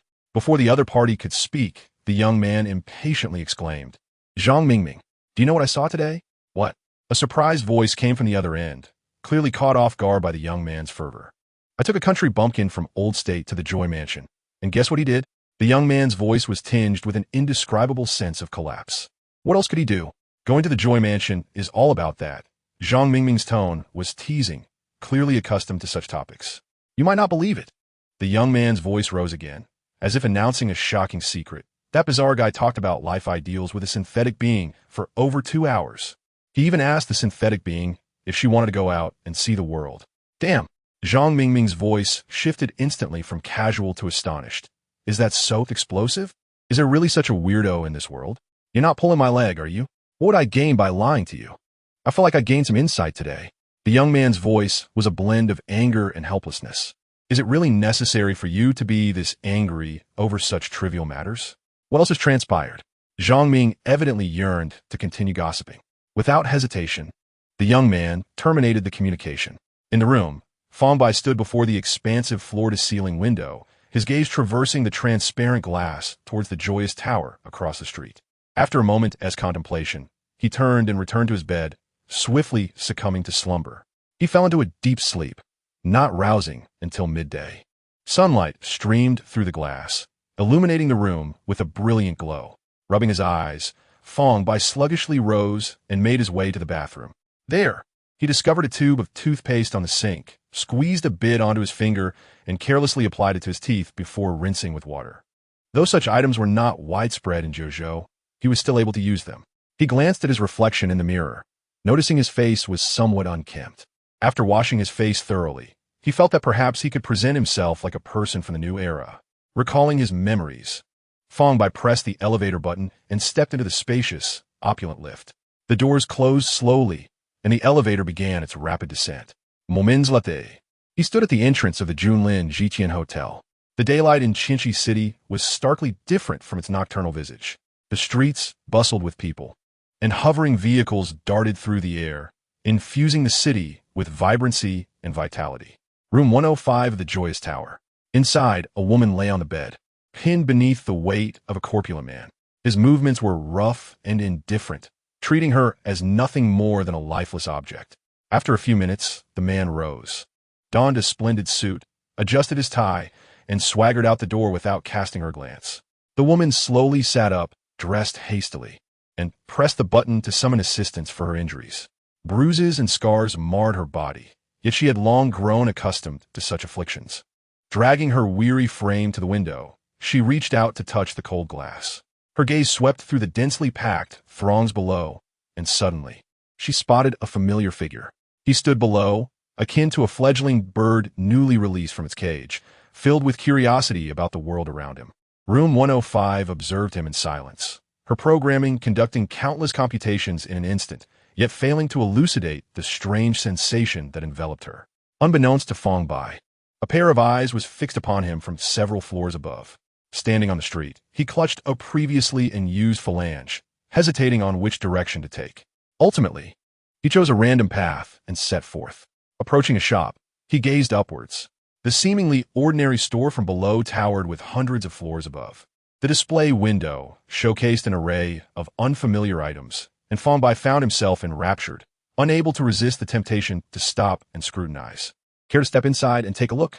We offer only the most cutting-edge civilian products, called a middle-aged man stationed at the entrance. Fang Bai shook his head, declining the offer, and continued onward.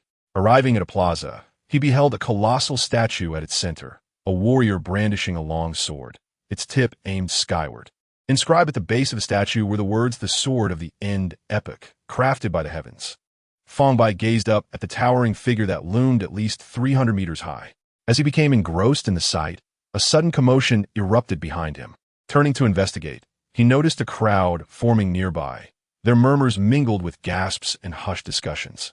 Driven by curiosity, he pushed his way into the throng to uncover the cause of the stir. The sight before him rendered him momentarily speechless. A transformed hovering vehicle lay in ruins. Debris scattered about, the air thick with the acrid scent of charred metal and blood. A pool of bright red blood slowly spread across the ground, a harrowing sight. The occupants of the vehicle had been ejected, lying motionless on the pavement. Though the crowd had gathered, none dared to approach, standing a few meters away, whispering amongst themselves. Their fingers danced in the air, as if manipulating some invisible interface, perhaps recording the grim scene. Fang Bai noted that most faces bore only curiosity and indifference, while a few exhibited signs of concern and urgency. Soon, the distant wail of sirens pierced the air. Several hovering vehicles, flashing red and blue, descended rapidly, their doors opening to reveal uniformed officers who swiftly erected a cordon, separating the onlookers from the scene. Following closely, an emergency rescue vehicle landed, and medical personnel hurriedly wheeled a stretcher towards the injured. Fang Bai stood amidst the crowd, observing the rescue workers efficiently lifting the victim onto the stretcher, their movements swift and professional. The injured individual's face was contorted in agony, blood seeping from wounds and staining the white fabric of the stretcher. The wreckage of the hovering vehicle was grasped by another vehicle's mechanical arm. Each step of the rescue operation proceeded with meticulous order, yet there lingered an unsettling chill of efficiency. Chapter 57. Lend me 10,007 days of monotony passed. During this time, the young man had not reappeared. Fang Bai wandered the streets daily, gradually acclimating to the rhythm of the city. He memorized every street, shop, and even the names of every establishment within a 5-kilometer radius. In his mind, a map was expanding, documenting all the nearby corners. 2 days prior, he had attempted to enter the Joyous Tower, only to learn that room 105 required 10,000 naili for a mere 2 hours, an amount equivalent to 2 months' wages for an average New Era citizen. When he produced the money, he discovered that the exchange rate between Jiuzhou currency and New Era currency was 101. He faced no ridicule, even in his financial plight. The service was commendable. Had he been in Jiuzhou under similar circumstances, he would have been scolded and expelled. Those in the Joyous Tower offered him a glass of water instead. This suggested that the New Era might indeed be a bastion of civility. During these days, Fang Bai observed keenly. He often sat by the roadside, utilizing his extraordinary hearing to eavesdrop on conversations around him. He perceived the New Era as a paradox, both complex and contradictory. The city resembled a vast mirror, reflecting both its brightest and darkest facets. Fang Bai opened the door that had been knocked upon. Su Xiaotong's smiling face greeted him. "Ding, ding, ding. I'm here," she exclaimed cheerfully. "Senior, you have finally arrived." Fang Bai's eyes widened, expressing his grievances. "I thought I might suffocate from boredom here." "How could you possibly suffocate? Didn't you go out?" Su Xiaoting asked, perplexed. "I did, but it was even more stifling outside." Fang Bai replied candidly. "The people here are rather complicated, and I find myself somewhat lost." "Lost about what?" Su Xiaoting inquired, pulling Fang Bai outside. "Come on, I'll take you out for a feast." "Yes." Fang Bai's face lit up with joy. He had been eagerly anticipating this grand meal. Outside the Junlin Jiqian Hotel, Su Xiaodang made a gesture, and shortly, a hovering vehicle pulled up before them. "I've noticed many people perform this action. Can you see something?" Fang Bai asked curiously. "This is a communication stigma. I'll help you get one soon," Su Xiaodang explained. "It can transmit sound over long distances and record images for a short time. Very convenient." "Oh," Fang Bai said, enlightenment dawning upon him. However, shortly after the hovering vehicle started, Fang Bai's complexion began to pale. Hey, little brother, don't vomit. If you do, how will I attract customers afterward? The driver exclaimed urgently. Meanwhile, in room 105 of the Joyous Tower, the occupant stood by the window, watching as the hovering vehicle departed.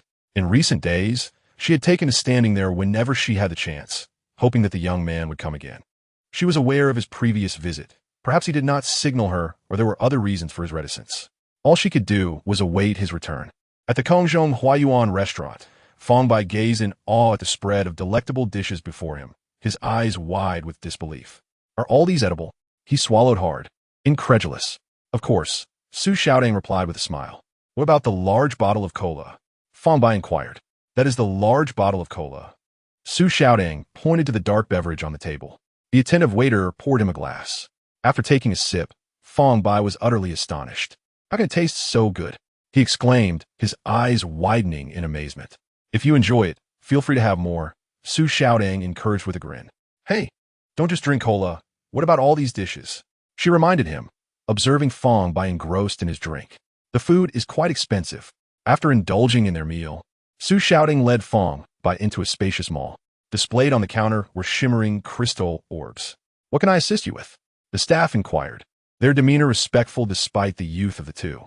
I would like to purchase a communication St. Mark, Su Xiaodong stated, requesting the latest model. Very well. How about this one? It offers coverage for the entire New World, though it may be on the pricier side. The attendant presented a crystal orb. How much is this? Fang Bai interjected. This model costs 730,000. It has the widest coverage of all communication St. Marks, the attendant replied. Upon hearing the price, Fang Bai felt a wave of panic wash over him. Is there a cheaper option? He asked quietly. Why settle for less?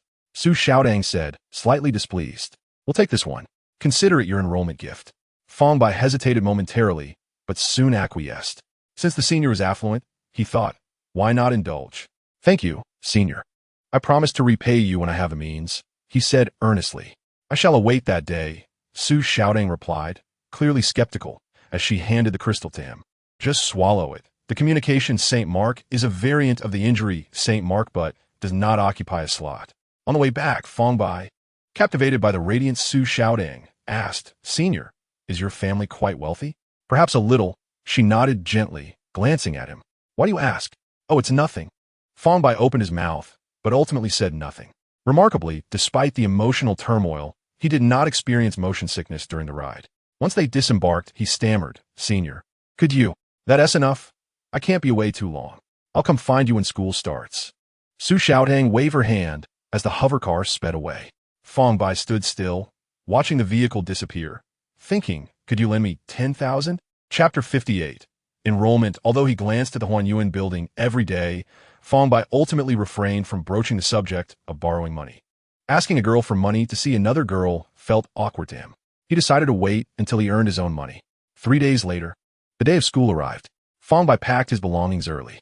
Despite having only a small sum of money and an acceptance letter, he carefully tucked them into the inner pocket of his clothing. He stood by the window, gazing at the Huanyuan building across the street.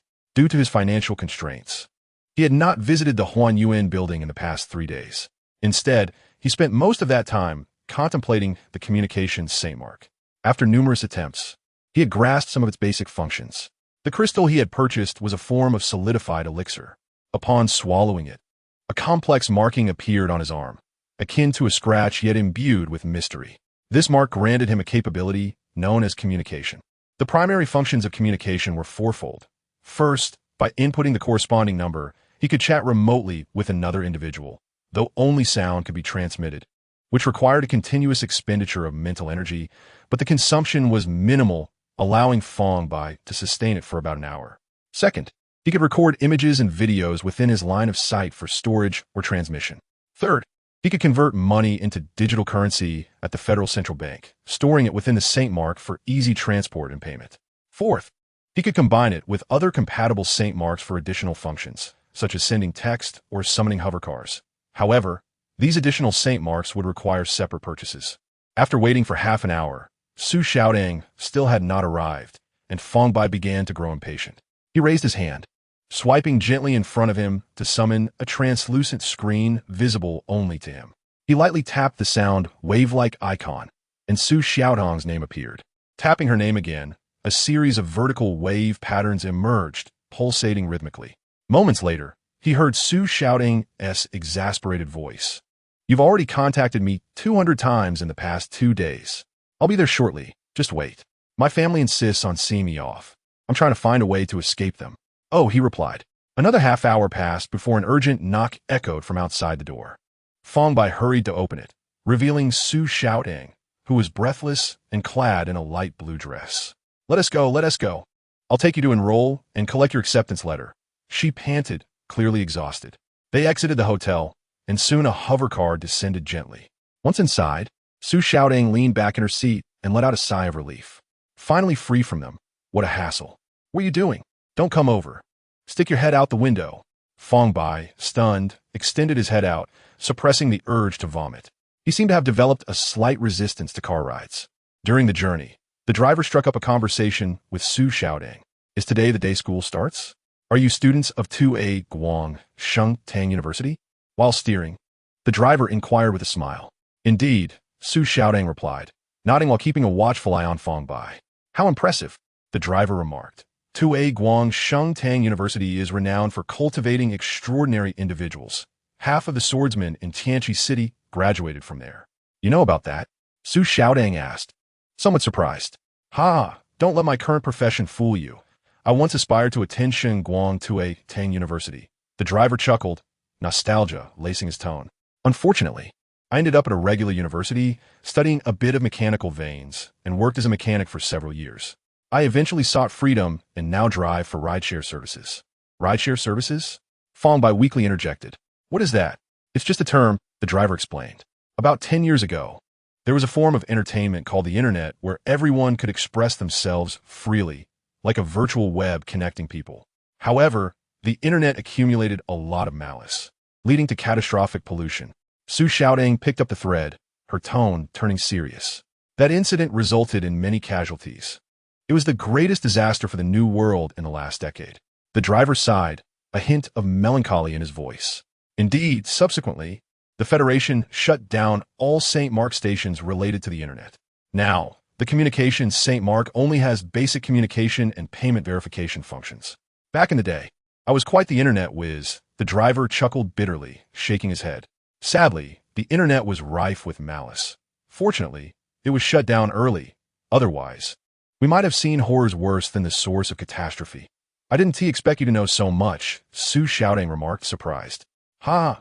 The driver laughed heartily. "Actually, I was an apprentice swordsman for 2 years. I learned about pollution there. Later, I was dismissed for lacking mental energy talent." Fang Bai listened intently, feeling his motion sickness ease slightly. The seemingly ordinary driver harbored a wealth of extraordinary experiences. Indeed, the new era is teeming with hidden talents. A half-hour later, the floating vehicle gradually decelerated, and the driver's voice resonated from the front. "We've arrived."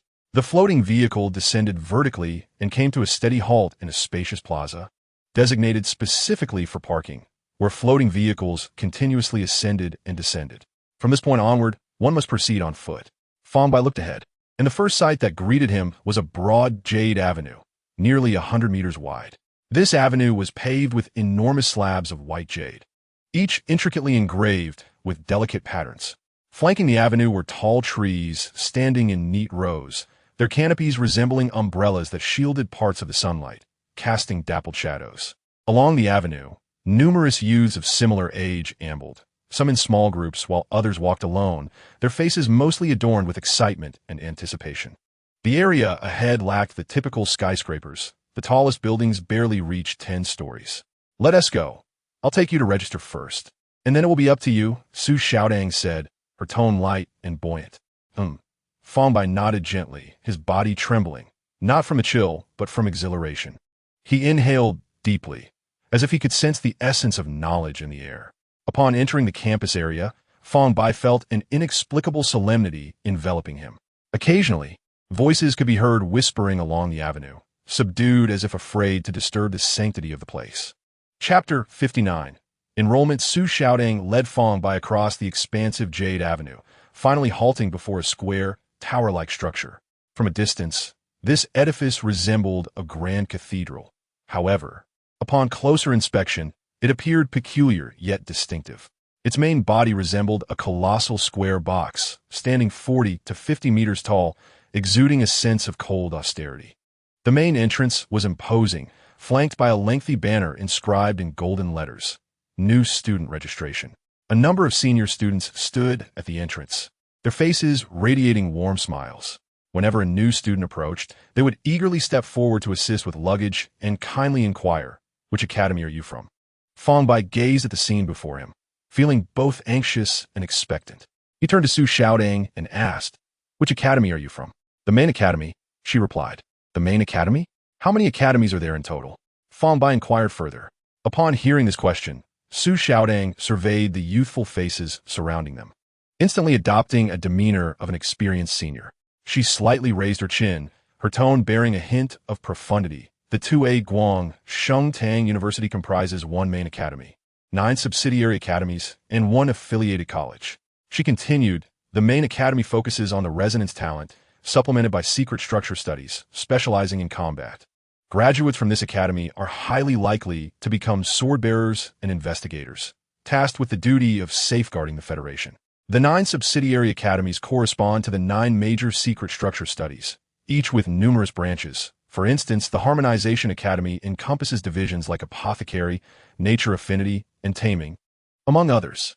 Due to a lack of sufficient teaching resources, typically only 3 to 5 subdivisions are established under each secret structure, and new students select their studies based on the characteristics and subdivisions of the academies. At this point, Su Xiaodang turned her gaze toward Fang Bai, her expression somewhat complex. The last affiliated college, the Urban Construction Management Academy, is specifically designed for the people of Jiuzhou. The Jiuzhou people are not recognized by the End of Days Church, lack resonance talent, and will never experience the End of Days echo. Thus, their ability to enhance their mental threshold is severely limited, which is why their study period is only 2 years. Hearing this, Fang Bai felt a wave of disappointment wash over him, clearly reflected on his face. He quietly asked, "Is resonance talent something you were born with?" Su Xiaodang shook her head. "Of course not. It may be predetermined at birth, but it is not visible. When one's mental threshold reaches LV1, one can officially worship the deities, paying homage to all 12 End of Days deities. After resonating with any one of the deities, one can obtain resonance talent. Of course, there are also some with resonance talent, which bears the same meaning." She elaborated, "When one reaches LV2 and resonates with a deity during the second worship, they can attain the End of Days echo. It is noteworthy that resonance talent is unique. Theoretically, no 2 living individuals will possess the same talent. However, it is not uncommon for new individuals to resonate with the talents of deceased predecessors, which the Federation highly values. As long as they are nurtured according to the template of the predecessors, replication of strength is almost guaranteed, albeit theoretically. The Federation maintains a resonance talent registry that has recorded tens of millions of talents over the past 8 centuries, with some studies suggesting that talents are actually finite, though I'm not entirely certain about this." At this moment, Su Xiaodang suddenly covered her mouth, murmuring softly, "I forgot my family doesn't allow me to discuss this matter." Meanwhile, a group of new students had gathered around Su Xiaodang, captivated by her words, most displaying expressions of longing. Each was silently envisioning their future selves. Whispers filled the air, laced with a mix of anxiety and anticipation. "Resonance talent is unique. What will my resonance talent be?" A bold, round-faced girl mustered her courage and looked up at Su Xiaodang, her voice bright as she asked, "Senior, can I also have resonance talent?" Su Xiaodang chuckled softly, her tone soothing. "Actually, the probability of acquiring resonance talent is quite high. Among those who can surpass LV1 in mental threshold, approximately 1 in 5 will obtain resonance talent. So, as long as you work hard, there is still a chance." No sooner had she finished speaking than another new student eagerly pressed, "Senior, why didn't we see the main academy's enrollment during the application process?" This was quickly followed by another voice affirming, "Yes, Senior. The core of the main academy is resonance talent, but we have just been admitted to university and do not possess resonance talent at all." Faced with this barrage of questions, Su Xiaodang appeared slightly flustered but quickly regained her composure, explaining in a steady tone, The main academy only enrolls geniuses who have surpassed LV1 and possess resonance talent in their first year. When you reach your second year, the main academy will expand its enrollment internally, and those who have obtained resonance talent can choose to join the main academy, even if they only acquire it in their third year. Of course, they may also opt to remain in their original academy. Her explanation enlightened the new students. Yet some felt an increased weight of pressure as they realized that there were those who had already attained LV1 mental thresholds upon entering. Just then, a senior welcoming new students glanced at Su Xiaotang, a flicker of surprise crossing his eyes. He lowered his voice and said to his companion, "ISNT, that's Su Xiaotang?" "Which Su Xiaotang?" His companion asked, puzzled. "How do you not know?" "That's Su Xiaotang, whose mental threshold exceeded LV13 in her first year. She is expected to break through LV2 in her third year, a super genius." "Is she really?" His companion's eyes widened in astonishment. "Indeed, it's her. I've seen her photo. She ranked second on the new student leaderboard last year, and it's still displayed." The senior spoke with a tone of reverence. The companion gasped in awe, feeling an imposing presence. "Should we ask for her contact information?" The senior joked half-heartedly. "Are you crazy? That kind of genius is beyond our reach. One slap from her could very well mean the court would rule it, as you having thrown yourself into her hand." The companion teased, only half in jest. "True enough." The senior chuckled awkwardly. "It's better to keep our distance, lest we provoke her." Though their conversation was hushed, Su Xiaotang caught the exchange with keen perception. She slightly tilted her head, her gaze sweeping over the two senior students, causing them to feel a sudden tension. With a soft hum, she turned and left. After Su Xiaotang departed, the two seniors immediately surrounded Fang Bai, their faces adorned with smiles and their tones laced with a hint of flattery. "Are you here to report as well?" "Indeed," Fang Bai replied, momentarily perplexed by the two seniors who had just driven Su Xiaotang away. "What is your relationship with Su Xiaotang? Did she bring you here?" One senior inquired tentatively, curiosity gleaming in his eyes. Fang Bai scrutinized the two. The one who asked was tall and slender, clad in a deep blue robe, while the other was somewhat shorter and plump, his face adorned with a hearty smile. "She is a senior. We met in Jiuzhou and coincidentally attend the same school, so she guided me here." Fang Bai responded succinctly. "Ah, how fortunate you are, Junior," the tall senior remarked with a smile tinged with envy. "Come, let us assist you with your registration." The plump senior warmly beckoned. The registration office for the College of Urban Construction Management was located on the second floor, and the tall senior led the way. With the aid of these enthusiastic seniors, Fang Bai successfully completed the registration process. They escorted him to his dormitory and, after exchanging contact information with warmth, took their leave. However, Fang Bai remained unaware of their names, merely noting them as Tall Senior and Plump Senior in his contacts. Along the way, Fang Bai perused the thin pamphlet entitled New Student Enrollment Guidelines. The booklet outlined 4 essential tasks for newcomers. First, locate the dormitory. Second, collect living supplies and textbooks. Third, familiarize oneself with the campus. Fourth, find the classrooms. The pamphlet unfolded to reveal a detailed campus map on the back. Having memorized the map's contents during his journey, he lifted his gaze towards the dormitory building before him. This 10-story dormitory was unadorned in appearance, constructed from pristine white stone. In front lay a charming garden, filled with plants Fang Bai had never seen before. Entering the interior of the dormitory, he was greeted by a spacious lobby bustling with activity. Most were fresh students like himself, some dragging luggage while others clutched supplies. To the right of the lobby was the area for collecting supplies. A middle-aged female instructor, donned in a deep blue robe, greeted him with a gentle smile, meticulously explaining everything. Fang Bai took his place at the end of the line, patiently waiting. Before long, it was his turn. "Name?" the instructor inquired softly, looking up. "Fang Bai," he replied.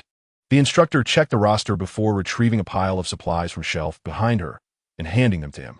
"These are your living essentials and textbooks, along with 2 sets of school uniforms.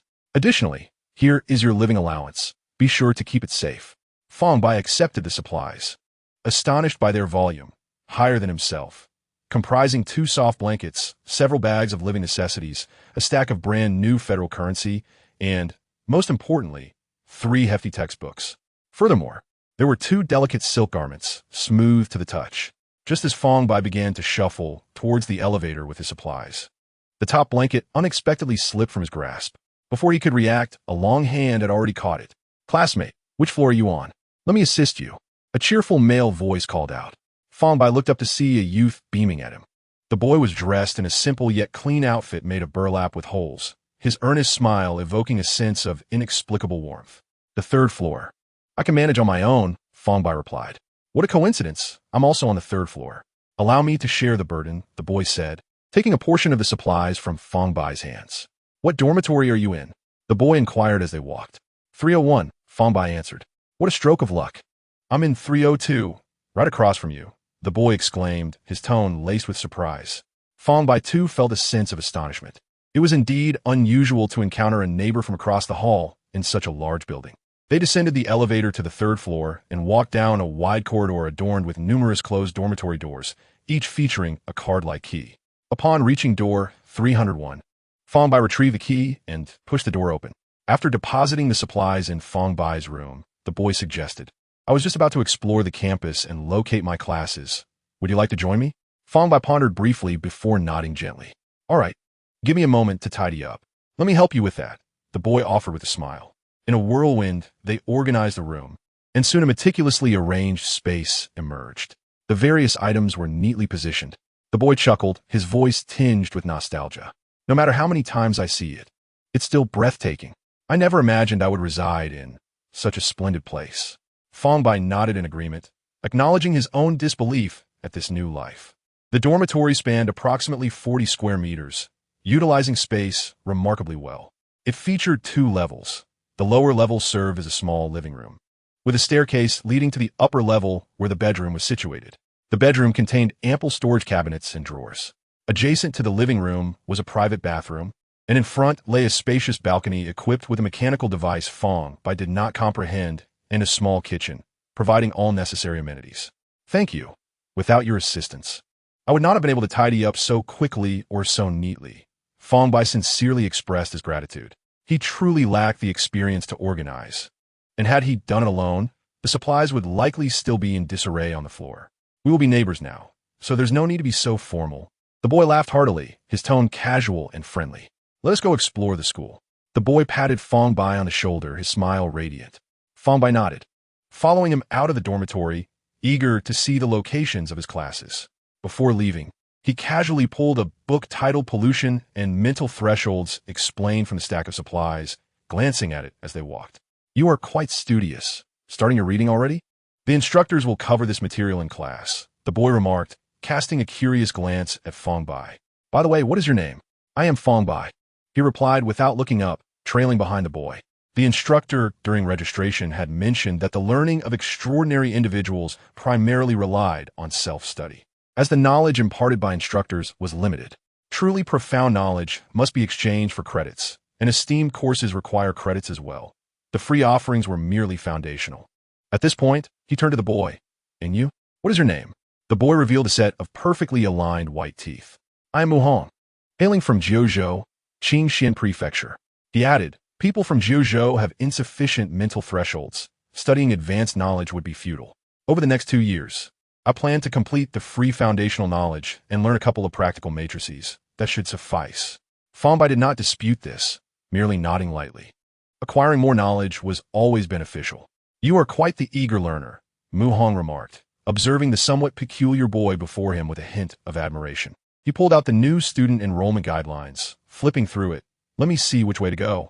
"That way," Fang Bai pointed in a direction, just past the no. 3 sports field. Muhong glanced at the map, realizing Fang Bai's directions were indeed accurate, and couldn't help but express his surprise. "How did you know?" "I reviewed the map earlier," Fang Bai replied. "Very well." Muhong tucked away the new student orientation pamphlet and strode ahead, urging you to keep close and avoid colliding with others. "Rest assured," Fang Bai replied, maintaining a leisurely pace behind Muhong. The two walked along the jade stone path outside the dormitory, flanked by an array of blooming flowers and greenery. The air was imbued with a subtle fragrance of grass and wood, occasionally graced by distant birdsong. This place felt like a sanctuary amidst towering skyscrapers. As Muhong walked, he glanced around, his eyes sparkling with curiosity and excitement. Pointing at a particular building, he inquired of Fang Bai, "What is that place?" Following his gaze, Fang Bai noticed a low, circular structure adorned with stained glass atop its roof. Recalling the map's annotations, he replied, "That is the casting laboratory, though I am unsure of its purpose." Casting laboratory? Mu Hong blinked, his voice tinged with longing. "It sounds rather impressive, but alas, we from Jiuzhou cannot partake." Fang Bai remained silent, already lost in a sea of knowledge. Chapter 61. Level Comparison Chart. Fang Bai read swiftly, arriving at the tall building designated as Teaching Building No. 27, having already turned a quarter of the pages in his book. He closed his eyes to mentally organize the information. The text indicated that known pollutants were categorized into 4 levels, each with 3 subdivisions. Beyond pollutants, the book briefly addressed the corresponding levels of extraordinary individuals. Based on the content, a simple chart began to form in Fang Bai's mind. LV1, LV01, pollution body, level LV03, mutation level LV07, distortion level LV1, pollution source LV2, LV1, alienation body, level LV13, penetration level LV17, spread level LV2, tyrant LV3, LV2, minor disaster body, level LV23, major disaster level LV27, catastrophe level LV3, calamity source LV4, LV3, corrosive matrix body, level LV33, breach level LV37, law trace level LV4. Disaster core is approximately structured thus. These peculiar designations can also be employed to directly express mental thresholds. For instance, a mental threshold reaching LV07 can also be described as distortion level. Moreover, this table delineating pollutants and extraordinary individuals is merely theoretical. In practice, pollutants are significantly stronger than extraordinary individuals of the same level. For example, to eliminate a LV1 pollution source, a LV2 extraordinary individual must intervene. However, this classification is precise. An exceptional LV1 extraordinary individual can indeed eliminate a pollution source. The disparity arises from threshold enhancement, talent synergy, and combat aptitude. Theoretically, no matter how exceptionally gifted an extraordinary individual may be, they can only approach the pinnacle, never fully achieving it. Each type of pollution embodies that pinnacle, necessitating extraordinary individuals to target entities one level beneath their own. Within these 4 major levels exists a unique classification known as the sovereign level. The 4 distinct levels, pollution source, tyrant, calamity source, and disaster core, are classified as special sovereign levels. In terms of raw power, the pollution source is at alienation level, the tyrant at minor disaster level, and the calamity source at corrosive matrix level. However, sovereign-level entities can continuously emit pollution, impacting the surrounding environment and other organisms, while generating pollution entities below their own level. Individually, the pollution source stands at alienation level. In terms of threat level, it remains at alienation level. Fang Bai sensed that this level chart may not be exhaustive. There should indeed be a LV5. Among the known pollutants exists the disaster core. If no extraordinary individual can achieve the pinnacle of LV4, who will contend with the disaster core? Fang Bai closed the book and followed Mu Hong to a classroom labeled 203 on the 2nd floor. Serendipitously, he and Mu Hong were not only neighbors but also classmates. Tomorrow's first lesson would take place here, and all foundational courses would be conducted in this very room. The academy imposed a strict requirement on these new students from Jiuzhou. Attendance at foundational courses was mandatory. The remaining free time was theirs to spend as they pleased. In addition to foundational courses, there were advanced and fee-based classes. Advanced classes featured guest lectures from instructors of other colleges, available for free auditing whenever possible. Fee-based classes, as the name suggests, required the expenditure of credits to attend, offering higher-level knowledge and skills. Credits were a valuable currency within the institution. They could be used to enroll in fee-based courses and purchase advanced knowledge, weapons, or divine marks. Every 6 months, the academy granted the new students from Jiuzhou 10 credits to use at their discretion. However, upon graduation, if they failed to retain 20 credits, they would not graduate smoothly. This meant that, effectively, only 20 credits were freely usable. The means of earning credits, however, was not detailed in the new student orientation. Upon entering the classroom, Fang Bai noticed several students already seated. Approximately a dozen individuals occupied the room, with an even gender ratio, Most were dressed rather simply, some even appearing somewhat shabby. They conversed in hushed tones, their voices barely audible. Among them, a boy and a girl captured Fang Bai's attention. They sat engrossed in newly distributed books, their expressions focused. This scene endeared them to Fang Bai, as he sensed a shared appreciation for knowledge. Fang Bai, quickly choose a seat. Let's sit at the back, Mu Hong urged, pulling Fang Bai toward the rear wall. Why? Fang Bai queried, puzzled. Wouldn't sitting at the front allow us to hear better? Mu Hong chuckled, because sitting at the back offers freedom. We can do as we please without anyone watching. After some contemplation, Fang Bai found merit in Mu Hong's reasoning. The classroom was small enough that he could hear from any spot. They arrived at the back of the classroom and chose a seat near the window. Fang Bai settled by the window, while Mu Hong sat beside him, to which Fang Bai had no objections. Fang Bai resumed his perusal of pollution and mental thresholds explained. Why are you reading again? Mu Hong fidgeted in his seat, twisting like an impatient monkey. Fang Bai looked up puzzled. What else should I do if not read? Surely we should explore more. We still don't know where to eat. Mu Hong emphasized, placing particular weight on the word eat, as if it were of utmost importance. Upon hearing this, Fang Bai suddenly lifted his head, a spark of agreement in his eyes. Indeed, eating was important, but he wished to finish this section first. Fine, mu on side del plisli, resting his head on the desk and gazing around in boredom. After a while, his attention drifted to a girl in front, who was also reading. Mu Hong playfully poked her back, grinning as he asked, "What is your name?" The girl turned, appearing delicate and timid, her voice barely above a whisper. I'm Anya." Immediately after, she turned back, her head lowered, as if even a moment's gaze would cause her unease. "Anya, where are you from?" Mu Hong persisted, unwilling to relent. Anya turned again, her expression almost tearful. "I'm from Shaohaicheng in Chaozhou." Her voice trembled slightly, feeling intimidated by the tall boy behind her and contemplating whether she should change seats. "Shaohaicheng?" Fang Bai suddenly looked up. "Isn't that the place I just passed through not long ago?" And he then noticed Fang Bai, momentarily taken aback. She and T realized there was another person here. "What's wrong?" she asked, finding Fang Bai more agreeable than Mu Hong. "Do you know Shihuicheng?" Fang Bai inquired. "I do." Anya was somewhat taken aback. "Are you from Shihuicheng?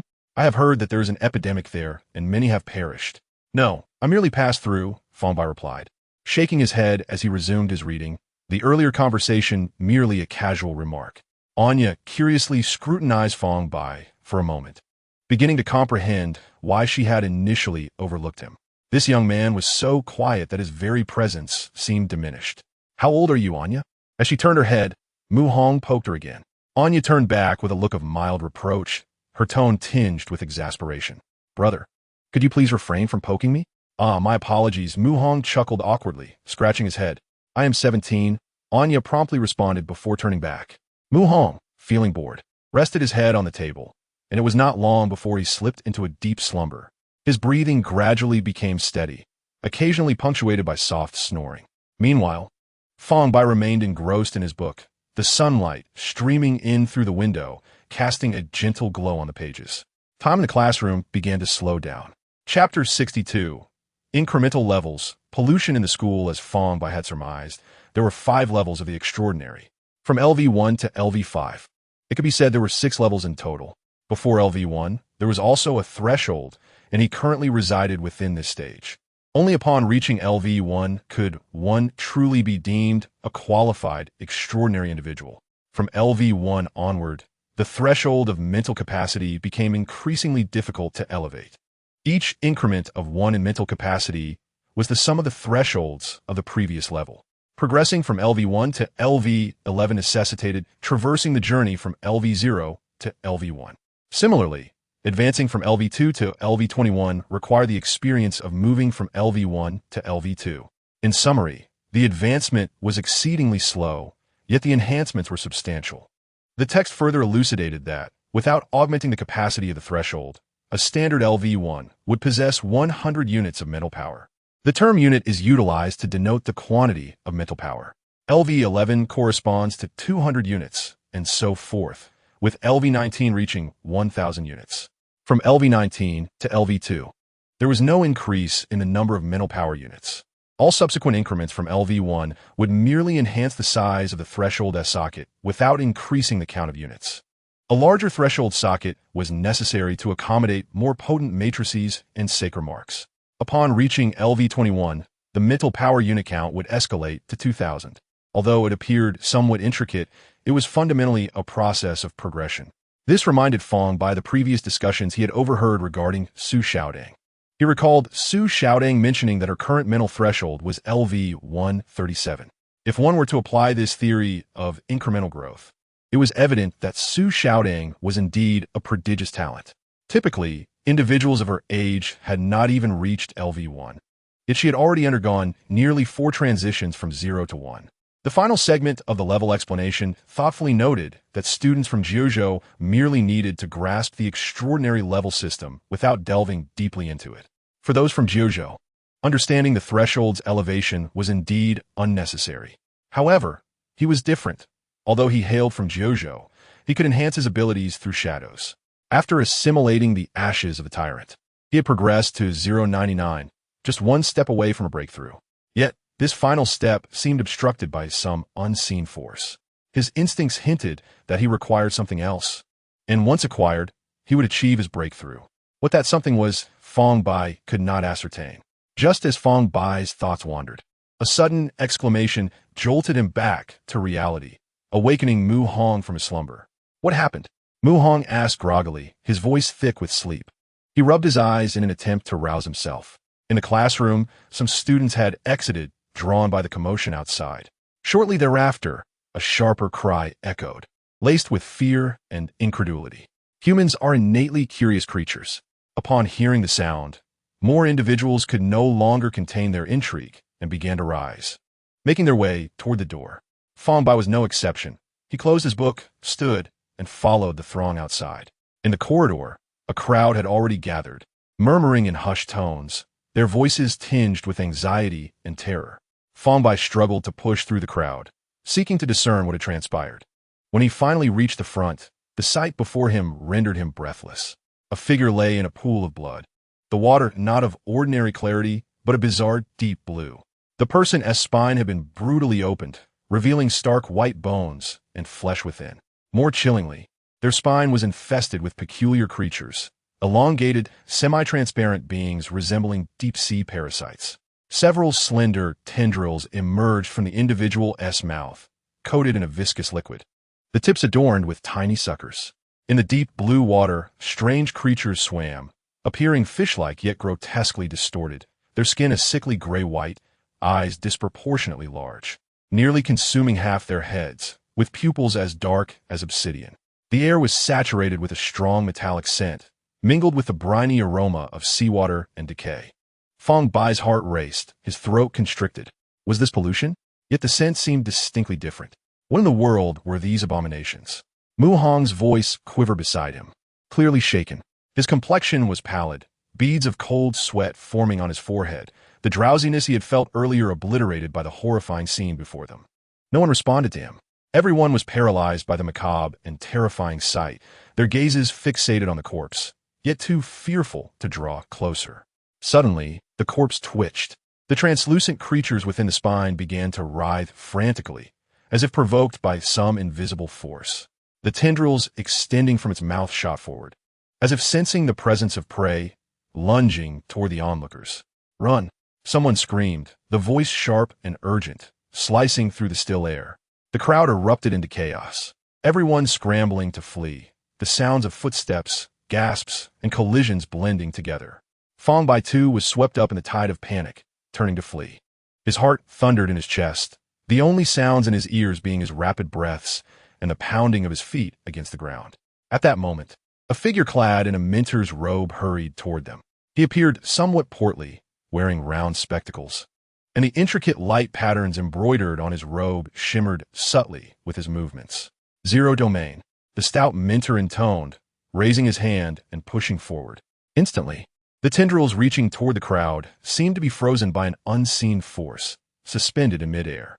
Simultaneously, the pool of deep blue water began to freeze, the ice spreading rapidly, encasing the bizarre creatures and the corpse in a solid grip. The stout mentor did not cease his actions. He gestured with his hand, scattering several seeds from his sleeve. The seeds struck the ground and instantly took root, sprouting into small saplings that erupted from the earth, growing at a visible pace. The trunks twisted as if alive, tightly enveloping the frozen creatures and the corpse, forming a massive wooden cage. "Everyone disperse. Do not linger here," the stout mentor bellowed, his voice booming, overpowering the din of the crowd. Upon hearing the words, those students who still harbored a flicker of curiosity, including Fang Bai, completely relinquished their lingering thoughts and hastened their steps towards the exit of the teaching building. After bursting out of the building, Fang Bai exhaled a sigh of relief. He glanced back and noticed that the crowd had not entirely dispersed. Groups of students were huddled together, whispering in hushed tones. "What was that thing?" a girl asked, her voice trembling, her pale face clearly indicating she had yet to recover from the earlier fright. "I don't know. It was terrifying. How could such a thing exist in our school? Is it pollution?" Another boy responded quietly, his tone laced with uncertainty and fear. "That was a person. I saw him before. He is a new student who just arrived this year. How could it end up like that?" "This is to a Guang Sheng Tang de Shui. What kind of pollution could reach here?" an older student remarked, furrowing his brow, his voice thick with perplexity. Fang Bai immediately dialed Su Xiaotang's number. It connected shortly. "Fang Bai, what's wrong? Have you settled down?" Su Xiaotang Guayev, senior sister. "Is there any chance of pollution occurring at school?" Fang Bai asked. "Are you saying that Tianqi City has fallen?" "I do not know if Tianqi City has fallen, but I definitely saw pollution at school. Right in the teaching building," Fang Bai asserted. "Really?" "Indeed. Stay in your dormitory for now. I'll come find you later." After hanging up, Fang Bai obediently sprinted towards the dormitory. Although he had yet to finish the book he was engrossed in, he deemed his life to be of greater importance than knowledge at this moment. Mu Hong followed closely behind, his face still etched with terror. How could such things exist in the school? Upon returning to the dormitory building, Mu Hong retreated to his own room. With nothing else to do, Fang Bai resumed reading. Among the remaining two books, one was related to management, a subject in which he held little interest, merely skimming through it. The other was a fundamental text on matrix knowledge. The lengthy introduction elaborated on matrix theory, including definitions that Su Xiaotang had mentioned to him long ago. The book stated that among the 9 great constructs, matrices are the most common and widely used, possessing a low lower limit but a high upper limit. Half of the technological advancements of the new era rely on matrices, while the remaining constructs account for the other half. Although matrices dominate, the absence of any one of the 9 great constructs could incapacitate the new era. The middle section also briefly introduced how to depict matrices, covering the 7-layer structure of matrices, fundamental concepts that Fang Bai had already explored in advanced versions, rendering him uninterested. Only when he reached the concluding sections did his interest begin to stir. It stated that matrices are hyperdimensional and cannot be accurately represented on paper. There are 2 methods of learning. The first involves repeatedly observing the instructor's breakdown and practice until one memorizes the depiction steps. The second requires using credits to purchase memory crystals from the Matrix Academy. Currently, he possessed 10 usable credits, and his senior sister had mentioned that upon graduation, after earning merit, he would no longer face credit limitations. Thus, he could spend them all. It was clearly emphasized that students were strictly prohibited from privately teaching matrices. This was not due to the school restricting the dissemination of knowledge, but because the depiction of matrices demands meticulous attention to detail. Each matrix holds a scoring mechanism. If an instructor's matrix scores 80 points, a student's copy may only score 60, and if someone were to replicate that 60-point matrix, it could lead to failure, with circuit overload being a relatively mild consequence, while severe cases could even result in brain damage. This implied that there were risks involved when his senior sister taught him matrices. However, given her exceptional talent, her matrices would likely not score below 80. At his level, it should still be around 79. Although a 60-point matrix could still be utilized, it would activate more slowly, consume more mental energy, and exhibit weaker potency and effects, leading to various negative repercussions. A 100-point matrix might even confer special enhancement effects, but theoretically, only the original creator of the Matrix possessed such matrices. After perusing these 2 books, Fang Bai felt a pang of hunger. He had not eaten all day. His senior sister was supposed to visit him that evening. Perhaps they could dine together. He mused, opening a cabinet. Lifting the clothes atop, it revealed a thick stack of money. Fang Bai laid out all the assorted bills on the table and began to count. The money comprised 4 parts. one portion saved for tuition while in Hongcheng. Another contributed by neighbors when he left Hongcheng. Wages from the blacksmith shop included a portion given by Sister Xiaoya during his time in Limeicheng, and finally, the allocation received from the academy during supply distribution. The academy had provided new currency, totaling 3,000. While all were Nali, the denominations bore different colors. The new currency exhibited a gradient hue. Fang Bai calculated the total. The old currency amounted to 75,305 Nali. He placed the 305 in the cabinet as a keepsake, which included over 50 coins. After removing the remainder, he had 75,000 old currency left, equivalent to 7,500 new currency. With the academy's subsidy, he now possessed a total of 10,500 Nali, a considerable sum. He planned to seek an opportunity to deposit this money into the communication sacred mark, not for any particular reason, but merely to experience the new functionality. Suddenly, Fang Bai noticed a tattered cloth nearby used to wrap money, which appeared to have some writing on it. He unfolded the fabric. Kong Gue Bank, HDACXALXAXMAIHDJQ 823641203412734127411964. A name and 2 strings of gibberish. What does this mean? Fang Bai scrutinized it from various angles, yet could not decipher its significance. It was evidently something Old Li had deliberately given him, not devoid of meaning. He tucked it into his pocket, intending to show it to his senior sister later. At that moment, a knock echoed at the door. Without a doubt, Fang Bai knew who it was. He rose to open the door, and Mu Hong walked in, clutching his stomach. Fang Bai, are you hungry? I'm about to starve. Mu Hong lamented as he entered. Yes, but I need to wait for my senior sister. I won't be eating with you tonight. Fang Bai scratched his head. Senior sister? Mu Hong's eyes widened, as if he had heard something extraordinary. Which senior sister do you know? I met her on the way here. Fang Bai offered a brief explanation. She's coming over for dinner. Oh, I see. Well then, I'm off to eat. Mu Hong shrugged. Seemingly struck by a thought, he added, let's exchange contact information to stay connected. Everyone around is talking about the pollution issue. If you encounter danger, just call me, and I'll help you find an instructor. All right, Fang Bai nodded lightly, sharing his contact number. He casually inquired, were you from the old state? Qing Xianzhou. Mu Hong replied casually, his tone natural. Were you brought to the new era by the school? Fang Bai continued to probe. Yes. Mu Hong nodded before looking at Fang Bai with curiosity. Aren't you? I'm not. Fang Bai shook his head. I came with my senior sister. Oh, I see. Mu Hong smiled, his expression suggesting he thought Fang Bai was fortunate. You should hurry to find your senior sister. I'll head off to eat. Okay, you go ahead. Fang Bai nodded lightly. Mu Hong departed with long strides, and Fang Bai stood at the door, watching him fade into the corridor's end, his gaze gradually becoming lost in thought. He shut the door and returned to his room, opening his palm. A pristine white phalanx lay quietly in his palm, emitting an eerie, pale glow, resembling a silent warning. Mu Hong was deceiving him. But why? Fang Bai's mind was somewhat disordered as he meticulously recalled the dialogue that had just transpired. Mu Hong claimed to hail from Jiu Zhou's Qing Xianzhou, which was indeed the truth. He asserted that he was brought to the new world by the school, and that too was accurate.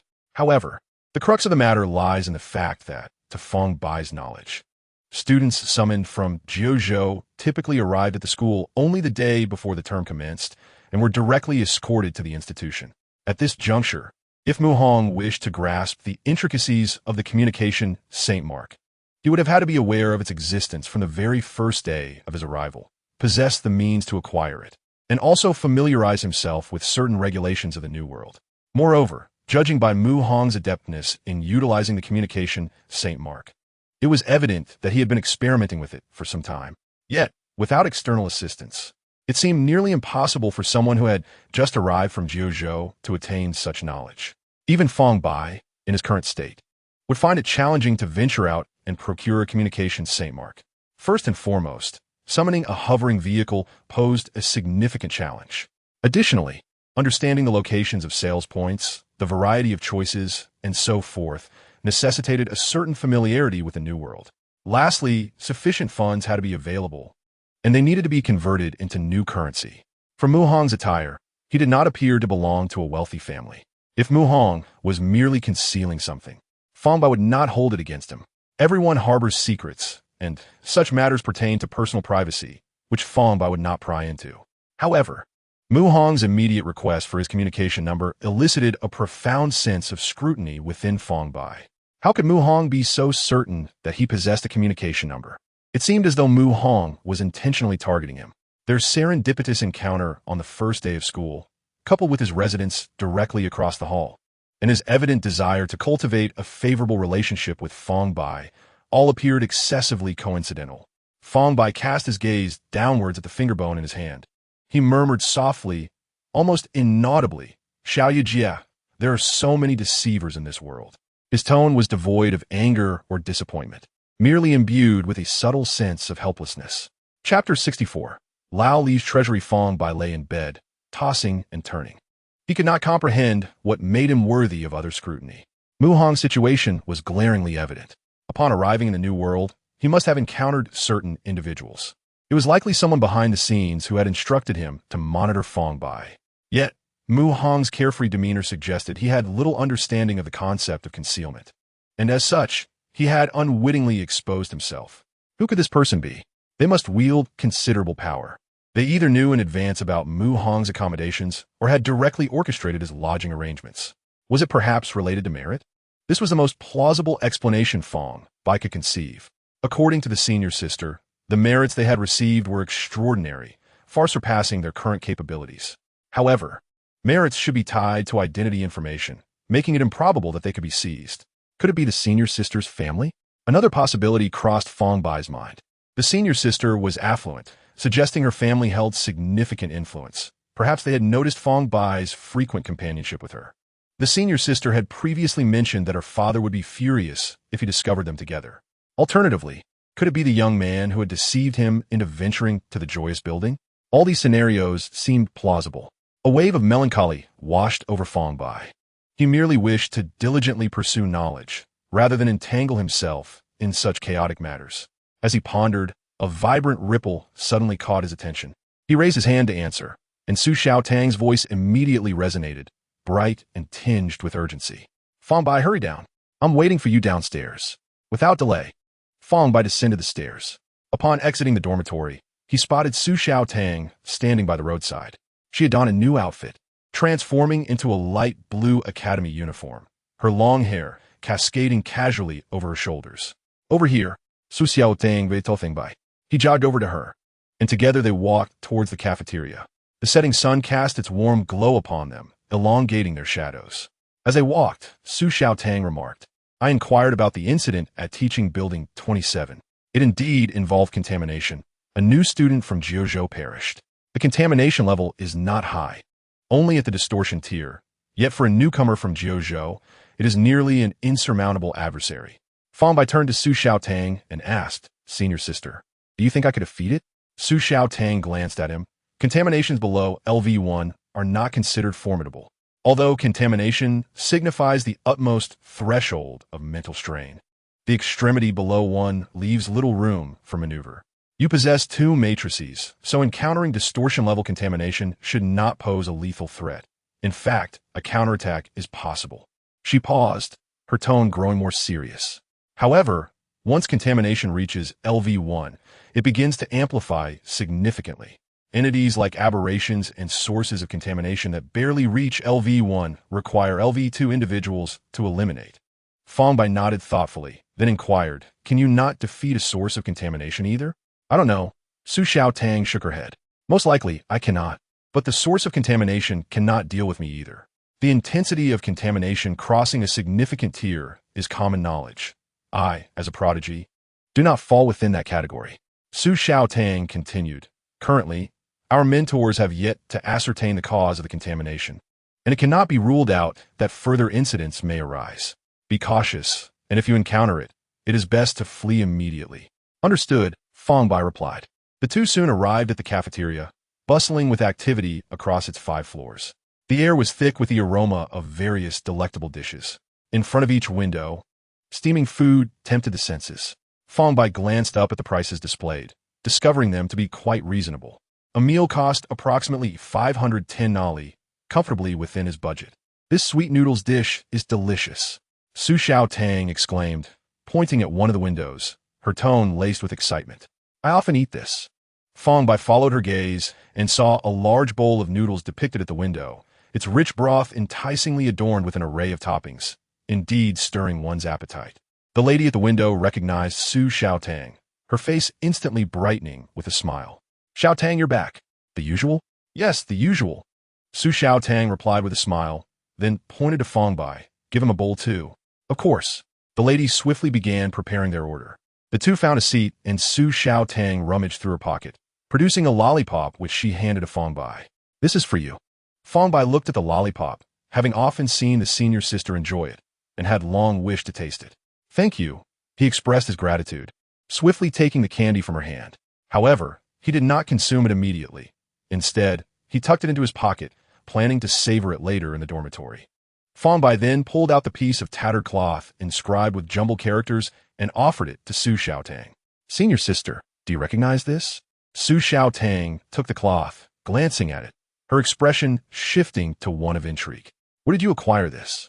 "Oldie gave it to me," Fang Bai replied candidly. "Oldie?" Su Xiaotang furrowed her brow, deep in thought. "Is he the blacksmith, the one who guards the entrance of the Tiangong workshop?" "Yes, that's him," Fang Bai nodded. Su Xiaotang's expression grew complex. "This should be the key to the bank's treasury. With this, you can access the treasury and retrieve its contents. Generally speaking, items stored in bank vaults are quite valuable, as their safekeeping incurs a cost." A glimmer of astonishment flickered in her eyes. Could it be that old man is truly a person of hidden depth? I knew I hadn't misjudged him.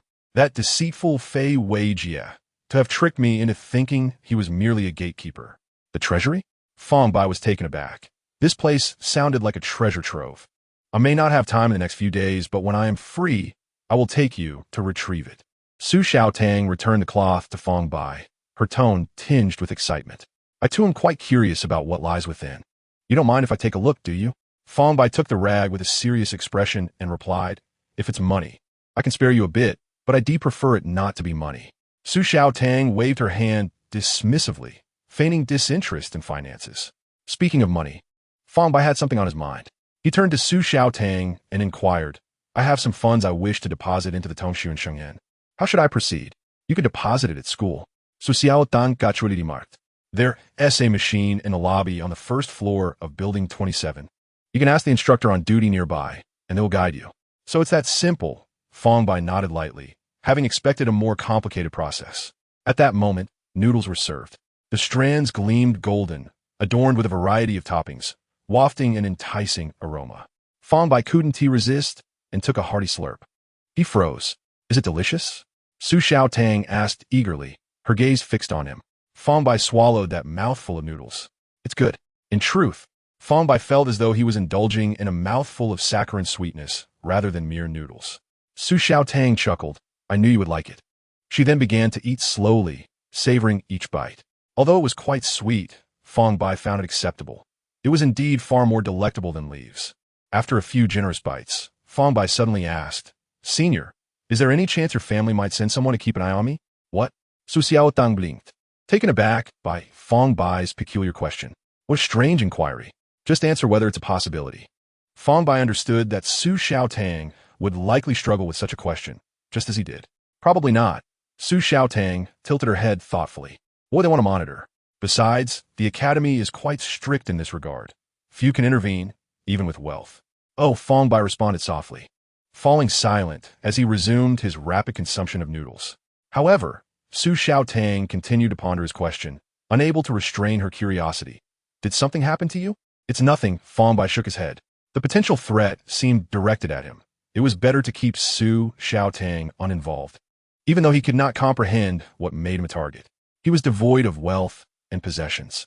Barefoot, he had no fear of those wearing shoes. When Fang Bai exited the cafeteria, the night had fully enveloped the world. The darkness was profound, as if it could consume all. As he walked back to his dormitory, he abruptly halted, sensing something amiss. The campus should not be this dark. He raised his gaze toward the distant skyscrapers. Those buildings that should have sparkled in the night appeared dim and lifeless. It was as if the world had been draped in an opaque veil. An eerie silence pervaded the air. Not a soul was in sight. Fang Bai suppressed his rising fear and swiftly turned back towards the cafeteria. Moments ago, bustling with life, the cafeteria now felt desolate. The lights remained bright, and the tables and chairs were arranged neatly. "Senior?" Fang Bai called out, his voice echoing in the empty hall. Yet no response came. Only the strange reverberation of his own voice lingered. Fang Bai's complexion paled. Fortunately, he had endured enough experiences to possess a stronger mental fortitude than the average person. Otherwise, he might have collapsed in terror. He took a deep breath, forcing himself to regain composure, and stepped out of the cafeteria once more. The outside world remained hauntingly silent. Alone, Fang Bai walked along the empty campus path, each footfall resonating in the stillness. The further he ventured, the more he felt an inexplicable oppression. The trees alongside the path loomed tall in the night, their branches swaying gently in the breeze, casting dappled shadows. Shadows! Fang Bai suddenly glanced back. His shadow still lingered behind him, dark as ink. It was indeed his own. What a nightmare! Why do bizarre occurrences always find me? Fang Bai wanted to curse, but halted as he noticed the shadows on the grass appeared distinctly unnatural, resembling grotesque fish. His body froze, as if pinned by an invisible force. He dumbly lifted his head, his pupils contracting in shock, his heart nearly ceasing its rhythm. Above him, a vast sea floated in the sky, an endless expanse of ocean suspended in the air, the water a deep shade of inky blue. Fang Bai's throat constricted. His gaze caught sight of monstrous, distorted creatures gliding through the water, identical to the strange fish he had encountered earlier that day. Only vastly larger in scale, their bodies covered in thick scales, each head dominated by a single, immense black eye. They spanned dozens, even hundreds of meters in length. Standing on the ground, gazing up at these colossal beings, Fang Bai felt as insignificant as a speck of dust. His body trembled involuntarily, cold sweat trickling down his forehead, dripping onto the ground with a faint sound. The monstrous fish swam leisurely, their dark eyes occasionally scanning the ground as if searching for something. Suddenly, one of the creatures fixed its enormous black eye upon Fang Bai. He felt as though he had been ensnared by that gaze, an indescribable terror welling up within him. A low hum resonated in his mind, akin to an unnameable language whispering in his ear, yet utterly incomprehensible. He quickly lowered his head, unwilling to meet that eye. Taking several deep breaths to steady himself, he realized those creatures were clearly confined within the water. Although they could see him, they could not attack. This meant he was, for the moment, safe. What on earth is this? He murmured. His thoughts became a muddled chaos. How could the world transform so drastically in the brief span of a meal? He continued to breathe deeply to calm himself. At one moment, Fang Bai raised his eyes again. His gaze pierced through the swarm of monstrous fish, through layers of water, to behold the reflection of another world beneath the sea. There lay a realm bustling with life, illuminated by bright lights. Fang Bai even caught sight of Su Xiaotang, bouncing her way toward the dormitory in the main courtyard. He attempted to use the Tongshuan Shenghen, but it yielded no response. "Senior!" In desperation, he summoned all his strength and shouted with fervor. His voice shattered the silence, resonating through the still air. In the deep sea, ripples suddenly emerged. The inky blue water stirred slightly, as if some invisible force had been disturbed. The gigantic creatures slowly turned their heads, their dark eyes glimmering with an eerie light as they sought the source of the sound. In the reflection of the other world, Su Xiaotang abruptly halted. She spun around, a hint of confusion in her gaze. "Who called me?" She wondered aloud, glancing around. Her fellow students remained oblivious to her unusual behavior. She frowned slightly, muttering to herself, "Strange, could I have misheard?" Shaking her head, she put on a smile once more and continued on her way. Fang Bai stood rooted in place, gazing up at the sea, a wave of helplessness washing over him. After a moment, he simply sat down on the ground. Let whatever it is come out. What does it mean to keep me confined here? Is it merely pollution? What kind of hiding is this? If you have the guts, come out and face me. Fang Bai pointed at the empty air ahead, passionately venting his frustrations. His voice reverberated through the stillness, a blend of provocation, release, and a means to embolden himself. The surroundings remained enveloped in an eerie silence, with only his breath echoing in his ears. Time seemed to stretch indefinitely until Fang Bai suddenly discerned a faint sound of water. He instinctively looked up, only to witness a droplet of ink-blue water plummeting from the sky, hurtling directly towards him. Fang Bai instinctively shifted backward. Thud! The droplet struck the ground beside his feet, sending a fine spray of water into the air. Looking down, he observed that the droplet rapidly spread upon contact, forming a deep blue puddle. Within the puddle, something appeared to writhe ominously. Fireball. Without hesitation, Fang Bai conjured a searing fireball in his hand and hurled it downward. The fireball plummeted toward the puddle. Boom! The fireball detonated upon contact, and the intense flames instantaneously engulfed the puddle, casting a flickering light upon Fang Bai's face, revealing a hint of trepidation. The puddle evaporated, and a charred scent filled the air. Almost immediately, a creature, neither fish nor human, emerged from the spot where the puddle had been. Its appearance was grotesque. With a singular large eye upon its face, elongated limbs, webbed fingers, and claws as sharp as blades. Lightness, Fang Bai called out, swiftly increasing the distance between them. Concurrently, he conjured another fireball, casting it without a moment's hesitation. Fireball. The fireball traced a scorching arc through the air, aimed directly at the creature. It attempted to evade, but the fireball was too swift, striking its slender left arm at the most vulnerable juncture. Boom! With a deafening explosion, the creature's left shoulder was charred, ink-blue blood gushing forth and sizzling as it hit the ground. The creature emitted a piercing shriek, its voice reminiscent of a lament from some deep-sea being, causing Fang Bai's eardrums to throb painfully. After enduring the attack, it became even more frenzied. Its body twisted violently, propelling itself toward Fang Bai with alarming speed. Its claws slashed through the air, aiming directly for Fang Bai's chest. The creature's velocity surpassed Fang Bai's ability to react. He activated lightness and retreated, desperately trying to avoid the impending harm. The creature's claws grazed his chest, leaving a deep gash that exposed bone. Blood surged forth, staining his clothing crimson. The searing pain made Fang Bai's vision blur. Fortunately, he had shifted back just in time. Otherwise, he would have been cleaved in two. Death. This creature was beyond his capability to confront. The imminent threat of death ignited an untapped potential within Fang Bai. In the briefest of moments, he made the only choice that could ensure his survival. Fireball. Fireball. Fang Bai unleashed 5 fireballs in rapid succession, each one sealing off the creature's avenues of escape. At such close range, the creature had no means of evasion. Boom! Boom! Boom! The explosions reverberated, engulfing the creature in flames. Ink-blue blood splattered everywhere, and the ground was pocked with corrosive craters. However, the close-range explosions also impacted Fang Bai, leaving him with few unscathed patches of skin, marred by horrific burn marks. Nevertheless, the intense heat stemmed the flow of blood from his chest, preventing him from succumbing to blood loss. Just as he was propelled backward and about to collide with the ground, Fang Bai extended his hand, hoarsely shouting, "Come out!" His gaze fixated on the epicenter of the explosion, channeling all his mental energy into the fray.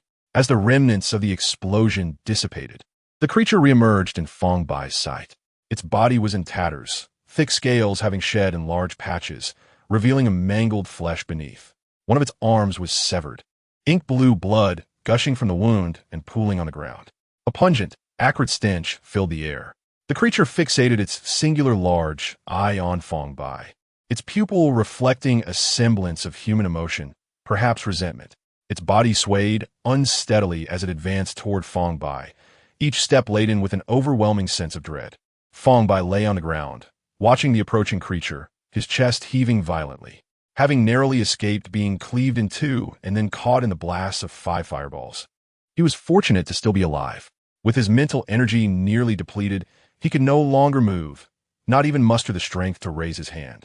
Fang Bai's gaze drifted beyond the creature, focusing on the shadow looming behind it. A faint, bittersweet smile emerged on his lips. This shadow towered over the creature, formed entirely of pure darkness. The shadow slowly raised its hand, an action that appeared simple yet exuded an indescribable weight. Just as the creature was about to launch its attack, the shadow struck first. Bang!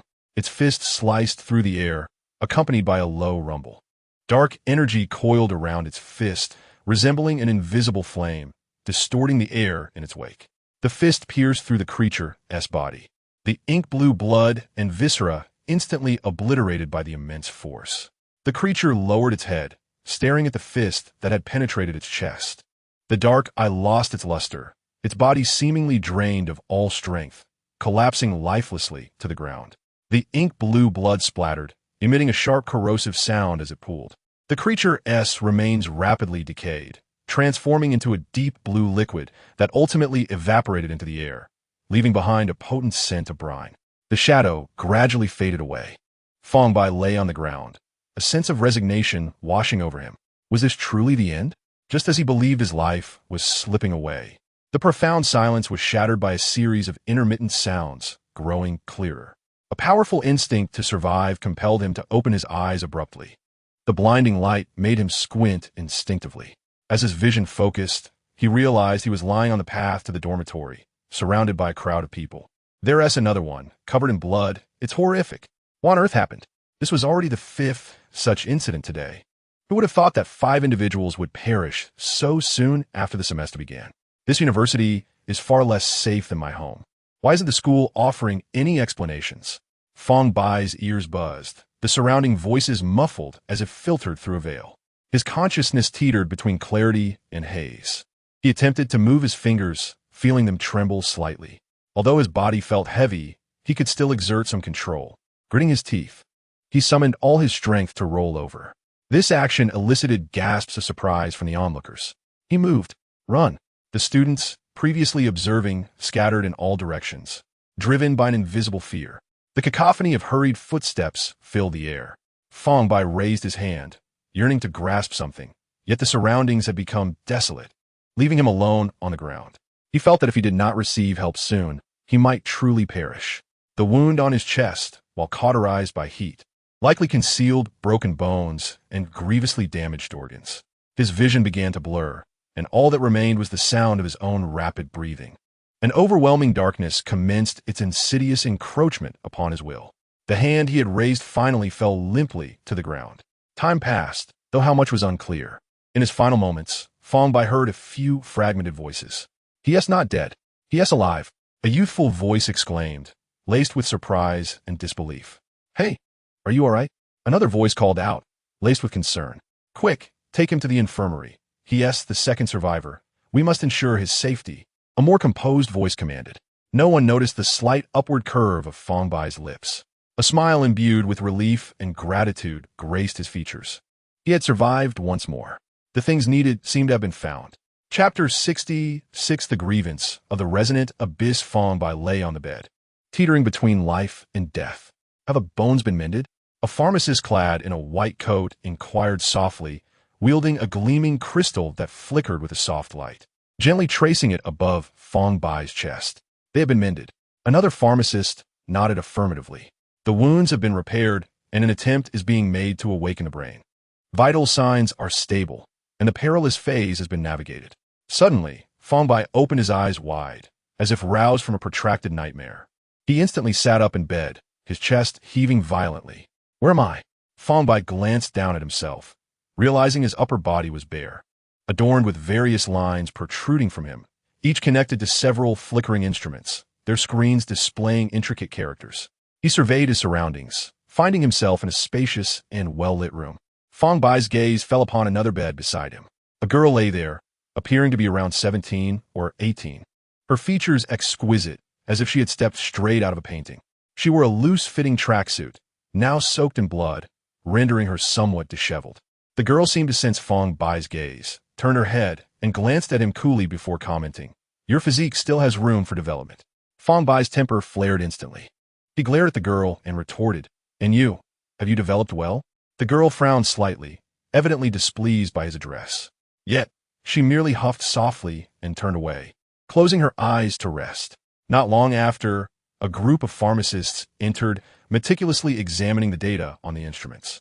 "Recovery is excellent.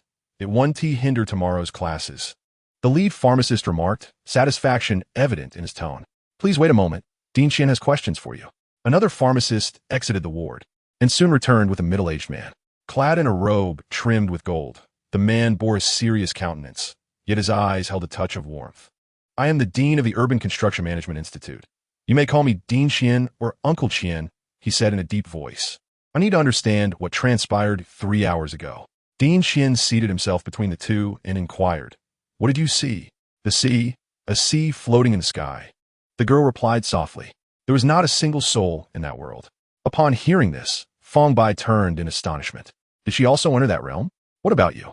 Dean Xian directed his gaze at Fang Bai. Fang Bai struggled to recollect. There were enormous monstrous fish in the sea, and on the other side, there were reflections of the outside. The girl looked at him, her expression mirroring his surprise. How did you escape? Do you remember? Dean Xian asked. A merman fell from the sea. After I killed it, I managed to escape, Fang Bai admitted, revealing this part without hesitation. You possess extraordinary abilities? Dean Xian assessed Fang Bai. I can use lightness and fireball, Fang Bai responded. At this, Dean Xian glanced at the readings on the instruments. LV-099. Theoretically, such a possibility exists. He turned his gaze to the girl. How did you escape? I did as well, the girl replied. After I killed the merman, I found myself lying on the playground outside. LV-091.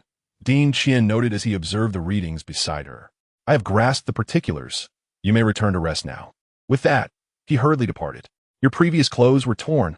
Wear this instead. One of the pharmacists handed Fang Bai a brand new set of academy uniform. Thank you. The path back remained brightly lit. Fang Bai treaded carefully, fearful of falling once more into that dreadful realm. The girl followed closely behind him, deep in thought. Both were newcomers to the Urban Construction Management Institute, and their dormitory buildings were adjacent, making their route convenient. Yet, neither spoke a word along the way. Upon returning to the dormitory, Fang Bai lay on his bed, preparing to examine the additional items in the circuit. A communication from Su Xiaoding arrived. What happened? I tried to reach you several times. I heard that 8 students from the Urban Construction Management Institute were attacked by contamination. 6 died, and only 2 survived. Are you all right? Fang Bai replied. If this data is accurate, I'm one of the 2 survivors. Su Xiaodong responded. You were attacked? What did you encounter? Fang Bai replied. It might be contamination. I can't explain it clearly. As long as you're okay, Su Xiaoding said. Get some rest early tonight. After ending the call, Fang Bai began introspecting within the circuit. The remains had been fully digested, but upon returning from that world, a sizable entity now resided within the circuit. It appeared to be a clear mass of water, with wisps of red blood threading through it. It floated serenely within the circuit. Fang Bai attempted to reach out with his mental strength. The grievance of the resonant abyss. Aside from this name, there was nothing else. His knowledge was scant. The only certainty was that once the circuit digested this entity, he could break free from his shackles and enter LV-1.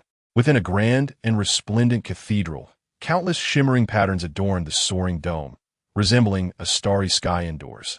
A solitary figure stood quietly in the center of the cathedral, gazing upward at the celestial expanse. Have you discerned anything? He spoke slowly, as if to himself, his voice ethereal yet imbued with authority. Dean Xian's figure abruptly appeared in the cathedral. His steps were light as he approached the figure from behind and bowed slightly. It has been confirmed. It is the abyss of grievance, Dean Xian stated, his tone laced with gravity. Both survivors reported seeing a sea floating in the sky. He continued. The figure remained unmoved, merely nodding slightly, his voice wavering. If it is the abyss of grievance, how could there be survivors? Dean Xian pondered for a moment before responding. The boy possesses a mental threshold of 0.99 and wields 2 matrices. Considering that the abyss of grievance only leaked a small amount of contaminating aura, he indeed had a chance to escape. He paused and continued. The girl is likely lying, but that is inconsequential. A small amount of contamination? Not long ago, the Academy detected the presence of LV-17 proliferative contamination, but it vanished in the blink of an eye. The contamination from the abyss of grievance has already leaked. It must be eradicated swiftly. I will closely monitor the Old State District. The figure slowly turned to face Dean Xian, warning him, you must also exercise caution. The power of resentment is formidable. Dean Xian lowered his head, responding softly, understood. Proceed, the figure commanded. Yes. Dean Xian nodded gently and turned to leave the hall. The cathedral fell silent once more, with the figure remaining in place, gazing up at the starry sky. Chapter 67, the first time dressing up the next day. Before dawn had fully broken, Fang Bai rose early. Despite the previous night's exhaustion, his spirit was extraordinarily invigorated. The eagerly anticipated first class was finally about to commence. This marked his first legitimate class, no longer sneaking into lectures. With this thought, a smile involuntarily graced his lips. There was another matter that brought him immense joy. Yesterday, at the pharmacy, he had acquired an additional set of academy uniforms. Together with the 2 sets previously distributed, he now possessed 3 sets of uniforms. There was simply too much to wear.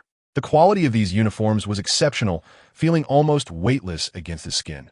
Fang Bai had never donned garments of such quality before. The style of the school uniform is remarkably refined, featuring a light blue robe with brownish edges and an intricately embroidered triangular insignia connected to a lightning bolt on the chest. Fang Bai recollects that Su Xiaotang had donned a similar uniform, though hers boasted light golden trim. Standing before the mirror, Fang Bai fiddles with the collar and cuffs of his uniform, occasionally breaking into a silly grin. He has never scrutinized his appearance with such seriousness before, nor has he ever experienced the desire to present himself neatly.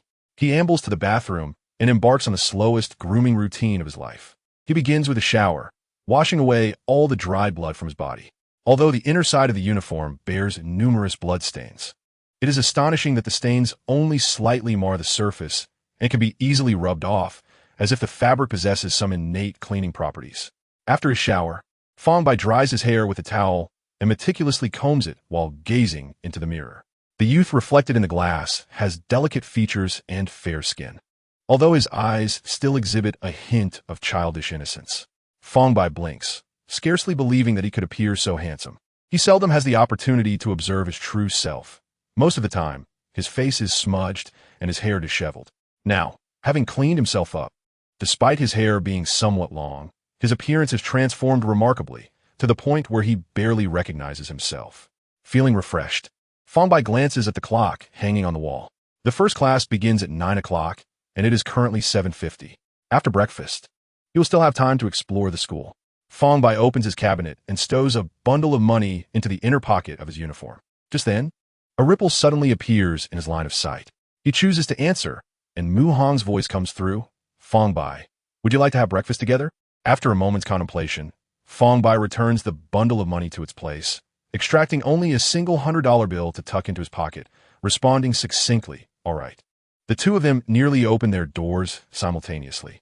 Mu Hong, upon seeing Fang Bai, who is now neatly dressed in his uniform, is momentarily taken aback. What's wrong? Fang Bai looks at him, puzzled. Nothing, it just seems like you look better. Mu Hong chuckles, why do you smell so nice? I use that thing called shower gel.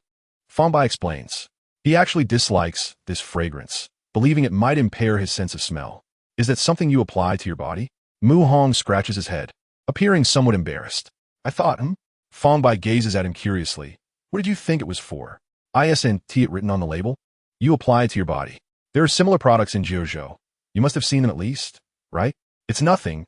Nothing, Mu Hong chuckles nervously, quickly changing the subject. Let us go eat. The cafeteria might be out of seats if we delay.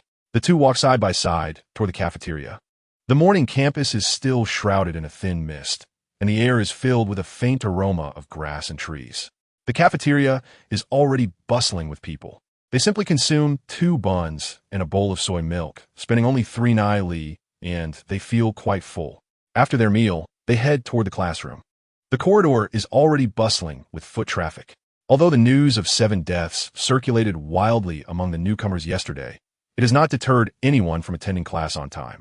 While the atmosphere feels somewhat oppressive, there is still a prevailing sense of anticipation for their new lives. It is now 8:31, and 1/3 of the seats in classroom 203 are occupied, due to Fang Bai inadvertently leaving the book pollution and mental thresholds explained on the desk. The window side seat in the last row remains unoccupied. Under the gaze of a few curious onlookers, the two make their way to the back row and sit down. Fang Bai leans against the window, his gaze drifting through the glass towards the gradually brightening sky. After a moment, he lowers his head and resumes flipping through the book he had not finished reading. The pages turn gently under his fingertips. Mu Hong, on the other hand, is restless. Sitting at his desk, he taps his fingers rhythmically on the surface while his eyes dart around. His gaze lands on Anya, seated in front of him. He reaches out, hesitating briefly before opting to greet her instead. Anya, good morning. Anya's body stiffens momentarily, as if startled. She slowly turns her head, first glancing at Mu Hong, then at Fang Bai, her eyes reflecting a hint of timid unease as she softly replies, good morning. Her demeanor stirs certain restless hormones within Mu Hong. With a mischievous grin, he leans closer to Anya, deliberately lowering his voice. What did you say? I didn't catch that. Anya, frightened by his actions, instinctively shrinks back in her seat, wishing to disappear into her desk. At that moment, a petite girl sitting next to Anya suddenly turns around. She appears cute with her neat short hair and a sprinkling of freckles across her face. A flash of cold light crosses her eyes as she firmly presses down on Mu Hong's head, forcefully pushing him back. Her strength is considerable, and Mu Hong nearly collides with the back wall, left momentarily dazed. Is it fun to bully others? The petite girl glares at Mu Hong, her tone carrying a slight anger. It's people like you that cause so much pollution in this world. Mu Hong, taken aback by the shove, is about to retort but falters upon hearing the mention of pollution, feeling somewhat guilty. He chuckles awkwardly, waving his hands. I was just joking, no need to be angry. Anya breathes a secret sigh of relief and casts a grateful glance at the girl beside her. Mu Hong rubs his nose, unsure where to place his hands. Fang Bai's ears perk up as he continues reading. The book briefly introduces the characteristics of individuals affected by pollution and the corresponding threats. Pollution body. Description. The most primitive form of pollution, arising from both direct generation and human transformation. Affected characteristics. Localized bodily abnormalities, such as loss of skin, slight limb distortion, etc., with an extremely low probability of retaining consciousness. Threat level. Low. Mutation level. Description. Further deepening of pollution, with individuals transformed from humans beginning to exhibit significant physiological mutations. Affected characteristics. Significant changes in body structure, such as additional limbs, organ displacement, etc., with increased aggression. Threat level. Medium-low. Aberration level. Description. Pollution reaches a critical point, with individuals transformed from humans completely losing their human form, becoming distorted beings. Affected characteristics. Extreme bodily distortion, possibly merging with features of other organisms, such as tentacles, claws, etc., possessing rudimentary intelligence, with complete loss of human consciousness. Threat level high. Pollution source. Description. The origin of pollution, incapable of being transformed by humans, continuously releasing polluting energy, affecting the surrounding environment and other organisms. Characteristics. None. Threat level. Extremely high. Chapter 68. Alfred Wine. The classroom continues to fill with students. Newcomers trickle in, some engaging in hushed conversations, while others quietly search for seats. Each face bears a serious expression, bracing for the important moment ahead. Time ticks away. When the clock strikes 8:55, the classroom is filled to capacity, with only a few scattered empty seats remaining. At a certain moment, a figure that unmistakably does not belong to the student body enters. The classroom falls silent in an instant, all eyes drawn to the teacher. He is clad in a deep purple robe, the collar standing tall, edged with silver trim. In his hand, he wields a long staff topped with a crystal that glimmers with a faint, inner light. He appears to be a middle-aged man, his silver hair neatly pulled back, revealing a broad forehead. Approaching the podium, he casts a slow, sweeping gaze over each student in the room. His gaze seems capable of penetrating all illusions, striking directly at the heart. The classroom was enveloped in a profound silence, with even the sound of breathing becoming faint. Welcome to the College of Urban Construction Management at Tue Guang, Sheng Tang De Shui. Today marks the inaugural class. I am your mentor, Alfred Wine. For the next 2 years, I will be responsible for your foundational course in management, while also serving as your life instructor. Should you encounter any insurmountable difficulties during your time here, feel free to approach me. He paused momentarily, his tone imbued with a gentle warmth. Following the customs of the Huangzhong people, you may address me as Teacher Wine or Mentor. Upon concluding his remarks, he gracefully waved his wand, causing a soft chair at the podium to glide smoothly behind him. He seated himself elegantly, his gaze sweeping across every individual in the classroom. As is customary for the first class, we shall not delve directly into the syllabus. Wine's voice remained calm as he began to discuss the origins and regulations of the College of Urban Construction Management. His eyes scanned the pairs of slightly innocent big eyes before him. Regrettably, I must inform you of a tragic circumstance. One of our classmates has been affected by pollution and will no longer be attending classes. At this announcement, the classroom erupted into a low murmur of concern, with some expressing regret and others fear. I hope you all carry on with their spirit, Wine encouraged. Just then, someone mustered the courage to inquire. Mentor Wine, has the pollution been eradicated? No. Wine slowly shook his head. The pollution affecting our school is rather unique. In the short term, it is still possible for individuals to fall victim, though it will no longer be as rampant as it was yesterday. Just exercise caution. Whispers rippled through the room. This could be fatal. Why is the teacher being so nonchalant? Others expressed indignation, feeling that the mentor was indifferent to their lives. Wine's gaze swept over those murmuring before returning to address the entire class. His voice remained steady. This is a school.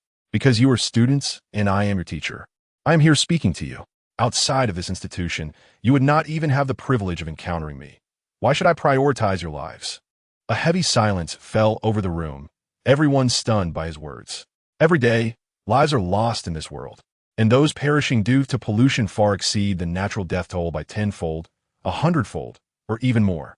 His gaze lingered on each individual. Should you one day perish in a manner that is significant and meaningful, I may consider placing a single bouquet upon your grave. However, it would only be a solitary bouquet, for in the new era, in the borderlands, and in distant realms, there are countless souls like yours. The classroom fell into an even deeper silence, with breaths becoming almost inaudible. All of you fear death, and I fear it too. Wine's voice softened slightly. Yet, fearing death changes nothing. You may be afraid of dying, but do not let that fear consume you, for it will only render you timid and devoid of courage. You must firmly believe that those who die within the school will not be you. Only when your time truly comes will you possess the courage born from desperation. That is your only hope for survival. With that, he concluded. Now, let us discuss the origins of the College of Urban Construction Management. Tue Guang Shangtang de Shuebos, a long and storied history, traceable back several centuries. Yet the College of Urban Construction Management has only been established for less than 30 years. The purpose of its establishment is to cultivate managerial talent for Jiuzhou, aiding in its development and solidifying the connection between Jiuzhou and the new era. If you manage to graduate successfully, a bright future awaits you. Your performance over the next 2 years and your final evaluation will directly influence your future. Whether you become a candidate for the governor of a state, destined to lead millions, or a liaison for a small town, the college's rating will account for 40% of your fate, while the remaining 60% hinges on your actual achievements. At this juncture, he seemed to dry up a bit, waving his hand lightly to summon a steaming cup of tea. He held it gracefully and took a sip. Fang Bai observed this scene with a twinge of envy, recalling that Uncle Lin had also demonstrated similar abilities. After setting down the cup, Wine continued, "Now, we will address the pivotal regulations of the College of Urban Construction Management." His tone shifted to one of seriousness. Tue Guang Shangtang de Shui is a purely extraordinary institution, and only 33 such academies exist in the entire new era. Among these, Tue Guang Shangtang de Shui ranks third. The current president has been known to have dealt with Huiyuan quite vigorously, and the faculty members are all of mid to high-ranking status among the sword-bearers. His gaze roamed the room. You find yourselves in such an environment. I hope you're mindful not to squander this precious time. These 2 years may very well be the most illustrious period of your lives. In fact, being here signifies that your innate talents rank among the most exceptional of this age. In terms of foundational aptitude, you do not fall short of the newcomers of a new era, and may even be superior overall. In recent years, during the exchange competitions, the first-year students from the College of Urban Construction Management consistently held the second position, with the primary school claiming first. However, in the second year, the College of Urban Construction Management found itself at the bottom. Subsequently, to avoid discouraging students from other colleges, participation in such competitions was prohibited for the College of Urban Construction Management. You are truly remarkable, simply born in the wrong place. Do not blame yourself for this. Yet, I must say, such is fate. I look forward to witnessing some among you defy the odds. The classroom remained silent, every individual holding their breath in anticipation of Wine's next words. We have digressed. Wine took a sip of warm water, moistening his throat before continuing. Over the next 2 years, aside from the foundational courses in management and pollution, you are free to select any other areas of study without interference from school. During these 2 years, you will have 20 credits to utilize. At the end of each semester, during the winter and summer breaks, the school will assign you to assist federal agencies in completing tasks. For you, this presents the only opportunity to earn credits upon graduation in the second year. In addition to the 20 credits, you will also need to complete the extraordinary graduation examination, which carries a 5% mortality rate. This has been the case every year. If you utilize your credits wisely, you're unlikely to meet your end. But should you choose indulgence and revelry, you will have no one to blame but yourselves if calamity befalls you. Upon hearing of the 5% mortality rate, the expressions of the students shifted dramatically. Chapter 69, Matrix Academy. A class lasts for 2 hours, from 9 to 11. Time felt as if it had been compressed into an instant. Fang Bai sensed that it seemed like only a brief moment had passed since he finished his meal, yet it was already time for the next. However, he did not disdain this lifestyle, as he had no aversion to dining. Regrettably, Fang Bai realized that the classes seemed rather unfulfilling. Although Mentor Wine's teachings were significant, they did not encompass the knowledge he truly desired. In the afternoon, there was another class from 1 to 3 focusing on pollution identification, followed by a foundational matrix course from 3:30 to 5:30. Today was Monday, and after a full day of classes, the next session would not occur until the following Monday, which meant he would have 6 days of free time. This period could be arranged at his discretion. He could choose to lounge in the dormitory, doing nothing, continue attending classes with his credits, or even venture out to earn money. No one would monitor him, nor would anyone interfere with his choices. Naturally, Fang Bai had no intention of idling in the dormitory. He already had a preliminary plan. After lunch and a brief rest, the afternoon classes resumed. The instructor for the pollution identification course was the stout Mentor Fang Bai had previously encountered in the hallway, the one who had frozen the pollution with his abilities. He did not introduce himself, diving straight into the lecture, seemingly indifferent to the commotion below. After class, he said nothing and left the room directly, leaving many students perplexed. Nonetheless, Fang Bai found the class quite engaging. The esteemed Mentor Pang imparted a wealth of knowledge not found in any textbook, elucidating on the specific vulnerabilities of pollutants and the necessary defensive measures to adopt against various contaminants. The final instructor, Mentor Chung, a youthful and amiable woman, commanded a warm teaching style that resonated with the students. Fang Bai observed that among the trio of educators, Mentor Chung, who specialized in matrix knowledge, garnered the most admiration. Not solely due to her approachable demeanor, but also because this extraordinary discipline marked the gateway to their engagement with remarkable powers. However, the first day's matrix lesson was predominantly theoretical, requiring the students to memorize matrix theorems.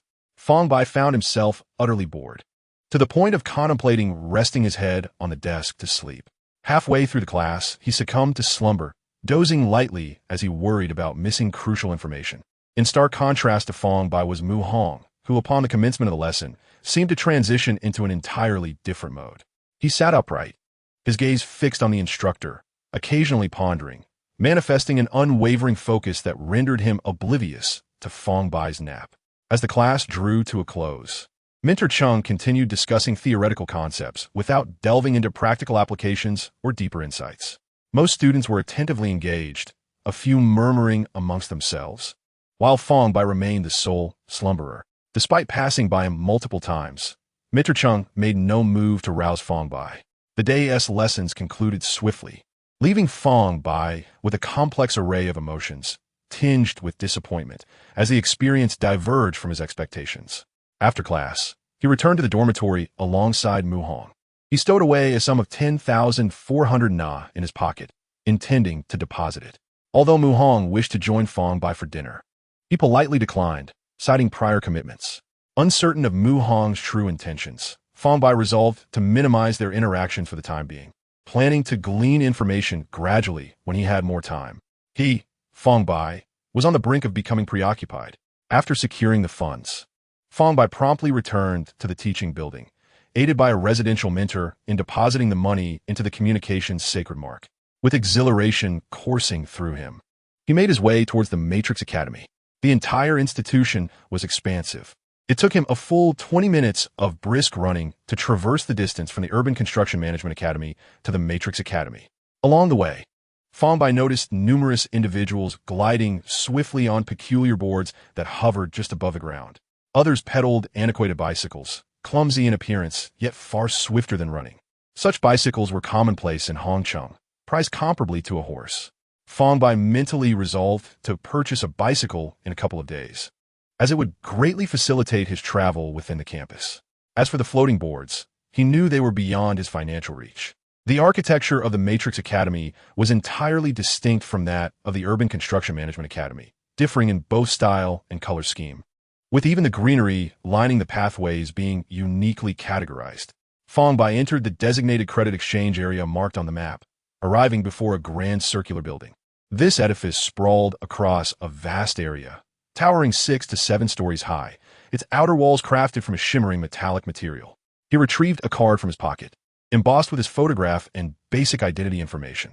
Name: Fang Bai. Age: 17. Academy: Urban Construction Management, accompanied by a symbol combining a lightning bolt and a triangle. His credits were stored on this card, but only a machine could reveal the exact balance. Approaching the entrance, he was confronted by an unprecedented door, a colossal rotating disc adorned with luminous patterns embodying the fundamental designs of matrices. This extraordinary door was both large and tall, capable of accommodating over 10 individuals simultaneously. Following the lead of those ahead, Fang Bai gradually made his way inside. The interior was a vast hall, devoid of any superfluous decorations apart from the people and a row of windows. His attention was captivated by a scene near the wall, where several individuals were maneuvering an oversized frame, evidently preparing to hang it as decoration. The frame contained a complex matrix design, abstract in nature, with intertwining lines devoid of concrete form. On the ground, one individual was directing the others, a bit higher, a bit lower, to the left, to the right. It was clear that those holding the frame were beginning to tremble. "Are we nearly done? I can barely hold on," someone exclaimed intermittently. "Is this thing made of alloy? It's incredibly heavy." Among those struggling with the frame, Fang Bai recognized a familiar figure, the slender senior who had guided him during his registration. He wished to greet him, but realized this was not the appropriate moment. So he abandoned the idea and approached a window, inquiring, "I would like to exchange credits for items. How should I proceed?" The attendant behind the window, a slightly older woman clad in the school's work uniform, which was ubiquitous among the staff, smiled gently and replied in a warm tone, "You must be a freshman. If you're uncertain about what you wish to exchange, you can first visit the second floor, where forms are available. Once you have made your selections, return here to deduct credits, and I will provide you with a receipt to collect your items from the 3rd to the 7th floors." The process was straightforward and easy to comprehend. Fang Bai nodded and ascended the broad staircase to the 2nd floor. Upon arrival, he was greeted by a series of neatly arranged counters, each topped with a small square luminescent screen. Many individuals stood before the counters, their fingers deftly navigating the screens, engrossed in their tasks. Fang Bai approached one counter, where the screen displayed a message: "Please present your identity information card." He took out the card bearing his photograph and placed it on the counter. However, there was no response. Frowning in confusion, he was approached by a staff member who smiled and directed, "You need to place the identity card on that screen." Realizing his oversight, Fang Bai promptly adhered to the instruction, and the moment he placed the card on the screen, it levitated into the air, activating the counter as if by an unseen force. Transparent cards began to materialize around Fang Bai, revealing lines of text. "Hello, identity verification successful, student Fang Bai. Welcome to the Matrix Academy." The Matrix Academy catalogs 271 basic matrices available for your exchange, now displaying matrix information. The text on the screen gradually faded, replaced by a series of categorized options. Attribute classification: basic elemental systems, fire, water, wind, earth; advanced elemental systems, ice, thunder; special attributes, light, darkness; life systems, summoning systems, enhancement systems. Fang Bai gazed in excitement at the cards swirling around him. This represented an endless reservoir of knowledge. He merely skimmed the various effects of the fundamental matrices without making immediate exchanges, as his purpose for today was merely to observe and contemplate how to combine them, planning to decide after he elevated his level. At present, he remains uncertain about the transformations that will accompany his imminent upgrade. In just a few days, he is set to ascend to LV1, which will undoubtedly expand his circuit, rendering his current 2 matrices insufficient. After contemplating for a while, Fang Bai selected a few matrices that piqued his interest. He approached the staff member who had previously guided him and politely inquired, "Excuse me, sir, are the matrices utilized after reaching a mental threshold of one the same as those before?" "There is indeed a distinction," the staff member replied with a knowing smile.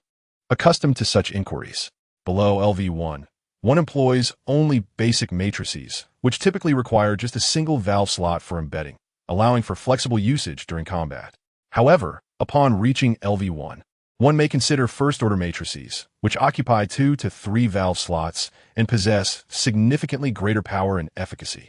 Nonetheless, students below LV15 seldom opt for first-order matrices due to the precious nature of valve slots. One only gains an additional slot with every 0.1 increase in mental threshold. Although the effects of basic matrices may be somewhat diminished, with proficient mastery, their practical impact can be remarkably effective, given their minimal valve slot consumption and low energy expenditure. The staff member continued, upon reaching LV2, the size of valve slots is enhanced, allowing for the selection of second-order matrices. However, for newcomers like yourselves, it remains rather premature, as very few students achieve LV2 before graduation. His tone turned serious. Matrices should not be chosen haphazardly. Avoid blind embedding. If you possess a resonance talent, it is advisable to consider it in conjunction with your talent, while also taking into account your stigmata. Compared to matrices, stigmata abilities are more comprehensive. A standard pairing typically emphasizes resonance talent, supplemented by stigmata, with matrices serving as an adjunct. For instance, if neither talent nor stigmata abilities provide control, one might select control-type matrices as a supplement. Thank you, sir. Fang Bai expressed his sincere gratitude before turning to leave the Matrix Academy, making his way towards the Stigmata Academy. The insights he had just gained about matrices had been enlightening, and he anticipated that stigmata would prove equally fascinating. His steps were light, his heart brimming with expectation.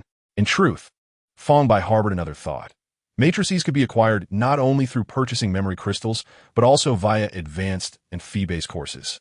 He wondered if this method might prove to be more economical than direct exchanges. He resolved to consult with a senior in a couple of days, hoping to save a considerable amount of credits. As he jogged towards the Stigmata Academy, he unexpectedly became the center of attention. The reason was none other than the attire he donned, representing the Urban Construction Management Academy.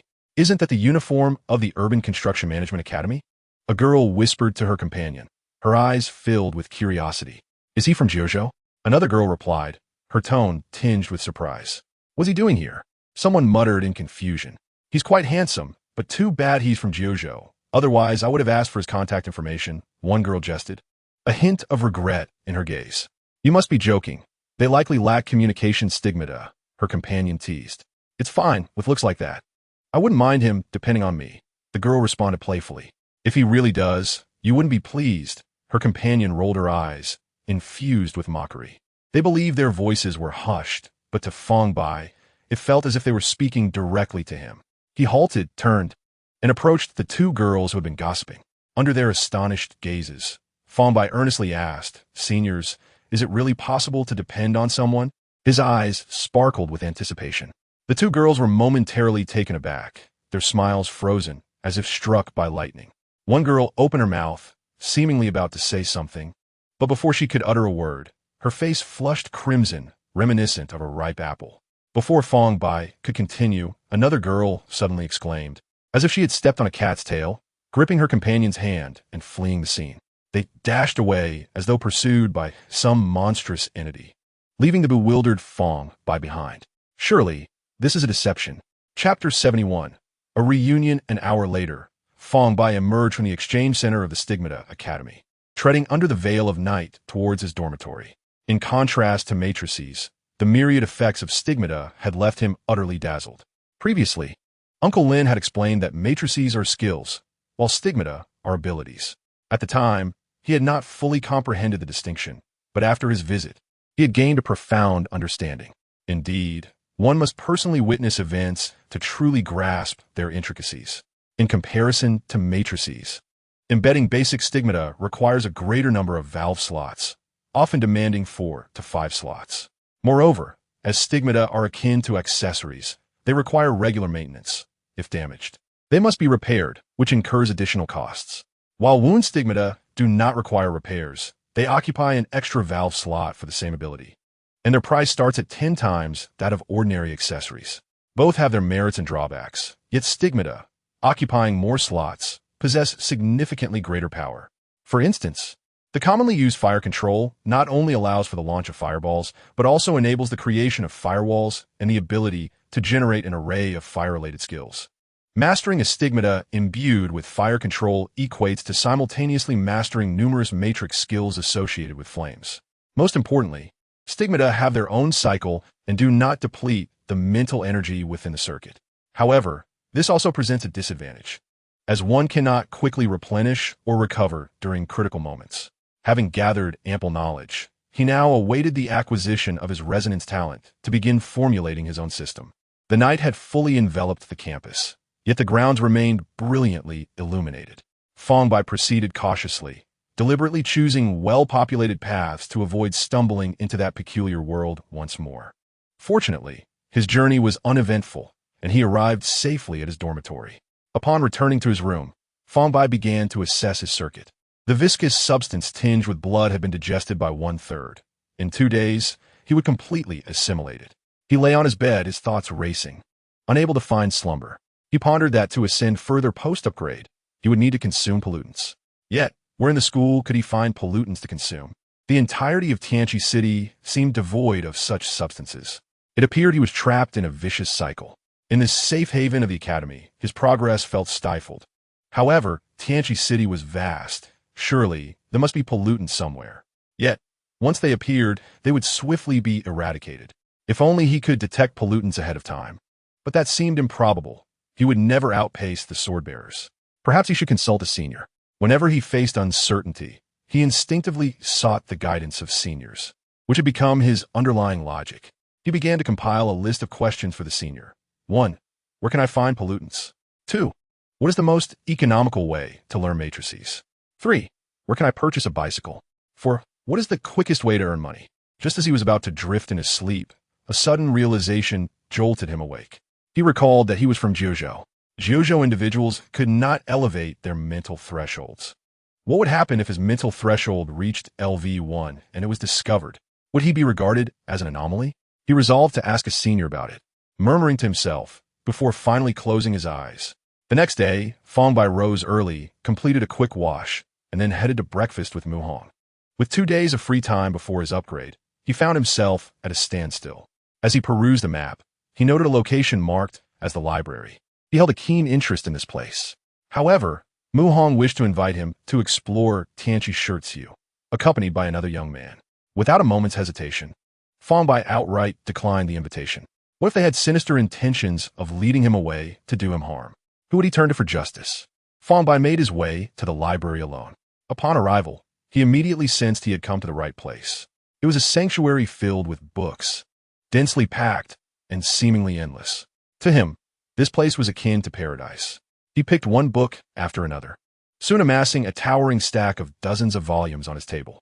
The titles varied greatly, such as 3-Day Tour of the Elven Home, The Secrets of Celestial Language, The Origins of Subspecies, The Art of Light Weaving, and If Only I Could Be Blind for 3 Days. It wasn't until evening that he managed to finish 5 books. These narratives were such that Fang Bai found himself reading at a leisurely pace, with his favorite being 3-Day Tour of the Elven Home. The world of elves existed, nestled within the Elven Home. The myriad experiences detailed in the book made Fang Bai yearn to board the air railway and venture there immediately. Having skipped lunch, his stomach grumbled in protest. He returned all the books to their rightful places, leaving the librarian beside him utterly astonished. This young man could accurately return every book to its original spot, not a single one misplaced, and he even adjusted a few that had been incorrectly shelved by others. She watched as Fang Bai confidently strode out of the library. He proceeded to the cafeteria, opting for a rice bowl dish. He swiftly completed his meal, preparing to return to his dormitory for some rest. He planned to continue his literary exploration at the library the following day. Just one more day until he could level up. Fang Bai exited the cafeteria, his heart brimming with optimism for the future. As he walked, he suddenly stopped. The crowd had vanished. There was no one around. Could it be? He murmured softly to himself. There's no way I could be this unfortunate. He abruptly looked up at the sky, finding no ocean. Fang Bai let out a sigh of relief, but his heart raced again the next moment. Before him, a patch of dark blue water had mysteriously appeared. He retreated cautiously, conjuring a fireball in his hand. Suddenly, he felt a collision with something. He spun around to find the girl he had seen in the hospital bed. Is it you? Is it you? She exclaimed in surprise. Fang Bai noticed that a puddle of water was also present before her. Their eyes met briefly before they instinctively distanced themselves from one another. Chapter 72. Fierce Battle. Fang Bai was equally perplexed by the current situation. This time, there was no ocean above, nor were there strange fish. The lighting was no longer dim, yet the people in the school had still disappeared. The only difference was that he was no longer alone. Activating lightness, he gracefully leaped onto a tree, surveying the surroundings from above. The girl followed him onto a nearby tree. This sight left Fang Bai momentarily stunned. Without any discernible psychic energy fluctuation, she effortlessly leaped several meters high. They exchanged no words, their gazes fixed intently on the two dark blue puddles below. From the puddles, a claw slowly emerged, followed by slender arms, muscular and covered in fine scales that shimmered with an otherworldly glow. Soon, the two creatures crawled out from the water. Their heads were somewhat pointed, with their skulls bulging outward, and each had a single enormous eye that glimmered with an eerie light. Their arms resembled lobster claws, sharp and resilient, and they possessed 4 human-like legs, with 2 additional legs curving backward from their waists. Fang Bai inhaled sharply. The appearance and the oppressive aura they exuded indicated they were no ordinary creatures. They seemed even more formidable than the fishmen he had encountered previously, and now there were 2 of them. He glanced at the girl beside him, noticing that she appeared equally alarmed. Fireball! Fireball!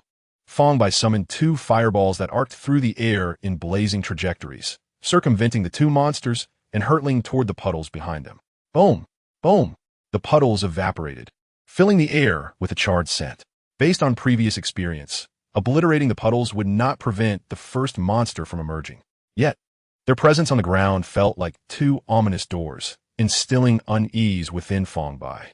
By destroying them, he could potentially obstruct any rear support the enemy might have. Having learned from past encounters, Fang Bai remained composed. The current situation was clear. If they could eliminate these 2 creatures, they would be free. Positioned atop the tree, he summoned a constellation of crimson fireballs that floated before him. He gazed intently at them, lost in thought. If he recalled correctly, his previous fireballs had been orange-red. However, there was no time for contemplation. Fang Bai turned to the only ally beside him, whispering, "You go first. I will cover you." The girl met Fang Bai's gaze, drawing a short sword from her waist that gleamed with a cold light. Gritting her teeth, she dashed forward. Fang Bai was momentarily stunned. He wanted to call out to discuss tactics, but it was too late. The battle erupted below. The short sword traced a cold silver arc in the moonlight. Clang! The instant the sword met the creature's shell, a burst of blinding sparks erupted. In that brief contact, the girl's palm cracked, blood trickling down the sword handle. She spun aside to evade a sweeping claw, but the shell grazed her waist, tearing her clothing and leaving a deep wound down to the bone. "Are you trying to get yourself killed?" Fang Bai exclaimed, unleashing 3 fireballs. The flames brushed past the girl's ear, propelling the second monster back as it attempted to close in. Amid the acrid scent, the girl used the explosion's force to perform a mid-air somersault, her bloodied sword precisely piercing the gap in the monster's compound eye. With a splatter, dark blue blood and yellow-green tissue erupted, cascading down her arm and corroding much of her skin.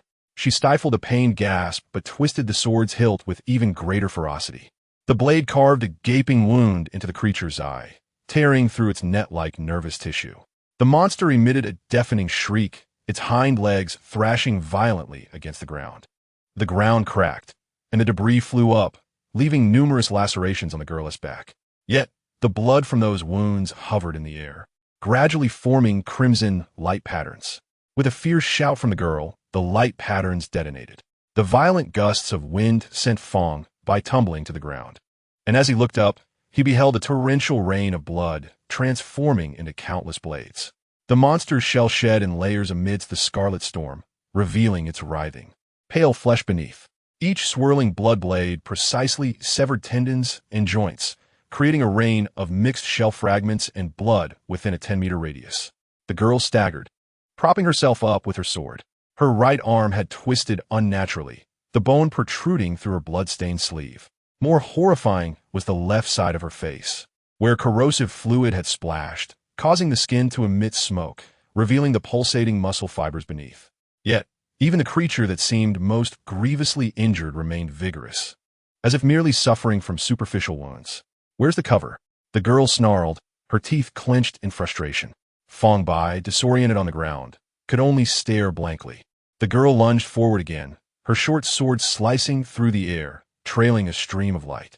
She charged once more, her blade clashing with the claws in a symphony of metallic clangs. Despite her arm being twisted beyond recognition, she continued to deliver each strike with precision. Her movements were swift and fierce, each swing of the sword imbued with graceful menace, as if she were performing a deadly dance. She fixated on the shell-less creature, each delicate stroke of her blade conjuring swirling clouds of deep blue mist. The monster writhed in pain, its pincers swinging with ferocity, creating deep craters in the ground. The girl nimbly evaded, her short sword tracing glimmers of light upon the lobster monster, as if inscribing something both beautiful and lethal. Fang Bai returned to the tree, his gaze locked onto the unfolding battle. Fireballs shot forth with precision, consistently shielding the girl at critical moments. It seemed he had discerned her timing prowess, prompting her to quicken her pace.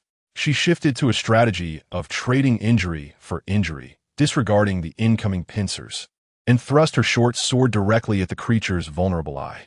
In that fleeting moment when the blade pierced its pupil, the pincers approached her forehead with formidable force. Just then, a fireball spiraled behind the lobster monster, exploding at its knee joint. The creature's body jolted backward, sparing the girl from a grievous blow.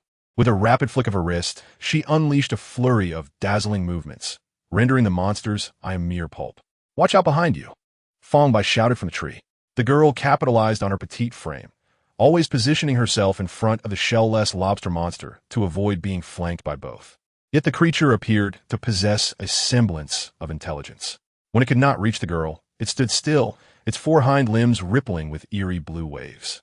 Before Fang Bai could finish his warning, a second creature suddenly opened its pincers, unleashing a torrent of dark blue liquid. As the girl spun to evade, the hem of her skirt brushed against the liquid's edge, instantly carbonizing the fabric into ash, leaving her fair calf marred with charred wounds. The excruciating pain caused her to stumble, giving the first lobster monster the opportunity to lash its tail, its two front limbs splaying out like arachnid appendages, sweeping in from an unimaginable angle. Fang Bai's pupils constricted as three fireballs traced spirals, striking precisely at the joint of its legs, preventing the girl from being cleaved in two. However, she was still thrust backward by the force of the explosion. Amidst the fiery blast, she gritted her teeth and hurled her short sword, its blade enveloped in crimson light, plunging into the lobster monster's throat. The clang of metal echoed as scales rapidly sprouted from the creature's throat. In the moment the blade sparked against its armor, the second monster's four legs sank into ground, transforming the area within a 10-meter radius into a viscous blue mire. The girl's boots sank instantly, and countless translucent tendrils emerged from the swamp, ensnaring her, leaving ghastly red marks on her pale ankles. The two lobster monsters advanced slowly, encircling her. The fear of death enveloped her. The short blade slipped from her grasp. This was not an enemy she could contend with. LV-1 aberration level, perhaps even LV-13 infiltration level. She had exhausted all her strength. Was this the end? She slowly closed her eyes. Suddenly, a voice pierced the air. "Get down." The boy's clear voice shattered the chaos. The girl opened her eyes wide. The short sword, moments from hitting the ground, was suddenly ensnared by a crimson glow. It returned to her palm. The sword's edge carved a perfect crescent, severing the tendrils binding her ankles. With her last ounce of strength, she leapt backward, colliding into the boy's embrace. The night sky turned a deep crimson. Over 20 fireballs shot forth from Fang Bai's position, resembling a rain of red light cascading from the heavens. A cacophony of explosions erupted behind them as Fang Bai dashed into the cafeteria, holding the girl tightly. He could feel the body in his arms growing cold. Her left arm dangled limply as they ran, the broken bone tearing through her uniform. They burst into the third-floor cafeteria, Fang Bai breathless, gently setting the girl down. He leaned against the wall, muttering to himself. They were outmatched. The monster's defense was far superior to that of the fish they had previously encountered. Even summoning shadows wouldn't guarantee a swift victory. What should he do? Fang Bai's mind raced.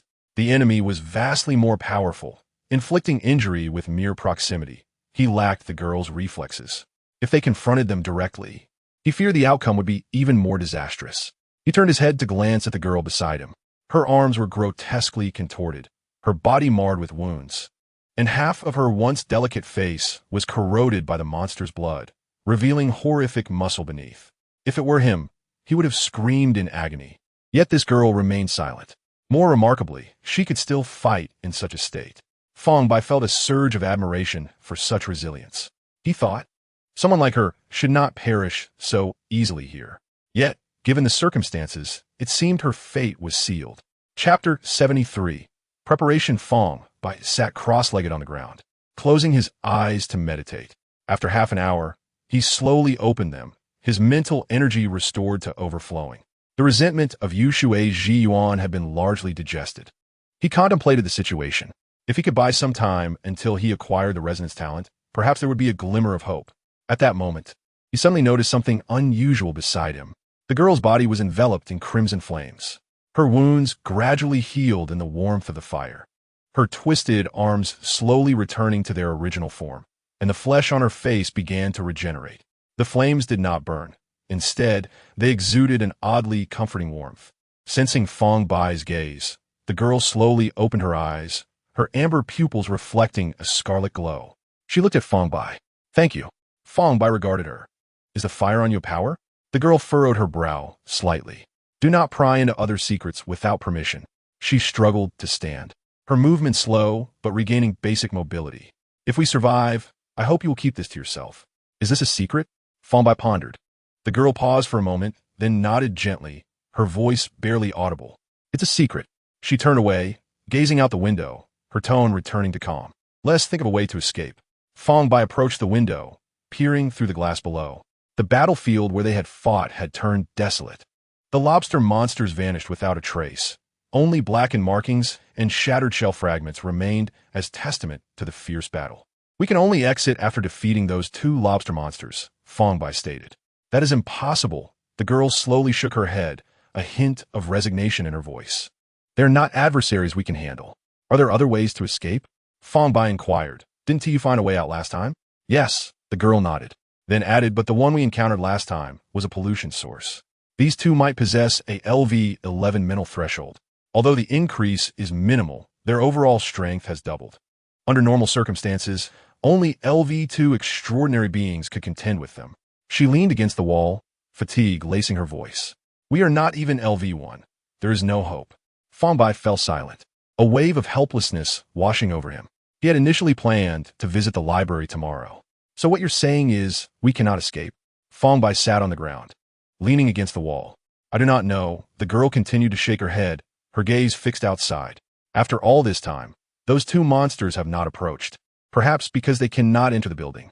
This area is somewhat akin to a safe zone. We cannot hide here forever," Fang Bai asserted. "We will try again tomorrow. If that is the only way to escape, then we must fight, even if we cannot win. However, we need to devise a plan in advance. Do not charge in like you did today." "Why tomorrow?" the girl asked Fang Bai. She explained, "If I charge in and you provide support from behind, isn't that the optimal strategy? If we attack together, you would waste mental energy on other formations. Instead of spreading your energy thin, it would be better to concentrate it all on fireballs, which you throw with remarkable accuracy." "It's a secret," Fang Bai replied. The young girl opened her mouth but ultimately asked nothing. She found a table, laid down upon it, and her breathing became steady, as if she had fallen asleep. Fang Bai sat cross-legged on the ground, introspecting within the Hui Lu. The enemy was exceptionally formidable. Even possessing the resonance talent might not guarantee success. While the resonance talent could be a rare ability, every power requires mental strength to be activated. Even if he advanced to LV1, he would only gain an additional 10 points of mental strength, which was hardly significant compared to his current 90 points. Therefore, to bolster his chances of victory, he needed to make preparations regarding his mental strength. Fang Bai directed his gaze towards the pale golden threads of mental energy within Hui Lu. He recalled that Uncle Lin had once mentioned a technique that could control the individual opening and closing of the valve slots. If he could fill the Hui Lu with this higher quality pale golden mental energy, combined with the resonance talent and the shadow, perhaps he could seize a glimmer of hope. With this thought in mind, Fang Bai began to contemplate how to close the valve slots. He employed the simplest method, controlling his mental strength to condense it into threads, sealing the openings of the valve slots that were spewing forth mental energy. Although the method was straightforward, the results were surprisingly effective. The valve slots, ensnared by the mental threads, ceased their expulsion of mental energy. Following this method, he sealed the remaining 6 valve slots that were still expelling mental energy. He now had 9 valve slots, 2 of which were embedded with matrices and could not discharge mental energy. Thus, only the enhanced valve slot continued its operation. However, to fill the Hui Lu with that pale, golden mental energy, he first needed to clear the circuit. This was quite simple. Fang Bai approached the window, opened it, and unleashed 30 fireballs into the outside world, clearing the overflow of mental energy from the Hui Lu. This action startled the girl resting on the table. She turned her head to observe Fang Bai's peculiar behavior, a flicker of confusion in her eyes. Yet, recalling the word secret, she refrained from inquiring further. Fang Bai returned to his seated position on the ground and began to meditate. After closing 6 valve slots, the speed of his meditation's recovery slowed significantly. It took him over 3 hours to fill the Hui Lu with that pale, golden mental energy.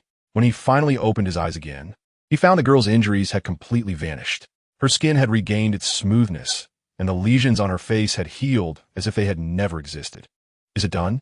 the girl asked, sitting on the table, looking at Fang Bai. "Shall we try again?" "Let's wait until tomorrow," Fang Bai replied, shaking his head. The next day, they finally walked side by side out of the cafeteria by noon. The moment they stepped outside, the entire cafeteria behind them suddenly began to collapse. The concrete walls crumbled as if crushed by an invisible giant hand, and the steel reinforcements emitted a sound akin to snapping guitar strings. The process of the high-rise collapsing was devoid of dust. Each fragment was disintegrated into pixel-like particles as it fell, vanishing into the void as if erased by an eraser. "Look above," the girl exclaimed, her voice quivering. Fang Bai looked up. The clouds formed a spiral vortex centered around the vanished cafeteria. The sky was riddled with cracks, from which a ghostly blue luminescence seeped. A massive eye filled with malice gazed down from the heavens, occasionally shifting its focus, sending a shiver down Fang Bai's spine. Below that eye, a radiant light pierced through the murky sky, revealing a silhouette. It was a sword-wielding figure, turning its back to the world. "What is happening?" Fang Bai inquired, looking up at the oppressive gaze of the enormous eye. "Do not look up. You are anchored by the Yuan Hai. If you manage to survive, seek me out at the Tue Guang Cathedral," a distant voice echoed in his ears. From the void, 2 lobster monsters silently appeared behind them. "Forget about what is above. Focus on surviving." The girl drew her short sword, adhering to their predetermined tactics. "Understood." Faced with impending danger, Fang Bai could think of nothing else. He nodded lightly and quickly retreated to create distance. The girl, barefoot, gracefully evaded the onslaught of the 2 lobster monsters, her movements fluid, each leap perfectly timed to avoid their sharp pincers and sweeping limbs. The short sword in her hand gleamed coldly, poised to strike. Fang Bai took a deep breath. The temperature around them plummeted, a mysterious chill pervading the air. Endless moisture began to converge from all directions, drawn by an unseen force. Gradually coalescing behind Fang Bai into a cerulean eye, that eye was as deep as the ocean, yet harbored boundless resentment, mirroring the massive eye above, albeit on a minuscule scale. Resonance of the grievous waters. As long as this eye floated nearby, all of his projectile attacks would gain a special effect known as grievous gaze. Upon impact, it would unleash a mental shockwave. Before the attack could reach its target, he could select an additional physical enhancement effect, such as enlarging the fireball. The grievous waters also had another application, allowing Fang Bai to engage in close combat. But he had no time to explore this and lacked the necessary skill. In the current situation, the effect of grievous gaze would provide the utmost assistance. He swiftly raised his hand, and a crimson fireball with pale golden edges coalesced in his palm. The fireball radiated intense heat, and with a flick of his fingers, it shot straight towards the lobster monster ahead, striking its armored chest with precision. At that moment, the cerulean eye widened dramatically. The fireball, just before detonation, swelled as if infused with water, tripling in size. Boom! The armor was torn apart, shards scattering in all directions. An invisible mental shockwave spread with the aftermath of the explosion. The contamination was also a form of life, capable of feeling pain. The rupture of its armor, combined with the mental shock, elicited a piercing shriek from the lobster monster. The girl seized the opportunity, her form ghost-like as she closed in on the lobster monster that had lost its shell. Her short sword plunged mercilessly into its vulnerable flesh, releasing a pool of foul-smelling, deep blue liquid. Feeling the impact of her strike, the girl's expression darkened. There was no heart. The lobster monster's claws swept across, and the girl had no way to evade. She could only pull out her short sword to defend herself, only to be sent flying, the sword snapping upon impact.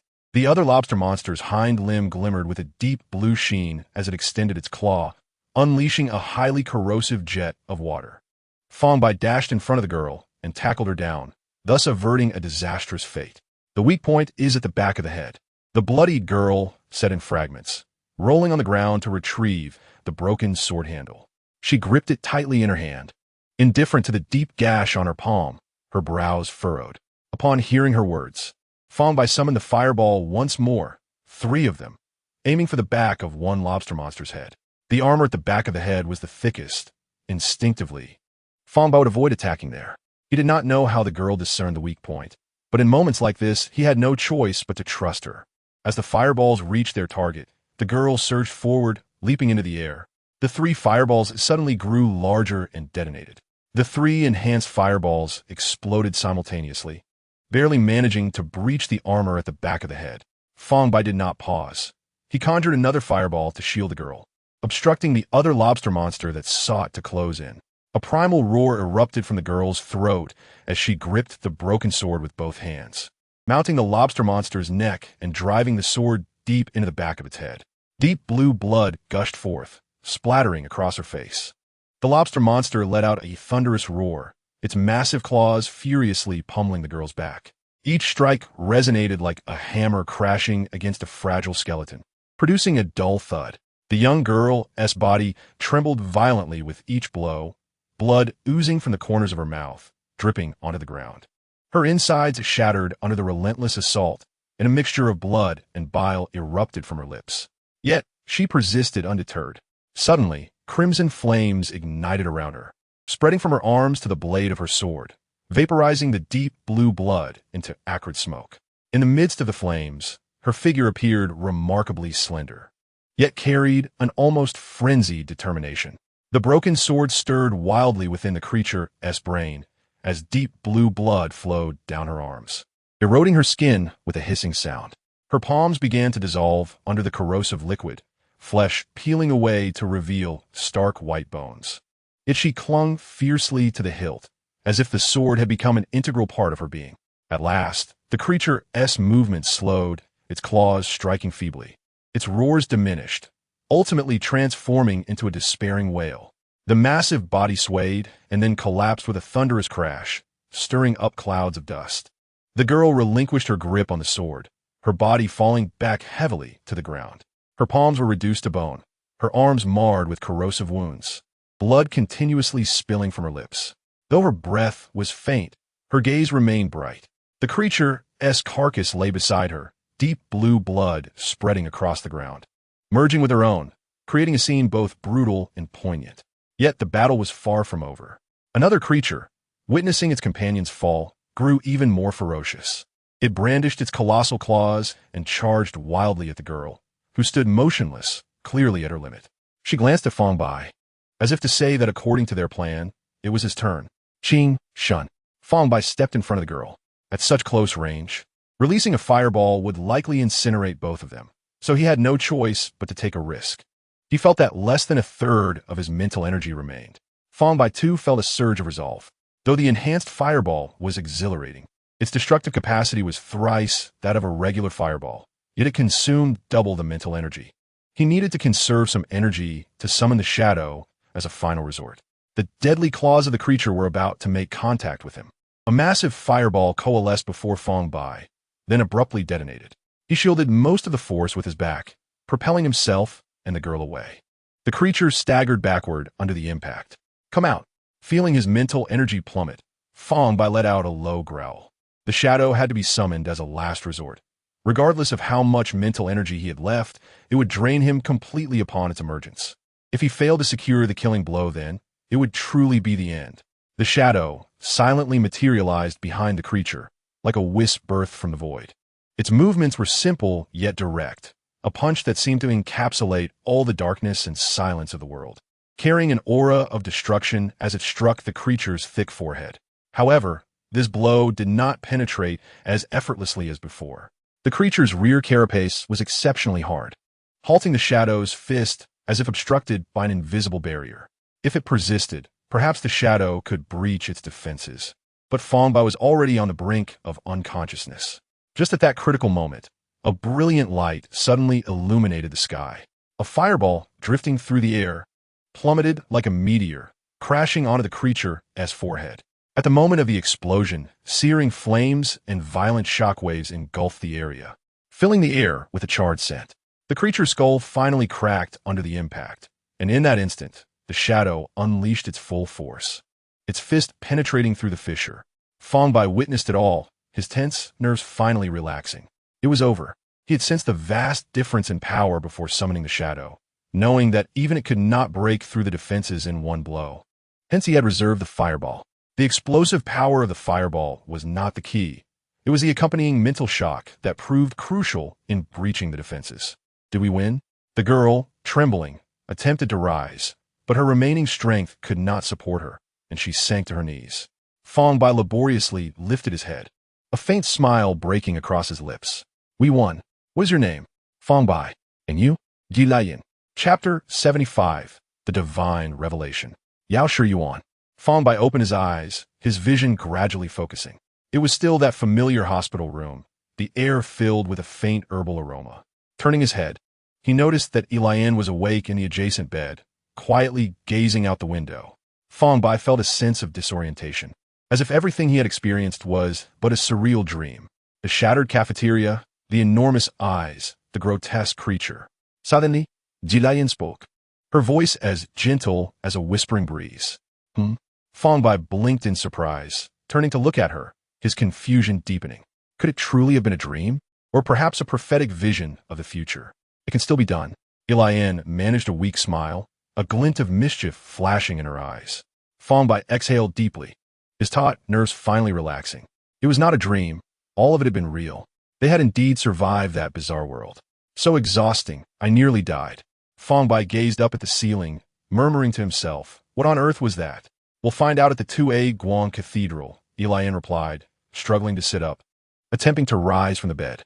Her limbs trembled and shook, yet her gaze radiated defiance. At that moment, the door to the room creaked open, and two pharmacists entered. One, an elderly pharmacist with a kind face, while the other, younger and somewhat awkward, held a hefty book in his hands. Your body is still very weak. It would be best not to get out of bed just yet, the older pharmacist advised gently. It's fine, I just need to rest for a moment. Lian replied with a faint smile, her steps somewhat unsteady, yet she soon regained her balance. Her movements grew lighter, as if her earlier weakness had been a mere illusion. By the time she reached the door, she appeared as though she bore no signs of injury. Are you an elf? The young pharmacist could not help but ask in a hushed tone. Lian paused, glancing back at him, a subtle smile gracing her lips. Is it not obvious? The blood of elves must be rather unique. I apologize for prying into your privacy, the older pharmacist interjected, concern lacing his tone.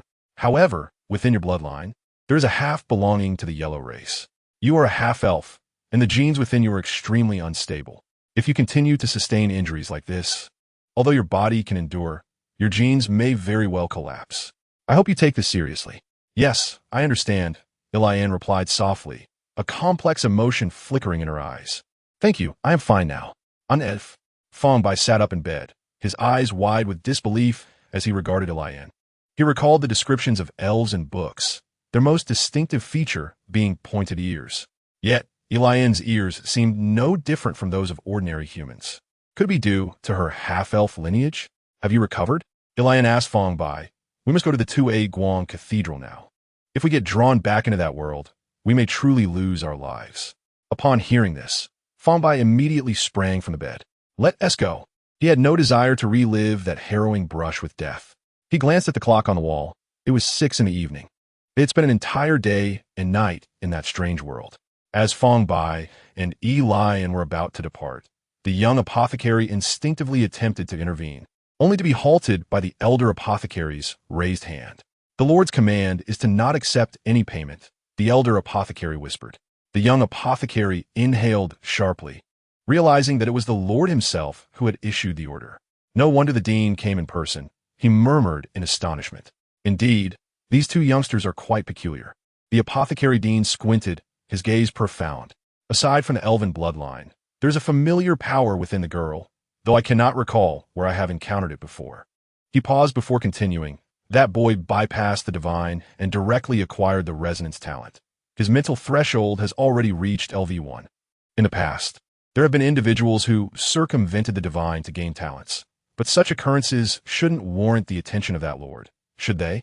The young apothecary questioned in confusion. It indeed shouldn't, the apothecary dean replied, a meaningful smile gracing his lips. Their involvement may be related to the Yuan Hai incident. Duan Hai? The young apothecary's expression shifted, his voice involuntarily dropping a few octaves. Haven't you noticed yet? The apothecary dean sighed. In recent days, there have been frequent fatalities in the Jiuzhou district. Besides, Yuan Hai, who else could quietly eliminate academy students under the Lord's watch? The young apothecary fell silent, his brow furrowed, clearly recognizing the gravity of the situation. I hope it can be resolved swiftly, he murmured, a hint of concern in his tone. By the way, teacher Yu, the apothecary dean, suddenly turned to the young apothecary. His tone serious. It is indeed rare to bypass the divine, but every few years there are 1 or 2 cases. Regarding patient matters, do not speak of them as gossip. Apothecaries have their own rules. As a newly appointed mentor of the Apothecary Academy, I am certainly aware of this protocol. The young mentor, referred to as Yu, replied, exuding a sense of assurance. As long as you know, the apothecary dean regarded him meaningfully before turning to leave. The twilight flowed gently over the square in front of the 2A Guang Cathedral. Elian followed closely behind Fang Bai, weaving through the bustling crowd. The laughter of students filled the air, yet their thoughts were far removed from the surrounding clamor. Their attention was firmly captivated by the imposing cathedral. Though the structure was not particularly tall, only 2 stories, the closer they approached 2A Guang Cathedral, the more grandeur Fang Bai felt emanating from it. The 10-meter-high white jade doors were intricately carved with elaborate patterns, as if they were recreating some ancient epic. Such a significant place had no guards, as if anyone could enter freely. Unable to resist, Fang Bai reached out to touch the relief on the door, just as his fingertip grazed the cold jade. The relief suddenly animated. The sword-wielding hero opened his eyes, and the flames on the sword appeared to genuinely blaze, scorching Fang Bai's fingertip. Startled, he quickly retreated a step, and Elian pulled him back, causing the relief to revert to its previous stillness. Best not to touch recklessly, Elian advised softly. Fang Bai nodded, a sense of unease creeping into his heart. The cathedral's grand doors opened slightly on their own. Beyond the doors lay what seemed to be another world. Light, sacred light, coalesced into an endless path. As they walked along this luminous road, it felt as though they had traversed for an eternity, though it could just as easily have been a fleeting moment until they entered a spacious hall. The space was vast and empty. The dusky light streamed through stained glass, tinting the interior of the cathedral in hues of gold. Countless twinkling patterns adorned the dome, resembling a starry sky. Tiny motes of light floated in the air. Fang Bai could not help but reach out to catch the light particles, only for his fingertips to pass right through them. Why are there no statues of deities in the cathedral? Fang Bai felt a twinge of disappointment, wishing to see what a god looked like. I haven't seen any either. Yidai in equid his sentiments, puzzled. The divine is right there. A phantom silhouette gradually materialized in the center of the hall, pointing towards the empty space ahead. The divine Tue Guang. Chapter 76, The Hidden Calamity. The divine Tue Guang? Fang Bai and Elian strained to see the direction indicated by the silhouette. Yet, where their gazes landed, there was only void. Can you not see? The voice of the silhouette echoed, as if from another realm, ethereal and elusive. I cannot see. Fang Bai shook his head, brow furrowed. I cannot see. Elian softly echoed, confusion flashing in her eyes. Neither can I. This statement did not come from Fang Bai or Elian, but rather from the silhouette itself. Fang Bai's expression grew strange. If it cannot see, what was it pointing at? The so-called divine was merely a more powerful being. The new era did not revere such abstract entities. The silhouette's voice remained calm. What we worship is power. The power known as Tue Guang resides there. You are not fated to Tue Guang, hence you cannot perceive it. But this does not hinder your ability to worship. As it spoke, the silhouette clasped its hands and bowed slightly, an act both solemn and reverent. Fang Bai and Eli exchanged a glance, and despite their inner doubts, they found themselves instinctively mimicking the gesture, bowing in worship. Yet, nothing occurred. You were not under the gaze of the divine at the time of your birth, thus you received no response. The silhouette's voice rang out again, imbued with deeper meaning. It was not an absolute absence of recourse. The human species is most adept at creating miracles. Divine resides there. It will not reject anyone's worship. It simply has yet to notice you. Being born in Jojo is merely your starting point. Where your end lies is for you to inscribe. You have already taken the most challenging step. Fang Bai and Eli exchanged glances, faintly grasping something, yet uncertain about the specifics of what the figure meant. The figure hinted at something deeper. Fang Bai wished to request a clearer explanation, but refrained. I call for you due to Yuan Hai. The silhouette's voice suddenly grew somber. It is the source that draws you into the stopping realm. Yuan Hai. Fang Bai repeated the term quietly. Images of the floating deep sea, strange fish shattered dining halls, enormous eyes, and grotesque lobsters surfacing in his mind. The first time you entered, it was the deep stopping realm. What you beheld was the essence of Yuan Hai. The second time you entered was the shallow stopping realm. Hence you could not see the sea. The shallow stopping realm is already very close to the new era. What exactly is Yuan Hai, and why did we enter that world? Fang Bai inquired. Yuan Hai can be understood as a source-level pollution that cannot be eradicated. It is alive. Beneath Tue Guang Holy Hall University, there exists an entrance to the stopping realm. Due to certain reasons, the entrance has become unstable, leading to the leakage of Yuan Hai pollution. The sword bearers refer to humans infected by source-level calamities as hidden calamities. The recent student deaths and your being drawn into the stopping realm are all due to hidden calamities. Will we be drawn into that stopping realm again? Fang Bai asked, voicing his greatest concern. I have stabilized the entrance. For the time being, you will be safe. The silhouette slowly turned around. Fang Bai and Eli both froze momentarily. It was a young man, appearing to be just over 20 years old, with black hair casually tied back, strands shimmering with tiny starlights. His features were striking, yet his eyes held an unfathomable depth. Most peculiar was his skin, which emanated a semi-transparent quality in the twilight, as if crafted from light and mist. For now, do not worry about the stopping realm. The young man spoke, his tone now infused with a touch of earthly warmth, though it still carried an air of detachment akin to clouds brushing over mountain peaks. I call for you due to hidden calamities. This is the most troublesome matter. Why us?